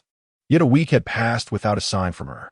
Meanwhile, Jiang Jingzhe had been preoccupied with refining her health regimen and had no time to seek her out. Today, however, she had come, and there were many matters Jiang Jingzhe wished to clarify, particularly regarding the inexplicable transformation of young Master Luo into young Lady Luo. Having traveled together for more than half a month, Jiang Jingzhe had been conditioned to regard Zhu Jiu'er as a boy, with their camaraderie involving shared meals and sleeping arrangements. She had never entertained the thought that young Master Luo was, in fact, a woman. The only moment of doubt had arisen when she recalled her second senior brother, Bai Qi from Qingdu Mountain, who bore a feminine appearance. But she had not pursued the thought further. Old Jiang, hurry and prepare something to eat. I am ravenous. Just as Jiang Jingzhe was about to step out to greet her, Zhu Jiu'er burst in with great energy, a piece of ferocious meat in hand. After a few days apart, she still donned her male attire, exuding a heroism that made it difficult to perceive her as a woman. The piece of meat she carried bore the marks of a formidable creature, suggesting its former cultivator had been of considerable prowess. The malevolent aura emanating from it seemed more intense than that of the beast encountered at Jiu Yuan Post. Start a fire for me, on this snowy day. Hot pot is perfect. Jiang Jingzhe naturally accepted the ferocious meat and turned towards the kitchen. Zhu Jiu'er, unperturbed, followed her into the kitchen, oblivious to the astonishment in Shanbo and the other servants' eyes. An honorable man avoids the kitchen. Under the influence of Confucian and Taoist teachings, a gentleman either wields a sword to navigate the world or takes up a pen to express lofty ideals, authoring texts that enlighten the populace. At the very least, those of some standing would disdain engaging in such mundane tasks. To do so would be seen as a loss of dignity, subject to ridicule by the scholarly class. Generally, those from noble families have attended academies. Even if they never embark on a path of cultivation, they remain cultured scholars, mingling with the literati, sharing laughter and conversation, and avoiding the unlettered. As the heir of the Prince of the North, Jiang Jingzhe, personally working in the kitchen would surely invite mockery from those gentlemen outside, tarnishing her reputation. However, in Jiang Shan's eyes, the matter was viewed quite differently. Tears streamed down his face. How much hardship must the young master have endured while wandering outside over the years? With Zhu Jiu'er's assistance, it did not take long to prepare the ingredients for the hot pot. She even sliced several pounds of ferocious meat for Jiang Shan, allowing him to share with the others. The two of them gathered around the stove in the courtyard and began their meal. As one of the young masters from the Zhu family, Zhu Jiu'er was certainly not lacking in provisions. However, having grown accustomed to delicacies, and with Jiang Jingzhe's culinary skills being quite commendable, she found herself genuinely craving the meal after days of absence. The two wielded their chopsticks with vigor, sipping warm wine and enjoying their feast to the fullest. Regrettably, due to her limited cultivation, She could only eat a few slices of the ferocious meat before she was unable to continue. The remainder was left for Jiang Jingzhe. After satisfying her hunger and thirst, Zhu Jiu'er finally recalled the matter at hand. After a moment of contemplation, she said softly, "Old Jiang, do you know what kind of meat this is? Isn't it from a ferocious beast?" Jiang Jingzhe replied, using his chopsticks to retrieve a piece of the succulent meat and placing it in his mouth. He praised, "This meat is rich yet not greasy, with a refreshing aroma. It is even tastier than the beast from Jiyuan Post. Perfect for hot pot. And it should also make delightful sashimi. Not that you are critiquing it now," Zhu Jiu'er said, her expression darkening. "I'm asking if you know what kind of demonic beast it is." "How would I know?" Jiang Jingzhe shot her an incredulous glance. "You brought the meat, and you ask me?" Zhu Jiu'er replied softly, "This is the blue fish raised in the Wenqi of Shuyang Academy, under the guidance of Dean Shanji. It has acquired intelligence, transformed into a demon, and has been swimming in the Wenqi for a century." Jiang Jingzhe's hand, holding the chopsticks, froze momentarily. He was aware that Shuyang Academy was one of the 72 institutes of Confucianism, renowned alongside the Jixiao Academy of Northern Qi. The academy's head, Wang Qi, was the grand sacrificer of the great Zhou, the imperial teacher, a contemporary sage, and had even penned works for the common folk, all while suppressing the little yellow gates, terrestrial deity, with a flick of his sleeve. It was said that should he advance further, he could very well tread into the realms of the unknown, becoming one of the disciples of the sages honored in the Confucian temple. Chapter 47. Entering the Wuyi platform, the Shuyang Academy stands as the epicenter of the literary realm of the great Zhou, and the esteemed Mr. Shanji, known by his illustrious name, is regarded as a figure of celestial stature. Thus, it perplexes Jiang Jingzhe why the fish nurtured by Mr. Shanji would find its way to his modest dining table. Quite shocking indeed.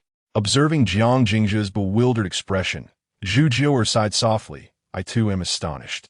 Yet this is the truth. Just yesterday, it had already transcended the Dragon Gate, but for reasons unknown, it appeared in the Plum Garden, where it was slain by Tong Shu, mistaking it for an assassin." "So you consumed it?" Jiang Jingzhe queried, still in a state of disbelief. Is the Zhu family background so profound that they would disregard even Mr. Shanji? "Alas, it was unavoidable," Zhu Jiu'er replied wistfully. "Who could have anticipated that I would be present there? And who could have foreseen my sudden hunger? I did not contemplate much, and besides, who would imagine it was a fish raised by the esteemed director? Thus, not only did you partake, but you also took some away? Otherwise, what was I to do? So you have taught it, zulmavat ilkit. I thought to bring you some, considering you have never tasted it. Such a delicacy is rare. Perhaps only the white fish raised in the prince's residence could rival it. And yet, you wear such a countenance." Jiang Jingzhe sighed deeply, pressing his forehead. "I am grateful to you. You truly are a good brother. Indeed, zu yue chuckled aukvartli." Yet, those scholars were lamenting as if they had lost their ancestors, wailing about the decline of literary fortunes. "I cannot be too excessive in my indulgence." Jiang Jingzhe paused, suddenly recalling something. When Shun Xinghe visited yesterday, he had lamented the tumultuous autumn, expressing his lack of capable subordinates. Even a matter of a fish required his personal intervention. At that moment, Jiang Jingzhe had assumed it was merely a metaphor. If that fish truly pertained to literary fortunes, it could mean. He turned grave, his expression shifting dramatically. "Old Jiu, are you certain that fish was slain by Tong Shu? Who else could it possibly be?" "So you are questioned, perplexed. It is merely a fish. Why do you take it so seriously?" "It is not merely a fish," Jiang Jingzhe replied, his demeanor complex. "It is a dragon. Having consumed the literary essence of the Shuyang Academy for a century, a guardian beast meant to stabilize the literary fate of the great Zhou. I must visit the Wuyi platform." "Wuyi platform?" Zhu Jiu'er furrowed her brow. The Wuyi platform serves as the emperor's personal guard, tasked with overseeing officials and surveying the realm. Wielding immense power and known for their ruthless efficiency, earning a notoriously poor reputation in both court and society, regarded as hounds of the emperor. The eunuch in charge of the platform is known for his cruel methods and fearsome demeanor. Few hold him in esteem, Zhu Jiu'er included. Though not terrified, She maintained a respectful distance, uncertain of Jiang Jingzhe's intent in going to the Wui platform. In the midst of her confusion, Jiang Jingzhe had already donned a black robe, slung a 4-foot broadsword across his back, and stepped beyond the confines of the Dua Yuan, holding a black umbrella aloft. Upon the black robe, an 8-tailed golden phoenix spread its wings, gazing down upon the world with lifelike grandeur, as if a sovereign surveying the mortal realm from the heavens. Jiang Erqi and Jiang Sanjiu flanked him, moving in synchrony. She opened her mouth to speak. There are those plotting against Ji Bai. Jiang Jingzhe turned to her. If the Zhu family has invested in her, they must act swiftly. The tide is fierce, and there are those who wish for her demise. Under the city of Chang'an, the snow that had fallen for 7 days abruptly ceased. A ray of sunlight pierced through the clouds, yearning to illuminate the earth, yet was swiftly obscured by thick, dark clouds, replaced instead by a torrential downpour. Within the dim layers of clouds, thunder rumbled ominously. On the streets of Chang'an, 3 figures, sheltered by umbrellas, traversed through the rain, while the other pedestrians sought refuge from the deluge. They boldly advanced through the tempest, clad in black and gold, wearing 8-tailed robes. They were the officers of the Wu Yi platform. A keen observer, spotting the young man in the lead holding a black umbrella, gasped softly, "When did our Chang'an gain such a youthful officer?" They had come from the residence of the Northern King, and the 2 accompanying him donned the cold armor of the Northern Army's Wind Riders.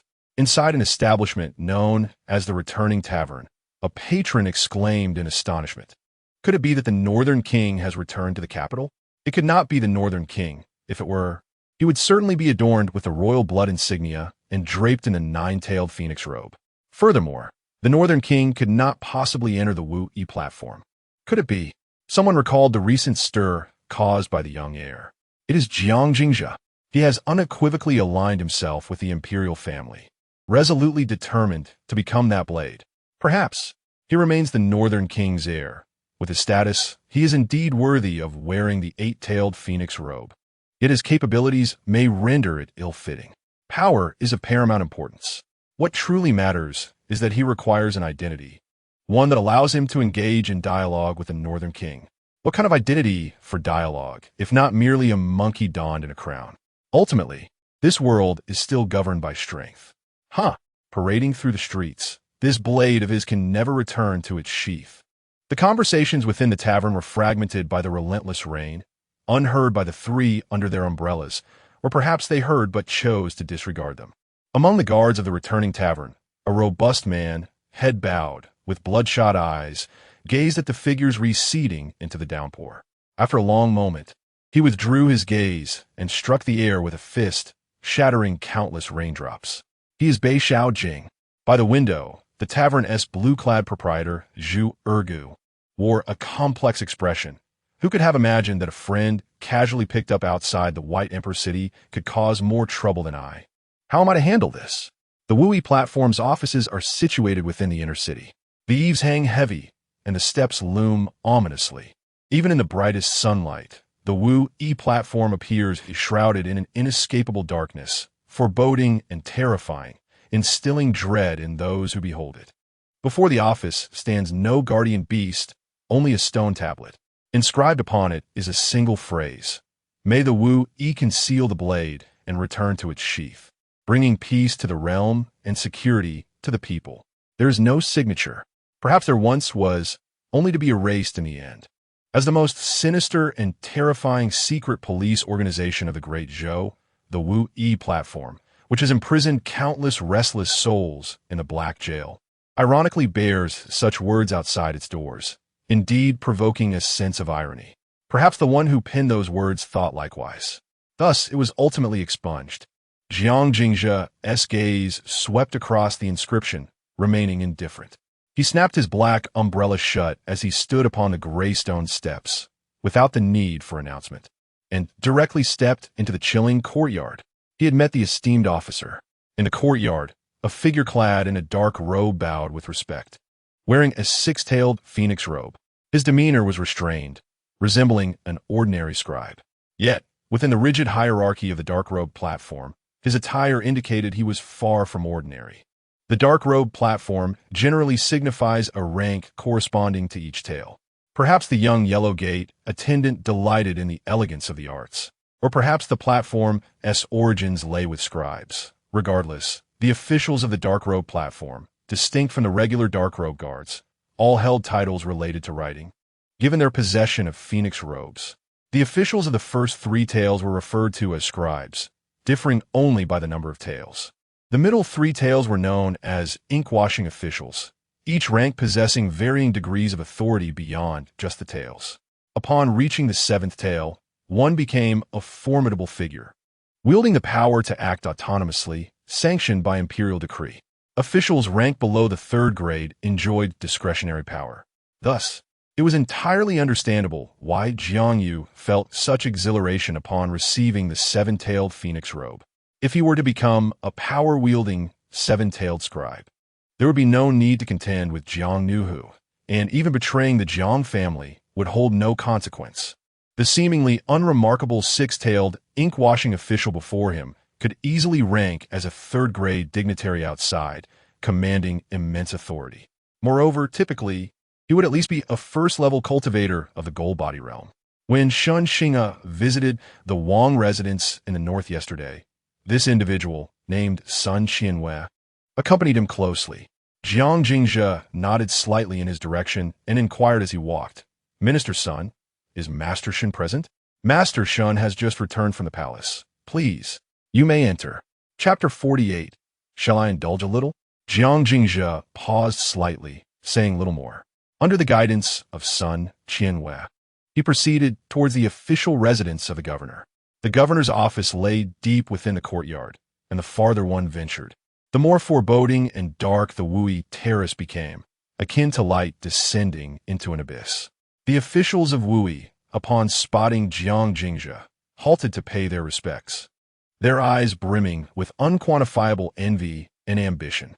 It was not until he reached the end and pushed open the imposing door that belonged solely to the governor that their gazes were obscured. Inside the governor's office, Shun Xinghe stood by the window, engrossed in his calligraphy.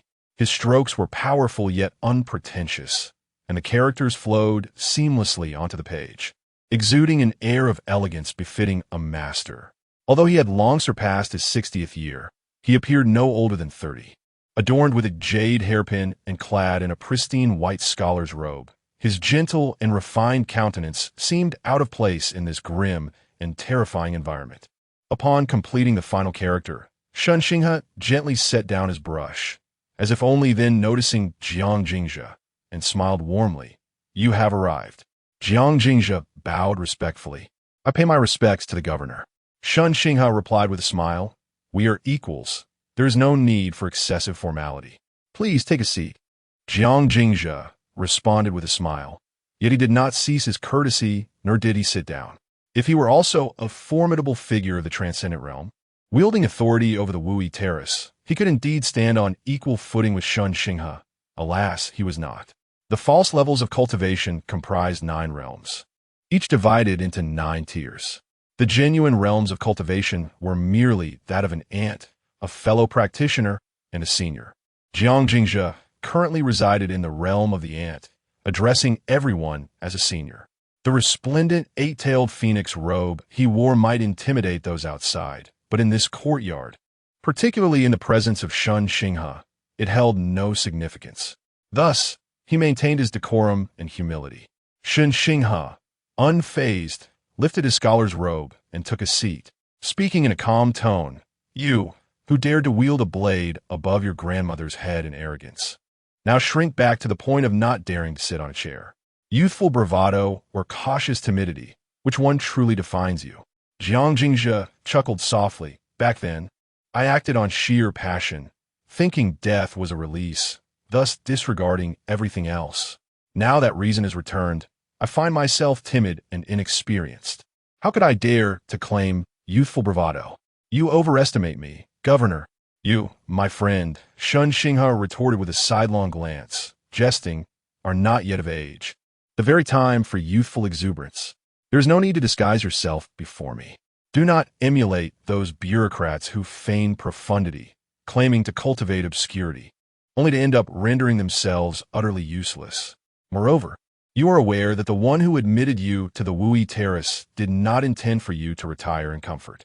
When it is time to indulge, you must indeed indulge. Upon hearing this, Jiang Jingzhe slowly raised his lowered head and suddenly smiled. With your words, Governor, I find solace. Shen Xinghe raised an eyebrow. Jiang Jingzhe mirrored the gesture. Governor, I intend to indulge a bit. Shen Xinghe, unimpressed, inquired.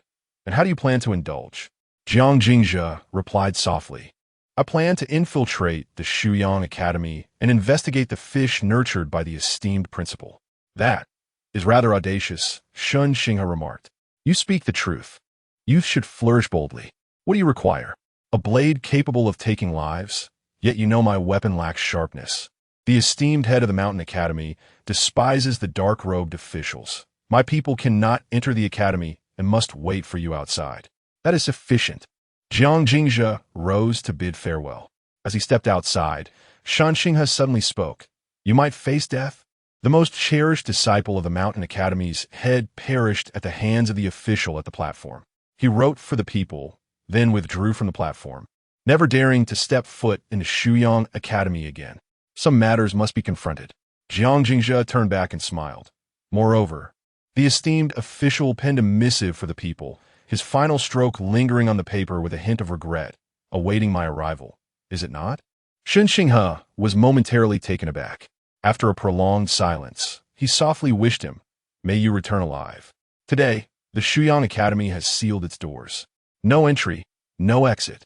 The serene and elegant Wenshan, untouched by storms, suddenly felt a surge of unrest. The entire student body is confined. Classes have been suspended by the professors. The scholars who once taught their students to maintain a calm demeanor amidst tumult now wore expressions of grave concern. Some wielded pens, others brandished blades, and some carried heavy inkstones. They were all united in a singular pursuit, to find a fish, the very fish that the head of the Mountain Academy personally nurtured. A fish embodying the essence of the academy. The literary spirit of Shuyang Academy resided within a mountain and a lake. The mountain, of course, represented the esteemed Mr. Shan, while the lake was that crescent-shaped body of water below. Logically, the mountain should not collapse, nor should the lake dry up. Yet, a fish had emerged from the lake, having been personally cultivated by the head of the Mountain Academy, unknowingly leaping over the hardships of life and through the Dragon Gate, consuming the essence of the lake.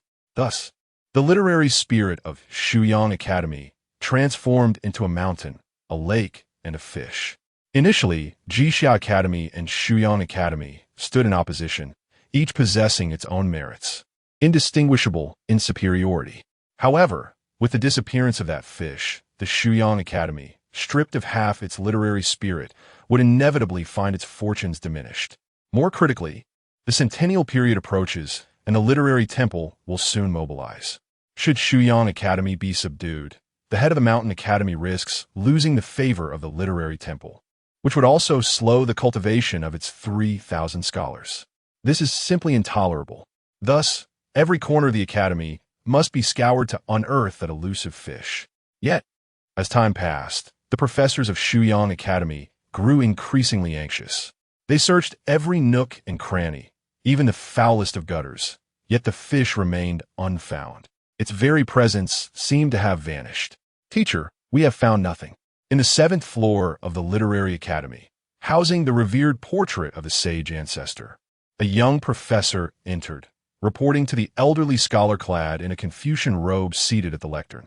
He was the literary head of the Academy's law department, a direct disciple of Vice President Cheng Rugong, and also a grand student of Mr. Shan. Hailing from the esteemed Chui family of Qinghe, his name was Chui Yu. Courtesy name, let's see. Gifted in intellect, he ascended to the 7th level of the Golden Body Realm before the age of 40 and possessed a uniquely significant personal character, LV. He was tasked with the compilation and revision of the Academy's regulations.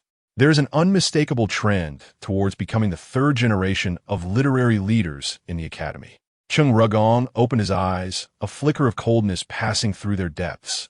LG, if we have not found it by today, send a missive to seal off Chang'an. Not even a scrap of paper shall leave the city. Chui Yu calmly responded, I have instructed the governor of Chang'an, Wang Shun, to await outside the academy, permitting only entry, not exit. Chang'an, the imperial capital of the Great Zhou, is a crucial stronghold, with countless vital documents and correspondence traversing its streets daily. Yet, Cheng Rugong deemed it necessary to seal the city over a mere fish, speaking as though it were a matter of course, as if it were simply at his command. Governor Wang Shun, a fourth-rank official with authority over the entire province, naturally ascends in rank due to his pivotal position in the capital. Should no unforeseen events arise during his tenure, he is assured a place among the 8 chairs of the Chaotian Pavilion in the future.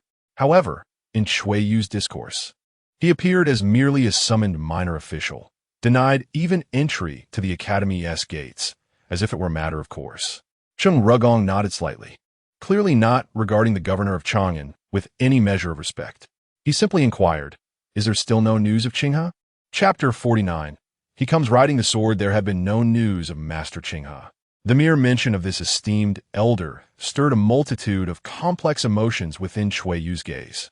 They were the same age, both prodigies, both admitted to the academy on the same day. Yet, that humble-born Su Qinghe had transformed into his master. It felt as though a shadow loomed over him, obstructing his path forward. He could not comprehend why, despite their shared dedication to study and cultivation. Su Qinghe achieved the status of a grand scholar while he was merely awarded the title of a gentleman.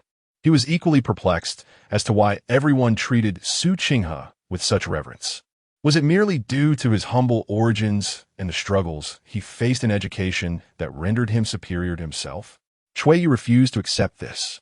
He was determined to demonstrate, through undeniable evidence, that he, Chui Yu, was the true literary luminary of the Shuyang Academy, the rightful bearer of its banner. The headmaster remained silent, and Qinghe did not appear. Cheng Wengong furrowed his brow, feeling an uncharacteristic sense of turmoil within. Was the influence of literary spirit, which affected nearly 1,000 students of the academy, merely a trivial matter in their eyes?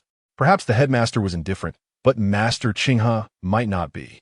In front of his teacher, Chui Yu never concealed his sincerity, stating earnestly that he possessed a natural insight into the workings of fate. Having been valued by the overseer, he was taught the secret arts of the heavenly observance, with a strong possibility of becoming the next overseer himself. If only he would open his eyes. Even if he could not discern the whereabouts of the literary fish, he could at least glimpse some threads of cause and effect. Yet, he remained reclusive. This was clearly not indifference, but rather reluctance. Or perhaps, this matter was of his own making. Silence. Cheng Wengong's expression hardened as he admonished. Qinghe is your master. How can you make malicious assumptions without evidence? The students would find proof. Chui Yu retorted indignantly. He is a northerner, first bowing to Jixia before entering Shuyang. And now he dons the robes of the heavenly observation. With his three-faced demeanor, is he not disloyal and unfilial? How can such a person be justified? Impudent. Cheng Wengong swept his sleeve, summoning a gust of wind that sent Chui Yu hurtling from the study. Rising, Chui Yu dusted off his sleeves defiantly. If he could dare to confront a servant of 3 surnames, why should he not voice his concerns? Teacher, you're the headmaster's foremost disciple, a grand master of the carefree realm, a contemporary sage. Will you truly stand by and watch as that scoundrel tramples upon your reputation step by step? Miscreant, begone. The study echoed with a resounding crash, as if a relentless fan were stirring the air. Then let me go. Chui Yu huffed disdainfully, sweeping his sleeve as he departed. Only after he had vanished did the door of the study, which had been thrumming with agitation, gradually come to a halt. Senior brother, he's here. As Chui Yu exited the 7th floor, a scholar rushed forward, his face alight with joy. Yu Ziwen, you have now become an enlightened scholar. How can you be so reckless as to shout within the academy? What a quorum is this? Chui Yu frowned, sternly reprimanding the student. Only after the student had respectfully completed his greetings did he inquire, what brings him here? Reporting to senior brother, Jiang Xinxiu has arrived. Yu Ziwen replied with deference. He comes riding his sword and wishes to see someone at the academy. He is currently outside. Xinxiu has come? Chui Yu's expression brightened with joy, but he quickly composed himself and reprimanded. Why didn't you mention it earlier? This is your fault, junior brother. Yu Ziwen humbly acknowledged his mistake, not taking Cui Yu's scolding to heart. Everyone knew that this third-generation literary leader was named Lu, and he placed great importance on the rules and regulations of the academy. However, as Yu Ziwen was a close companion, he held a different opinion. This third-generation literary leader was exceptionally hypocritical. Once someone became his underling, it mattered not if they acted recklessly or committed heinous acts. All that was required was to kneel and profess loyalty, perhaps shedding a few tears of remorse. In his eyes, even the gravest matters could be dismissed as mere fleeting folly. "Come, let's go greet him," Cui Yu said, his joy barely concealed as he adjusted his scholar's robe and strode toward the mountain gate. Jiang Nu, the son-in-law of the Cui family from Qinghe, was his sister's husband. However, Cui Yu harbored a dislike for Jiang Nu due to his impulsive nature, lacking the grace expected of a noble family. The only exception was his nephew, whom he had cherished since childhood.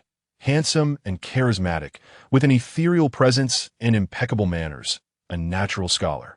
In the entire Great Zhou, only Ji Daoyu could rival him, making him Cui Yu's most favored disciple. Unfortunately, Jiang Xinxiu possessed the body of a sword immortal and had been taken by that sword immortal from the sword pavilion, a contest Cui Yu dared not engage in. Consequently, he had often incited Cheng Wengong to intervene and reclaim his nephew. Cheng Wengong, weary of his persistent nagging, issued a letter of dismissal, and that was the end of that. As the two arrived at the mountain gate, they beheld a young man in white, a traditional long sword slung across his back, standing majestically in the rain, resembling a celestial being. Despite the torrential downpour, the youth remained untouched, as if an invisible barrier shielded him from the elements. Inside the mountain gate, numerous disciples of the academy stood, their gazes, some curious, others fervent, fixed upon the youth. Yet he remained unperturbed, seemingly unaffected by their scrutiny. Only upon seeing Cui Yu approach did a faint smile grace his lips. He slightly bowed, his voice carrying a distance. "Xinxiu pays his respects to uncle. Good nephew, you have truly entered the Dragon Gate realm," Cui Yu exclaimed, striding forward to assist Jiang Xinxiu to his feet, his heart aching. "It is good to have you back. You have endured much hardship over the years." "I have not suffered," Jiang Xinxiu replied with a smile. "The path of cultivation is long and slow, yet it inspires the heart and soul, and I find it sweetly endurable." "You rascal," Cui Yu said, his eyes filled with pride. Upon noticing the ancient sword behind the young man, he was further moved. "Is this your destined sword, Jinghong, the legendary sword left behind by the immortals?" "Indeed," Jiang Xinxiu confirmed, scanning the disciples with a soft voice.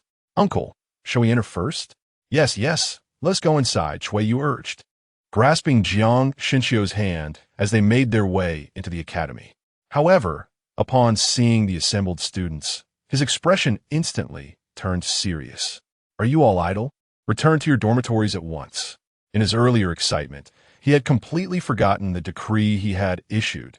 Today, all areas of the academy were off-limits except for the discipline hall. Naturally, he also overlooked Jiang Xinxiu's distinguished status. According to the established regulations, the Shuyang Academy is not an open establishment, especially during such extraordinary times. Jiang Xinxiu holds neither an official position nor is he a student of Confucianism. He ought to present a letter of homage to signify his intentions, which must be sanctioned by the clerks of the Ritual Institute before gaining entry to the academy. However, with Cui Yu currently overseeing the Judicial Institute and being a prominent disciple of Cheng Wengong, coupled with his critical role in the search for Wenyu, the principles rest firmly in his grasp, rendering both the Judicial and Ritual Institutes somewhat blind to the situation. Nevertheless, the Shuyang Academy remains a distinguished sanctuary within the scholarly community and is revered as the foremost of the 72 Confucian academies. Even though Cui Yu wields considerable authority, he cannot truly manipulate the situation entirely to his advantage. At this moment, as Jiang Xinxiu walked alongside Cui Yu, preparing to enter the most esteemed Confucian sanctum of the Great Zhou, a hand suddenly extended from the side. "Esteemed guest, please present your letter of homage." The hand appeared somewhat frail, and the voice, lacking in arrogance or coldness, was delivered in a straightforward manner, even somewhat blunt. Yet, Upon the utterance of that voice, the previously bustling students abruptly halted, turning to regard its owner, their gazes filled with a complex array of emotions, some reveling in schadenfreude, others expressing disdain, as if confronted with a foul and stubborn stone. The speaker was a youth in his 30s, with thick brows and a broad nose, his cheeks tinged with a weathered redness. Clad in the academy's scholarly robe, even in the depth of winter, his feet were adorned with cloth shoes, and a wooden hairpin was affixed in his hair. His robe appeared somewhat worn, even revealing the coarse fabric of the lining beneath, rendering him starkly out of place among the other scholars who wore cloaks and fur. "Jean Wanli, what brings you here?" "Qui you inquired?" His expression darkening as he confronted the man, followed by a stern rebuke. "Remove your filthy hand. Shunshio is my guest. Today I am on duty at the Ritual Institute." Yang Wanli offered an explanation, his hand remaining steadfast, slowly articulating. "Senior Brother Chui, the guest has not presented a letter of homage bearing the seal of the Ritual Institute, and according to the rules, he cannot be admitted." Chapter 50. The stone in the academy make way. Chui Yu's expression was as dark as if it could drip with water. Particularly under the astonished gaze of his nephew, he felt an even greater flush of embarrassment. Zhang Wanli was a stone in the Academy of Rites. His true name was not Zhang Wanli, but Zhang Jian, hailing from the city of Fengxian in Xiling. His family had once been affluent. His grandfather, Zhang Jui, had risen to the esteemed position of grand historian. However, Zhang Jui was excessively blunt, and as his power grew, so did his demise. He had the audacity to speak candidly in front of the throne, claiming that the Supreme Emperor's excessive cultivation was detrimental to the common people, brazenly attempting to extract funds from the royal treasury to replenish the national coffers. Who was the Supreme Emperor? He was the true pillar of the great Zhou dynasty. A century ago, the Celestial Pavilion ranked the 10 immortals of the world, with the Supreme Emperor at the pinnacle. An ancient being who had reached the 9th level of transcendence. It was said he had briefly stepped into the realm of the unknown, his power unfathomable. 100 years have passed, yet he remains unrivaled. Without the Supreme Emperor, one could hardly ascertain whether the great Zhou could still maintain its supremacy among the nations. He merely exploited various pretexts to increase taxes by 30%, conscripting 100,000 laborers for mining, resulting in the starvation of over 1 million commoners. Zhang Jui, that brash scholar, erupted in fury right before the court, accusing the Supreme Emperor of fabricating reasons to plunder the people's wealth for personal gain, misusing public resources, and competing with the populace for benefits, leading to the suffering of countless lives. His invective was exceedingly harsh, nearly accusing the Supreme Emperor of being an unrepentant thief of the nation. The entire court was taken aback, and even the censors kept their distance. After all, the purpose of seizing power throughout history has always been for self-enrichment. Rebellions have often been cloaked in the guise of serving the people and the state. Yet the true beneficiaries remain the same lowly commoners. The royal family wields dull knives to scrape flesh, while the aristocrats boil bones for broth, and officials claim the leftover bones for firewood. This has always been the case. They certainly do not fight for the common good. What benefit would they reap if they did? Yet, there were certain things that could not be spoken aloud. Some matters were universally understood, yet utterly forbidden to voice. Zhang Jui audaciously tore away the royal family's veil of shame, courting death. He was immediately executed, blood splattering 5 paces. Had it not been for the intervention of Master Shanji, the Zhang family would have faced extermination. It was on that day that the Supreme Emperor was compelled to retire from public life, remaining hidden for nearly a decade, leading to speculation in the court and beyond that he might have already passed away. Zhang Jui, that pedantic scholar, had essentially dragged the Supreme Emperor into the limelight with the lives of his entire family at stake. And even Master Shanji's words forced the Supreme Emperor to refrain from openly committing further transgressions. After all, he was dependent on divine elixirs for sustenance. He could either ascend to immortality or perish in his mortal coil. If he truly stepped into that unknowable realm, the royal family would not have been so accommodating in recent years. Of course, these matters had no bearing on Chui Yu. Zhang Wanli, this fellow, had a temperament strikingly similar to that of his grandfather. He walked 1,000 miles to the capital and knelt at the Shuyang Academy for 3 years, ultimately gaining admission. Though his talent was woefully lacking and his enlightenment came late, he feared no one, stubborn and unyielding, adhering resolutely to his principles.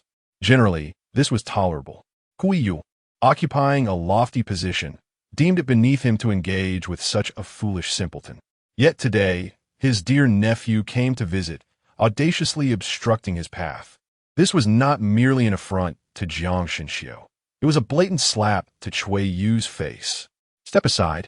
Cui Yu's countenance darkened, and he spoke once more, a fierce glint in his eyes, coldly asserting, "Zhang Jui's influence may protect you for a moment, but it cannot shield you for eternity." Cui Shixiao, he lacked an invitation. Zhang Wanli resembled a silent boulder, resolutely blocking the mountain gate. "Begone." Cui Yu's expression soured to its utmost, a torrent of energy surging forth. Zhang Wanli was instantly forced to his knees, his outstretched hand falling helplessly, rendered useless. "Atterli nonsensical, qui uscoid." Turning back to Jiang Xinxiu, he smiled and said, "Xinxiu, I apologize for the inconvenience. Your uncle has caused you distress." "It's of no consequence," Xinxiu replied calmly, maintaining a polite smile. Even as Zhang Wanli attempted to impede him, his demeanor remained unchanged, offering not even a flicker of attention toward Zhang Wanli. They were simply not of the same world. If it were not for the Confucian robe of Shuyang Academy, a person like Zhang Wanli would never have had the opportunity to come within 3 feet of him in this lifetime. Cui Yu observed his nephew, unfazed and tranquil, and felt a sense of embarrassment wash over him. Casting a cold glance at Zhang Wanli, who knelt and sought to rise once more, he waved his sleeve. A surge of overwhelming energy pressed down, thoroughly pinning Zhang Wanli to the ground, before he departed with an air of grace. Zhang Wanli lay on the ground, pallid and defeated. The robe he treasured was utterly torn by the force, revealing a patched inner lining, presenting a most disheveled appearance. The surrounding students watched in silence, none daring to extend a hand to assist him. A foul and stubborn stone is merely a stone after all. It can be respected from a distance. But should one provoke the powerful families, how could that robe possibly protect him? Moreover, he had offended numerous individuals, leading many to believe he was reaping what he had sown. Cui Yu, of noble birth and the chief disciple of the vice dean, presiding over the law academy, found such matters trivial enough to overlook. The farce of the mountain gate was ultimately a minor incident. He regained his dignity and swiftly cast it from his mind. As he walked upon the bluestone steps of Shuyang Academy, he recalled the rumors circulating in the capital and curiously inquired, "Xinxiu, I have heard you intend to challenge the crown prince?" "Indeed, that is my intention," Jiang Xinxiu replied with a tranquil expression. "Years ago, I was first defeated by Luo Zhibai and subsequently by the crown prince, which compelled me to journey to Beiki and seek a mentor. Though I successfully navigated the tumultuous waters and leaped over the Dragon Gate, reflecting on the past, I cannot help but feel a sense of regret." Cui Yu thought of the weight of Su Qinghe that had pressed upon him for decades and nodded in acknowledgement. The path to immortality is vast and varied, with different arts leading to the same destination. There must be no errors, and maintaining a steadfast heart is paramount. Bandits may be rampant. We can endure a moment of calm, but we cannot retreat time and again. The so-called bandits in the mountains are easily vanquished, yet the ones within the heart are far more difficult to eliminate. Being able to identify the inner bandit at the Dragon Gate brings your uncle great joy. He contemplated the growing turmoil within his heart and immediately felt a wave of discomfort. He murmured, "Ji Daoyu is the most gifted individual of the Ji family in a century, and it is rumored that he may have ascended to the Dragon Gate realm, even manifesting the terrifying phenomenon of the immortal 9 phoenixes while traversing the sea of suffering. Are you completely assured?" "No." However, this sword must be drawn. Once the heart's demon arises, if one cannot even unsheath the sword, hesitating and fearful, how can one aspire to test the sword against the world and seek the path of the sword immortal? It must be drawn indeed. Cui Yu chuckled in agreement. For some inexplicable reason, he suddenly felt that his nephew was not as endearing as before. The atmosphere became somewhat awkward. The two walked in silence for a while. Suddenly, Jiang Shinshio's gaze flickered, and he halted, smiling as he said, "Uncle, if you have other matters to attend to, you may go ahead. I shall wander the academy alone and absorb some of its scholarly ambience." "That is indeed acceptable." Cui Yu thought of the matter regarding Wen Yu, and coupled with his own inner gloom, he had lost the enthusiasm he once had. He nodded slightly and said, "You may stroll as you wish, Shinshio. The academy is bustling with affairs at this time, and it would not be appropriate for me to accompany you.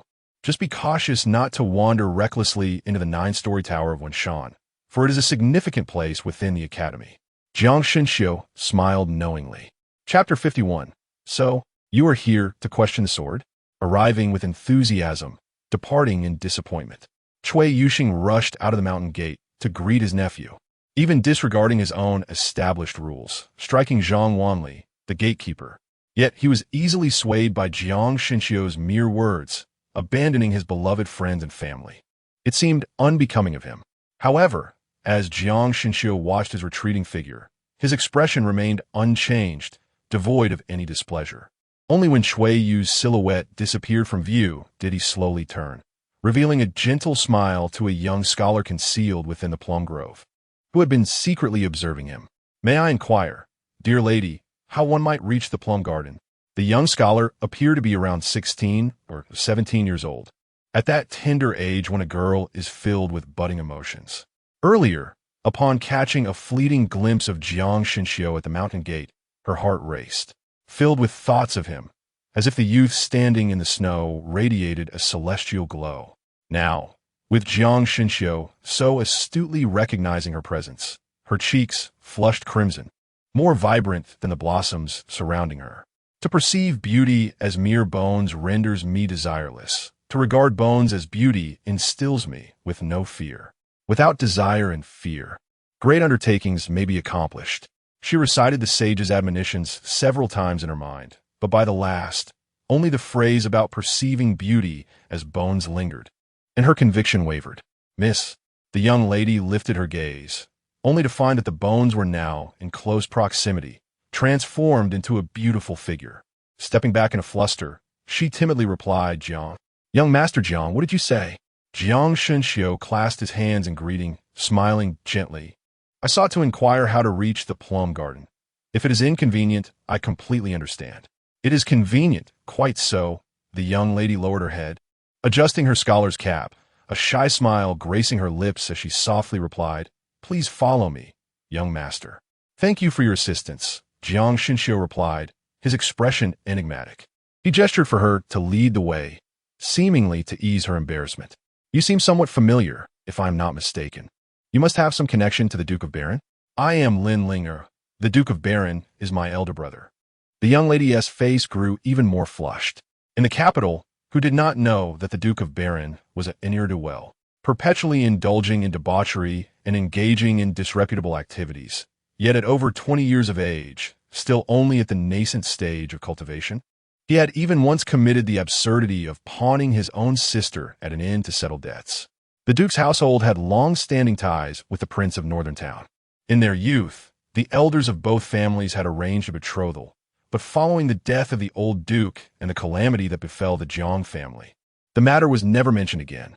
"Ah, so you are the sister of Yanji. It is a pleasure to meet you." Jiang Shinshio's lips curved into a slight smile as he said, "It has been years. Lin Mei Mei has grown so much. I recall how inseparable you were from Xiao Xian in our childhood, even forming a bond of brotherhood. You should visit her at the manor sometime. Is it truly permissible?" Lin Linger's clear eyes sparkled with hope. "May I really go to see Xian?"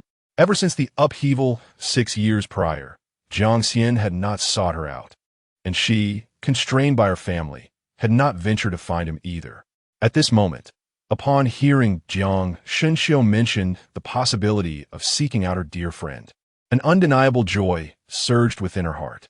Yet, she found herself unable to discern whether her excitement stemmed from the prospect of reuniting with her childhood companion or from the enigmatic presence of the white bones before her.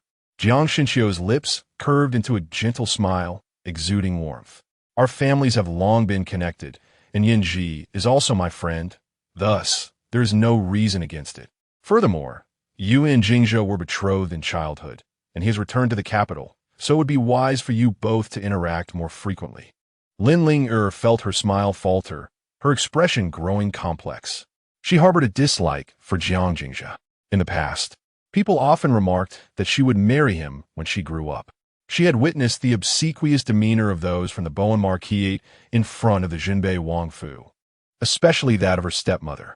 The way they seemed eager to package her off to the Jinbei Wangfu was utterly humiliating. Thankfully, there was Jiang Xian, her childhood companion born of a concubine, who shared her cautious nature.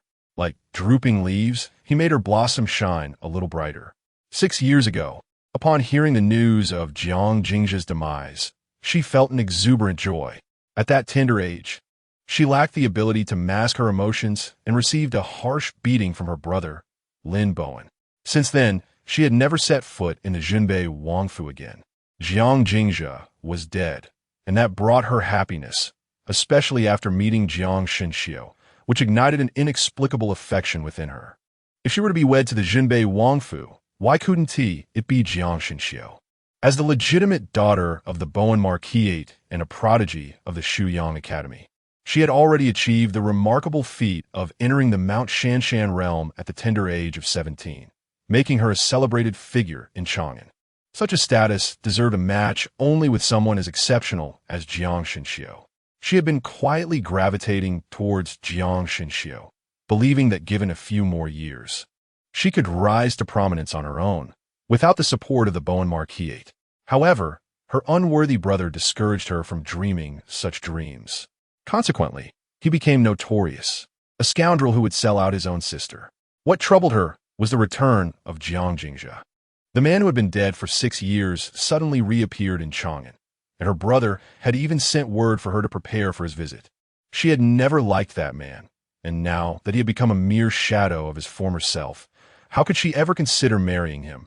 Her husband, even if not Jiang Shenxiu, must never be a worthless man. Thus, when she recognized Jiang Shenxiu earlier, she felt an inexplicable urge to follow him. The two strolled for a while before Lin Linger halted in front of a secluded courtyard.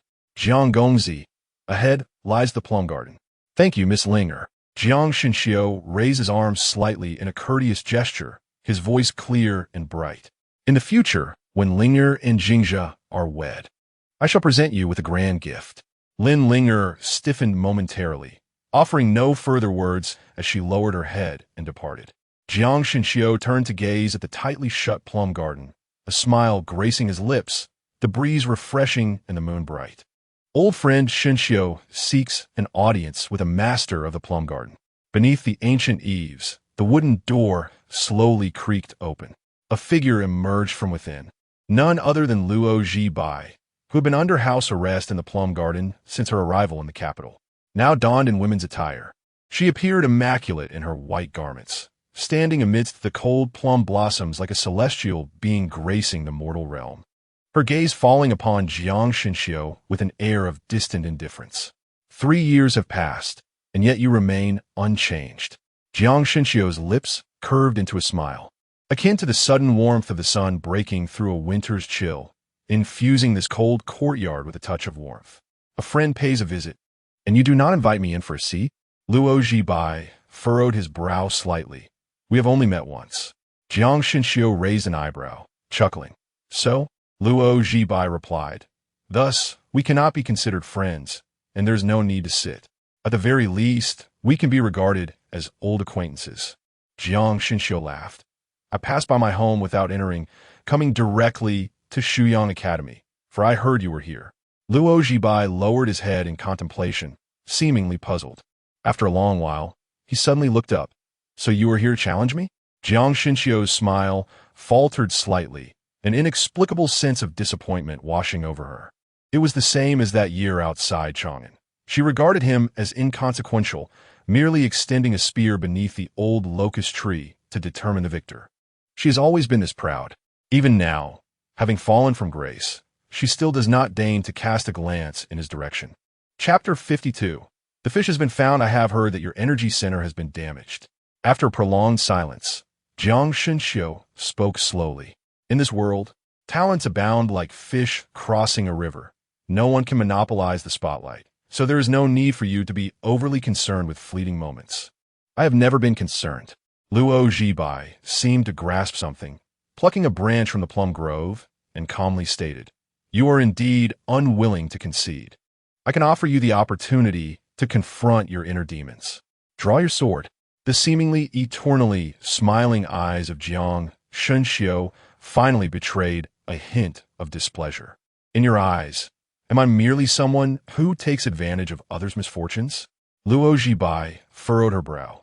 "Is that not the case?" "Certainly not," Jiang Shunxiu replied. "I hold no fear of formidable opponents. Rather, I dread the day I stand atop the peak, surveying my surroundings, only to find no worthy adversary to draw my sword against. I have come on this journey to save you." "Save me?" "Yes, save you," Jiang Shunxiu continued. "You reside within the plum garden. Have you not noticed that the winds at Shuyang Academy have shifted these past few days?" Luo Zhibai shook her head. She often did not engage her mind unless it concerned matters she valued. Moreover, being confined within the plum garden, her interactions with others were limited. "Shuyang Academy has lost a fish," Jiang Shunxiu remarked, "and I have received word that the last sighting of this fish was here at your location." "A fish?" Luo Zhibai suddenly fell silent. Yesterday, she had witnessed her uncle catch a fish, which was immediately prepared by Zhu Jiu'er. Furthermore, the leftovers were taken to the Wangfu of the Northern King. Shuyang Academy is defined by its mountains and waters. The mountain is Qishan, and the water is Yuehu. That fish leaped over the Dragon Gate, consuming the essence of half the lake, thus becoming the guardian beast of Shuyang Academy. Jiang Shunxiu's expression grew enigmatic as he slowly revealed, "If this matter is pursued by Shuyang Academy, even the White Emperor may have to bow his head, which is why I came to see you." Luo Zhibai began to ponder. She was not one to engage in deep contemplation often. When she was ambushed at Jiyuan Post, she had shown little inclination to consider the identities of her assailants. However, her disinterest in thought did not equate to ignorance. She simply held little regard for many matters, resulting in a lack of motivation to ponder them. Yet when she did engage her mind, few could deceive her in this world, such as Jiang Shunxiu before her. "You should not know about this matter." For the first time, she gazed at Jiang Shunxiu, her eyes cold and harboring a hint of murderous intent. "Your gaze reveals your desire to obtain something from me. You wish to possess me. No, you have indeed succumbed to inner demons. You aim to trample me underfoot, thereby disturbing Ji Daoyu's resolve. You have become more insidious than before."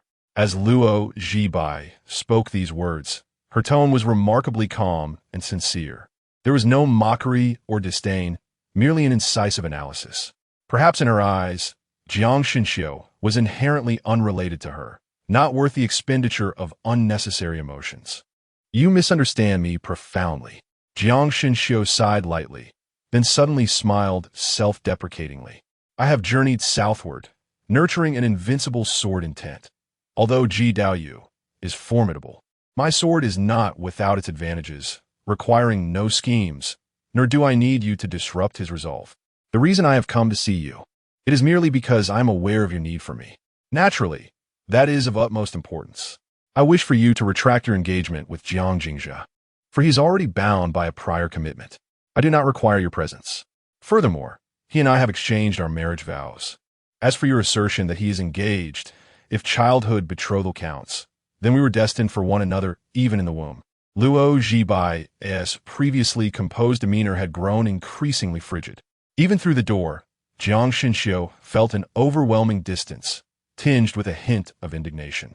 Such a person as she could actually harbor anger on account of another. He was oblivious to the source of his ire, yet he could faintly sense its connection to Jiang Jingzhe. Thus, his confusion deepened. What is it about Jiang Jingzhe that elicits such profound concern from her? In the past, it could be understood, Jiang Jingzhe was the heir of the Northern King, a prodigious youth. Yet now, his bridge to longevity has been severed, and his vital essence squandered. He is but a pawn, openly exposed for manipulation. Jiang Shunxiu had never regarded him as a rival.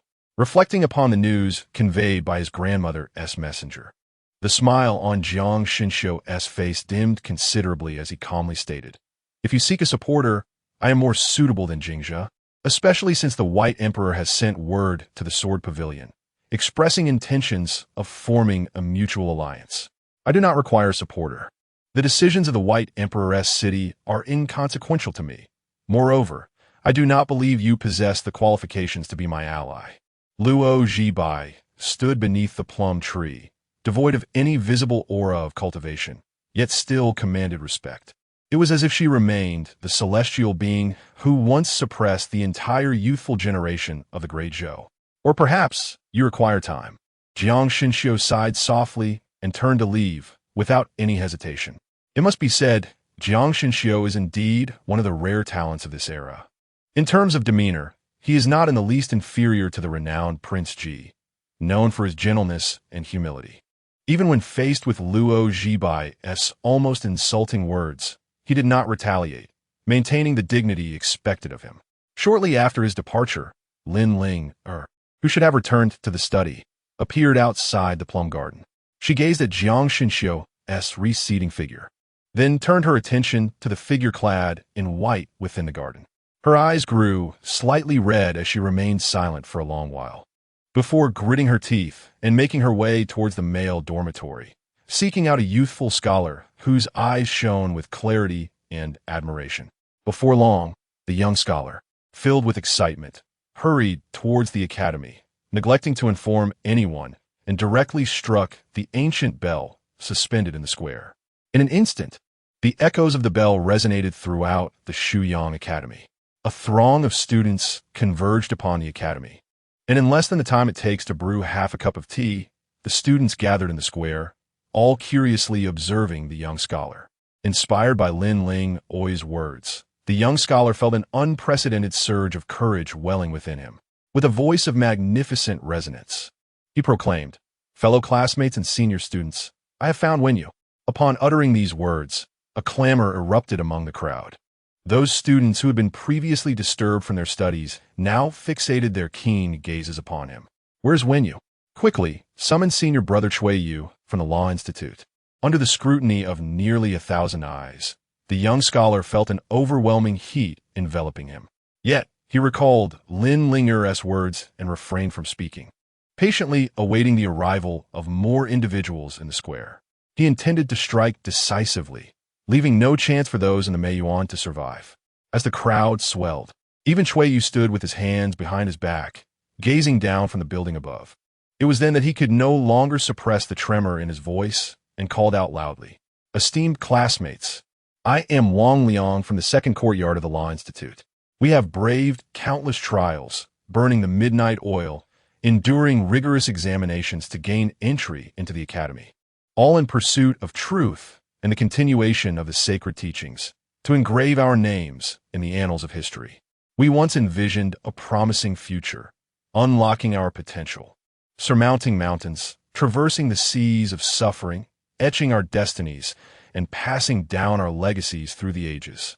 However, today, there exists a woman of extraordinary powers. She, without undergoing assessments, without paying homage to the sages, and without consulting the Confucian temple, has taken residence in the Meiyuan." Wang Liang's voice resonated with indignation across the square, youthful yet fervent, igniting the anger of his fellow scholars. "Who is she? Drive her out." The collective fury of the students surged, for they were all prodigies from various counties and regions. Among them were noble heirs from illustrious families as well as sons of humble origins. Yet each aspired to enter the academy through the rigorous threefold examinations. How dare the woman from the Meiyuan exploit privileges that eluded them? It was profoundly unjust. Seeing the righteous anger of his peers, Wang Liang smiled with satisfaction. Indeed, Linger was right. The youth were easily swayed. He recognized that he had successfully incited their wrath. Even if that woman were to survive, she could never remain within the academy. "Dear classmates, allow me to speak further." Standing beside the bell tower, his face flushed with righteous indignation, he proclaimed, "Her extraordinary ability to enter the academy is her own affair, unrelated to us. However, it is utterly unacceptable that she seeks to harm the academy. Earlier, I claimed to have found the Wenyu, but in truth," his voice faltered, his expression steeped in sorrow, as if he were mourning a great loss, unable to articulate the depth of his grief. Until the students urged him on, he wiped his tears and continued. In reality, the Wenyu resides in the Meiyuan and has been consumed by that woman. The Wenyu, which gathered the essence of half a lake's literary spirit, was meant to aid you, my fellow scholars, in your pursuit of knowledge and enlightenment. Yet, the vital essence that should have enriched us has been devoured by her. As these words fell, a profound silence enveloped the crowd. As if a pin could be heard dropping, everyone knew the Wenyu had been lost, yet no one had fathomed that it could be consumed by another. For it was a fish that bore the weight of half a lake's literary spirit. Anyone fortunate enough to possess it would treat it like a revered ancestor, fearful of any misfortune befalling it. Yet, Wang Liang had the audacity to claim to have been eaten? After a long pause, they gradually emerged from their astonishment. In an instant, fury erupted, and cries of vengeance filled the air. Kill her. Avenge the Wenyu. Chapter 53. The fish I killed at the plum garden lay in ruins. The blossoms shattered, as nearly 1,000 students surged forth in a furious tide towards the garden. Even Shui Yu, the esteemed scholar of 3 generations, could only watch in silence. He had no particular ties with the individual within the garden, and, rather than intervene, felt a twinge of schadenfreude. For that individual was indeed sent into the garden by Su Qinghe, confirming her treachery. Observing the shattered door of the plum garden, Shui Yu suppressed his excitement and hastened towards the 7th floor, calling out loudly, "Teacher, behold, Su Qinghe has truly revealed herself as a traitor, colluding with Baidi City to consume our literary fish."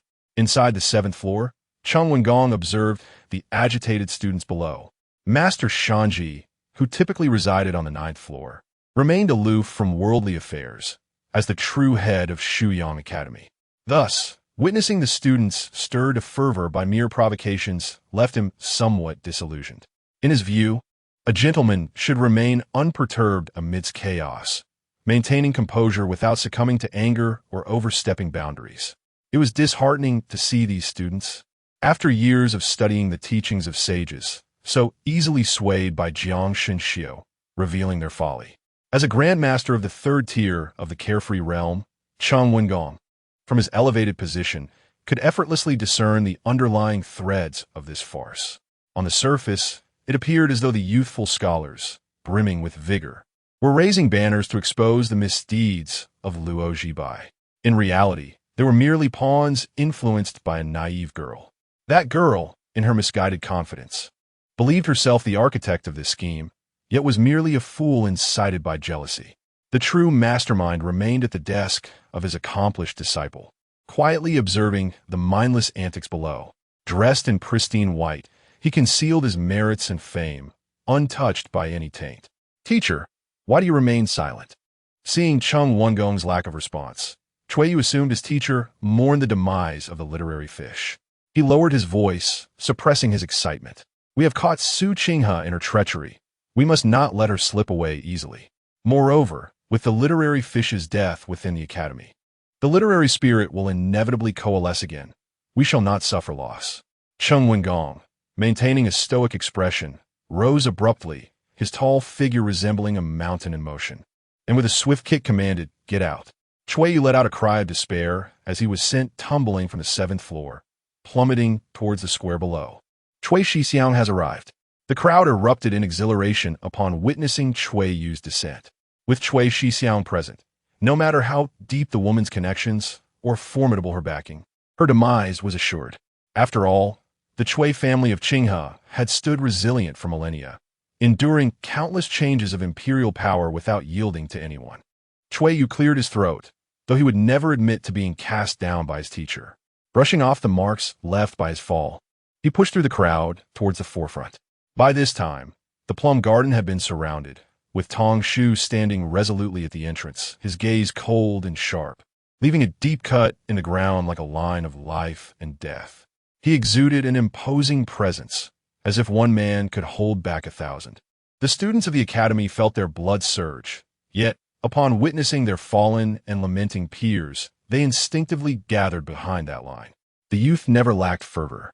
However, having immersed themselves in the sage's texts, They understand the preciousness of life. Even a fleeting surge of passion is swiftly subdued by reason. To them, the notion of a common man spilling blood in a fit of rage is utterly foolish. A gentleman does not place himself beneath a perilous wall. Their true calling lies in strategizing within the confines of their chambers and securing victory from afar. Thus, the grand mobilization turned into a tacit standoff before the plum garden. "Brother Chui, I have seen you." As Chui Yu approached, the students instinctively parted to make way. Kui Yu, a third-generation literary chief and a formidable practitioner of the Six Realms' golden body, had reached the seventh heaven. Moreover, his given name, El, exuded martial virtue. Capturing Luo Jiotong posed little challenge for him, and he naturally took the lead. With hands clasped behind his back, he reached the front of the plum garden, his aura already soaring to its zenith, locking eyes with his fellow disciple, Shou Shu, who stood armed at the gate. "Baidi City, Hansong's spear, Luo Jiotong?" "It is I." Luo Jiotong's expression shifted subtly. He sensed that Chui Yu's cultivation was remarkably on par with his own. At the very least, a formidable presence within the seventh heaven of the golden body. The weight of scholarly energy emanated from him. Even before engaging in battle, he felt an oppressive pressure. "Mr. Chui, what is your intention in surrounding the plum garden?" "You inquire about my intentions?" Chui Yu's countenance turned stern as he rebuked. "I wish to ask you, while residing in the plum garden, why do you not seek wisdom and enlightenment, but instead slay my scholarly fish and sever the literary fortunes of my academy? What is your true aim?" "Baidi City and the academy have no prior dealings. Luo Jibai is not one of our Confucian scholars. In this vast city of Chang'an, why do you choose to come to my Shuyang Academy?" At that moment, I sensed something amiss. Now it is evident that you are indeed deliberate in your actions, killing my scholarly fish and undermining my literary legacy, harboring ill intentions. "Speak. Who has instructed you?" Chui Yu's voice thundered, resonating clearly in the ears of every student, each word striking at the heart. Wang Liang had already prepared the platform for him. As a figure of noble status, he could not target Su Qinghe, yet he remained unafraid. As the literary chief of the Law Academy, possessing the profound understanding of his given name El, his most promising path to advancement was to become the headmaster, thereby establishing regulations for academies across the realm. In that future, every scholar who utters a character of El would contribute to his literary aura. The so-called given name is, in essence, a reflection of one's Tao heart, manifesting during the trials of the bitter sea, embodying the literary essence accumulated throughout a scholar's life. In the Taoist sect, it is referred to as the Tao seed. In Buddhism, it is the Buddha's vow. Among sword cultivators, it is the life sword. Tao seeds vary in height. Buddha's vows in magnitude, life, swords in strength, and naturally, given names also differ in significance. The extraordinary phenomena of a dragon gate crossing ultimately represent the initial form of a practitioner's grand path. Although Chui Yu possessed a rare and lofty given name, earning accolades from Master Shanji and permission to formulate regulations for the Law Academy, a significant first step, he was acutely aware of his own limitations. The weight of his given name was burdensome, making his ascent through the Dragon Gate exceptionally arduous. He could barely bear it. After entering the Golden Body realm, he found every step increasingly laborious. The weight of his given name had become an unbearable burden, rendering it indistinct. He was in dire need of progress, yet to advance, he must first eliminate the obstacle that stood before him, Su Qinghe, because that individual possesses two fateful characters, and upon entering the sea of suffering, the imprint of his destiny was distinctly marked. It can be said that he has already made his name within the Confucian temple. Should he be allowed to flourish, it is highly probable that he will usurp the position of the next headmaster of the Shuyang Academy. Thus, Chui Yucai eagerly sought to tarnish Su Qinghe's reputation. The competition for the path of greatness has always been ruthless. He must drag Su Qinghe down into the mire. He questioned who the mastermind behind it all was. Luo Jiotong narrowed his eyes slightly. Though he was not adept at scheming and could not stand alone, he had only managed to attain the role of a guardian in Baidi City. However, being close to the Emperor of Baidi, He had grown accustomed to the treachery and deceit surrounding him. If he had not realized that he was being manipulated by now, it would not be a matter of poor strategy, but rather a sign of foolishness. Yet, knowing the truth and being able to resolve the situation are two entirely different matters. Before him lay a throng of impassioned scholars, restless and eager, alongside the man who exerted immense pressure upon him. Today, it seemed he might meet his end here. He did not fear death. However, the lady. He turned to glance at the solitary figure standing resolutely against the wind. Luo Jiotong tightened his grip on the cold blade in his hand, his brow furrowing like a sharpened knife. No one orchestrated this. The fish was slain by my hand. Chapter 54. Who lives and who dies is my command in the serene garden of the Crown Prince's residence. Su Qinghe gazed calmly at Ji Daoyu, unperturbed by the smoldering fury lurking in his eyes, maintaining an unwavering composure. Why have you chosen this path? What benefit do you derive from her demise? Ji Daoyu's voice was icy for the first time, akin to a lion on the verge of unleashing its wrath. Even the white fish in the lake sensed the tempest brewing on the shore, finishing its meal of koi before retreating to the depths. I have long warned you that romantic entanglements will only lead to your ruin. Su Qinghe's tone remained as tranquil as ever as she continued. Since Luo Zhibai entered the capital, you have committed numerous foolish acts. I have not. Ji Daoyu fixed his gaze on Su Qinghe, his conviction faltering slightly. Every action I have taken is part of a grand design, driven not by personal sentiment, but by a greater cause. A flicker of disappointment crossed Su Qinghe's eyes. Is the assassination of Jiang Jingzhe also for a noble cause? I recall advising you against attempting to eliminate him. He embodies too many uncertainties. Those qualified to play the game are already making their moves, and should we become entangled, a single misstep could lead to our utter downfall. The fury within Ji Daoyu continued to surge, albeit with diminished bravado. He retorted coldly, he is merely a pawn. The White Emperor requires allies, and I am far more suitable than he. He continued, moreover, once he is gone, my father will seek a new weapon. This is my strategy. Luo Zhibai is the linchpin of this plan, and yet you wish to destroy her. Do you truly believe your own words? The disappointment in Su Qinghe's gaze deepened. He had risen from obscurity, wandering through various kingdoms, witnessing the stark contrast of tattered garments and exposed bones amidst the wilderness, as well as the lavish silks adorning the gardens.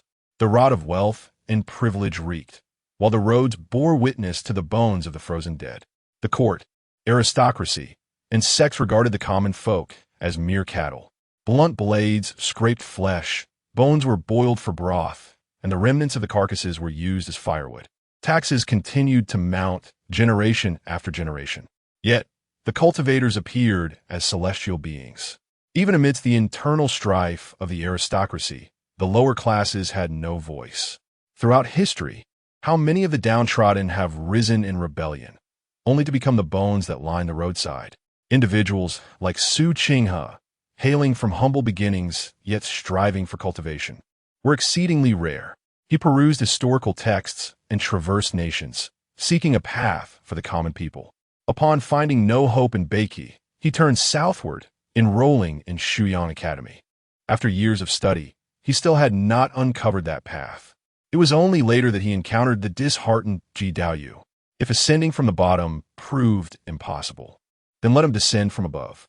He sought to cultivate a formidable ruler, one who would champion reform. Su Qinghe once believed Ji Daoyu could embody that ideal. Gifted and gentle-hearted, Ji Daoyu exhibited empathy towards the common folk. More importantly, once he ascended the throne, he would undoubtedly seek to dismantle the entrenched aristocracy, aligning their ambitions. Yet at this moment, Su Qinghe hesitated. Ji Daoyu claimed his intent to kill Jiang Jingzhe was for the greater good, and Su Qinghe could only stifle a laugh. What noble cause! Such lofty rhetoric masked a desire for Luo Zhibai's form. If Ji Daoyu were truly driven by romantic passion, one might excuse his rage in defense of a beloved. But in Su Qinghe's eyes, there lay a deeper understanding of cause and effect. He easily discerned that Ji Daoyu was clearly being obstinate, resentful at losing to Jiang Jingzhe.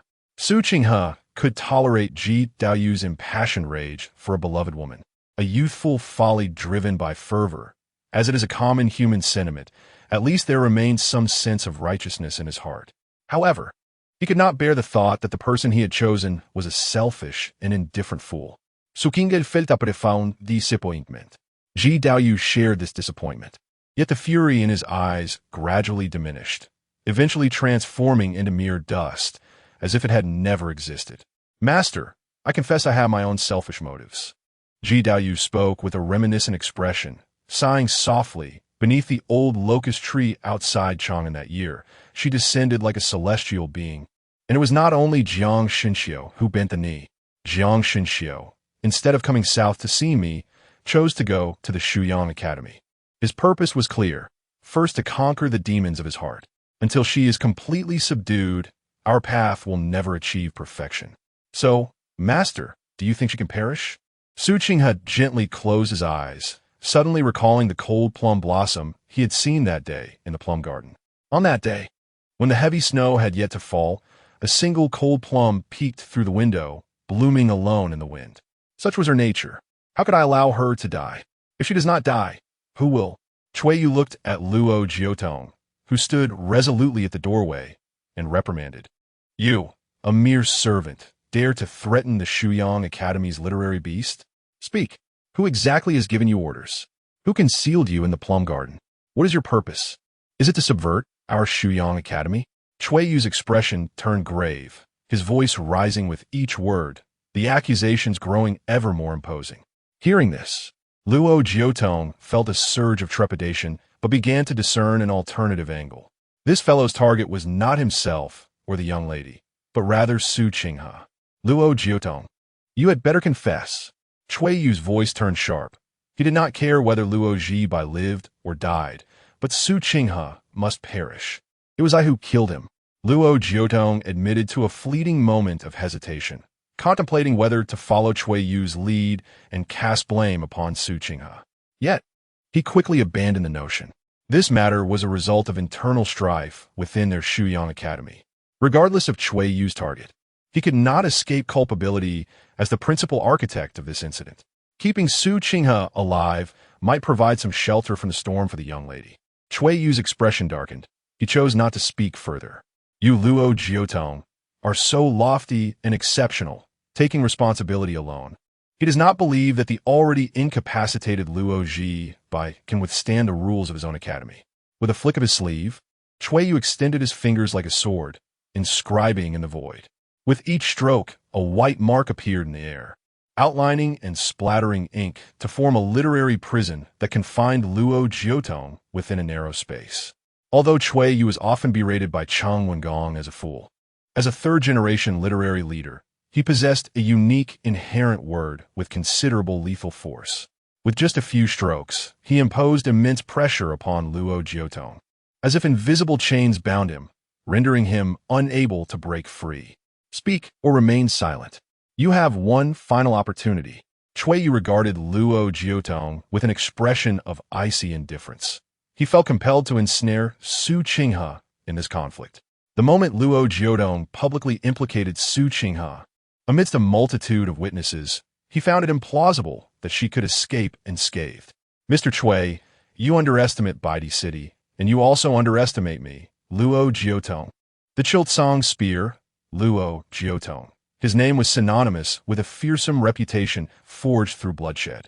While he indeed held a measure of apprehension toward Chuiyu, recognizing his formidable strength, he could not fathom that a mere literary prison could suppress him. Then, with a resounding shout, he summoned the essence of the seventh realm of the golden body, concentrating it upon the Chiltsong spear, causing a dragon's roar to erupt, echoing like the clash of steel and the thundering of galloping steeds. The confines of the literary prison shattered instantaneously. The unleashed essence roared forth, swirling a tempest of snow and wind. Luo Jiotong, drenched in blood, stood defiantly before Chuiyu, the spear's tip mere inches from him, radiating an aura as fierce as a tiger. Chuiyu, in stark contrast, appeared pale, retreating a half-step, his eyes wide with disbelief. In this initial clash, he sensed that Luo Jiotong's realm was not significantly inferior to his own, perhaps even slightly less. Yet on his home ground, Both his momentum and strength should have been at their zenith. He had anticipated a swift victory. Astonishingly, his single strike had been thwarted by Luo Jiutong's spear. Chapter 55. This matter, perhaps there is some misunderstanding. It was not only Cui Yusin who was astonished. In truth, Luo Jiutong, who appeared as fierce as a tiger descending the mountains, felt equally perplexed within. He had initially believed he was doomed. Cui Yu, being a third-generation literary leader and possessing the fateful character L, was undoubtedly formidable. However, who could have anticipated that Cui Yu would be so inept? Had the gun's muzzle not retreated a mere inch in that fleeting moment, Cui Yu would have already met his demise. Were it not for the shock evident in Cui Yu's eyes, he might have doubted whether Cui Yu had deliberately spared him. Yet, that moment of confusion was fleeting. He quickly regained his composure, advancing towards Cui Yu, his finger firmly pressing against him, the gun's tip glinting ominously. He then revisited the past, stating, "Mr. Cui, it was I who killed the fish. It concerns no one else. Now, I implore you to command them to leave, or we shall perish together." Previously, when Luo Jiutong claimed he was the one who had slain the fish, Cui Yu had disregarded him and pursued relentlessly. Now, as he uttered the same words, Cui Yu could only remain silent. For in that earlier moment, Luo Jiutong had been the fish and Cui Yu the butcher, but now the roles had reversed. Boldly, "How dare you resort to violence within the academy? Release Brother Cui at once." The young scholars of the academy were incensed, hurling curses at Luo Jiutong, stepping forward rather than retreating. They were scholars of virtue. The matter of life and death was trivial compared to that of integrity. How could they compromise? Moreover, it was not they who were captured. Cui Yu, however, did not share this view. He believed that his life was not necessarily forfeit. After all, the literary fish had perished within the academy. While the loss of literary energy was regrettable, it was ultimately bearable. He still had a bright future ahead and saw no need to exchange it for the life of a mere servant. Yet he found it difficult to voice this sentiment. Given his status, retreating today would mean the loss of his authority in the future. Thus, he cast a glance towards Yu Ziwen amidst the crowd. Yu Ziwen received the look, but was initially perplexed. However, he soon grasped the reasoning. As a third-generation literary leader of the academy, Cui Yu's profound cultivation rendered Luo Jiutong no match for him. Furthermore, Cui Yu was unblemished in attire, while Luo Jiutong was stained with blood. The disparity was evident. Cui Yu must be retreating strategically, entering the fray to uphold the principles of righteousness and safeguard the dignity of the academy, thereby ascending to greater heights. Realizing this, an air of inviolable righteousness spread across Yu Ziwen's face. Stepping forth from the crowd, with his scholarly robe sweeping elegantly, he proclaimed with fervor, "To slay our academy's literary fish and harm our scholars, and now to dare threaten Brother Cui. Brother Cui upholds the academy's laws, unyielding and just. He will never succumb to coercion, nor shall we permit that woman to leave." With that declaration, he bowed respectfully to Cui Yu, affirming, "We shall not betray Brother Cui's earnest efforts. We will not retreat an inch. We shall vanquish this fiend and uphold the dignity of the academy."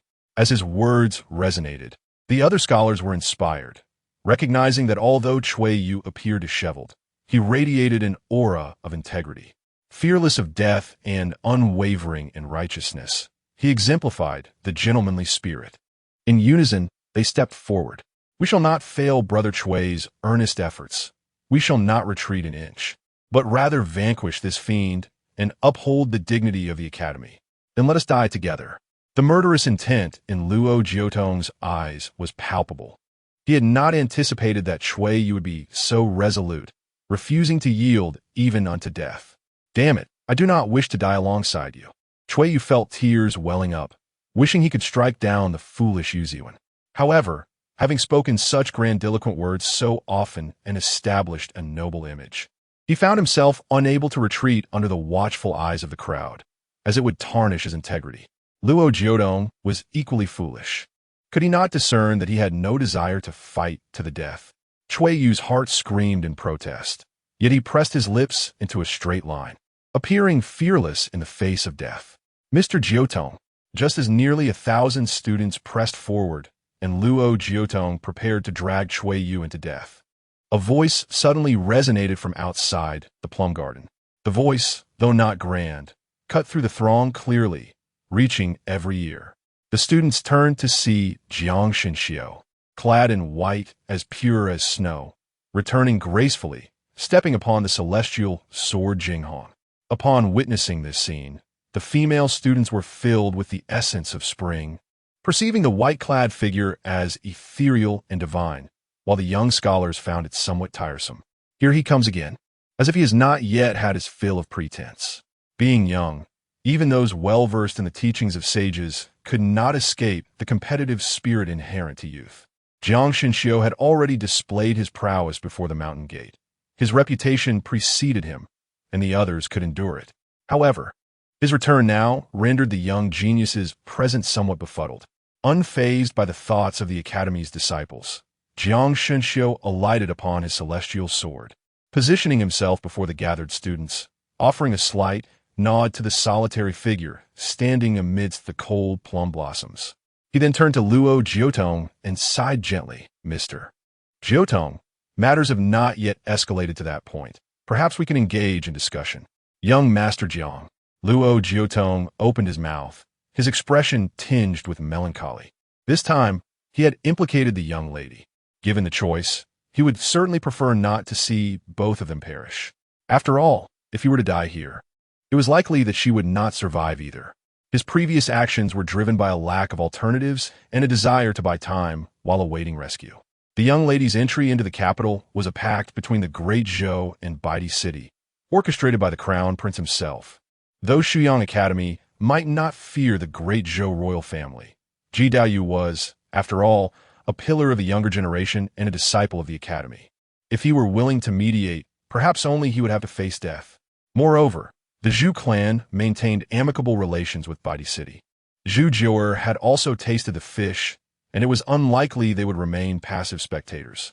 Yet, so much time had passed without either Ji Daoyu or Zhu Jiu'er making an appearance. Yet, Jiang Xinxiu had arrived. Luo Jiutong certainly recognized him. Years prior, Jiang Xinxiu had journeyed to Jian Pavilion to seek an audience with the Emperor of Baidi. The Emperor held him in high esteem, stating that in a century's time, he would be among the 10 most remarkable individuals in the world. Later, when the young lady's cultivation was lost, Jiang Xinxiu had sent word from Jian Pavilion, expressing his intention to bridge the connection between Jian Pavilion and Baidi City. What were his intentions? The Emperor knew, and Luo Jiutong was certainly aware. The Emperor had sent a reply to that letter. Though it lacked a clear answer, it bore the semblance of consent. Yet, the affairs of the world are ever unpredictable. The young lady returned from the southern Jin, her silence a poignant expression of the indignation she felt from being sold around. Subsequently, she personally orchestrated the uproar upon entering the capital and became engaged to Jiang Jingzhe. In truth, Luo Jiutong held greater faith in Jiang Xinxiu and Ji Daoyu. "Mr. Jiutong," Jiang Xinxiu remarked gently, with a soft sigh. After all, Ji Bai is the young master of the White Emperor City. The Shuyang Academy would not easily take her life. There remains room for negotiation. However, should you kill your uncle, there would truly be no retreat. "Young Master Jiang, it was I who killed the fish alone. It bears no relation to the young lady," Luo Jiutong replied, gripping his spear, easing the pressure he had exerted, and suppressing his murderous intent. He muttered, "The Shuyang Academy shall seek revenge for that fish. I shall bear the consequences, whatever they may be. I understand, Uncle Tong, do not act impulsively. The Shuyang Academy is a place of sages and will never engage in wanton slaughter." Jiang Xinxiu spoke with a calm demeanor, as if he were the master of the Shuyang Academy. The students of the academy displayed looks of discontent, regardless of whether Luo Ji Bai was to be executed. That was a matter for their academy. Who did Jiang Xinxiu think he was, stepping forth to play the savior? "Uncle," Jiang Xinxiu interjected. "There seems to be a misunderstanding in this matter." Chapter 56. The fish, slain by Su Qinghe. Perhaps there is some truth to it, Cui Yu asserted firmly. The Shuyang Academy shall not wrong anyone. Whether it is a misunderstanding requires further investigation. Cui Yu cast a complex glance at Jiang Xinxiu. He prided himself on being an unparalleled scholar, a master of strategy, yet he found himself on equal footing with Su Qinghe. Previously, he had only been careless and allowed Luo Jiutong to approach him. However, with his own nephew now stirring up turmoil, he quickly realized that this matter might not be as straightforward as it appeared. The literary fish had been lost for so long, and it was illogical that its trace would suddenly resurface with Shunqiu's arrival, who had been concealing the truth in the May Garden. Was Shunqiu's entry into the palace connected to the literary fish? What role did he play in this affair, and who within the academy had ties to him? Countless thoughts swirled in Cui Yu's mind, akin to a tangled mess. Regardless, the humiliation he faced today demanded retribution. Luo Jiutong must perish, as must Luo Zhibai.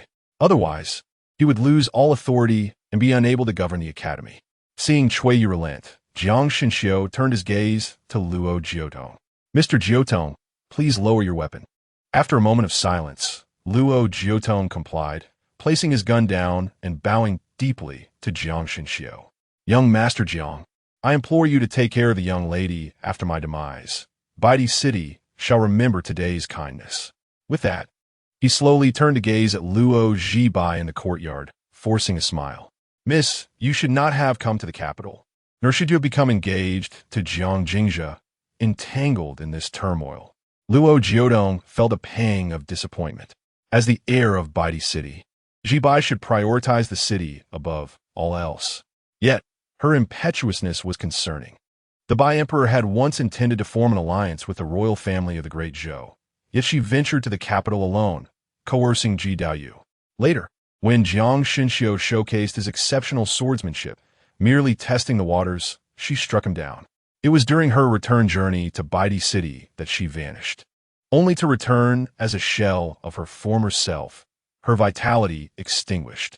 He had thought she would exercise restraint, yet she remained headstrong, unilaterally deciding to wed Jiang Jingzhe, dragging Baidi City into the conflict between the royal family and the Jiang clan.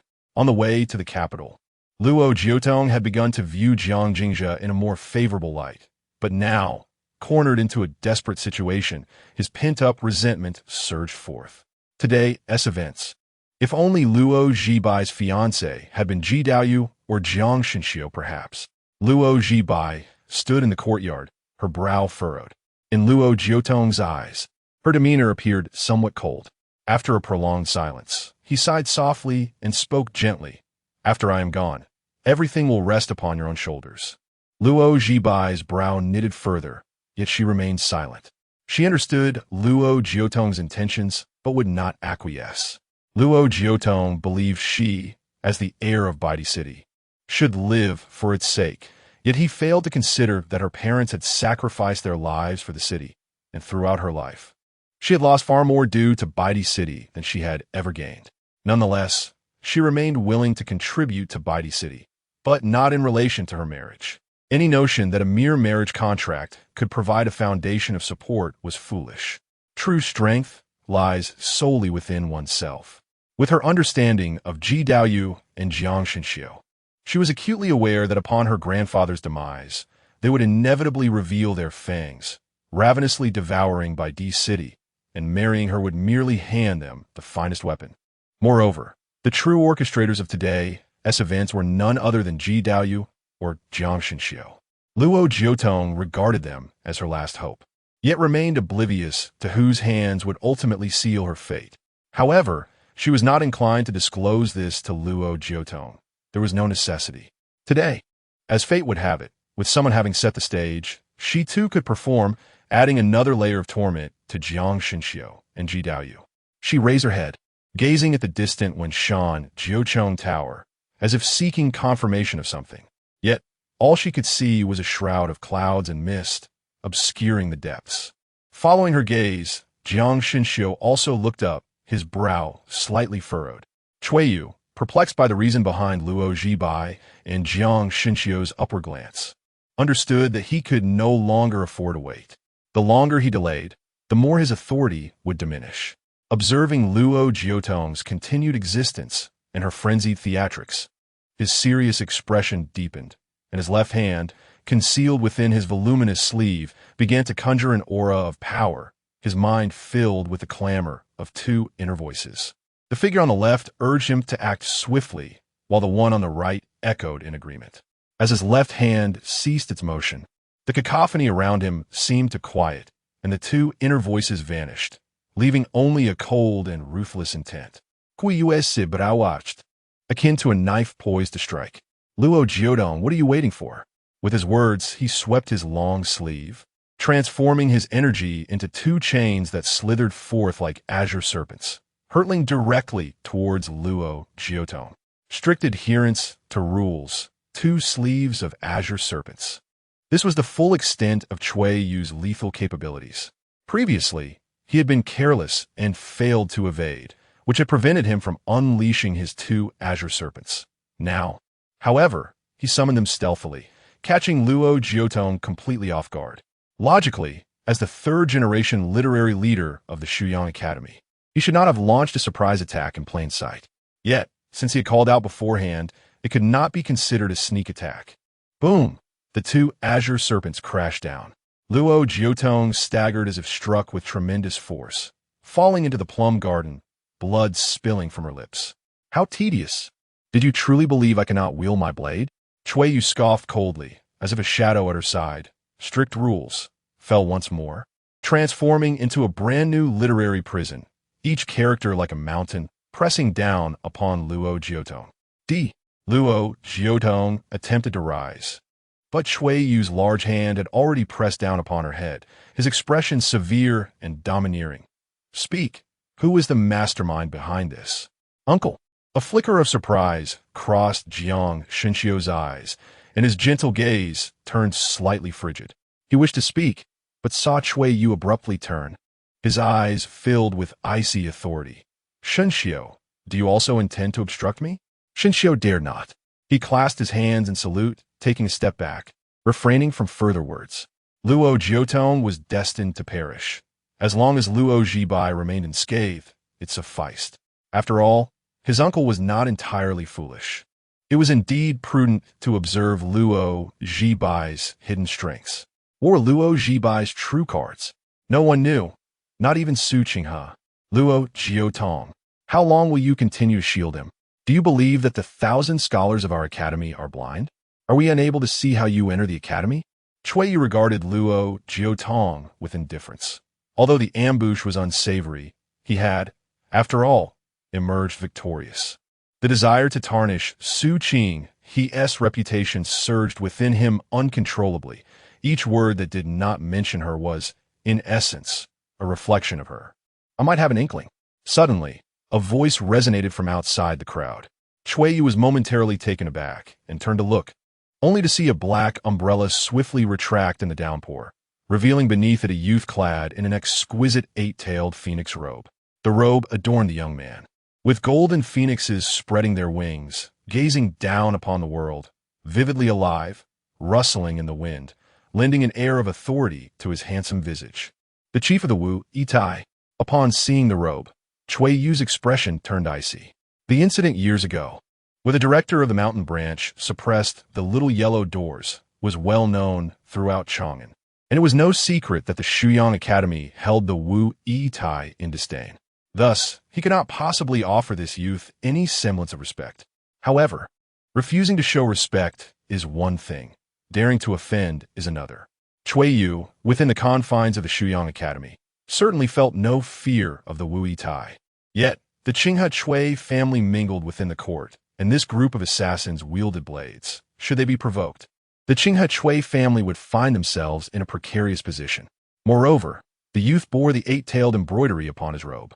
He had never encountered a Wu Yitai chief so young. The youth stood out amidst nearly 1,000 scholars donned in blue and white robes, akin to a slowly gathering dark cloud, strikingly conspicuous and vexatious. He traversed the crowd, brandishing his sword, and approached the steps of the plum garden. Standing before the stone steps, he declared, I am Jiang Jingzhe, the 5th chief of the Wu Yitai. That fish was slain by Su Qinghe. Chapter 57. The Unbridled Heart, who are you? No. Who do you claim killed Wen Yu? Cui Yu's expression was utterly unraveled as he instinctively sought to confirm Jiang Jingzhe's identity. However, Upon hearing Su Qingha's name, everything else faded into insignificance. Who could comprehend his turmoil? He merely intended to besmirch Su Qingha's reputation, oblivious to the fact that Su Qingha was already tainted. Were it not for the assurance that he had not orchestrated any wrongdoing, he might have suspected Jiang Jingzhe of being a clandestine accomplice. Meeting his fervent gaze, Jiang Jingzhe calmly declared, when he was killed by Su Yang, also known as Mr. Qinghe, "You had better produce evidence." Cui Yu struggled to maintain control over his facial muscles and quickly retorted, "Master Qinghe is a venerable scholar of our academy, the vice supervisor of the Astronomical Bureau, and my beloved mentor. If you dare to slander him without basis, I shall never acquiesce. The wrath of the people will not spare you, not even the one from the Wu Yi Terrace. Present your evidence forthwith." Disregarding Su Qinghe's numerous titles, Cui Yu seethed inwardly, perceiving him merely as a treacherous wretch. He sensed that he was on the verge of executing the most resplendent reversal of his life. The exalted Su Qinghe was about to be cast into the dust, never to rise again. He even began to contemplate where his own literary accolades would be displayed upon moving to the 7th floor, seeking an air of gravitas. Jiang Jingzhe observed Cui Yu silently, noting the tempest of emotions stirring within him. Though the reasons eluded him, he discerned Cui Yu's heart was restless and unruly. Alas, disappointment was destined to be Cui Yu's companion.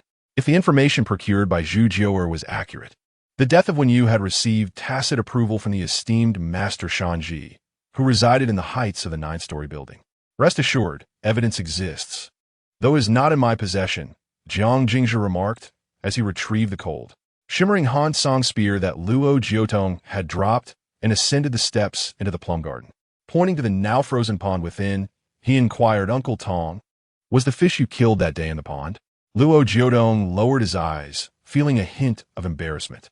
Earlier, believing himself doomed, he had shared some heartfelt thoughts with the young lady. In certain respects, it could be seen as sowing discord, yet he had not anticipated Jiang Jingzhe's arrival, who seemed intent on extricating him from this predicament. Though he harbored no malice, facing the principal party left him blushing, and he muttered, "It was indeed in the pond. It suddenly leapt out, aiming to devour the young lady, and I had no choice but to slay it." Jiang Jingzhe turned to Cui Yu and slowly stated, "Mr. Cui, you see, this constitutes evidence." "What sort of evidence is this?" A student erupted in anger.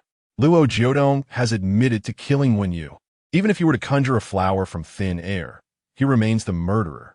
Jiang Jingzhe, what are your true intentions, daring to malign our esteemed scholar? Get out! Get out!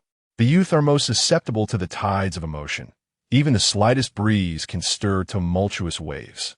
Moreover, Jiang Jingzhe's words were not a mere zephyr, but a colossal stone cast into the lake.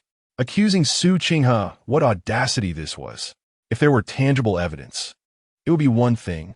However, Jiang Jingzhe's baseless assertions that the mere appearance of the in the pond constitutes proof are utterly unfounded.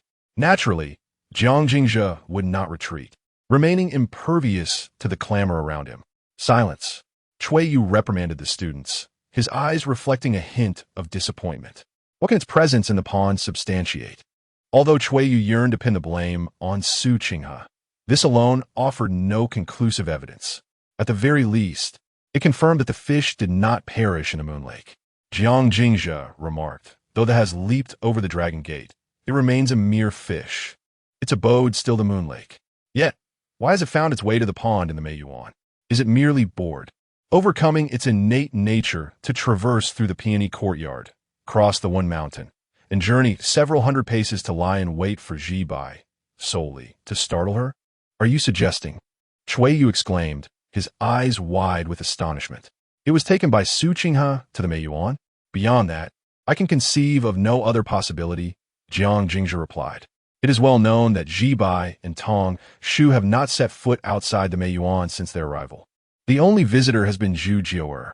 Yet, Zhu Jiu'er, newly entering the realm of the bitter sea, could not possibly overpower that fish, let alone abduct it from the Moon Lake. Could it truly be him?" Cui Yu's initial elation was swiftly replaced by a profound complexity of emotions. It was as though disbelief battled against a sense of inevitability. After a lengthy pause, he sighed heavily. He, a commoner who journeyed south to receive the great benevolence of the academy and embarked on the path of enlightenment, has committed such treasonous acts. Could he indeed be the spy of Beiki that I suspected? That represents the literary fortune of our academy, by plotting its demise. He threatens to obliterate the path of nearly 1,000 disciples of Shuyang and sever the literary lineage of Shuyang. As he spoke, the agony etched on Shui Yu's face became palpable. He is my cherished friend, my beloved, my disciple. How could he act thus? How could he? Jiang Jingzhe took a step back, leaving the stage to Shui Yu, watching quietly as he performed. He had anticipated the arduousness of this endeavor, realizing that his unsupported deductions might not garner belief.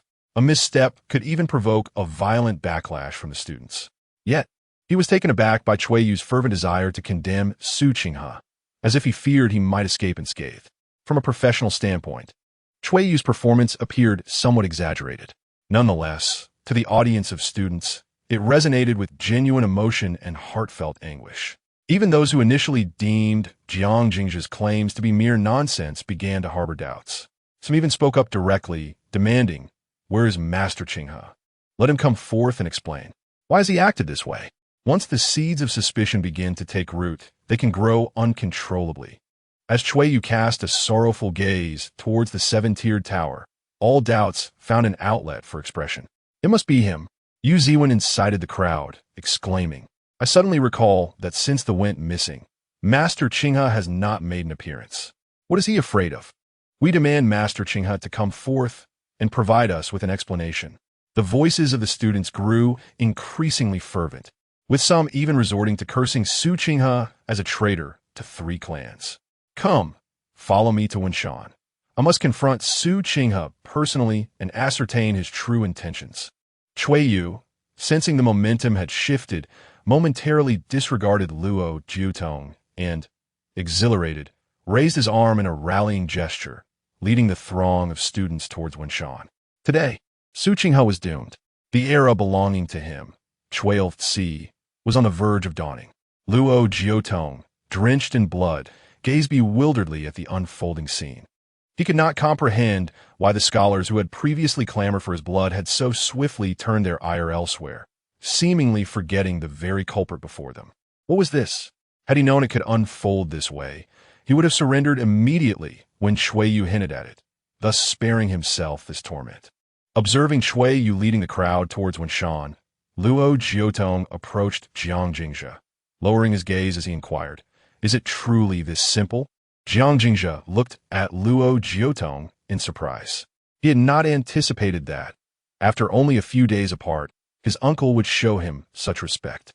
However, he did not dwell on it, responding instead with a calm demeanor.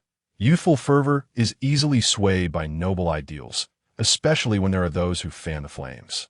It truly is as simple as that. Ultimately, it all hinges on Shui Wen's fearless and indomitable spirit.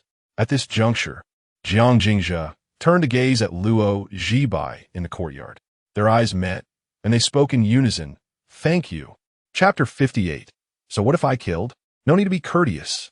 The two spoke simultaneously, exchanging a knowing smile, each reflecting concern in the other's eyes. Though Jiang Jingzhe often wore a smile, his fellow disciples in the mountains perceived him as a carefree youth, a fool devoid of worries. In truth, having lived 2 lives, he was steeped in indifference. Surviving amidst the corpses in a winter that devoured and surrounded by beasts, he endured more than anyone could imagine. The bubbling white flesh in the iron pot and the dry bones atop the woodpile had long since boiled away any remnants of his inherent kindness and weakness. Since the day he wielded a blade to sever the head of a bandit, watching it bob in the pot, he had lost all sense of self. Beneath the seemingly innocent dimples, there lay a gaze that regarded all with cold detachment. Perhaps only Bei Shaojing had glimpsed his true self, while Luo Zhibai's frosty, aloof eyes concealed a fragile kindness toward the world. 2 orphans, sharing similar experiences, donned entirely different masks, yet seemed to see through one another at a glance, fostering a sense of pity as they held knives for each other. Jiang Shinxiu stood outside the plum garden, his gaze heavy as he observed the two, maintaining an air of nonchalance, yet laced with a touch of chill. It was only when Jiang Jingzhe slowly turned around that the smile on his lips unfurled. Jingzhe, long time no see. Elder brother, long time no see, Jiang Jingzhe replied, his smile perfectly measured. Thank you for speaking on behalf of Jibai earlier. Jibai is also my friend. Jiang Xinxiu did not acknowledge Jiang Jingzhe's gratitude, but calmly remarked, You look splendid in that phoenix robe. I think so too. Jiang Jingzhe replied with a smile.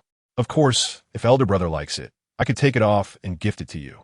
A gentleman does not take away another's pleasure. Jiang Xinxiu sighed softly. Jingzhe, what transpired 6 years ago is not as simple as you imagine.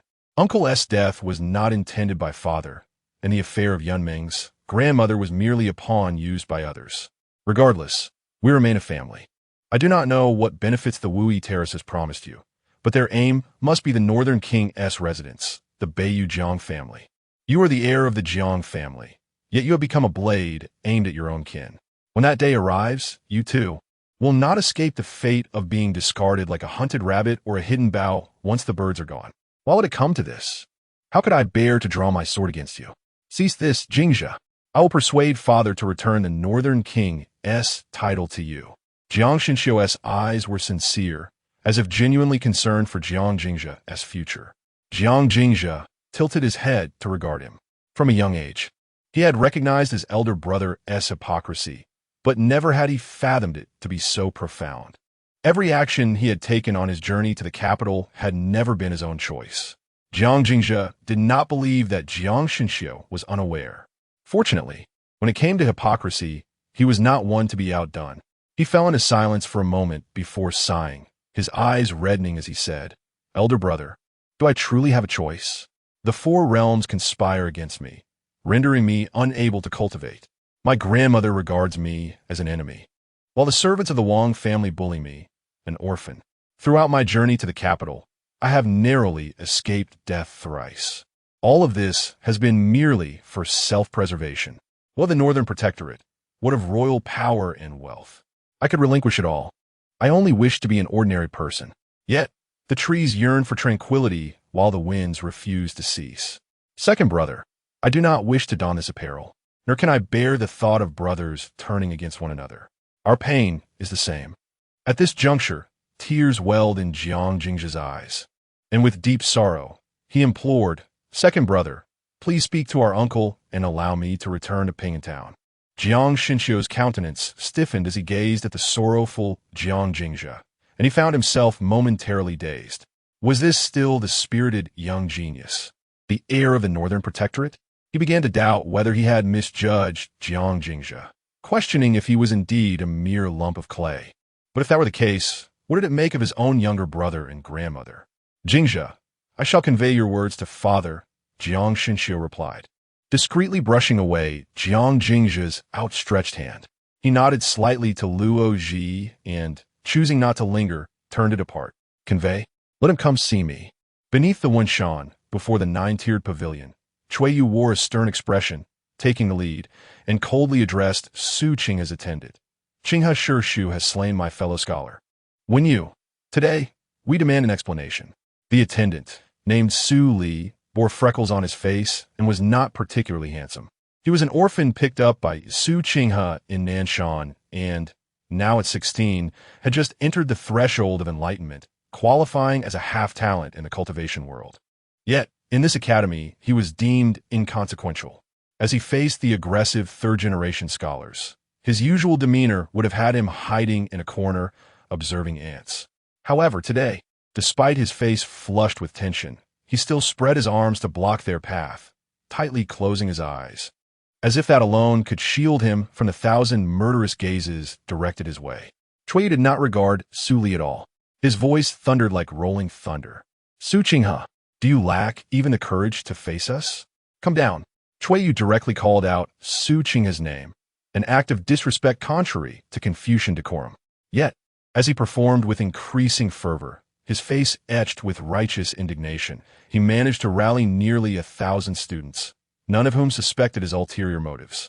Very well, very well, very well. His expression grew ever more grieved. If you dare not descend, we shall come up. Su Li, step aside. Su Li did not budge. He trembled all over, his eyes tightly shut. It was evident to all that he was paralyzed by fear, yet he resolutely held his arms out to block the passage. Very well, very well, very well. To think a mere attendant would defy the Academy's rules. It seems Su Qinghe truly is the real culprit. In Cui Yu's heart, two little imps reveled in mirth, while his exterior fumed with rage. With a swift motion of his sleeve, a terrifying surge of energy descended upon Su Li. Su Li, an attendant newly entering the threshold of enlightenment, would surely be reduced to a mere spray of blood and flesh under such a blow, or so Cui Yu believed. The students in the courtyard shared a similar sentiment. Some, filled with compassion, yearned to intervene, yet Cui Yu was undeniably a third-generation literary master, already bestowed with the title of a gentleman, capable of imparting knowledge and wisdom. In such a grand academy, with the esteemed scholars of the seven-tiered tower remaining passive, he stood invincible. Thus, they could only watch helplessly as Su Li met his demise. With a thunderous crash, a formidable surge of energy enveloped the atmosphere like a tidal wave, conjuring a tempest of snow that obscured Su Li from view, shrouding everyone's sight. Amidst the swirling snowstorm, Cui Yu advanced with purpose. However, in an instant, his left foot halted abruptly. Before him, an unassuming figure clad in a green robe had materialized. The figure possessed ordinary features, with a piece of worn jade hanging from his waist and a wooden hairpin adorning his head, appearing remarkably mundane. Yet, the mere presence of this individual in front of the literary mountain rendered Cui Yu hesitant to proceed.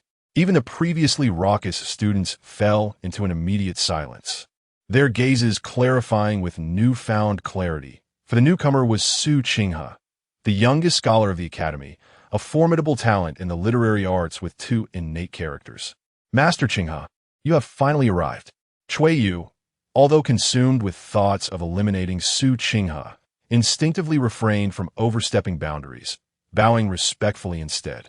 Su Qinghe, however, paid him no heed, his attention directed towards the plum garden. Upon spotting the figure clad in a black eight-tailed phoenix robe, his brow furrowed slightly, murmuring to himself, Jiang Jingzhe. He has donned the eight-tailed robe. Does the one at Wu Yi Terrace have such confidence in him?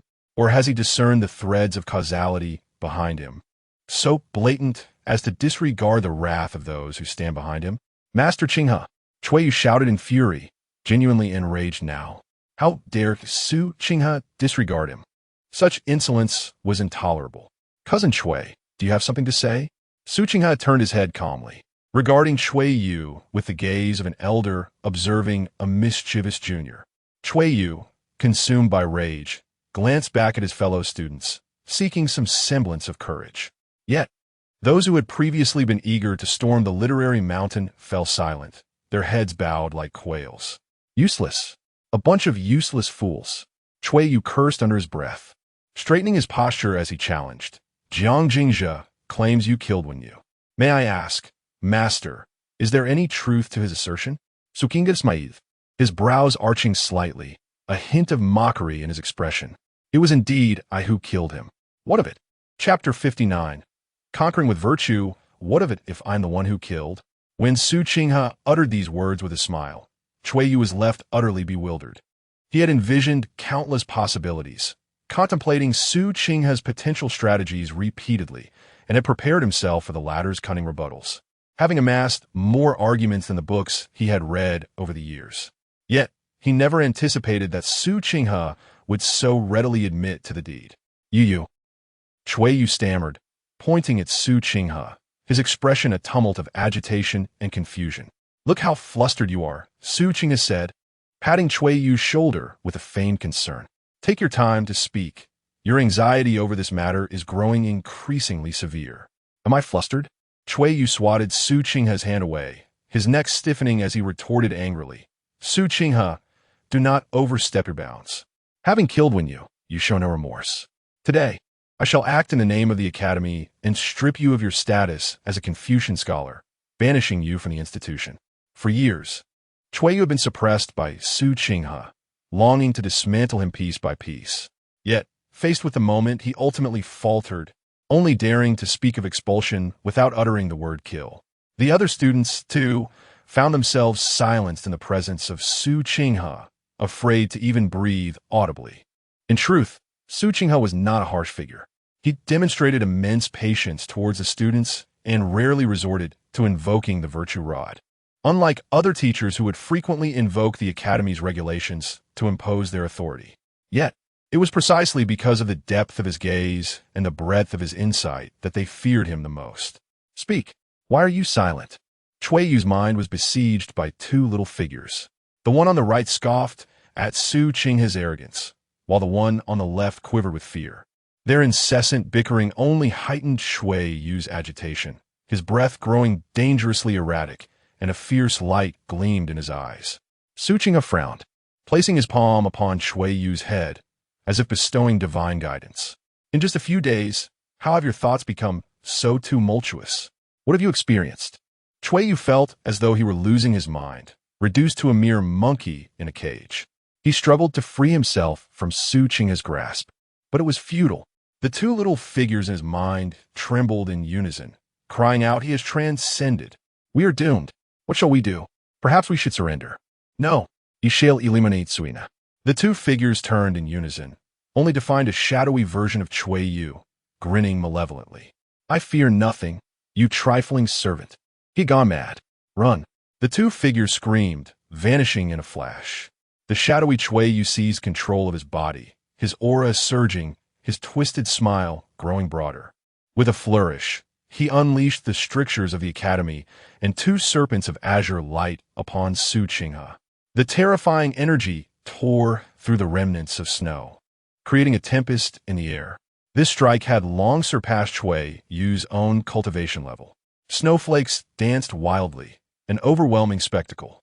Then, he caught sight of a rod bearing the character virtue magnifying before him. With that, he closed his eyes and collapsed, succumbing to slumber. Su Qinghe held a ruler in hand, and her gaze swept across the throng of people. "Disperse," she commanded, adhering to the will of her master. The students, bowing their heads obediently, scattered like birds and beasts, vanishing without a trace in an instant. Yu Ziwen, mingling within the crowd, prepared to slip away, but was called back by Su Qinghe. "Take Lu Ji away. It is easy to catch a chill sleeping in the snow." "Yes, master," Yu Ziwen replied with a sycophantic smile, performing a respectful bow before gently assisting the peacefully sleeping Cui Yu towards the academy. Before departing, he furtively glanced back at Su Qinghe, feeling a twinge of guilt and a hint of relief. Unperturbed, Su Qinghe slowly spread her fingers, allowing the drizzling rain to cascade through the gaps, and sighed softly. What a farce! Truly disappointing. Indeed, what a farce it was. Jiang Jingzhe had been observing Wen Shan, his expression somewhat dazed. The conclusion of this matter, shrouded in ambiguity, struck him as exceedingly absurd, evoking a sense of surrealism.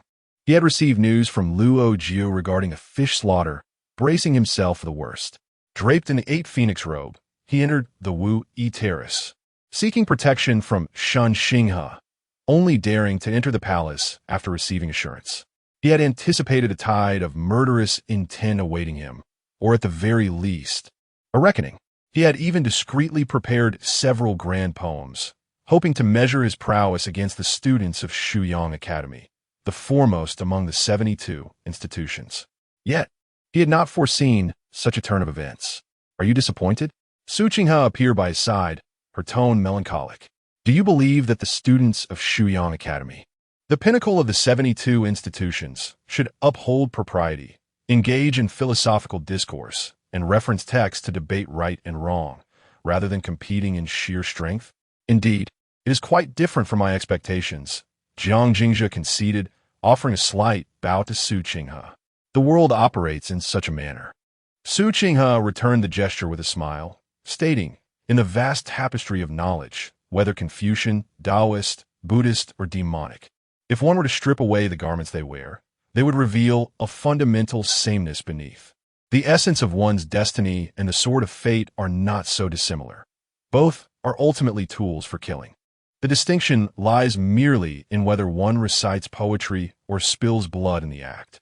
Perhaps, at a loftier pursuit, It is for the attainment of enlightenment and immortality. Yet, scholarship alone cannot cultivate one's cultivation or grant longevity. In the true contest of the great path, no matter how profound your reasoning, clarity eludes you. Ultimately, it comes down to who possesses greater cultivation, stronger killing power, and a mightier fist. Just as in the previous encounter, with virtue in my grasp, I can command respect through virtue. Even if I confess to having slain the literary fish, as long as their cultivation does not surpass mine, and their killing power is not greater. They must endure. That is the most elemental truth. Jiang Jingzhe silently regarded the ruler in her hand, contemplating how indeed this was a demonstration of virtue. Mr. Qinghe was quite different from the legends that surrounded her.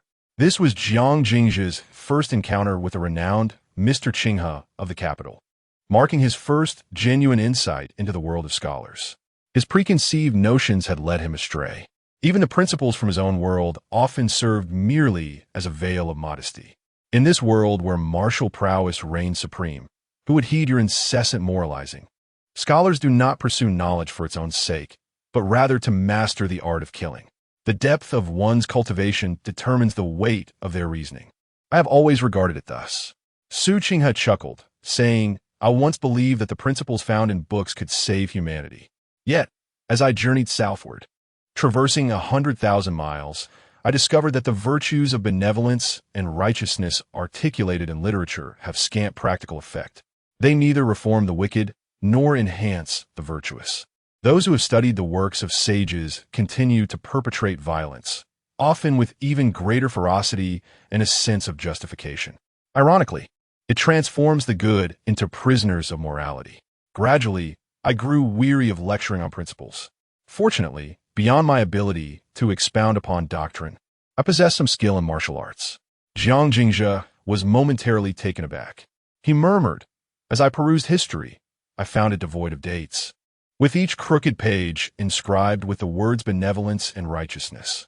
I found myself unable to sleep, and after scrutinizing the text throughout the night, I discerned that the underlying message was one of consumption. That is a profound observation, Su Qinghe replied, his eyes brightening. It appears that young Master Su is indeed a scholar at heart. Should you ever embark upon the path of cultivation, I would gladly guide you and illuminate your journey towards self-discovery. That is not my intention. Jiang Jingzhe shook his head. Moreover, my path does not lie within the Confucian school. What a pity, Su Qinghe sighed. The road is fraught with divergent paths and peril at every turn. Only by embarking on this journey does one realize how arduous it is to find a like-minded companion. Jiang Jingzhe was unaware of the path Su Qinghe intended to tread. Yet he felt no inclination to inquire further, remaining silent in response. Meanwhile, Luo Zhibai, who had been quietly observing, suddenly spoke up, asking, Mr. Qinghe, what compels you to devise schemes against me? Chapter 60, Chang'an's Pure Land. Senior brother and junior brother Luo Zhibai inquired straightforwardly to the casual observer. Since Su Qinghe had orchestrated a scheme to harm Luo Zhibai, he would naturally be reluctant to answer such a question honestly. Even Jiang Jingzhe shared this belief. However, Su Qinghe was no ordinary individual. He first paused momentarily, then broke into a smile. I am the prince's teacher and hold great expectations for him. Yet, he desires you to such an extent that it has birthed a heart demon within him. I cannot bear to harm him, so I must instead turn my efforts towards you. The day I beheld a solitary cold plum blossom in the plum garden. It was then that the entire garden was filled with its fragrance. I have always felt that someone like you would not succumb to despair. It is but a matter of time before you reclaim your rightful place. Therefore, I wish to see your trump card. At this juncture, Su Qinghe glanced back at Jiang Jingzhe with a hint of regret. I was on the verge of success, but alas, he arrived at the academy. Twice now, Luo Zhibai declared. If there is a third time, I shall incapacitate Ji Daoyu, leaving you with no escape. Su Qinghe chuckled nonchalantly. It appears my conjecture was correct. You have indeed restored your cultivation. The heart demons of the prince and Jiang Shinxiu will likely linger for many years to come. Should you decide to incapacitate the prince, do remember to invite me to observe. Certainly, Luo Zhibai replied. What you have entrusted to me is not in capable hands, and the path ahead is fraught with peril. In the event of dire straits, Baidi City shall provide refuge for you. The expression on Su Qinghe's face stiffened. The path he had chosen was indeed one of constant peril.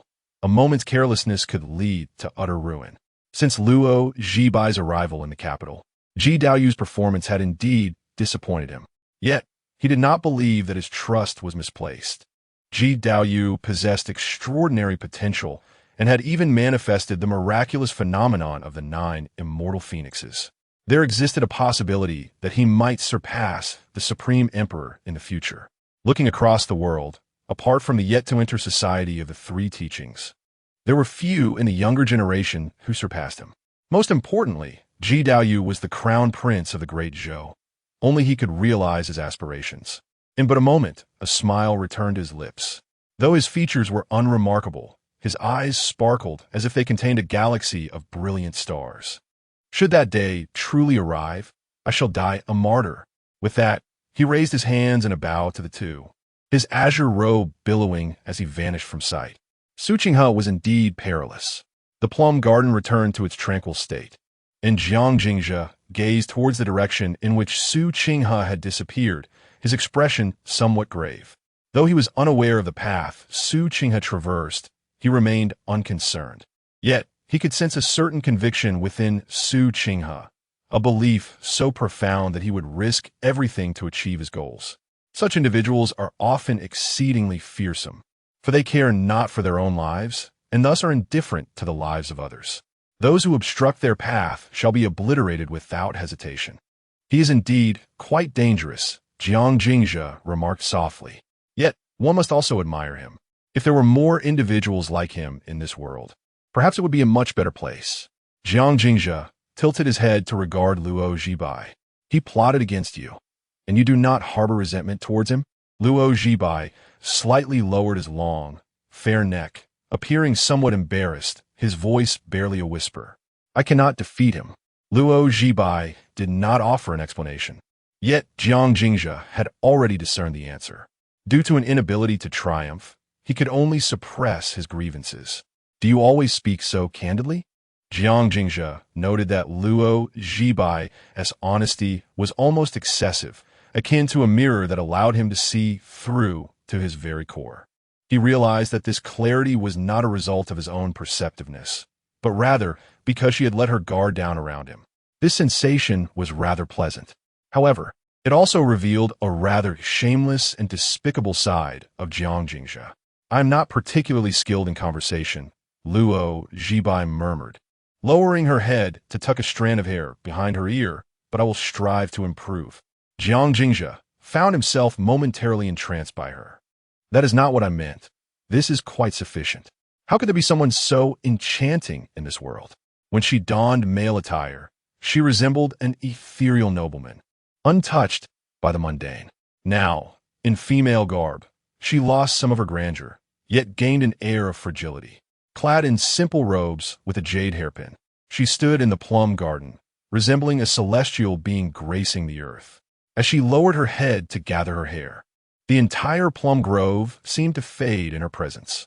Jiang Jingzhe exerted effort to divert his gaze from her, clearing his throat in an attempt to mask his embarrassment.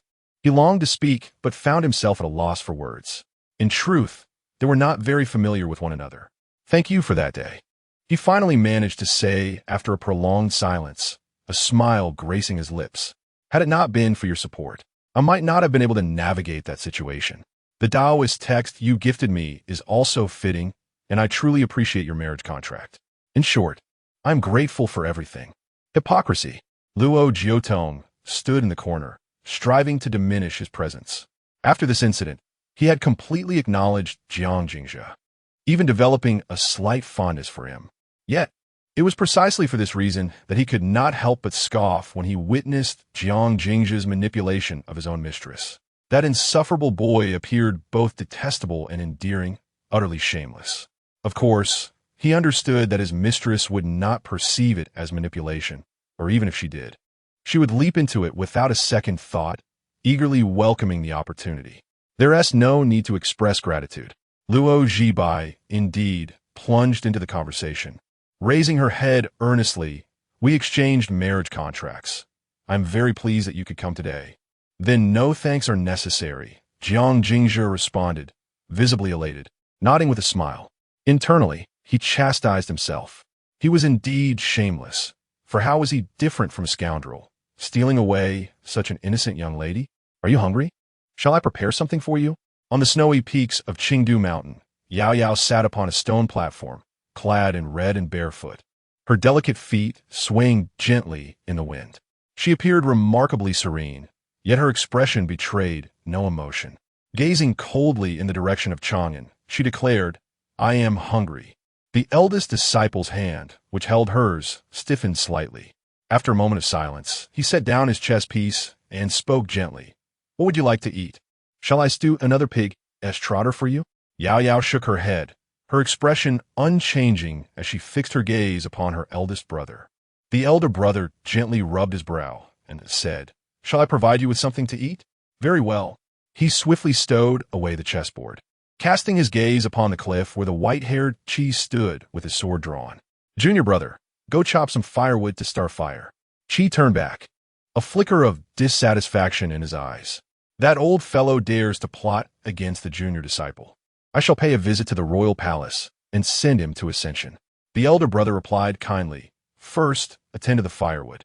Qi persisted, Elder brother, I will eliminate the emperor and the young eunuch, then venture to the northern abyss and bring him back. The elder brother slowly rose, the warmth fading from his countenance. Though clad in a simple blue robe, he still exuded an imposing presence. Junior brother, both chopping wood and taking lives require a sword. They are equally significant. Qi's expression stiffened, and he respectfully acknowledged, Elder brother is right. Both killing and chopping would serve the purpose of cultivation. The elder brother smiled with satisfaction, his face once again adorned with kindness. He then turned his gaze towards the old yellow dog lying by the door. Predecessor, it is time for you to patrol the mountains. It would be best if you could catch a loach to prepare a dish of loach noodles for junior sister. The old dog lifted its murky eyes, letting out a sigh of resignation. Stretching lazily, it ambled towards the deepest part of the thatched cottage. When it returned, its fur had shed considerably, bearing scars and a weary spirit, as if it might depart from this world at any moment. Upon its back lay the grotesque and fearsome corpse of a dragon.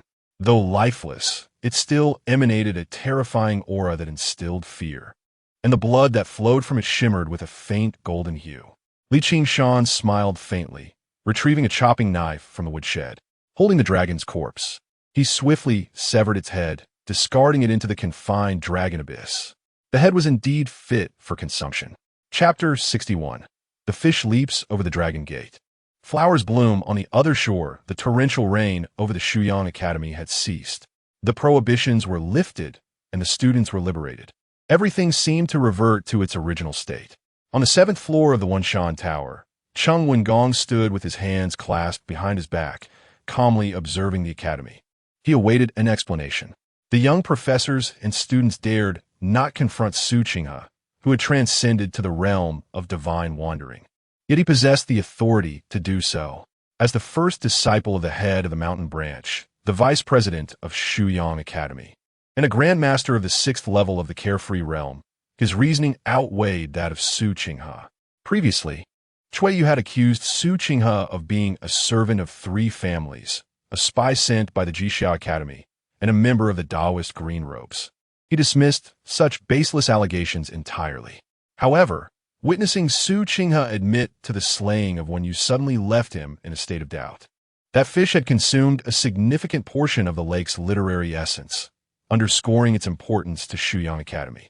Yet, Su Qinghe had chosen to kill it, rendering his intentions inscrutable and actions perplexing. Naturally, he would not inquire directly. Some matters, once spoken, could lead to rifts. After all, the teacher was still present. Thus, he waited, anticipating Su Qinghe's visit. However, he waited for an extended period, and as dusk descended, Su Qinghe had yet to arrive. Cheng Wengong chuckled to himself, closing the window with a flick of his sleeve. Junior brother, do you not even deign to offer an explanation? What are you truly contemplating? In a secluded small room, the pale-faced Zhang Wanli lay on the bed. Though winter had arrived, he was still covered by a thin blanket. A chilling wind seeped through the cracks of the door, penetrating his lungs like a blade, rendering his already pallid face even more ghostly. His body trembled uncontrollably. Promptly, he sat up, adjusting the bedding around him, and then succumbed to a violent coughing fit. Blood, mingled with his agonizing coughs, splattered across the room, yet not a drop tainted the bedding. Su Qinghe observed this scene with a twinge of compassion, channeling a thread of his vital energy into Zhang Wanli's body to mend the injuries inflicted by Cui Yu. As Zhang Wanli's coughing subsided, Su Qinghe sighed softly. What is the purpose of this suffering? The world is not merely black and white. It is but a matter of a door's threshold. What harm is there in allowing Jiang Xinxiu to enter the academy? Zhang Wanli retrieved an old handkerchief from his pocket to wipe the blood from the corner of his mouth. After a moment of silence, he replied slowly, "Once a rule is established, it must be adhered to. If I take a step back today, I will retreat 2 steps tomorrow, and eventually, I will find myself in relentless retreat, just as my grandfather did that year. Had he retreated in the Chaotian Hall, what would have become of the Taishang Emperor? What would this world become?" Su Qinghe furrowed his brow. "This is ultimately different." "Teacher, it is all the same," Zhang Wanli asserted, meeting Su Qinghe's gaze earnestly. "In my view, guarding a gate and protecting a nation are not dissimilar. You are making yourself an easy target," Su Qinghe remarked with a hint of exasperation. "Had I passed through Xiling, I should not have allowed you to come to Chang'an. The Zhang family has but you as its sole scion. I will ensure my own safety." Zhang Wanli beamed with a naive smile. "In truth, I could still rise at that time, but fear took hold of me, and I had a feigned death. The ground was too cold, and my garments too thin. I nearly succumbed to the chill. Fortunately, Jiang Jingzhe happened to pass by and helped me into this abode." "So you allowed him to enter the academy?" "Su Qinghe remarked, astonished. "No wonder I sensed he wouldn't gain entry." Zhang Wanli replied, "Although they all deride me as a stone from Xiling, I am not truly a stone. With so many onlookers, they feared offending senior brother Cui and chose to remain indifferent. Only Jiang Jingzhe extended a hand to me. One must repay a life-saving grace. Moreover, since the rules have already been broken, there is no need to guard the gates any longer." "You seem to harbor some grievances," Su Qinghe chuckled. "Is it because your teacher calculated too ruthlessly, thrusting you out to take the brunt of the attack?" "Not at all." Zhang Wanli shook his head. Pausing in silence before continuing, "I hail from Ping'an Town in Xiling, and so does he." Surprised, Su Qinghe gazed at Zhang Wanli for a long moment before suddenly laughing. "Ah, you cunning stone, you've deceived even me. This must be your true reason for not obstructing him." Even the teacher did not inquire. Zhang Wanli replied with his innocent smile. "I heard he is a private tutor in the town. My first teacher was surnamed Li, if I am not mistaken. He should be his senior brother, making him my uncle in a sense." Suine's lips twitched. "Who says Xiling stones are both foul and unyielding, incapable of adapting? This earnest stone is quite shrewd." He then recalled the mountain, the sword, and the talisman he had seen on Jiang Jingzhe, curiously asking, "Since you are from Ping'an Town, you must know about Qingdu Mountain. What exactly lies atop it?" Zhang Wanli paused, taken aback by his teacher's curiosity about his hometown's mountain. Nevertheless, he answered candidly, "Qingdu Mountain is merely an ordinary mountain, home to 4 individuals and an old dog. They seldom descend, except for Mr. Li, who comes down daily to teach. They subsist on the meager offerings. I've heard Mr. Li has a rather irritable disposition, often quarreling with Madame Chun in the town, and he usually loses. However, he finally won once, only to be chased 2 miles by Madame Chun, after which he ceased his disputes. He donned a green robe and began teaching in the town's private school, specifically targeting Madame Chun's children for beatings. Yet, Madame Chun dares not express her displeasure, sending dried fish to the mountain every few days.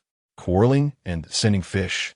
Su Qinghe inquired, intrigued, "Isn't Qingdu Mountain a sect for cultivation? Why does it sound so mundane?" "A sect for cultivation?" Zhang Wanli chuckled, firmly refuting the notion. "The only creature on Qingdu Mountain that resembles a cultivator is that old dog. We frequently trek up the mountain. How could we not know if it is a sect for cultivation? Is it not Qingdu Mountain?" Su Qinghe furrowed his brow. Having assumed that the secrets surrounding Jiang Jingzhe might be linked to Qingdu Mountain. However, upon hearing Zhang Wanli's words It appeared to be merely an ordinary mountain. It made sense, after all. In this world, true sects of cultivation, if deeply rooted, typically occupy celestial realms, distance from the mundane, seeking immortality and enlightenment. If one lacks profound knowledge, they may occupy a territory and exert influence, much like the sect at Qingdu Mountain, where even children can visit, subsisting on meager offerings. Su Qinghe had neither seen nor even heard of it. Very well, take the time to recuperate. Noticing that Zhang Wanli's health had significantly improved, Su Qinghe withdrew the aura he had been sustaining and rose to depart. He traversed the peony garden, walked through a lengthy corridor, and ultimately halted at the moon lake. The moment he revealed himself, the tranquil surface of the lake suddenly rippled. An instant later, the water parted, and a 3-zhang long white fish leapt from the depths.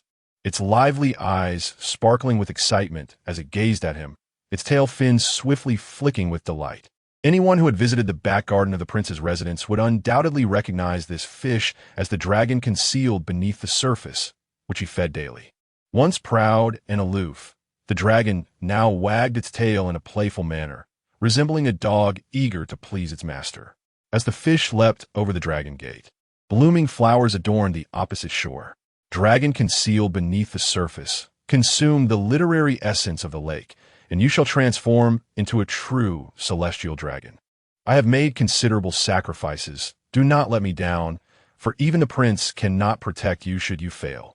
The white fish emitted a few pleasing sounds, attempting to leap from the lake to nuzzle Su Qinghe's palm. He slowly extended his hand, and the literary essence surged between his fingers, as if the tide flowed into the fish's body. In an instant, the moon lake stirred, and all the fish leapt from the depths, greedily consuming the literary essence that escaped from Su Qinghe's fingertips. In the 7-story tower of literary mountains, Cheng Wangong, who had been meditating with closed eyes, suddenly opened them wide. He fixed his gaze intently on the moon lake, as if he could see through the windows to the figure in the azure robe by the lakeside, his face a picture of astonishment. After a long moment, he managed a self-deprecating smile. So, the literary fish was indeed the one you nurtured. Chapter 62. We will forever be friends. Jiang Jingzhe's handmade noodles were truly delectable. Kneading and slicing the dough, he brought a pot of water to a vigorous boil, then added the 2-finger-wide noodles. After a brief rolling boil, he splashed in some cold water, and the noodles instantly took on a delightful firmness. He retrieved them and placed them into a coarse bowl, garnishing with a sprinkle of scallions before drizzling a spoonful of hot oil that sizzled and released an enticing aroma. He presented a bowl to the curious Luo Zhibai, casting a sidelong glance at Luo Jiotong. Ignoring his expectant gaze, he picked up his own bowl and followed suit. Initially, he had disregarded Luo Jiotong's earlier remarks, but soon he noticed the peculiar glint in the old man's eyes, instantly realizing that something was amiss. After eavesdropping on a few exchanges, the situation became clear. The audacity of the old man to sabotage his efforts in public while still craving noodles was utterly absurd. This oil-splashed noodles were best savored while crouching.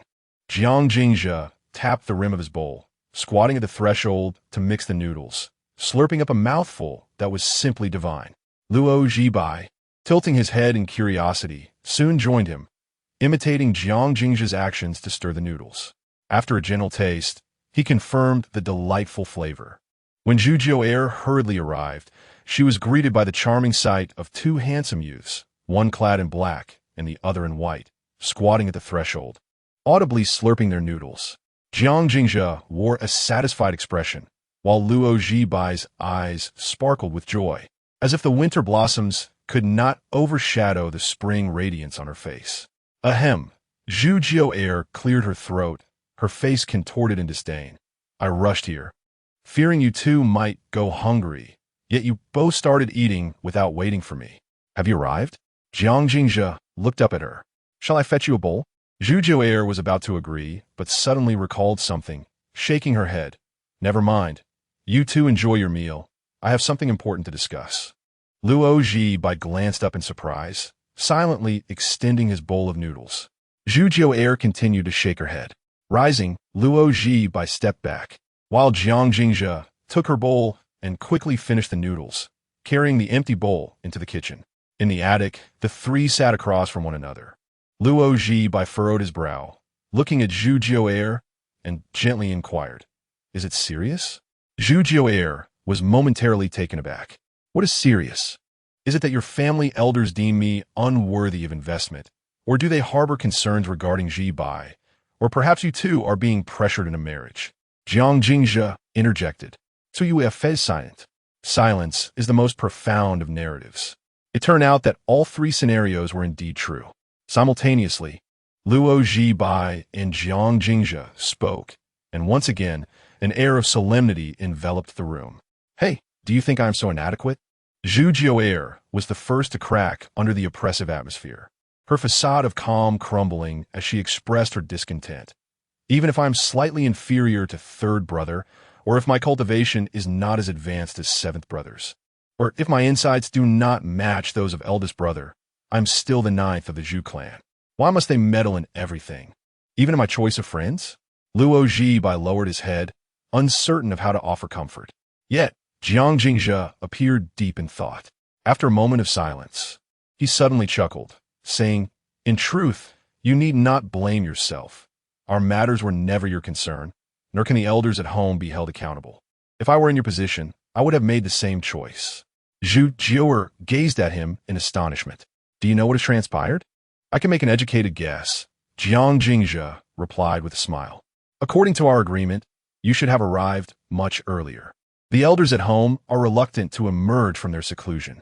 Zhu Jio'er expressed her irritation. "Those old geezers have lingered on the mountain for too long. They've lost all sense of emotion, leaving only a mind full of calculations and schemes." Recalling the words of her third grandfather, Zhu Jio'er, already filled with grievances, declared fiercely, "Once I take control of the Zhu family, I will ensure those old fools receive their due reckoning." At this point, she lowered her head and murmured, "I'm sorry. What need is there for apologies?" Jiang Jingzhe poured her a cup of tea. Though his face bore a smile, his heart felt somewhat cold. In truth, his greatest reliance for coming to Shuyang Academy today was not the Wu Yi Terrace, but rather the Zhu family behind Zhu Jio'er. On the surface, the Zhu family merely appeared to be a commercial enterprise. However, upon closer examination, the terrifying depth of the Zhu family becomes evident. With establishments such as the Red Building of Jade Warmth, the Wanbao Pavilion, and the Sidong Bank, these four commercial giants are deeply rooted in the mundane world, spanning the realm and forming an enormous economic system. To put it bluntly, should the Zhu family desire it, they could instigate turmoil across the entire nation at any moment. Logically speaking, it is inconceivable that such a vital economic artery of this realm could be held in the hands of civilian organization. No emperor could permit such a reality. Yet, the Zhu family has existed for many years and seems poised to endure indefinitely. This suggests that the depths of the Zhu family are far beyond what anyone can imagine. The legend of a tower behind the Zhu family may not be mere hearsay. What Jiang Jingzhe was unaware of is that throughout the millennia, every ambitious dynasty has contemplated seizing the Zhu family's wealth, yet all have met with failure. The founding emperor of a previous dynasty, possessing great talent and strategy, allied with various nations, and even received covert support from the Western Church in an attempt to uproot the Zhu family, only to meet a sudden demise. The grand Buddhist temple in the West collapsed inexplicably, leading to the untimely passing of three eminent masters in a single day. It was only after these events that the legend of a tower behind the Zhu family emerged. Earlier that morning, as Jiang Jingzhe departed from the Wang residence in the north, he instructed Zhu Jio'er to return to the Zhu family to seek assistance. Zhu Jio'er complied, but upon discovering certain information, she never returned. Although Zhu Jio'er might view her involvement as mere investment, her feelings for Luo Zhibai are undeniably sincere. Her decision not to bring anyone to Shuyang Academy speaks volumes. "Do not feel indebted." Luo Zhibai grasped Zhu Jio'er's hand gently, saying, "You owe me nothing. This is my own affair. Even without the Zhu family, we remain friends. Indeed, we are friends." Zhu Jio'er looked at Luo Zhibai, and for some reason, the image of a gentle and refined figure surfaced in her mind, causing her heart to tremble slightly, and she hesitated to immediately take Luo Zhibai's hand. Luo Zhibai stood frozen in place, her eyes betraying a fleeting glimpse of panic, which quickly dissipated, leaving her cold and detached, as if nothing had transpired. Zhibai, do you truly not hold any resentment towards me? Zhu Jio'er grasped Luo Zhibai's hand with a worried expression, imploring. I do not wish to lose you as a friend. How could I? Luo Zhibai replied softly. As long as you desire it, we shall remain friends forever. The camaraderie of youth often endures, for it is imbued with a purity that can stem from a mere shared glance or a serendipitous encounter, forging inexplicable bonds that linger through time. Even when they grow apart and find themselves at a loss for words upon reuniting, should a friend be in need, one will always set aside their affairs to honor a childhood promise. We shall be friends for a lifetime. This vow was solemnly made by Zhu Jio'er the year Luo Zhibai's parents passed away, as she watched the small, solitary girl stand before the grave, holding her hand with earnestness. Luo Zhibai, an orphan devoid of her parents, though cherished by her grandfather and respected by the people of Bai City, could still sense the profound change that enveloped her since her parents' demise at the tender age of 9. Gradually, she became increasingly introverted and aloof, devoid of companions. Thus, she held this promise in great esteem. Throughout the years, despite losing everything, she maintained correspondence with Zhu Jio'er, exchanging letters annually. Upon returning to Bai City after her fall on the ancient battlefield, her first act was to deliver the Taoist text, titled Hao Ran, to a Quainin. This tome resembled a sword manual, yet also echoed the teachings of Confucianism. After Zhu Jio'er began to cultivate Hao Ran, it stirred the Zhu clan, prompting even the ancient elders of the inner sect to emerge in search of the ancient ruins. Alas, the site had vanished following Luo Zhibai's departure, and they were unable to locate it. Since then, Zhu Jio'er, who had once seemed unremarkable, ascended to become the 9th scion of the Zhu clan, qualifying to contend for the position of chief steward. Luo Zhibai had never paid heed to such matters. After all, they were friends. Yet, that fleeting moment of hesitation from Zhu Jio'er had left her in turmoil, as if she had been transported back to that year when all regarded her with distant reverence. She had once again become that lonely little girl. Chapter 63. The Gate of Heaven. Let us discuss matters of commerce, shall we? Jiang Jingzhe remarked with a smile, deftly steering the conversation away. He sensed the fleeting panic in Luo Zhibai, yet chose not to offer consolation, for he understood that such comfort was unnecessary. Zhu Jio'er was indeed correct. Jiang Jingzhe and Luo Zhibai were remarkably similar individuals.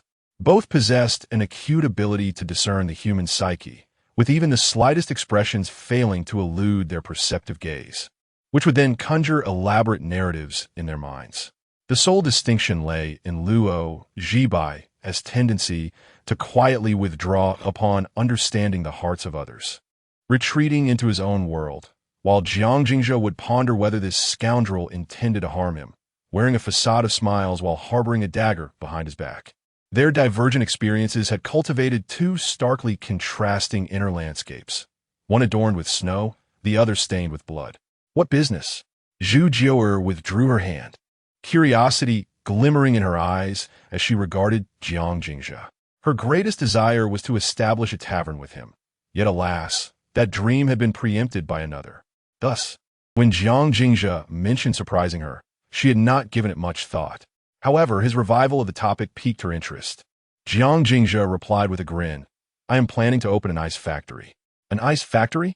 Zhu Jio'er felt a twinge of disappointment. Winter in Chang'an was fast approaching, and the noble families had long prepared their ice cellars, while Yanming Lake had already been cordoned off by the royal family. It was hardly an opportune season for selling ice. Jiang Jingzhe chuckled. It's quite simple. We can sell it in the summer instead. Zhu Jio'er regarded him with an expression of incredulity. Indeed, ice was highly sought after in the summer, even among the aristocrats of Chang'an, who could scarcely obtain it. For most officials, merely enjoying an icy beverage during the sweltering summer was remarkable, while those of greater means might dig an ice cellar at a summer retreat, placing a few blocks in their chambers to revel in a fleeting moment of bliss. Selling ice in summer posed no issue. The real question was, where the ice come from? Zhu Jie recalled that the leading ice merchant in Chang'an was a man named Jia Dao, a recluse hailing from the frigid northern lands, who possessed an eternally frozen coffin. During the summer, this coffin worked tirelessly, yielding bountiful profits, allowing him to amass considerable wealth and attain a golden body state. Now aged, Jia Dao's legacy continued through his progeny. In the realm of ice sails within Chang'an, the Jia family was undeniably the preeminent force. For Jiang Jingzhe to sell ice in summer, he would need to possess a similar ice coffin. If he were to excavate an ice cellar, the expenses would be prohibitive, leaving little room for profit. I can address the source of the ice, Jiang Jingzhe declared, ignoring Zhu Jie's skeptical gaze as he continued. However, I require your assistance with 3 tasks. First, identify and purchase a suitable location outside Chang'an for the ice cellar. Second, construct a workshop. I shall provide you with a design. Third, mobilize your Zhu family's intelligence network to locate a mirabolite mine and acquire it. Are you serious? Zhu Jie observed Jiang Jingzhe, who appeared to be quite confident, and her gaze softened slightly. I can comprehend the need to buy land for the ice cellar and the construction of the workshop. But what is the purpose of acquiring a mirabolite mine? Zhu Jie was familiar with mirabolite. Almost every household's toilet wall can yield some, yet no one desires such things. Only the physicians occasionally purchase them for use as laxatives. You need only seek them out. Jiang Jingzhe did not clarify her doubts, but merely smiled, saying, "If this endeavor succeeds, I assure you will gain further influence and command a greater voice within the Zhu clan, allowing you to dictate the heat of summer in Chang'an." Is that true? Zhu Jie's eyes sparkled with hope. She desperately needed that voice. The elderly members of the Zhu clan underestimated her youth. If she could establish her own enterprise, her words would carry more weight. It's a deal. Jiang Jingzhe chuckled. I will oversee the technique, while you manage the channels and sales, and I shall take a 40% share. No need, I will also take 40%. Zhu Jie waved her hand grandly, declaring, the remaining 20% shall be given to Ji Bai. Generous indeed, Jiang Jingzhe praised, continuing, in addition to selling ice, we must not remain idle in winter. We can also sell coal. I will expedite the drawings for you, and you can procure land for construction. Selling coal? Zhu Jie shook her head. That business is not easily undertaken. The market is limited and long monopolized by various government departments and prominent families. It would be challenging for us to penetrate, and it risks attracting unnecessary trouble, making it not worth the effort. Zhu Jie was not afraid of the aristocracy. She simply deemed it unwise to stir up conflict over meager profits. In Chang'an, business operates under a unique set of rules. It is not merely a matter of buying and selling, but involves numerous facets. The noble families seldom engage directly in trade. Rather, it is their subordinates who do. For example, the Jia family, selling ice, is backed by the Minister of Revenue, Zhang Yujian, and it is said that the second prince also has a stake. The coal trade is even more entangled, with the military and civil service both involved. In the southern city, Wang Dahu of the Qing gang controls 4 streets, monopolizing nearly half of Chang'an. In the western city, Master Yang, with connections to the civil service, commands another channel, with most of the coal expenses of officials lining his pockets. If they were to step in, it would inevitably offend Wang Dahu and Master Yang. Zhu Jie, of course, did not fear offending them. She merely considered it unnecessary. I plan to produce smokeless coal. Jiang Jingzhe did not elaborate, but softly stated, common folk may be threatened by local ruffians, but the warmth of the noble family's chambers should remain beyond their reach. Smokeless coal? Zhu Jie's eyes brightened as she inquired, how far does the smoke disperse? Though she had never seen smokeless coal, she grasped its significance. The finest charcoal available currently can disperse smoke up to 5 feet. Crafted from special fragrant woods, reserved for officials of the 3rd rank and above, priced at 1 tael for 10 pounds, and even then, it is scarce and precious. It's hard to say how many feet. Jiang Jingzhe pondered for a moment before asserting. However, barring any unforeseen circumstances, it should not exceed 1 foot. And only wisps of blue smoke, negligible. That is sufficient. Zhu Jie nodded enthusiastically, suddenly finding Jiang Jingzhe quite endearing. She never anticipated that Jiang Jingzhe, despite lacking prospects in cultivation, would excel in business. If he could indeed produce this smokeless carbon, it would be akin to collecting money effortlessly. As for Wang Dahu and Yang San, it would be best for them to keep their distance, or else she would ensure they understood the true principles at play. Old Jiang, focus on your drawings. Whatever you need, just command, and I shall see to it. For the timber acquisition, use the sweet maple. I will sketch the design for the charcoal stove right away. One requirement: both the stove and the ice cellar must remain sufficiently concealed. Also, allocate me a plot of land. No one is permitted to approach without my consent, as I require it for experimentation. This is a matter of commercial confidentiality. Absolutely. I happen to have a suitable location, Jiang Jingzhe replied.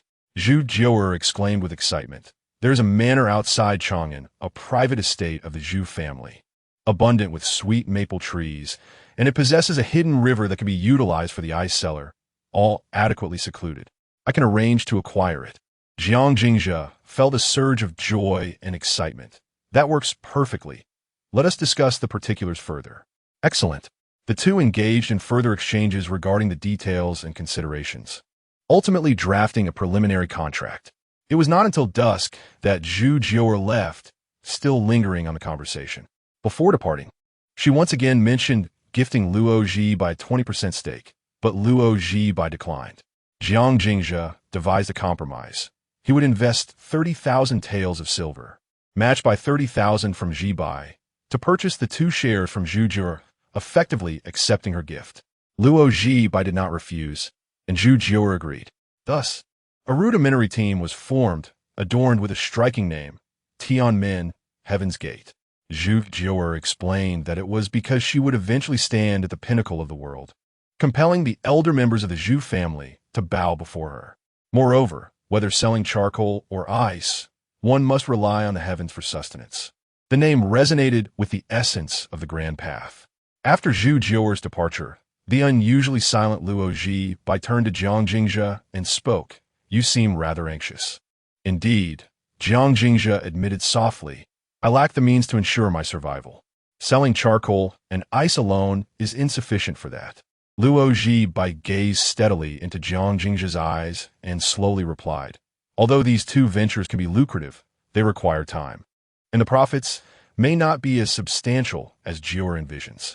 There is truly no necessity to collaborate with the Zhu family. Thus, your true objective is, in fact, the production of Glauber's salt. Jiang Jingzhe was momentarily taken aback, surprised by Luo Ji Bai's astuteness. On one hand, it was indeed for the Glauber's salt, and on the other, it was also for Zhu Jiuer. Jiang Jingzhe smiled. Her nature is not malevolent. It's just that human hearts are the most difficult to fathom. I do not wish to become her adversary, so I must invest my chips in her.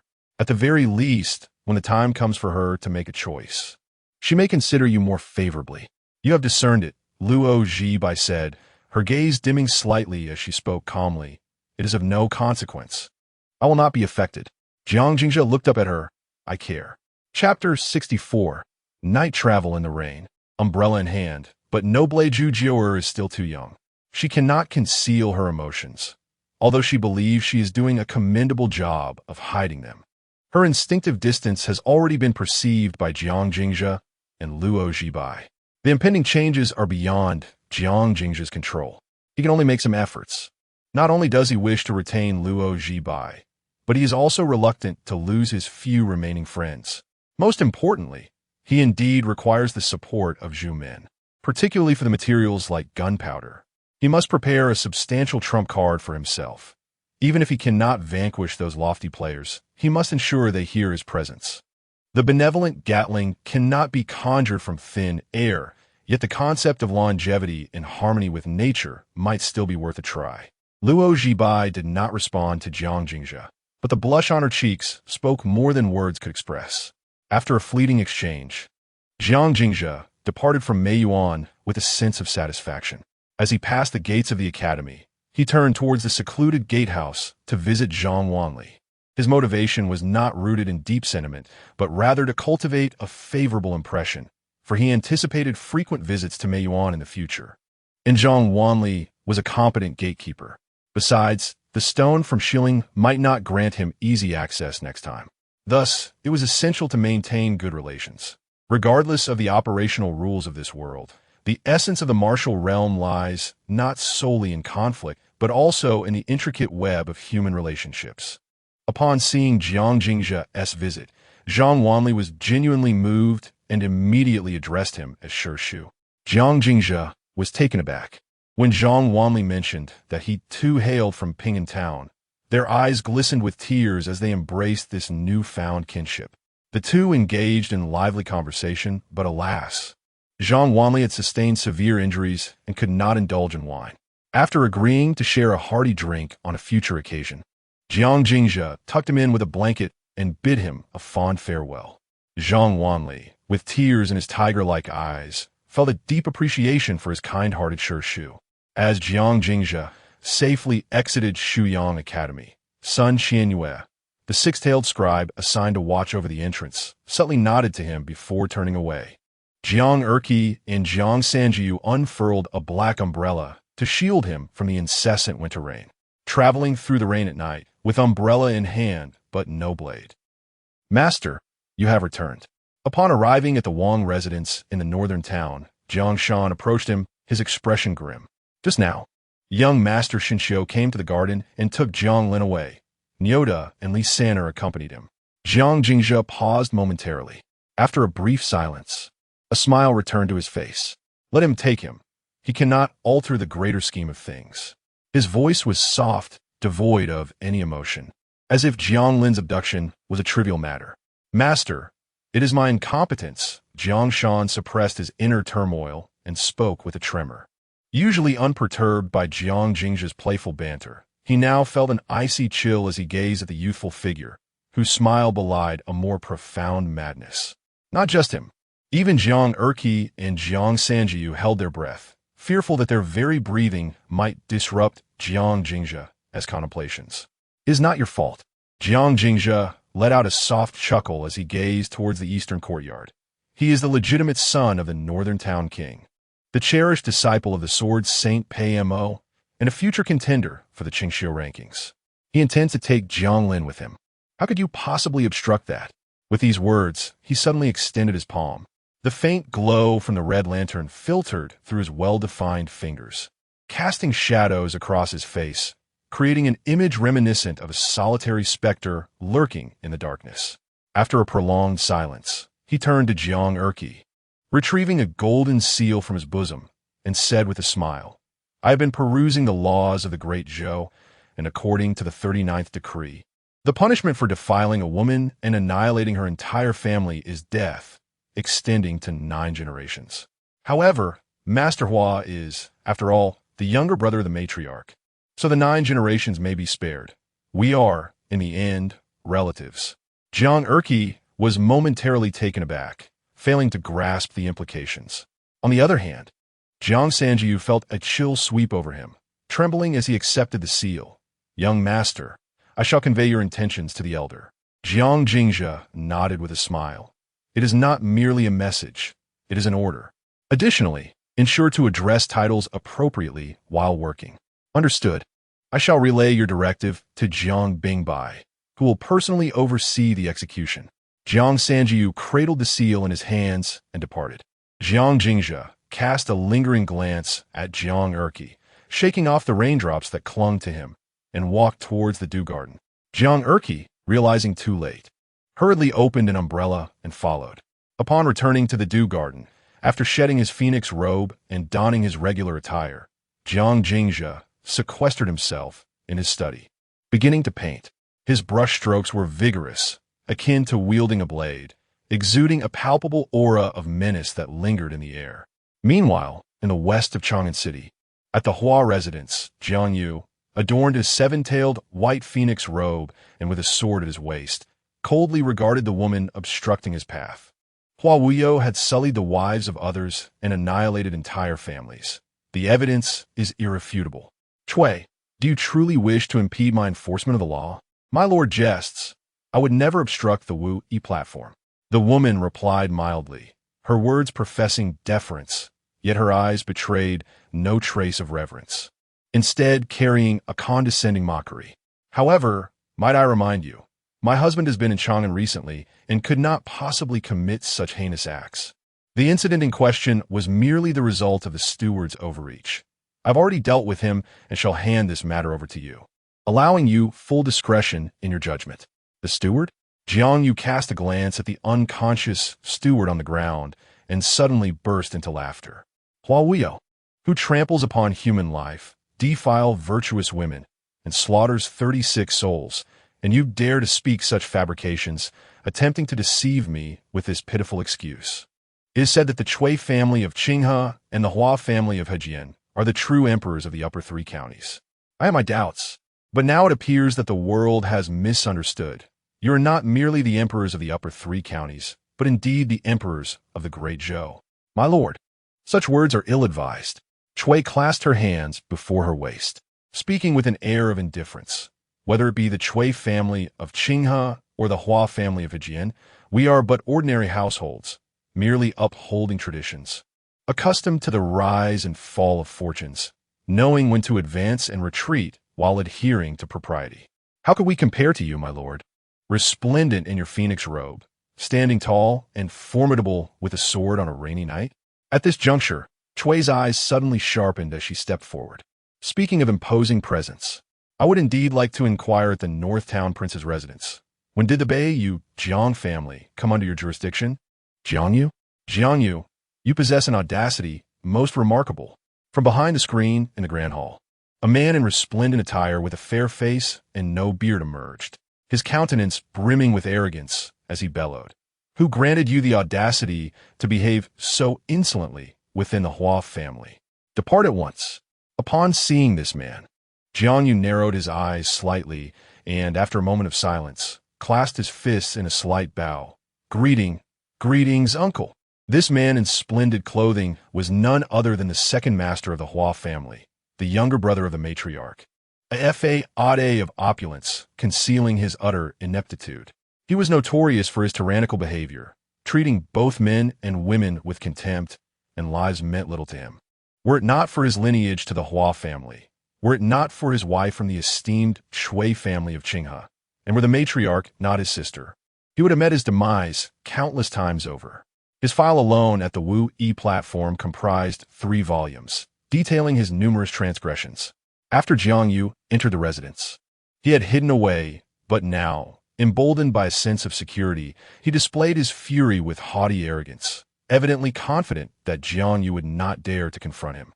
There is no place for a nephew like you, the second master scoffed, disdainfully regarding Jiang Yu. A cold smirk graced his lips as he continued.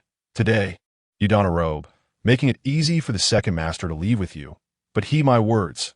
Once we step beyond this threshold, retrieving the second master will prove a formidable challenge. Jiang Yu fell silent. The unusual behavior of Hua Wuyo caused him to hesitate. He was inherently a man of deep contemplation. Hua Wuyo's conspicuous display of bravado rendered him reluctant to act. Bah, wretched scoundrel! Hua Wuyo, emboldened further by Jiang Yu's silence, sneered with a lewd grin, leaning closer to whisper, Shan Xiu has returned, and your sister has exited the eastern courtyard. Even that old dog Jiang Lin has left the Dew Garden. Your ambitions are bound to shatter. For I will disclose a truth. It was I who ensured the demise of that mother-daughter pair. They were quite the burden. Jiang Yu's expression shifted subtly, not due to Hua Wuyo's admission of guilt, but rather the revelation of Jiang Shenxiu's return and her formidable presence in having taken Jiang Lin away. His mind raced with a torrent of thoughts. How could Jiang Jingzhe permit Jiang Shenxiu to take Jiang Lin? Had he truly bowed to her? If Jiang Jingzhe had indeed yielded, could this phoenix robe shield him from Jiang Nu's wrath? He stood rooted in place, head bowed, his eyes flickering like a candle flame, reflecting his own wavering ambitions. At that moment, the grand doors of the Hua residence swung open, and a youth clad in azure entered, pushing the door aside. The young lad, with hair barely long enough to touch his shoulders, held a sword in both hands. Though he bent slightly, he emanated an air of superiority. Master Jiang, young Master Shenxiu has conveyed that it is time for you to return to the residence. Chapter 65. Should Master Hua e'er have died? Jiang Yu's expression shifted in shock as he turned to face the sword-bearing youth, a bitter pang settling in his heart. Jiang Shenxiu had indeed returned, and merely by sending a sword servant to present a blade, he demanded submission from him. The sword servant gazed at Jiang Yu with a calm demeanor, as if in his eyes, Jiang Yu was neither the scribe of the Wu-Yi platform nor a master of the divine wanderer realm. A wolf raised in indifference. Your ambitions have been laid bare too soon. With a formidable presence behind him, he stood with sword in hand.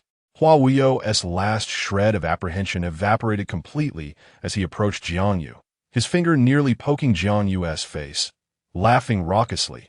Come, kill me. Master Heir stands right here. A mere blink would suffice as your tribute. Hua Wuyo was the younger brother of the esteemed Madame Hua. The Hua family's elder had indulged him excessively in his old age, allowing him to grow arrogant and brazen in Qinghe, utterly ignorant of reverence. The sword servant continued to observe Jiang Yu serenely, awaiting his capitulation. The Chui family, with their hands gracefully poised, looked down upon Jiang Yu. Their pride accumulated over millennia, casting a shadow upon him. Hua Wuyo laughed boisterously, intent on trampling Jiang Yu into the dust. The Hua residence was ablaze with light, and even the servants cast unabashed, scornful glances at Jiang Yu. They had witnessed his once abject demeanor, and thus, even clad in royal robes, he remained in their eyes the same subordinate son who trailed behind Madame Hua, meek and submissive. Everyone awaited Jiang Yu's bowing of the head. Even he was on the cusp of convincing himself to relent. At that moment, the sound of galloping hooves echoed from outside. Clop, clop, the thunderous rhythm splashed through the rain, as if a tempest were descending upon them. Jiang Yu turned his head. The tempest had breached the gates, halting at the stone steps, the armor worn glinting with a chilling light in the night.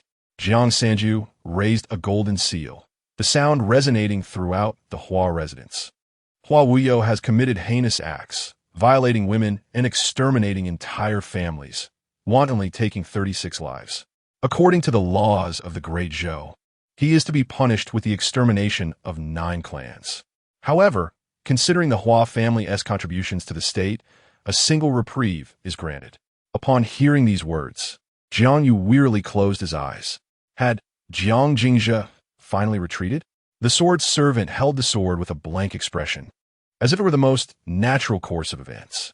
He had brought forth the sword of the revered young master, and could Jiang Jingzhe dare to voice any objections?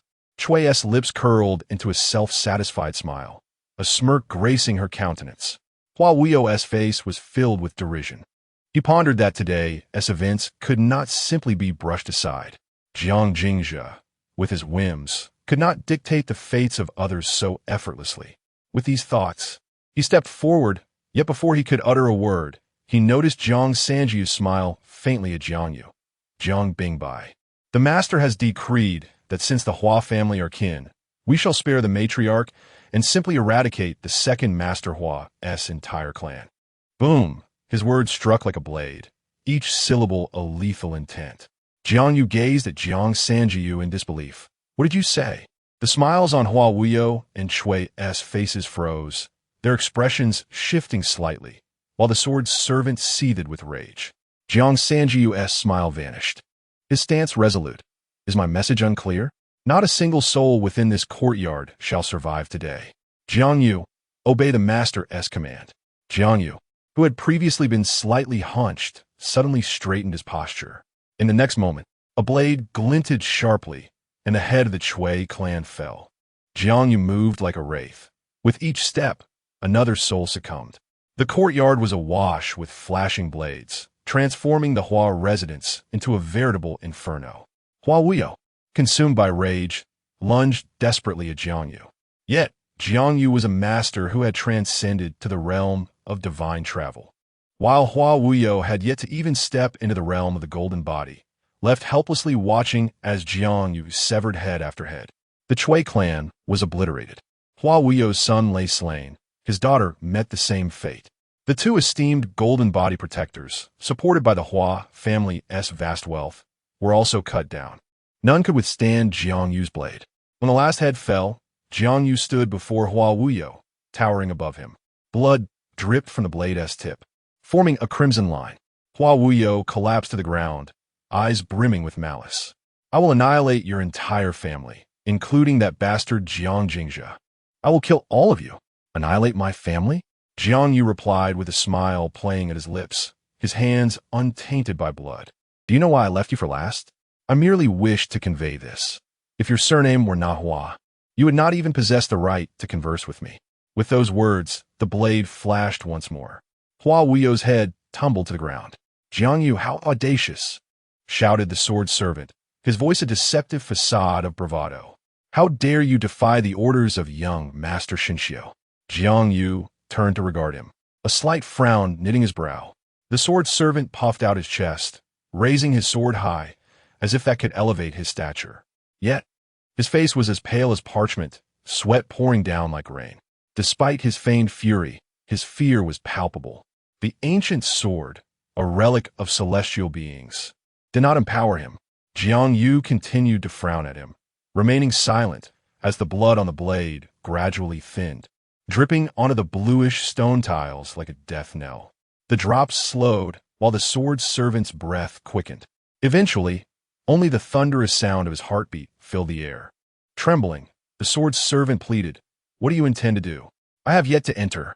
"Begone," Jiang Yu replied, averting his gaze, sheathing his sword, and ignoring the sword servant entirely. Jiang Sanjiu inclined his body slightly in respect. "Lord Jiang, the chief secretary awaits you in the Garden of Degrees." In the stillness of Chang'an at midnight, silence enveloped the night, the scent of blood dispersed by the whispering winds and gentle rain. The residence of the Minister of Justice, mere walls away, lay shrouded in darkness, as though oblivious to the massacre of the Hua family. Yet, the pervasive stench of blood was so potent that it was impossible for him not to perceive it. Not only the minister's household, but countless others under the cloak of night were restless. The second master of the Hejian Hua family had been slain, with all 72 members of his household perishing without exception. Even the daughter of the Chui clan, hailing from Qinghe, had lost her head. The illegitimate eldest son of the Jiang family and the returned forsaken heir, on this seemingly ordinary night, wielded their blades against the staunchest ally of Jiangnu, embarking on an irreversible path. Those who discreetly sought confirmation of this news all expressed their admiration while cursing the foolhardiness. Everyone was well aware that Jiang Jingzhe and Jiang Yu were finished, regardless of who among the royal family or the prince of northern Zhen emerged victorious. Neither would permit the survival of these two individuals. Yet, amidst the cursing, they could sense the impending storm of bloodshed. The long silent Wu Yi platform brought these two blades to the forefront, vowing not to return to their sheaths until they were stained with blood. These two merciless daggers were enough to rob many of their peace. Jiang Yu cleansed himself of the non-existent bloodstains and donned his regular attire before heading to the Dew Garden. From this day forth, he was irrevocably bound to Jiang Jingzhe, with no possibility of waver. In essence, he had no path of retreat. Jiang Jingzhe had been waiting for quite some time. He personally led Jiang Yu into the warm pavilion and bowed deeply before him. "Uncle, welcome aboard. You have led to my demise." Given that they were now inseparably tied, Jiang Yu naturally dispensed with any pretense of courtesy. Taking his seat, he regarded Jiang Jingzhe with a hint of exasperation. Is it truly worth this quarrel over a mere Jianglin, allowing him to linger a few more days? "Uncle, you have misunderstood me," Jiang Jingzhe replied, pouring tea for Jiang Yu with a smile. "In these years of fleeing, I have endured countless provocations. Jiang Shinshio's clumsy taunts will not throw me into disarray." "Then what is the purpose of this charade?" Jiang Yu inquired, perplexed, furrowing his brow. "What advantage do we gain by offending both the Hua and Chui families?" "The Hua family is a pact you forged," Jiang Jingzhe stated, raising a cup of tea to his lips and drinking it down, his tone contemplative. "It is also a pact I have made with the Wu Yi platform. They require a sharp blade, and thus we must hone ourselves to a fine edge. Moreover, since we have donned this guise, what is wrong with taking a life according to the laws of the Great Zhou? Do you truly believe that Master Hua deserves to live?" Chapter 66. The young Yellow Gate King Kai at the depths of the Wu Yi platform.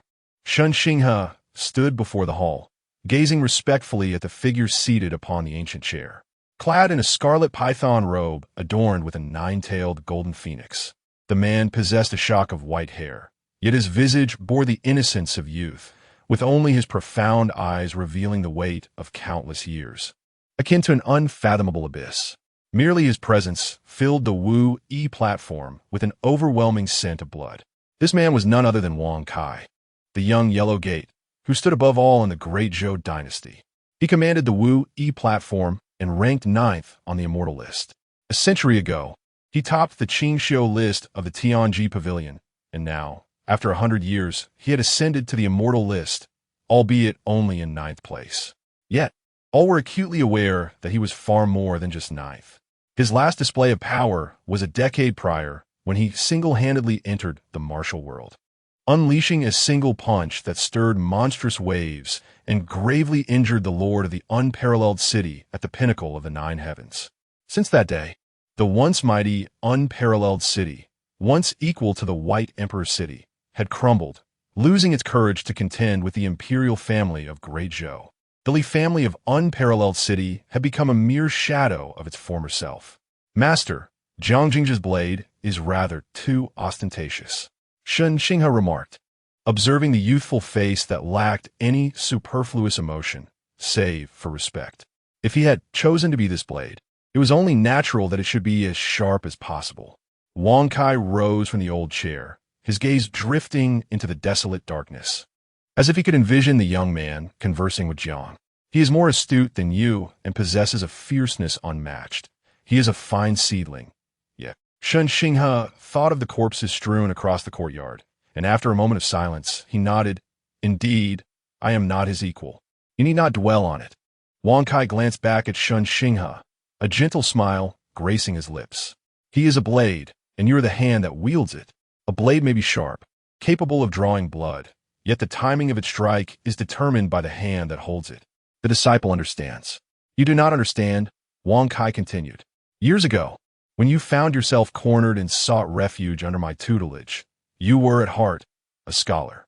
You could not abide the methods of the Wu-Yi platform, nor endure the vile words spoken here, which is why you have refrained from revealing your true self over these years, and have been reluctant to step even half a foot into the court. Yet, you are unaware that the world is not merely black and white. If the court lacked the Wu-Yi platform, devoid of us, the hunting dogs, chaos would have long since engulfed the realm. The dossier on Hua Wuyo was delivered by your own hand to Jiang Jingzhi. You know best whether he deserves to die. His death is of no consequence. Shen Xinghe sighed softly, yet the servants and children of the Hua family are, after all, innocent. Innocent? Wang Kai's originally handsome features twisted into an eerie expression. If they are innocent, what are the 36 lives lost at the hands of Hua Wuyo? They enjoyed the sustenance provided by the Hua family and must, therefore, bear the consequences that accompany it. Alas, Wang Kai seemed to arrive at a realization, chuckling self-deprecatingly. In the end, what does it matter whether they are innocent or not? We are the butchers, the blades wielded by His Majesty to take lives, to kill. One merely requires a list, not a justification. On the morrow, a vial of longevity elixir was to be delivered to Jiang Jingzhi, accompanied by the council to pursue his ambitions without restraint, with the assurance that one awaited his ascendance to become an indomitable blade. Yes, master, Shen Xinghe replied with reverence, and upon raising his gaze, he found that Wang Kai had vanished, leaving only the still wet calligraphy on the table. The inscription read, "May the dark-clad warriors sheath their blades, bringing peace to the realm and safety to the populace." The following dawn, the memorials against the Wu-Yi platform fluttered like snowflakes towards the Chaotian Pavilion. The most powerful man in the Great Zhou, without a glance, cast them all into the warming furnace, his fury igniting. The Ministry of Rights, the Censorate, the Ministry of Justice, the Ministry of Personnel, the 7 clans of Qinghe, and the 3 families of Hejian. How swiftly they converge. What do they seek to achieve? What do they wish to convey? Were it not for Jiang Jingzhi's blade, I would remain oblivious to the unity of my civil and military officials. If they dare to present such memorials against the Wu-Yi platform, is this land truly mine, or theirs? Do they still regard me as the emperor? Perhaps I should relinquish the throne and allow them to occupy it. The 7 ministers of the cabinet remained impassive, seated on small stools, silently observing the emperor's outburst. Since the year when Lord Shanji had quelled the Yellow Gate with a wave of his sleeve, the Yellow Gate had remained notably subdued, especially with the retired emperor's withdrawal. The emperor's self-reproach edict had relegated imperial authority to an exceedingly awkward position. The emperor's struggles were palpable, and likewise, the Wu Yi platform faced its own tribulations. Though the executioners still loomed as a sword over the officials, their menace had considerably diminished. For the entrenched aristocracy, it had been years since they felt the sharpness of that blade. Yet now, the Wu Yi platform wielded a new weapon, daring to direct its slaughter towards the noble families. Regardless of their internal strife, the aristocracy would never permit a breach of decorum. Thus, even in the absence of court meetings, officials representing the interests of the noble families still delivered memorials to the imperial palace. All these memorials bore a singular demand: to execute Jiang Jingzhi. Once the emperor had vented his wrath, the head of the cabinet, Zhang Fengfu, cleared his throat and spoke slowly. Your Majesty, while Hua Wuyo's indiscriminate killings are indeed lamentable, Lord Shui stands as a pillar of our great Zhou, having devoted his heart and soul to our realm. Jiang Jingzhi, driven by personal vendetta, has committed the grave transgression of slaying a daughter of the Chui family, breaching an immense taboo. If this matter remains unaddressed, it may be challenging to quell the fury of the scholar officials in the counties of Qinghe. I implore your Majesty to deliberate carefully. Indeed, your Majesty, the Deputy Minister Su Daolin added solemnly. Were it any other individual, it might be forgivable. But Lord Shui is the foremost scholar of our great Zhou, a revered Confucian. Although he has retired, his influence among the literati endures. Jiang Jingzhi's actions are excessively ruthless. He remains too youthful. If your Majesty intends to utilize him, he must first undergo tempering. With Zhang Fengfu and Su Daolin's endorsements, the other esteemed ministers of the cabinet readily concurred. The Great Zhou is a realm shared between the emperor and the aristocracy. Those who represent the nobility cannot be the impoverished commoners, but rather the distinguished families themselves. In the hall of Chao Tian, the 7 cabinet ministers, with the exception of a Hamlin editor, hail from prominent noble families. Jiang Jingzhi's audacity to confront these aristocrats has undoubtedly struck at their most vulnerable point. Hence, despite their usual open rivalry, they unite in opposition when faced with such a situation. Even if they cannot eliminate Jiang Jingzhi, they at least aim to place a leash around his neck. The emperor cast a tranquil gaze towards a distant corner.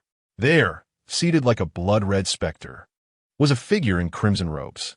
After a moment's silence, he slowly spoke. Jiang Jingzhi serves as the chief of the Wu Yi tribunal. Is there an issue with his handling of cases according to the law? Since you all are so outraged, I wish to pose a question.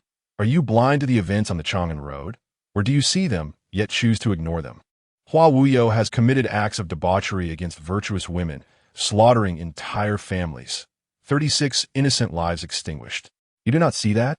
The people's grievances rise in fury, yet you remain oblivious to their cries for justice. Now, as the Wu Yi tribunal administers the law impartially and acts according to the statute, you denounce him as cruel and accuse him of inciting turmoil, demanding punishment. Do you truly believe that the common folk may perish while the aristocracy remains untouched? With these words, he gradually rose, like a gathering storm cloud overshadowing the hall, and departed with a flourish of his sleeve, leaving an echo of his words lingering in the air. If Minister Chui believes Hua Wuyo should not be executed, I await his arrival in the capital. Chapter 67. The Art of Health Preservation and the Unyielding Blade. How audacious! The Prime Minister Zhang Feng, with a stern expression, presides over his residence. As the head of the Jiuanzhang family, he may merely be a master of the ethereal realm, yet his lineage from the Shuyang Academy places him as a junior to the esteemed Master Shanji. His former students and acquaintances permeate both court and society, endowing him with significant influence. He stands as the representative of his generation of aristocracy, garnering a measure of respect even from the emperor himself. While others may tremble before the extraordinary powers of the little eunuch, to him, he is but a mere castrate, devoid of fear. Regrettably, His thunderous reprimand echoes through the grand hall, akin to the sound of flatulence. Wang Kai disregards him entirely and strides away. The shameless wretch, devoid of ruler or father, infuriates the old man. Zhang Qing, do refrain from agitation. The emperor, seemingly oblivious to the earlier outburst, wears a subtle smile. You have all heard it. Wang Kai opposes the punishment of Jiang Jingzhe. His decision stands, and even I cannot compel him otherwise. In my view, let it be. Your Majesty, although the Wu Yi platform acts in accordance with the law, it involves the Chui and Hua families. Su Daolin, the second in command, expresses his concerns. Should the Chui or Hua families take action, the Qi has 7 clans, bound by kinship, may incite turmoil throughout the realm, making it difficult to navigate the aftermath. Are you suggesting I issue an order to execute a loyal subject for their merits? The emperor's expression darkens. Chui family demands accountability for the death of a woman. Yet I have lost 36 subjects. As both ruler and father, should I not seek accountability from the Chui family? Your Majesty, Su Daolin finds himself at a loss for words. All that needed to be said has been articulated. Since the emperor chooses to don the mantle of righteousness, what more can he utter? He dares not voice that the lives of those lowly people pale in comparison to the weight of a single Chui. Thus, he remains silent. I am weary. Let us conclude for today. The emperor gestures dismissively, signaling for their departure. The assembly rises to take their leave. Ultimately, the blade of Jiang Jingzhe will be dealt with by others. It is unlikely to fall upon their shoulders in the near future. The emperor has been retreating for many years. If he is not allowed to extinguish the fire within, his anger will continue to fester, spiraling into chaos. Tiredness beckons for respite. A feeble blade slashes at me, as though I were but a child. In the garden, Jiang Jingzhe regards the panting Jiang Erqi with disdain, believing the old man to be increasingly foolish, exhibiting signs of treachery.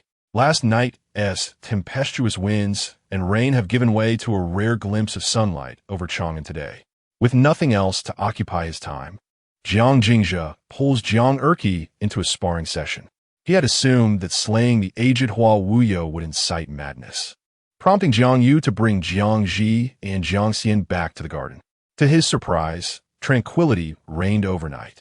Reports indicate that numerous antiques were shattered in the eastern courtyard. This morning, Jiang Xinxiu even had the sword servant from last night deliver an ancient sword worth 3,000 gold, claiming it was a gift specifically for Jiang Jingzhe. What could Jiang Jingzhe do?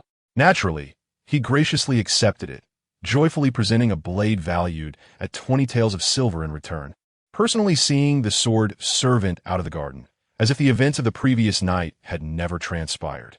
Master, are you unharmed? Jiang Erqi extracted Jiang Jingzhe from the snow, his gaze tinged with concern. Although Jiang Jingzhe's martial prowess had advanced rapidly, the burden on his body was considerable. Too much of anything can be detrimental. Jiang Jingzhe had practiced the piercing blade technique for 7 days, achieving a remarkable level of mastery, allowing him to withstand Jiang Erqi's full-force strike.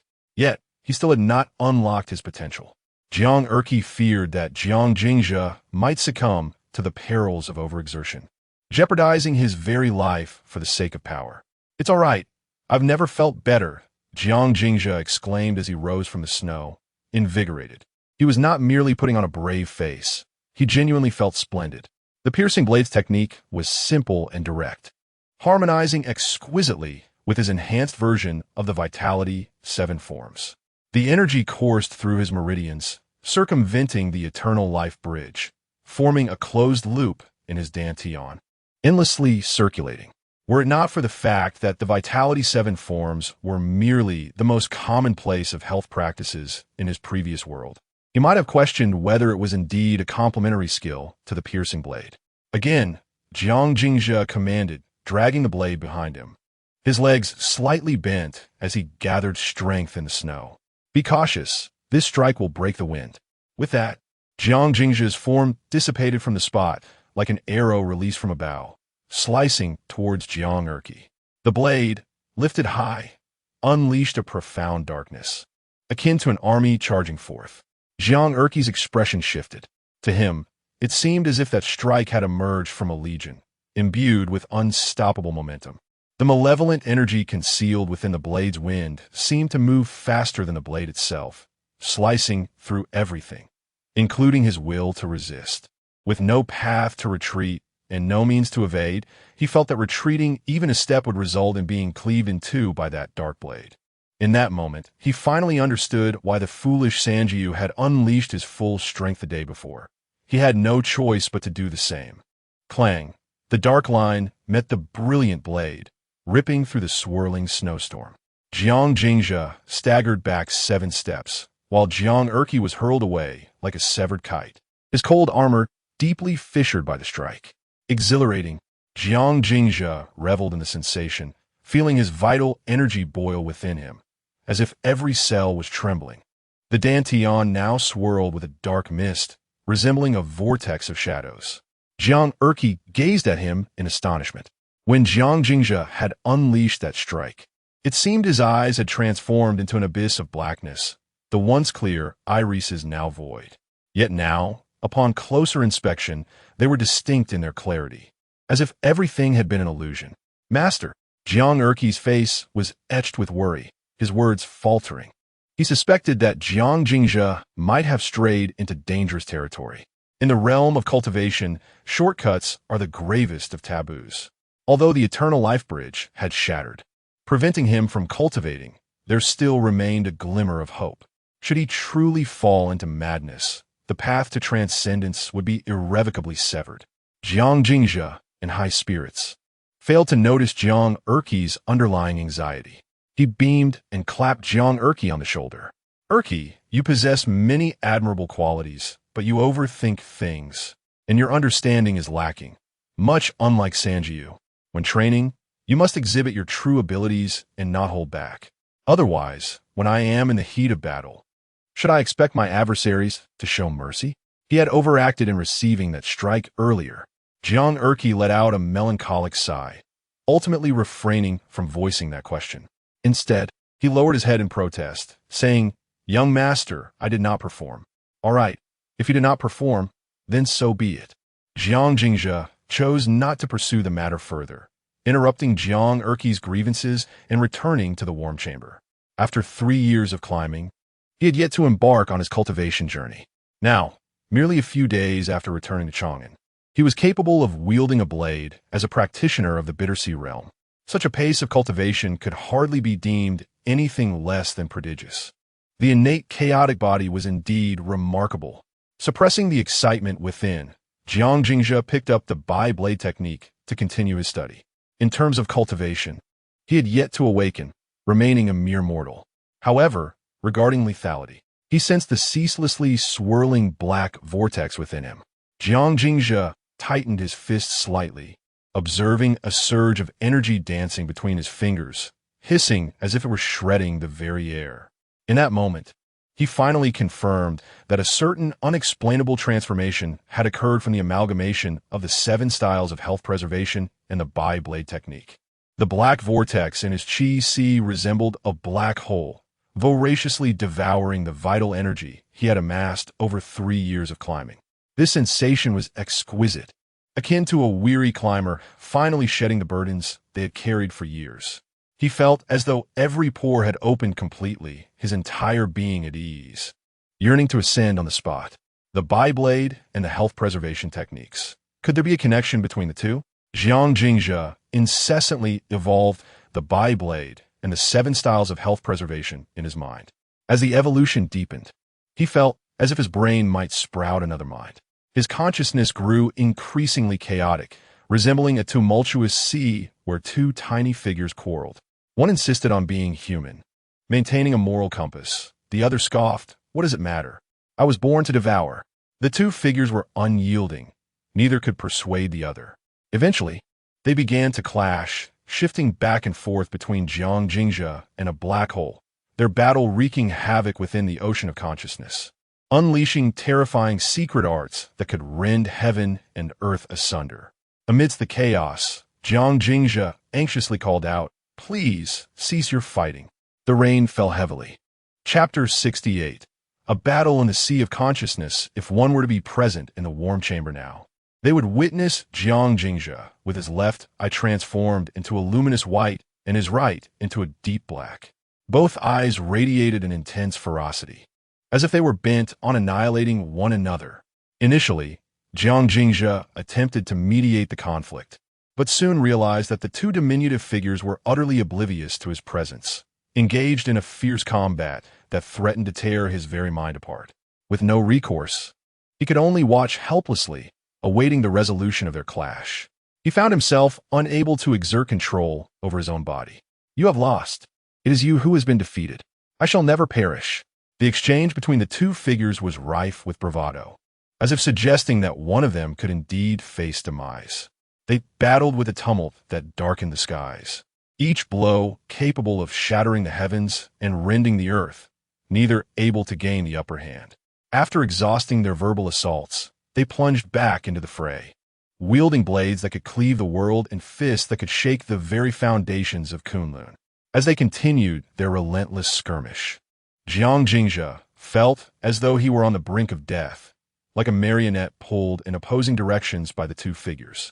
His head throbbed with unbearable pain. Finally, with a desperate cry, he succumbed to slumber, entirely losing consciousness. At that very moment, in the northernmost reaches of the continent, atop the human race's Great Wall, an elderly man leisurely indulging in barbecue delicacies suddenly expressed mild surprise and turned his gaze southward. The projection I left within that youth has vanished. In the next instant, he stepped forth and disappeared from the human wall. Upon reappearing, he found himself in the warm chamber of the garden, observing the unconscious Jiang Jingzhe slumped at the writing desk. The elder's brow furrowed. Indeed, something had gone awry. How audacious to erase my mark! Let me see which little rascal has so little regard for the rules, thinking I am incapable of wielding my blade.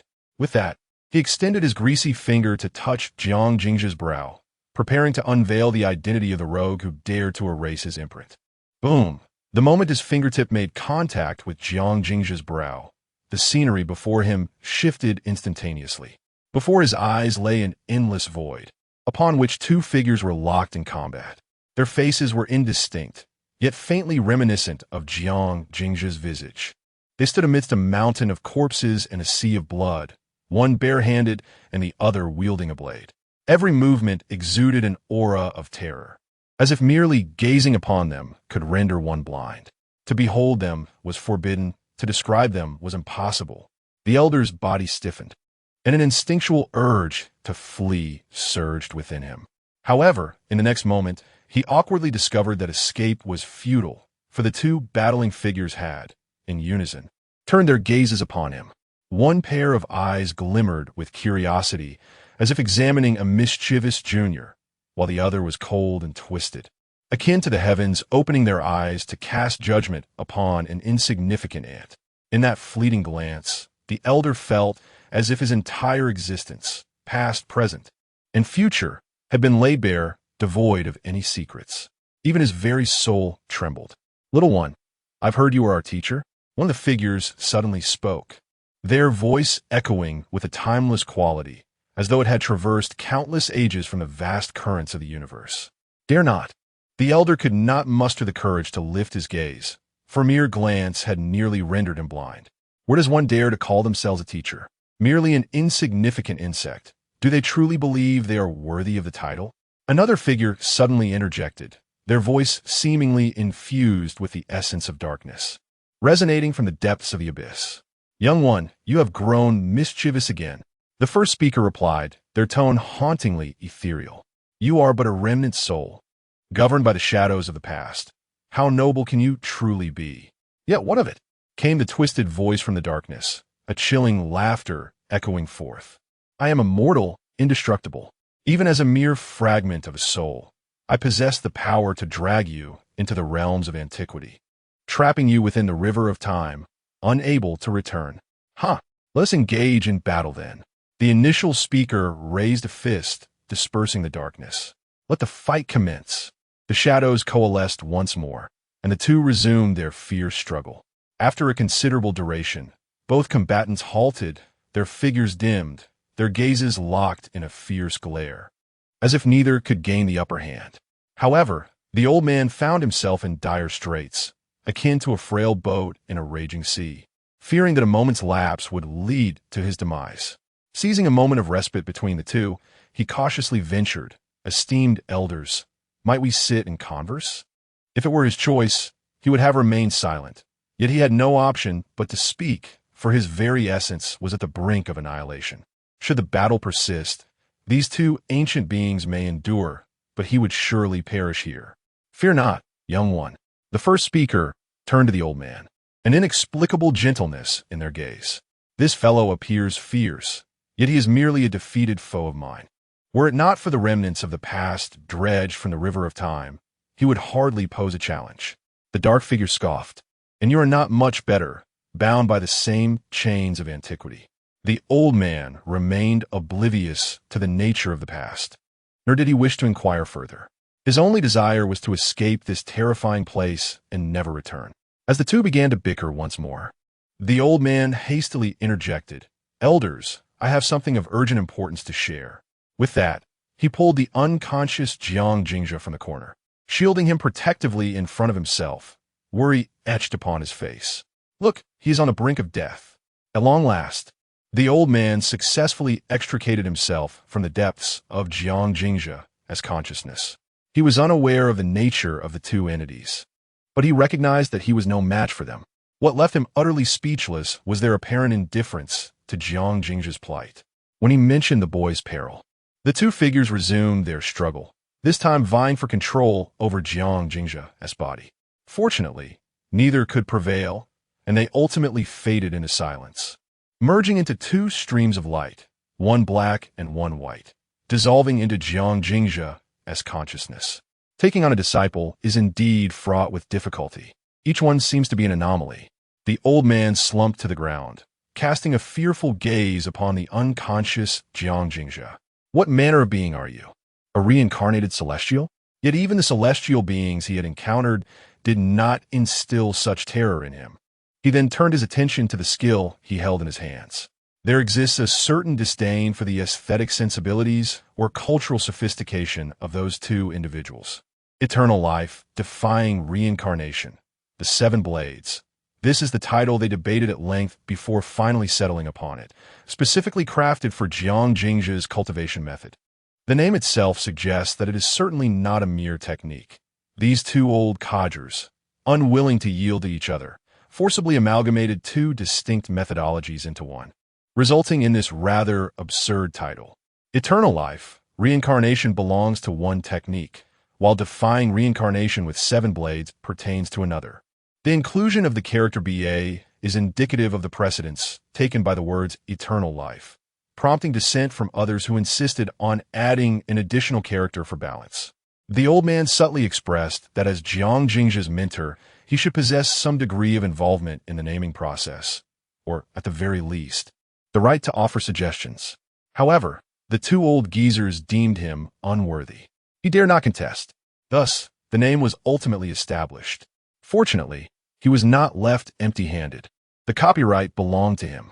Gazing upon the three characters inscribed at the conclusion, the old man felt an irate surge of emotions. Chun Ergu.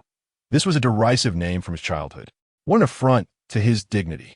At that moment, while he was enveloped in his own frustrations, Jiang Jingzhe stirred from his slumber, opening his eyes to find the old man wearing a dismal expression. "Old man? One ought to address him as master." The old man shot a disdainful glance at Jiang Jingzhe and casually tossed the technique before him. "Here, a cultivation method picked up from the roadside. You may peruse it at your leisure. Eternal life, defying reincarnation. The Seven Blades?" Jiang Jingzhe received the text, and upon noticing the poorly scribbled characters on the cover along with the minuscule signature, he couldn't help but chuckle. Surely, this was concocted by his master. After 3 years of climbing mountains, although the old man had not spent much time on the peaks, Jiang Jingzhe still recognized his handwriting, albeit unaware of who Chun Ergu was. Never mind that. Just focus on reading it diligently. The old man, weary of providing explanations, resigned himself to the fact that there was little he could impart to this disciple. Rising, he dusted off his garments and flashed a toothless grin. "Master has once again procured some wild game. Care for a taste?" Chapter 69, My Apologies. Teacher, the old man proclaimed that a little drink truly meant just a little. His tolerance for alcohol was notoriously poor, and his temperament even worse. The very first encounter with Jiang Jingzhe had involved him drunkenly snatching a roasted chicken, which inadvertently forged their fateful teacher-student bond. Jiang Jingzhe rubbed his temples, feeling a slight ache but choosing not to dwell on it. He rose to head to the kitchen and prepare some grilled meat. Though the old man struggled with his alcohol intake, his appetite was insatiable. If Jiang Jingzhe was a little glutton, the old man could only be likened to a voracious beast of legend.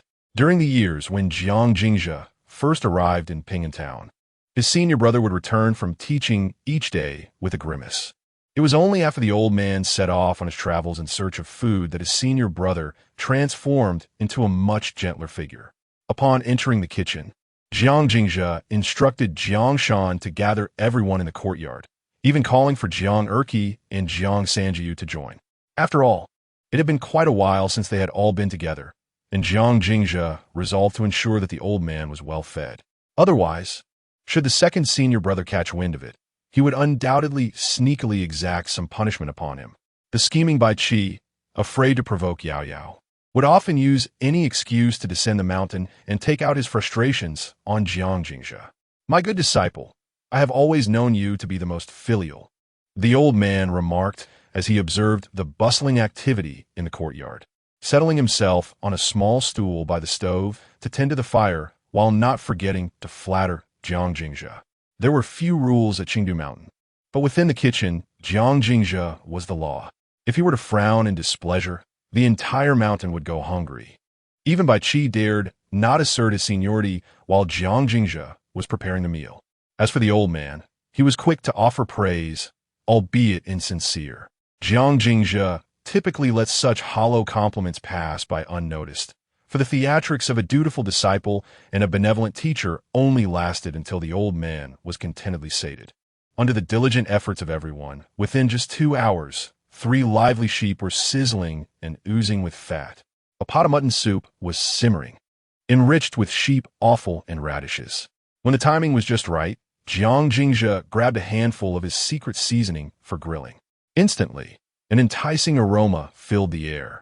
The old man, unable to contain himself, tore off a sheep's leg, indifferent to the heat, and in the blink of an eye, reduced it to nothing but a skeleton.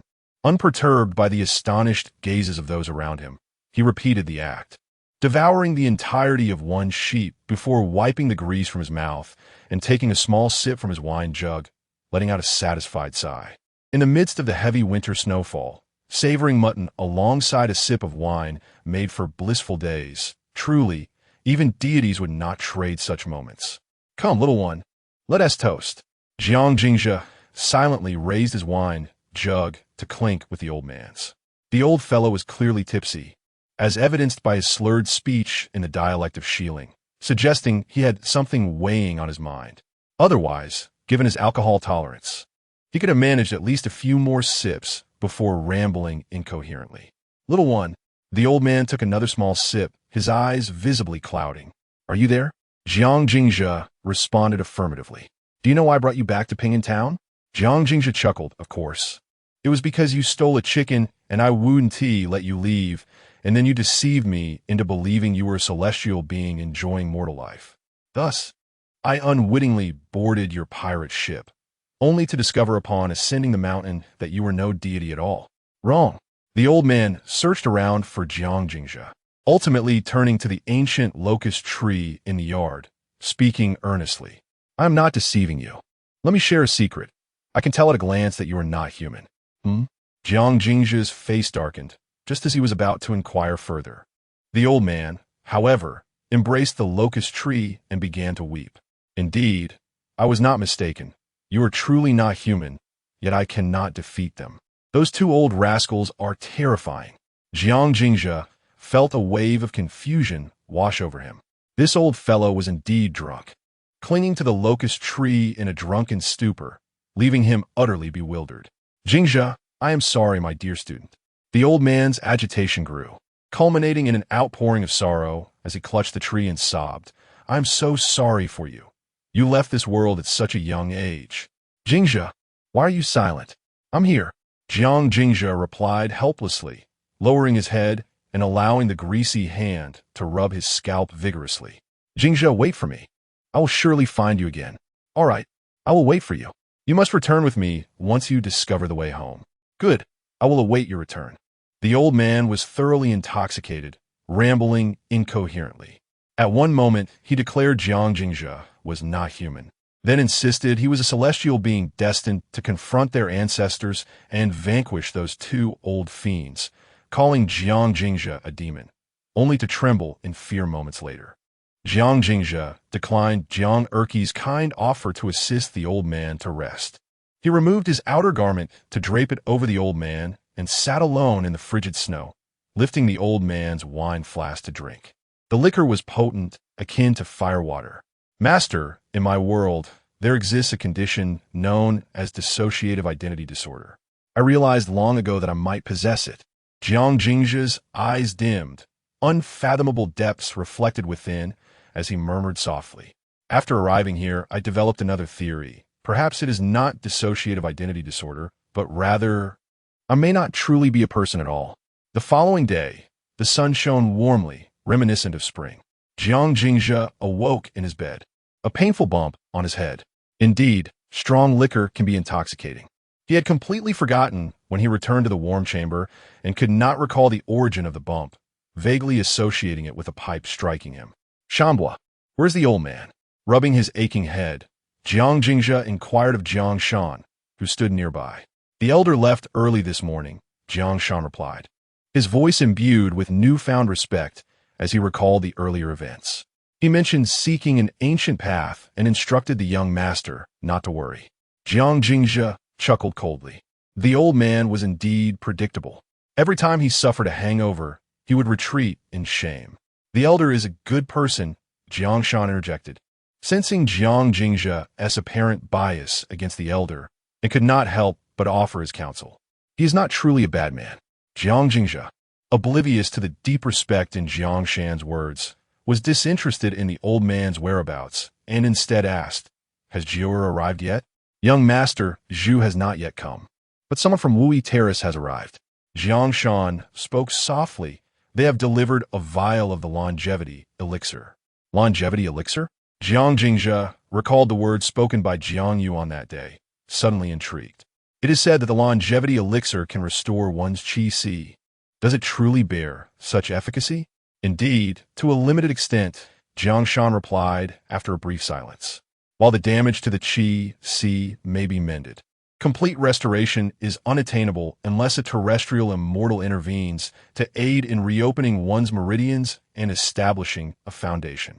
However, the esteemed elder mentioned that you, young master, are afflicted by a fractured longevity bridge, and moreover, your constitution is extraordinary, diverging from the path of ordinary cultivators. Thus, the longevity elixir is of no use to you. If it is of no use, then keep it for yourself, Jiang Jingzhe responded nonchalantly.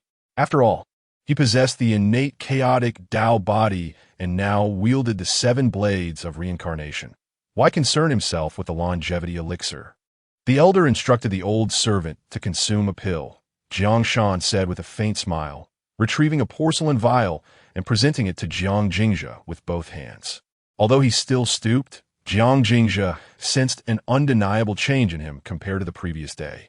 In the next moment, an overwhelming aura emanated from Jiang Shan, as if he were enveloped by the coils of dragons and elephants, resembling a golden war deity. Young master, the old servant's qi has been restored. I have returned to the golden body realm. Chapter 70. Bound to the war chariot, Jiang Shan was indeed a master at the golden body realm. And being of the Jiang lineage, he possessed the qualifications to cultivate the dragon elephant prajna, making his strength extraordinary, only slightly inferior to the peak prowess of Jianglin. His ability to reclaim his cultivation was a matter of great delight for Jiang Jingzhe. His most pressing concern was his insufficient power and lack of capable allies. Take, for instance, his recent return to the Northern King's manor. Despite presenting a facade of strength, he felt an underlying insecurity, even hesitating to step outside the manor. After all, those lofty figures in the clouds regarded him merely as a blade, while the foolish ones below, like the matriarch Jiang Sailang, bore little restraint. Now, with Jiang Shan, a formidable cultivator of the golden body realm, by his side, his safety had gained a semblance of assurance. Yet, he pondered whether the heart of the seemingly discarded Jiang Shan would change alongside the restoration of his powers. On the surface within this courtyard, Jiang Shan had already transcended the need for mundane sustenance like beef. Jiang Jingzhe never doubted the authenticity of loyalty, yet loyalty can be capricious. The skeletal remains in the fire during those years of flight had proven this truth. Fortunately, he was sufficiently duplicitous, even with a tumultuous heart. He displayed no hint of turmoil on his face, instead smiling with genuine warmth. Receiving the longevity pill from Jiang Shan, he sincerely exclaimed, "Shanbo, congratulations." Jiang Shan, equally beaming with joy, responded, "No matter the time, this old servant will always serve the young master and be at your beck and call." Had Jiang Shan known that the thick-browed and bright-eyed fellow questioned his loyalty, he would have knelt and implored the heavens to discern loyalty from treachery. Not that he was genuinely loyal. Rather, it was simply unnecessary. With such an esteemed elder present, Jiang Jingzhe was essentially the second-generation heir with the most profound background in the world. Betraying such a promising master would be the act of a fool. After Jiang Shan departed, the siblings Jiang Ji and Jiang Xian entered the threshold of the garden. A few days prior, Jiang Ji had refrained from presenting a token of allegiance, wavering back and forth, causing Jiang Ji and Jiang Xian to hesitate in taking initiative. Now, having become comrades bound together, there was no need to maintain distance. Jiang Ji, the eldest grandson of the Jiang family, bore the demeanor of his father. Though still young, he conducted himself with composure, having diligently played the role of an obedient, illegitimate son since childhood.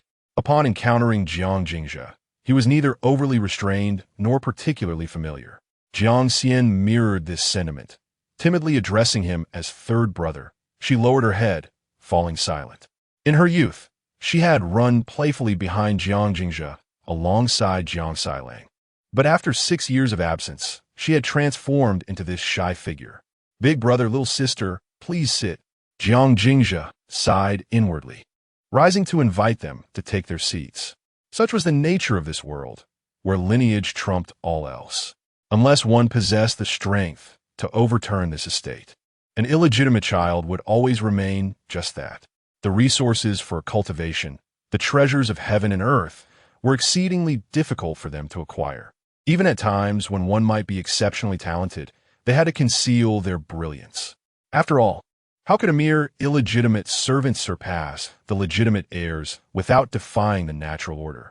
Jiang Jingzhe poured hot tea for the two and raised his own cup, smiling as he said, "Elder brother, I would like to hear your thoughts." Jiang Ji paused momentarily while holding the teacup, hastily placing it down and sitting up straight. After a brief contemplation, he prepared to speak. However, he noticed Jiang Jingzhe frowning slightly, letting out a soft sigh. "Elder brother, I recognize your steadfast nature and profound thoughts since childhood. I wish to hear your genuine opinions. After all, we are in the same boat, and there is no need for pretense. Uncle's invitation for you to visit carries the same sentiment." Jiang Ji remained silent. Although he bore the demeanor of his father, he was still but a youth. Otherwise, he would not have taken the key to the treasury that day. After a long while, he slowly lifted his head, his eyes slightly reddened. "Jingzhe, I am filled with discontent. I attained enlightenment at the age of 12 and entered the Qi awakening realm by 15. Yet now at 23, I have yet to step into the mountain-moving realm. The people in the household label me a pedantic scholar, claiming my cultivation aptitude is mediocre. Yet they are unaware that I opened 60 meridians upon my awakening. Even with the most inferior talent, 8 years should have sufficed for me to reach the mountain-moving realm. It is solely because the matriarch insisted on encouraging the young Jiang Sailang that I have been unable to advance, even being forced to suppress my own cultivation. I am unwilling to accept this. I was once a prodigious youth. Why must I concede my confidence to Jiang Sailang? I loathe that old crone for ruining my future. I could almost wish her dead." At this point, Jiang Ji let out a self-deprecating smile. Yet, I am aware that I am a secondary son and lack the right to enjoy the privileges of the legitimate heirs. That day, my actions were not solely for you. I simply could not restrain myself. You are correct. Sometimes, when one wears a mask for too long, it becomes a part of one's very being, impossible to remove. When you inquire about my thoughts, what I desire most is to break free from the Jiang family and forge my own path in the world. Even if I cannot carve out a future, at least it will be my own lack of ability. Jiang Jingzhi's brows furrowed slightly. How much of Jiang Ji's words were sincere and how much were feigned? Was it truly difficult to sever ties with the Jiang family? For Jiang Jingzhi, it may indeed be a challenge. Since the day he was discovered by the Jiang family, he had become a blade, wielded by forces beyond his control. But for Jiang Ji, if he genuinely wished to leave the Jiang family, it would merely require him to gather his belongings and walk out the door. Why endure such prolonged restraint? His presence here implied one of two possibilities. Either he had never contemplated leaving the Jiang family, or he had compelling reasons to remain. I have long wished to depart, Jiang Ji said, his eyes reddening further as they fell upon Jiang Xian. But our mother passed away early, and our father pays little attention to us Xian. If I were to leave as well, she would truly have no one to rely on in this household. Understanding dawned on Jiang Jingzhi, who regarded the tear-filled eyes of Jiang Ji with a complex expression. From this day forth, elder brother, you may leave the Jiang family. I will protect little Xian. As he spoke, he retrieved 3 blueprints from the bookshelf and handed them to Jiang Ji. I have a business deal with the Zhu family that requires a fully trustworthy individual to oversee it. It is uncertain how successful this venture will be, but it will undoubtedly yield more than what you could gain within the Jiang family. I will retain 40% of the shares and can grant you half a share. If all goes well, you need not worry about cultivation resources for yourself and little Xian in the future, as long as you possess the potential. Even the limits may be transcended. Jiang Ji was momentarily taken aback. The limits? Do not even mention him. Not even his father, Jiang Yu, would dare to imagine such a thing. The further one progresses in cultivation, the more arduous it becomes. Setting aside innate talent and comprehension, the resources required for cultivation are sufficient to halt the vast majority in their tracks. Raising a master of the divine, wandering realm is already the utmost limit for most prominent families, while nurturing a land-bound immortal at the stopping realm would nearly deplete the entire foundation of a city. Jiang Jingzhi's assertion that these 3 blueprints could cultivate a stopping realm being is nothing short of a fantastical tale. This was stated by the 9th elder of the Zhu family, who may have exaggerated, yet the essence remains accurate. Jiang Jingzhi smiled, handing the blueprints to Jiang Ji before taking a seat once more. Lifting his teacup, he turned to the quietly seated Jiang Xian. Little Xian, what are your thoughts? I wish to enter the academy, Jiang Xian replied softly, lowering her gaze. The matriarch wants me to marry into the Hua family to fill a vacancy, to bring good fortune to the 3rd young master, Hua Wuqing. However, I do not wish to marry so early. Let's not discuss marriage any further. Jiang Jingzhi retorted coldly. You are but 15 years old. What need have you for a husband, especially one as crippled as that one from the Hua family? I believe our uncle has lost his senses to even consent to such a thing. Jiang Xian looked up, her eyes, once subdued, now radiating brilliance. Is it truly possible? Of course, Jiang Jingzhi affirmed with a nod. While I cannot guarantee your admission to the academy, rest assured, marriage is a matter you need not fret over. If Jiang Nuhu dares to consent, I shall not hesitate to eliminate Jiang Sailang. Thank you, 3rd brother. I will strive to gain admission to the academy on my own. Jiang Xian seemed to shed a tremendous weight, her eyes brightening with newfound hope. Hua Wuqing is the legitimate grandson of the Hua family head. His name is Melodious, and it is said that he possesses good looks with enchanting peach blossom eyes that can captivate even a dog. Yet, he is an utterly vile individual and a cripple at that. He has committed every transgression imaginable, especially in his pursuit of others' wives, often flaunting his actions before the husbands. And after his misdeeds, he would go on to annihilate entire families. He is nothing but a twisted maggot. The entirety of that despicable Hua family, one and all, deserve nothing less than demise. Chapter 72. What do you think you are to instruct me on how to act? Jiang Ji departed, clutching 3 blueprints. Upon arrival, he was filled with trepidation, and as he left, his steps were heavy, as if he bore the weight of a mountain. Jiang Xian followed closely behind, maintaining a respectful distance, not too far, yet not too close. Jiang Jingzhe stood in the warm pavilion, watching them depart. As they turned back to glance at him, a smile blossomed on his face, as radiant as a spring breeze. It was not until they had walked far away that Jiang Jingzhe withdrew his gaze and turned to Jiang Erqi. After a moment of contemplation, he produced a blueprint and handed it to Sanjiu, standing beside Erqi, instructing, acquire the mountain behind Qingyang town, construct a private residence according to this blueprint, and keep this knowledge from anyone outside your circle.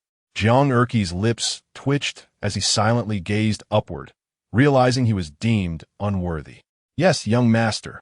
Jiang Sanjiu took the blueprint and scrutinized it diligently.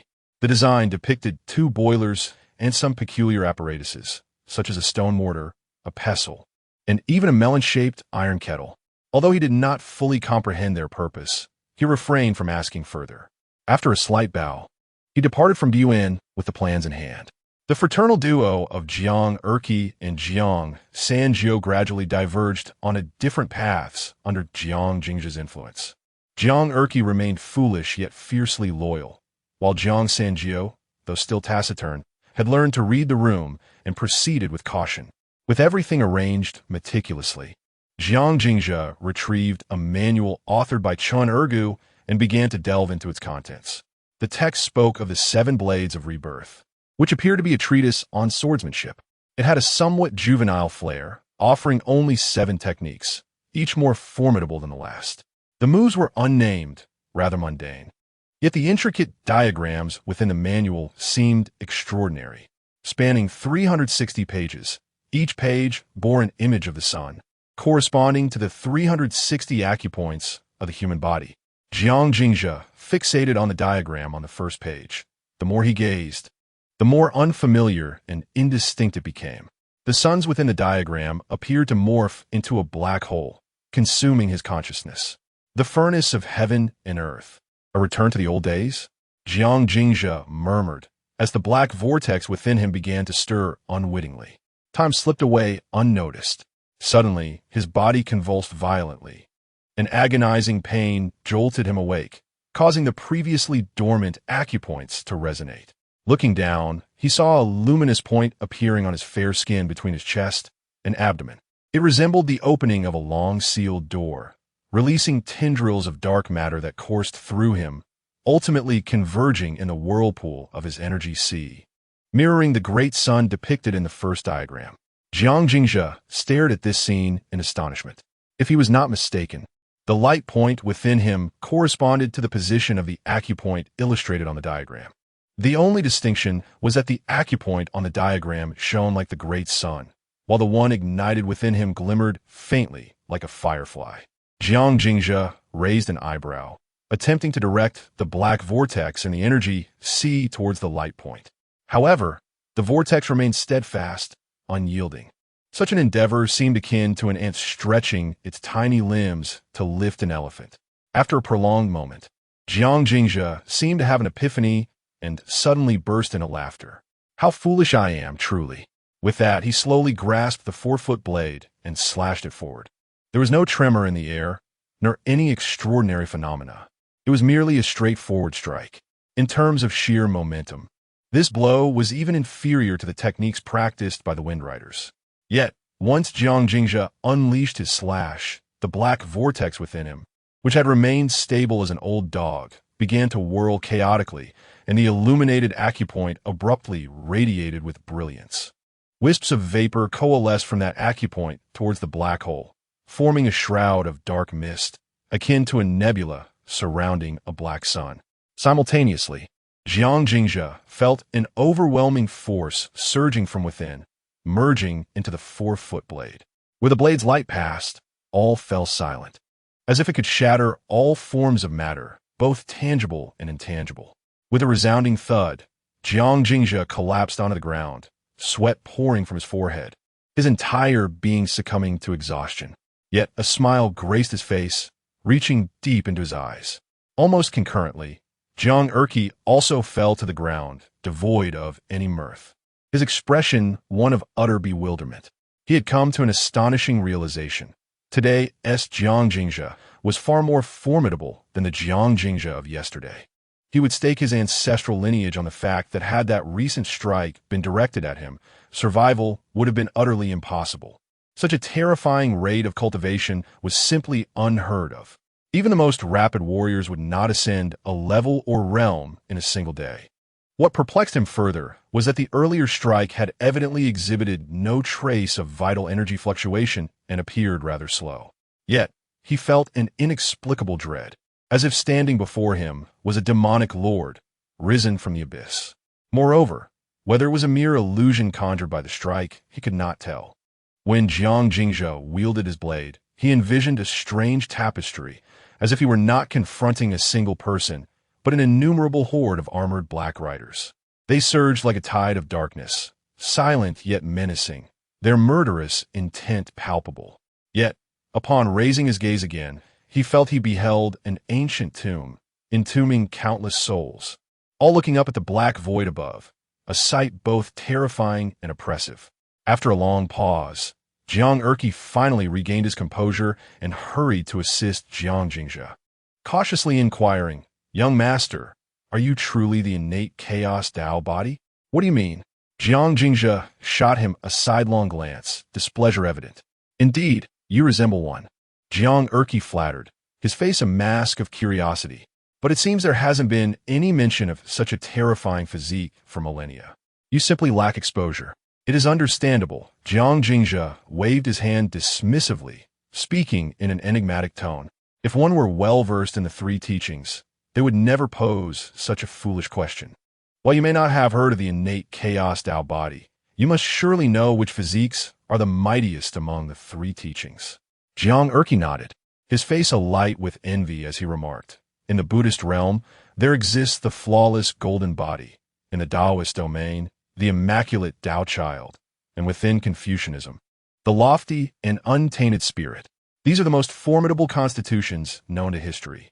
Should they flourish, they would inevitably ascend to the realm of immortals. If they advance further, they might even aspire to establish their own teachings and bequeath a legacy." Jiang Jingzhe smiled faintly, standing with his hands clasped behind his back. "It is said that the being who subdued the sovereign of the demon clan and submerged the 9 provinces millennia ago was endowed with the innate chaotic Tao body. The founders of the three teachings struggled to align the sun and moon to muster a formation that could barely match his prowess." "Brother, you have gone too far." In the southern mansion of the Duke of An, Lin Linger observed Lin Yinji seated in the grand chair, her eyes betraying a playful disdain. At that moment, her demeanor starkly contrasted with her lively and charming persona from the Shuyang Academy. Her youthful, enchanting visage bore a hint of cruelty. The Duke of An's household was scant in numbers, and Lin Yinji's training aptitude was lacking. Ever since the previous duke's demise, the residence built upon the battleground had been fading into obscurity. Logically, despite Lin Yinji's shortcomings, he was still the Duke of An, and as his sister, Lin Linger ought to extend him a modicum of respect. However, the farcical incident from years past had left Lin Yinji lacking in authority before his sister, making it difficult for him to assert the dignity of a family head. Moreover, Lin Linger, a disciple of the Shuyang Academy, had attained the mountain-moving realm at merely 15, promising a bright future, which further diminished Lin Yinji's standing. At this moment, Lin Linger audaciously mocked him to his face. "Little sister, I act for your own good." Observing the disdain in Lin Linger's eyes, Lin Yinji's countenance darkened. "Our Duke of An's household is not like other noble families. Our foundations are shallow. When Jiang Jingzhe first arrived in Chang'an, I failed to perceive the situation clearly, which compelled me to urge your return home. It is one thing for you to refuse marriage to Jiang Jingzhe, but how could you unilaterally scheme against one who bears you no ill will? Furthermore, since he is already betrothed to the city of the White Emperor, those past jests should be laid to rest. Why must you stir up trouble once more?" Lin Yinji's eyes brimmed with concern as he urged her. Yet his words fell harshly upon Lin Linger's ears. The contempt she harbored was now utterly unmasked. With a swift flick of her scholarly robe, she stepped forward and yanked Lin Yinji from his chair, casting him to the ground. Were you to dictate my actions? Chapter 73. The Canopy Like Clouds. Passers-by like a weave. Lin Linger looked down from her elevated position, draped in the prestigious robes of the foremost among the 72 academies. In the current setting of the Bowen Marquisate, she appeared particularly imposing. Lin Yinji, infamous in his own right, gazed incredulously at his younger sister, whom he had nurtured, as if encountering her for the first time. 2 years prior, in a fit of rage during a dispute, Lin Yinji had vandalized the HSBC building on Zhuke Street in the Western City. By all accounts, it was merely the destruction of an establishment, hardly a matter of great consequence. The proprietor of HSBC was willing to settle the matter amicably. However, the meddling of Master Yang San, who relished the spectacle, insisted on demanding immediate compensation. Emir Yang San did not intimidate Lin Yinji. Despite the decline of the Bowen Marquisate, it still held a position among the elite. Although Yang San had established himself in the charcoal business across much of Chang'an, even able to enter the gates of the Ministry of Revenue at will, there remained several tiers of distinction separating them. In a fit of rage, Lin Yinji wreaked havoc on the HSBC building. Consequently, during the confrontation, he found himself bowing his head in apology before Wang Shund, the magistrate of Chang'an, losing both face and dignity. Due to insufficient funds for compensation, he was compelled to leave his sister as collateral. He returned home in disgrace, forced to liquidate his assets. Though the ordeal lasted less than 3 hours and Lin Linger suffered only minimal indignities, it became the greatest blemish on Lin Yinji's life. From that point on, he was branded a hopeless failure, a reputation that echoed throughout Chang'an, revealing the true decline of the Bowen Marquisate, all because of that incident. Over the past 2 years, Lin Yinji had harbored guilt towards his sister, consistently yielding in her presence. Yet he never anticipated that his forbearance would metamorphose into the merciless scorn and rebuke he now faced. The sister, seated in the grand chair above him, appeared so foreign and cold. "Elder brother, you have disappointed me greatly." Lin Linger seemed oblivious to the bitterness in Lin Yinji's eyes, or perhaps she simply did not care. "I am the legitimate daughter of the Bowen Marquisate, a student of the Academy of Shanyang. At 15, I ascended to the mountain-moving realm, a paragon of excellence. Yet, in your eyes, what am I? Merely a tool for your ambitions with the northern town prince's estate. You accuse me of complicating matters, of harboring ulterior motives and plotting against others. I ask you, if I do not conspire against Luo Zhibai, would I conspire against my own brother? The moment Jiang Jingzhe returned to Chang'an, you wrote to urge me to meet him, as if you wished to cleanse me and present me to his bed. On what grounds? What is Jiang Jingzhe? A useless son of a fallen house, incapable of cultivation. Why should he ruin my life?" Lin Linger's voice grew louder and colder. Her eyes filled with resentment upon mentioning Jiang Jingzhe. Lin Yinji's bitterness morphed into confusion. His decision to bring Lin Linger home had nothing to do with seeking favor among the powerful. The northern town prince's estate and the Bowen Marquisate shared a long-standing friendship, and Lin Linger and Jiang Jingzhe had grown up together. When their families had spoken of a potential union, Lin Linger had expressed her joy. From his perspective, since the incident involving Jiang Jingzhe, his sister had not set foot in the Wangfu of the North Town again, evidently harboring some feelings for him. The reason for revisiting old matters was merely a hope that his sister could attain her desires. He could not comprehend why Lin Linger harbored such intense animosity towards Jiang Jingzhe. "I am sorry. I did not anticipate your thoughts," Lin Yinji sighed softly, his voice tinged with bitterness. "However, if you dislike Jiang Jingzhe, why must you scheme against Luo Zhibai of the White Emperor City?" Lin Linger cast a disdainful glance at Lin Yinji. "This is my affair. You have no right to know." Her intentions towards Luo Zhibai were undoubtedly fueled by jealousy. Despite Luo Zhibai being merely an empty vessel, both Jiang Jingzhe and Jiang Shinshio's gazes were solely fixed upon her. The fervor with which Jiang Shinshio regarded Luo Zhibai was both blinding and chilling to her heart. Though she stood right there, Jiang Shinshio's attention was consumed by that wretched woman. Even Jiang Jingzhe, the wasteful son of a noble family whom she regarded as insignificant, gazed only upon Luo Zhibai, hardly sparing her a glance. All of this, which she felt was rightfully hers, she could relinquish without a second thought. Yet, Luo Zhibai was something she could not allow to be taken from her. Do not act foolishly any longer, Lin Yinji sighed deeply. The affairs of the Jiang family are not for us to meddle in, and Jiang Xinxiu is certainly no virtuous man. Lin Lingye frowned. Have you been following me? Lin Yinji replied helplessly. As your brother, I must be aware of what my sister is involved in and whom she associates with. You dare.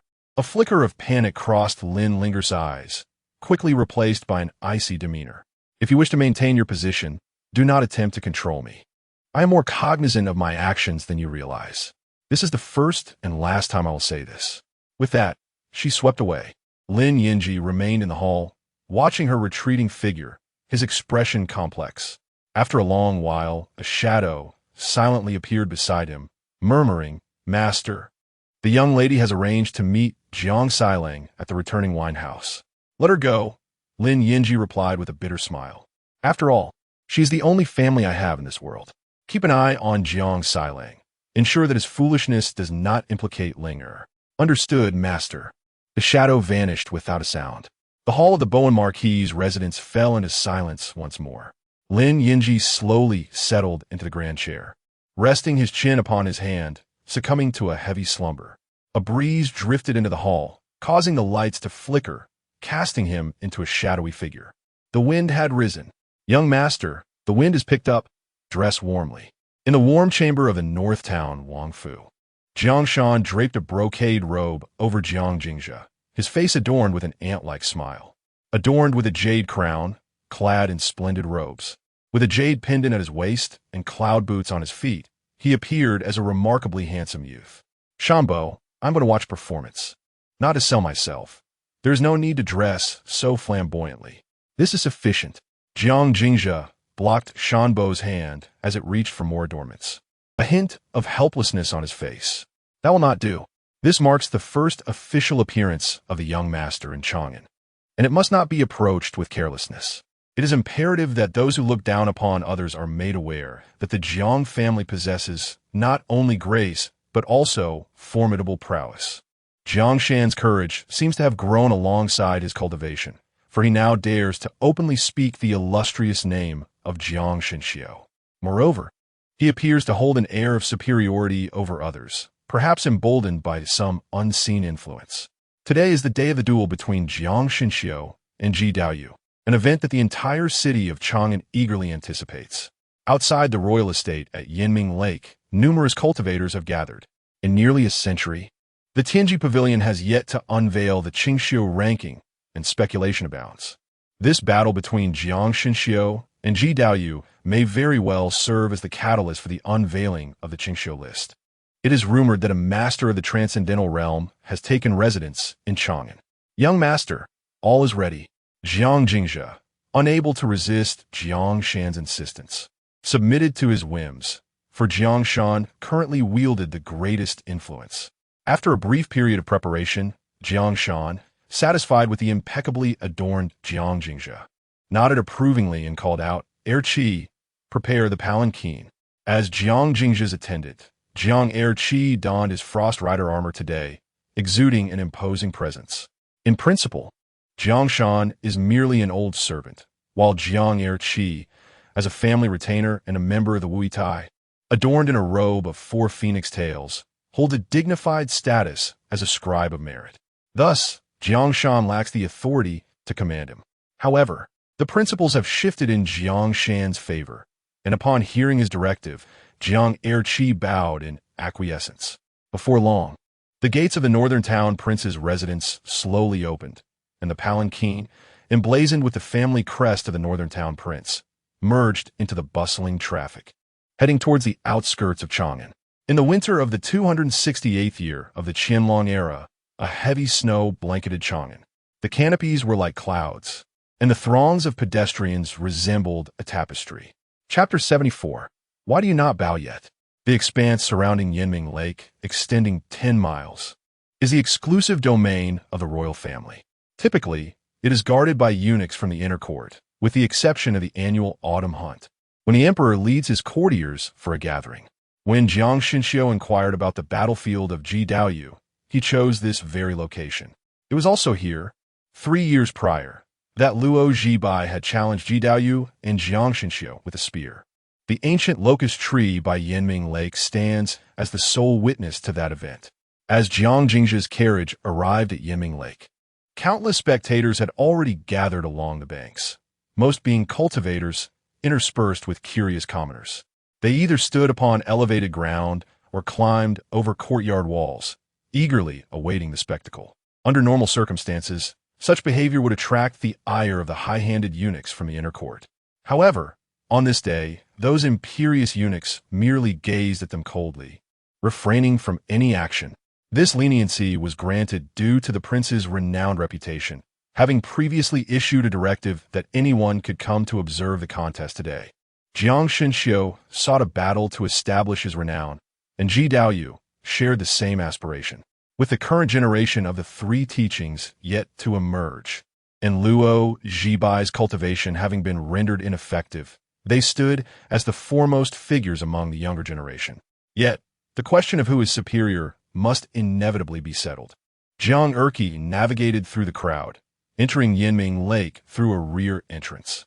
Within the pavilions lining the lake, a considerable number of individuals had already assembled, cultivators of the Bittersea realm and nobles from distinguished families. Upon witnessing the carriage adorned with the Jiang family crest enter the lake, curious gazes turned toward it from the gathered crowd.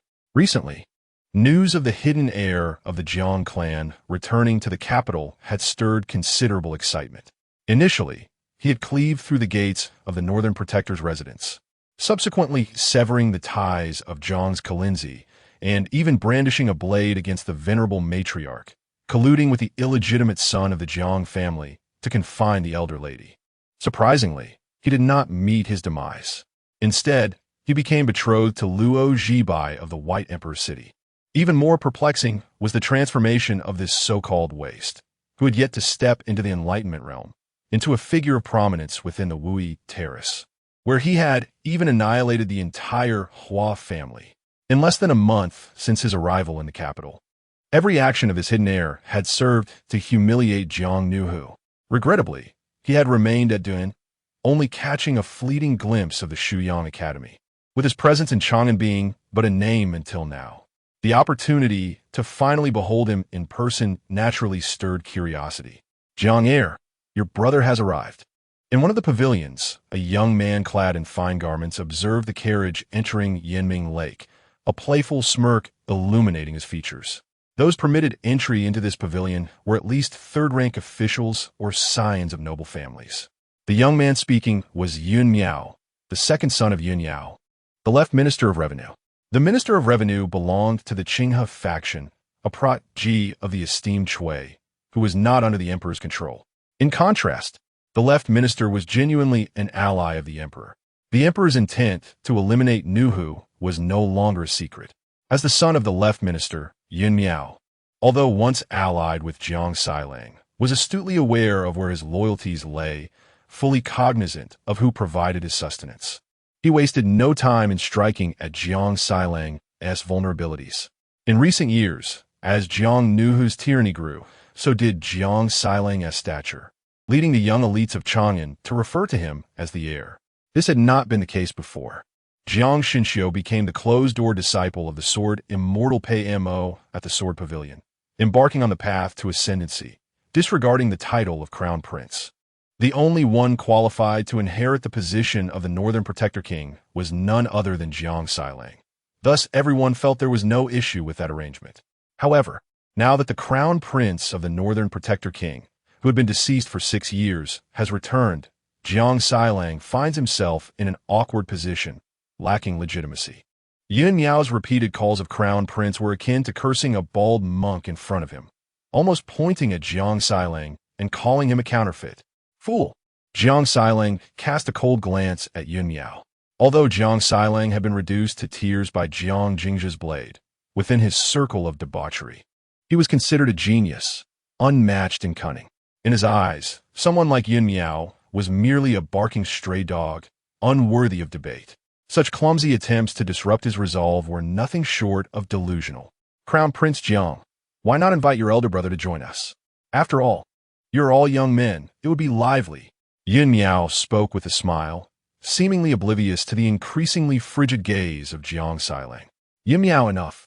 The son of the Minister of Revenue suddenly interjected. What is the point of forcing those from different social strata to gather? Your father holds great power.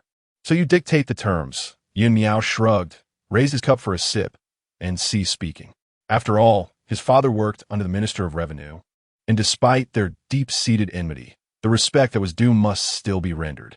On the contrary, let him come, Jiang Sailang remarked, his gaze fixed upon the palanquin, smiling as he said, You see, he is my dear third brother. With that, he instructed a nearby attendant, Go summon my third brother.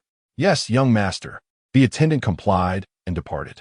Originally, Jiang Erqi and Jiang Sanju were the attendants assigned to Jiang Sailang by Jiang New Tiger, only to be spirited away by Jiang Jingzhe. After Jiang Sailang suffered a wound from Jiang Jingzhe's blade, the matriarch sent for another attendant from Beiyu, a former personal guard of Jiang New Tiger, ranked 18th. A cultivator of the Dragon Gate realm, Jiang Shiba descended the pavilion, positioning himself before the palanquin. He did not perform a bow, but calmly regarded Jiang Erqi within. Though he stood at a lower elevation, it felt as if he were gazing down from a lofty height. Jiang Erqi's expression turned somewhat grim. While he had been the commander of the Wind Riders in the military, Jiang Shiba served as a personal guard, with no distinction in rank. Yet, Jiang Shiba's higher ranking placed him in a superior position. Now, however, he had become Jiang Jingzhe's attendant, and every action he took reflected upon Jiang Jingzhe's reputation in front of the onlookers. Thus, this courtesy could never be rendered. Seeing Jiang Erqi hesitate to act, Jiang Shiba raised his thick brows.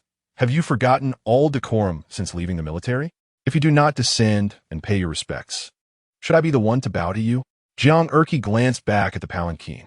In the past, faced with the overbearing Jiang Shiba, he would have long since knelt in submission. But now, reflecting upon the fact that even his younger brother had already taken up responsibilities of his own while he remained but an attendant, and sensing Jiang Jingzhe's increasingly disdainful gaze upon him, his expression darkened. He similarly raised his brows, coldly retorting, Then why have you not knelt yet? Jiang Shiba's voice was not quiet, and Jiang Erqi matched him in volume. As soon as these words were uttered, the previously boisterous attic fell into an immediate silence. The gazes of the crowd flitted back and forth between Jiang Sailang and the carriage. It was said that Jiang Jingzhe and Jiang Sailang were at odds. However, only a few had witnessed their discord firsthand. Now, with their guards embroiled in a fierce altercation, it became apparent that this was not mere disagreement, but an irreconcilable conflict, no longer masked by pretense. The struggles among noble families have always adhered to an unwritten code of subtlety, where even the most insidious betrayals were cloaked in decorum. To engage in open vitriol, akin to the spitting of rustic villagers, would invite ridicule. For instance, at this moment, Jiang Xinxiu and Ji Daoyu were seated at the heart of Yinming Lake, one feigning virtue while the other masqueraded as a connoisseur. They sipped tea together, laughter flowing as if they were basking in the warmth of spring. What did you say? I did not quite catch that. Jiang Shiba, having spent too much time by Jiang Nuhu's side, had failed to acquire any skills, but had certainly absorbed a penchant for cruelty. His eyes glinted with a terrifying, murderous intent as he gripped the hilt of his sword, fixating on Jiang Erqi. The oppressive aura of the Dragon Gate radiated from him, as if the moment Jiang Erqi dared utter a word he found displeasing, he would unsheathe his blade and spill blood. Jiang Erqi, drenched in cold sweat and bearing a pallid visage, did not yield. He too clutched a sword. Yet, as a novice in the arduous realm of the Fourth Sea, he was no match for a seasoned cultivator who had crossed the Dragon Gate. The sheer malice emanating from Jiang Shiba left him gasping for breath. Just as Jiang Erqi's complexion grew increasingly pale, on the verge of collapse, a tranquil voice resonated from within the carriage. Why have you yet to kneel? Following this, the curtain was lifted, revealing a youth adorned with a jade crown and resplendent robes. He raised his gaze, quietly observing Jiang Xilang in the attic. Kneel. Chapter 75. Unfettered Kneel. This command was not directed at Jiang Xilang. However, upon meeting those clear, piercing eyes, Jiang Xilang instinctively felt his legs weaken. Had it not been for the son of the Minister of Rites beside him who grasped his arm, he might have found himself collapsing to the ground. Jiang Shiba, in contrast, remained unfazed. He regarded Jiang Jingzhe with a calm demeanor, a hint of mockery dancing in his expression. As a specter at the side of the furious tiger, he possessed his own pride. How could he possibly kneel before an insignificant insect? If this insect were not named Jiang, and if the prince did not require this blade, then with merely those two words uttered earlier, Jiang Jingzhe would have already met his demise. Jiang Jingzhe perceived the meaning in Jiang Shiba's gaze and suddenly found it rather uninteresting. He stepped forward, saying, "Shambua." In the next moment, an overwhelming surge of energy descended from the palanquin. Jiang Shiba felt as though he had been struck by a heavy blow. His face turned ashen, and his knees buckled uncontrollably. His once straight spine began to hunch, as if an immense mountain were pressing down upon him. Boom! He could no longer withstand it, and his knees struck the ground, shattering 2 slabs of bluestone. Jiang Jingzhe stepped on his head as he descended the stairs, never once casting a glance back at him. Silence enveloped the crowd in the pavilion. It was only when Jiang Jingzhe entered that they regained their senses. They glanced at Jiang Xilang, whose face was flushed yet remained silent, and felt a twinge of astonishment. To put it charitably, Jiang Xilang was youthful and impetuous, to put it bluntly. He was arrogant and domineering, having a promising elder brother and a bloodthirsty father, and thus he had never known the meaning of restraint. Jiang Shiba's kneeling had nearly ground Jiang Xilang's dignity into the earth. Yet he remained silent, with a trace of fear lingering in his eyes. It was utterly inconceivable. "Young Master Jiang, please take a seat." A young man in white rose with a smile, saying, "The name of young Master Jiang is renowned, and I, Shun, have finally had the pleasure of meeting you today. Indeed, seeing you in person is far more impressive than hearing of your exploits. You flatter me, young Master Shen." Jiang Jingzhe displayed a harmless smile, mentally sifting through the information the Wui platform had provided him. In an instant, he deduced the identity of the young man before him. Shen Yu, the sole son of the Minister of Revenue. At 20, he had entered the Bitter Sea. Now at 25, he was said to have reached the 9th level of the Bitter Sea realm, poised to leap through the Dragon Gate, a true prodigy. "I have encountered the Jiang heir." As Shen Yu spoke, scattered greetings echoed within the pavilion. Some bore expressions of curiosity, others disdain, while a few chose to ignore Jiang Jingzhe altogether, preferring to indulge in their drinks. "I have met all the young masters here." Jiang Jingzhe's gaze traversed the assembly, unperturbed by their attitudes. His eyes lingered in a secluded corner, and with a smile, he remarked, "Yinji is also present. It has been a while." The crowd turned to look. In that corner stood Lin Yinji, the Duke of Bowen. The Duke's household had fallen into decline, with the highest cultivation level in the estate being merely that of a golden body realm offering. Lin Yinji was a complete failure, still struggling at the opening realm at 20 years of age. By all accounts, he should not have been present here. However, his thick skin allowed him to force his way in each time, and he even insisted on paying, eventually becoming a convenient purse for these young rascals. Certainly, despite this, his position within the circle remains exceedingly obscure, akin to that of a mere shadow. "A long time no see, young Master Jiang." Lin Yinji seemed taken aback by Jiang Jingzhe's greeting, rising awkwardly and inadvertently toppling the low table in front of him. He hurriedly scrambled to tidy up, looking particularly flustered. Seeing him in such a disarray, Shen Yu furrowed his brow slightly and admonished, "Go fetch someone to clean this up." "Of course," Lin Yinji replied, visibly relieved. As he dashed away, when Shen Yu turned back to Jiang Jingzhe, a smile had returned to his face. "Please do not take offense, young master." Jiang Jingzhe shook his head with a smile, his gaze catching sight of the flustered Lin Yinji as he departed, leaving him somewhat astonished. In his memory, Lin Yinji had once been a spirited youth, closely associated with Jiang Shenxiu, and the elders had harbored great expectations for him. After 6 years of absence, he had transformed into this state. However, what astonished him more was the apparent esteem held by this seemingly refined son of the Minister of Revenue within this circle. The Minister of Revenue was indeed a figure of considerable power, ranking among the 6 ministries.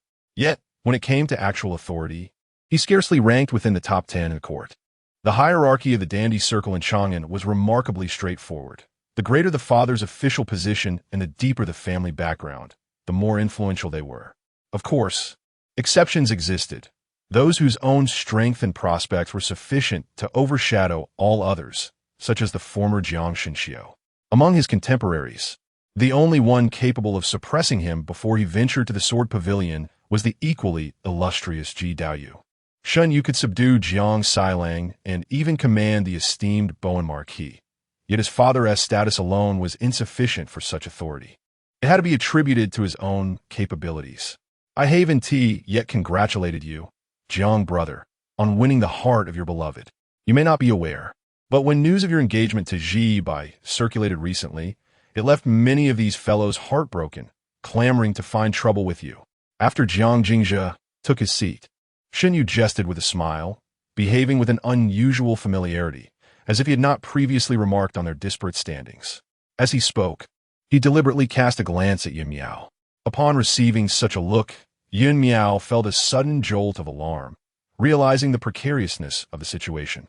Shen Yu was a schemer, yet his smile was as refreshing as a spring breeze, easily endearing him to others. Jiang Jingzhe must remain vigilant against his manipulative charms. The most pressing concern was that Yun Miao had indeed harbored ill intentions towards Luo Ji Bai and had previously spoken of seizing her for himself. However, he had been unaware that Jiang Jingzhe was a force to be reckoned with. Ever since receiving a reprimand from his father, he had abandoned any thoughts of mischief and dared not provoke Jiang Jingzhe. After all, he was under the emperor's protection until he was effectively quelled. Anyone who crossed him would meet a dire fate. Despite his father being a trusted confidant of the emperor, should Jiang Jingzhe choose to strike, it would be a futile end. Consider the fate of Hua Wuyo's family, all slaughtered, and the impeachment documents piled high. Jiang Jingzhe remained unfazed. Only those foolish enough to misread the situation would dare to provoke such a lethal figure. Seeing Jiang Jingzhe's gaze indeed directed toward him, Yun Miao hastily waved his hands, offering an awkward chuckle. "Ha, a gentleman does not usurp another's joys, and besides, young Master Jiang and Fairy Luo are indeed a match made in heaven. I trust no one would dare to act so foolishly." Shen Yu smiled lightly. "Look at you, so anxious." Yun Miao's expression darkened. "Am I anxious?" "You're not, but I am." As Shen Yu and Yun Miao engaged in their silent duel, a disdainful voice suddenly rang out from the crowd. Both Shen Yu and Yun Miao turned their gazes in unison, their expressions laden with complexity. Shen Yu was indignant at the lack of ambition, while Yun Miao felt a sense of satisfaction. As for Jiang Jingzhe, he cast a sidelong glance at Jiang Sailang, a faint smile gracing his lips. The voice belonged to a burly youth. Noticing the attention of the crowd upon him, he abruptly slammed his hand on the table, looking down imperiously at Jiang Jingzhe. "You are unworthy of Luo Ji Bai. If you pen a letter to withdraw from the engagement, I shall spare your life." With that, he surveyed the surroundings, a hint of contempt flickering in his eyes, and all of you, a bunch of uselesslings, trembling at the mere presence of a mere golden body realm. After today, none of you are permitted to vie for Luo Ji Bai. Qingdu, be silent. Shen Yu's face darkened as he reprimanded. Young Master Jiang is a dragon among men. How could he be unworthy of Luo Ji Bai? Apologize at once. He then turned to Jiang Jingzhe, his expression filled with regret. Brother Jiang, Qingdu is afflicted with a brain ailment, lacking awareness of his own limitations. I hope you will not hold this against him. I will not. Qingdu glared at Shen Yu with displeasure. Cousin, why do you speak on behalf of an outsider? He is but a waste. How can he be compared to me? I demand a duel, and whoever wins shall claim Luo Ji Bai. Shen Yu's expression darkened further as he scolded. Silence. He had originally intended to sow discord between Yun Miao and Jiang Jingzhe, to test Jiang Jingzhe's mettle, yet inadvertently exposed this fool. Qingdu was the grandson of the Grand Marshal Qin Bashian of the Western Town and also Shen Yu's cousin. The Qin family boasted a lineage of fierce generals, with Qin Baxian being a formidable master of the carefree realm. 50 years ago, the Qin family had held considerable power, yet now, with Qin Baxian advancing in years and vitality waning, the next generation lacked capable successors, leading to a gradual decline. Fortunately, a promising talent like Qingdu emerged.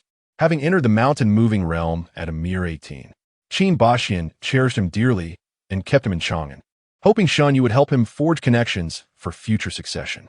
With Shun Yu's prestige in this circle, there was no doubt he could facilitate such endeavors. Qingdu navigated this sphere with ease, even to the point of being unruly. On ordinary days, it sufficed for him to bully common folk, seduce respectable women, or lead astray a few courtesans, all of which Shun Yu could manage. However, today, this fool had dared to provoke Jiang Jingzhe, an act of sheer recklessness. Though Shun Yu held a similar disdain for Jiang Jingzhe, the principle remained. As long as Jiang Jingzhe lived, the emperor would continue to hold sway over him. Thus, he represented the most untouchable presence in Chang'an, a true embodiment of lawlessness and impunity. Chapter 76. The winds rise and aloft. This principle is well understood by many present. Yet Qingdu remains oblivious. He only knows that Jiang Jingzhe is an orphan, an incapable waste of talent. Observing Shun Yu's lackluster demeanor, Qingdu waved his hand imperiously, declaring, "Cousin, step aside. Today, I shall teach him a lesson about the vastness of the heavens and the earth." With that, he strode towards Jiang Jingzhe, his formidable presence of the mountain-moving realm on full display, his towering figure exuding an undeniable pressure. It is said that Luo is as beautiful as a celestial being, and to be married to a worthless man like you is a sheer waste of such beauty.